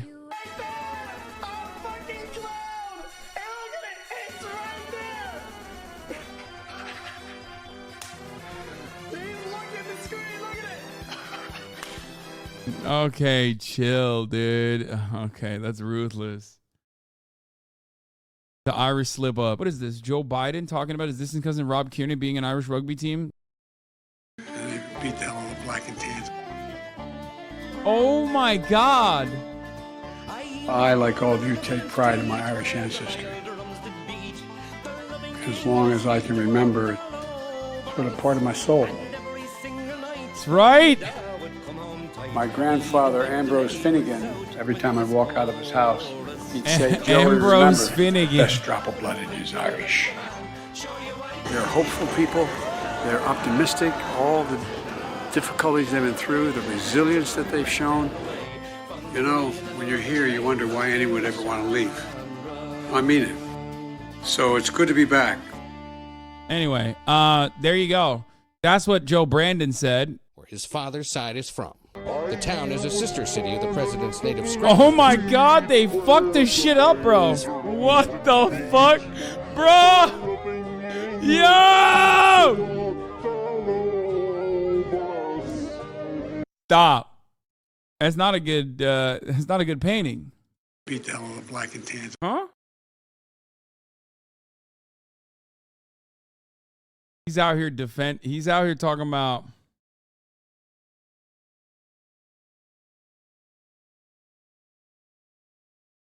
talking about beating the fucking black and tans, and then that's how they made him look. That's crazy.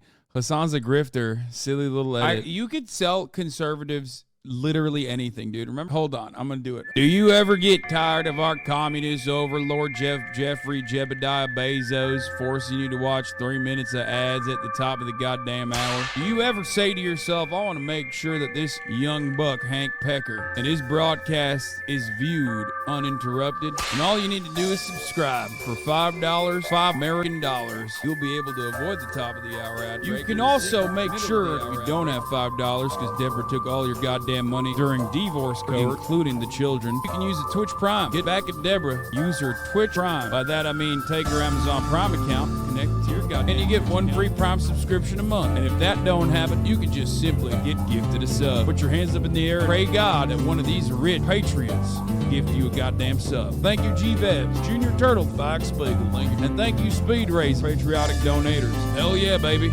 God damn it, Deborah. Fuck you. I fucking love how stupid conservatives are. It's awesome. Anyway, speaking of how stupid conservatives are also kind of racist. By the way, I'm gay.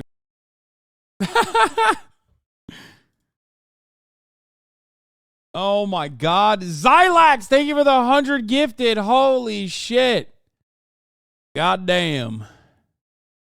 Jebediah. Now that our himbo got the time skip, I can share this now. Dude. He does kind of look like me a little bit. I'm not going to lie. Wait, what the fuck? Will Zorro? How am I?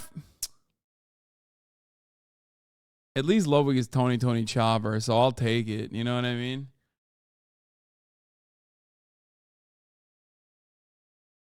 I'll take it. I am built like Frankie a little bit. Fucked up, but it's true. Haas House, IRL ARC intro, alt version in the comments.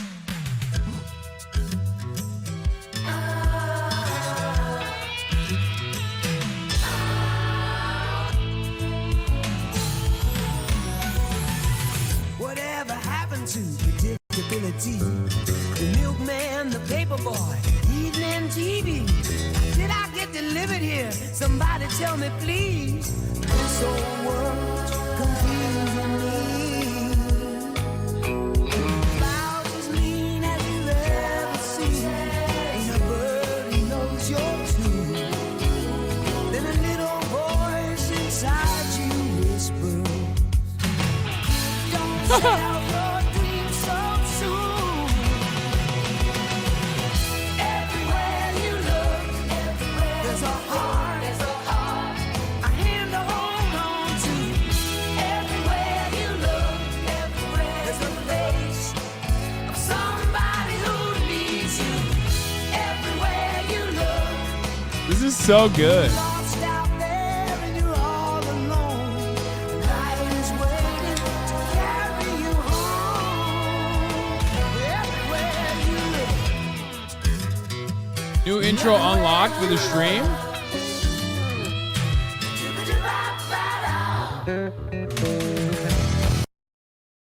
Wow, that was brilliant. That was awesome. New intro unlocked for the stream. Could easily pass as conservative. I am conservative. 1010 would watch at 3 a.m. on local TV antenna. Average Turkish gamer. When your audience bullies you to start a spooky game for weeks and it's time to finally play it. Weak Turkish noises. I am weak and I am Turkish and I do make those weak noises. Let's be real. Reverse Uno on his uncle. We already saw this. So here's the thing. I don't want you guys to hate me. I'm doing a shorter OkBuddy here, but I just realized what time it is and I'm going to be late to my flight. I'm not even kidding. I'm getting a bunch of text messages. I haven't even packed my bags yet. So I'm going to fucking have to end it here. And because tomorrow, for everybody who doesn't know, tomorrow I will not be live. You want to know why? Because I am going to be at Creator Clash. We're shooting a podcast with MoistCritical for Fear and, which is going to be awesome. I'm going to be playing basketball with MoistCritical as well, which is going to be awesome. I'm going to film some of that stuff and my experiences out there. This is just like the TwitchCon train. Exactly. You're not wrong, chatter. This is exactly like that. And I will be back on Monday, streaming wise. I hate to leave on a note like this, but of course, every moment that I am, out and about and not on stream, I'm still working on making content for you ungrateful motherfuckers. You already know that. At least some of you do. So, anyway, I love you guys, and I will see you on Monday, but I will keep posting content on my social media throughout the entire weekend. Hopefully, we can maybe even get something up quickly on YouTube. All right, everybody. Bye. Love you. Uncle Uger's face. Sudden discord at your prop. Great names take embrace. Tiny Bernie Sanders, LGBTQ Air Force. The whole left at your fingertips, on at your door. H3 crowded debate, the Young Turks online show. 3 full fucking years of this, plenty more to go. 90-day fiance talks of champagne bourgeoisie. A Trump rally live reaction, a mass riot at DC. There he is again, Hasan is streaming. Hasan is streaming. There he is again, Hasan is streaming. Hasan is streaming. Reading live stream fair comments, Austin show chat, bye.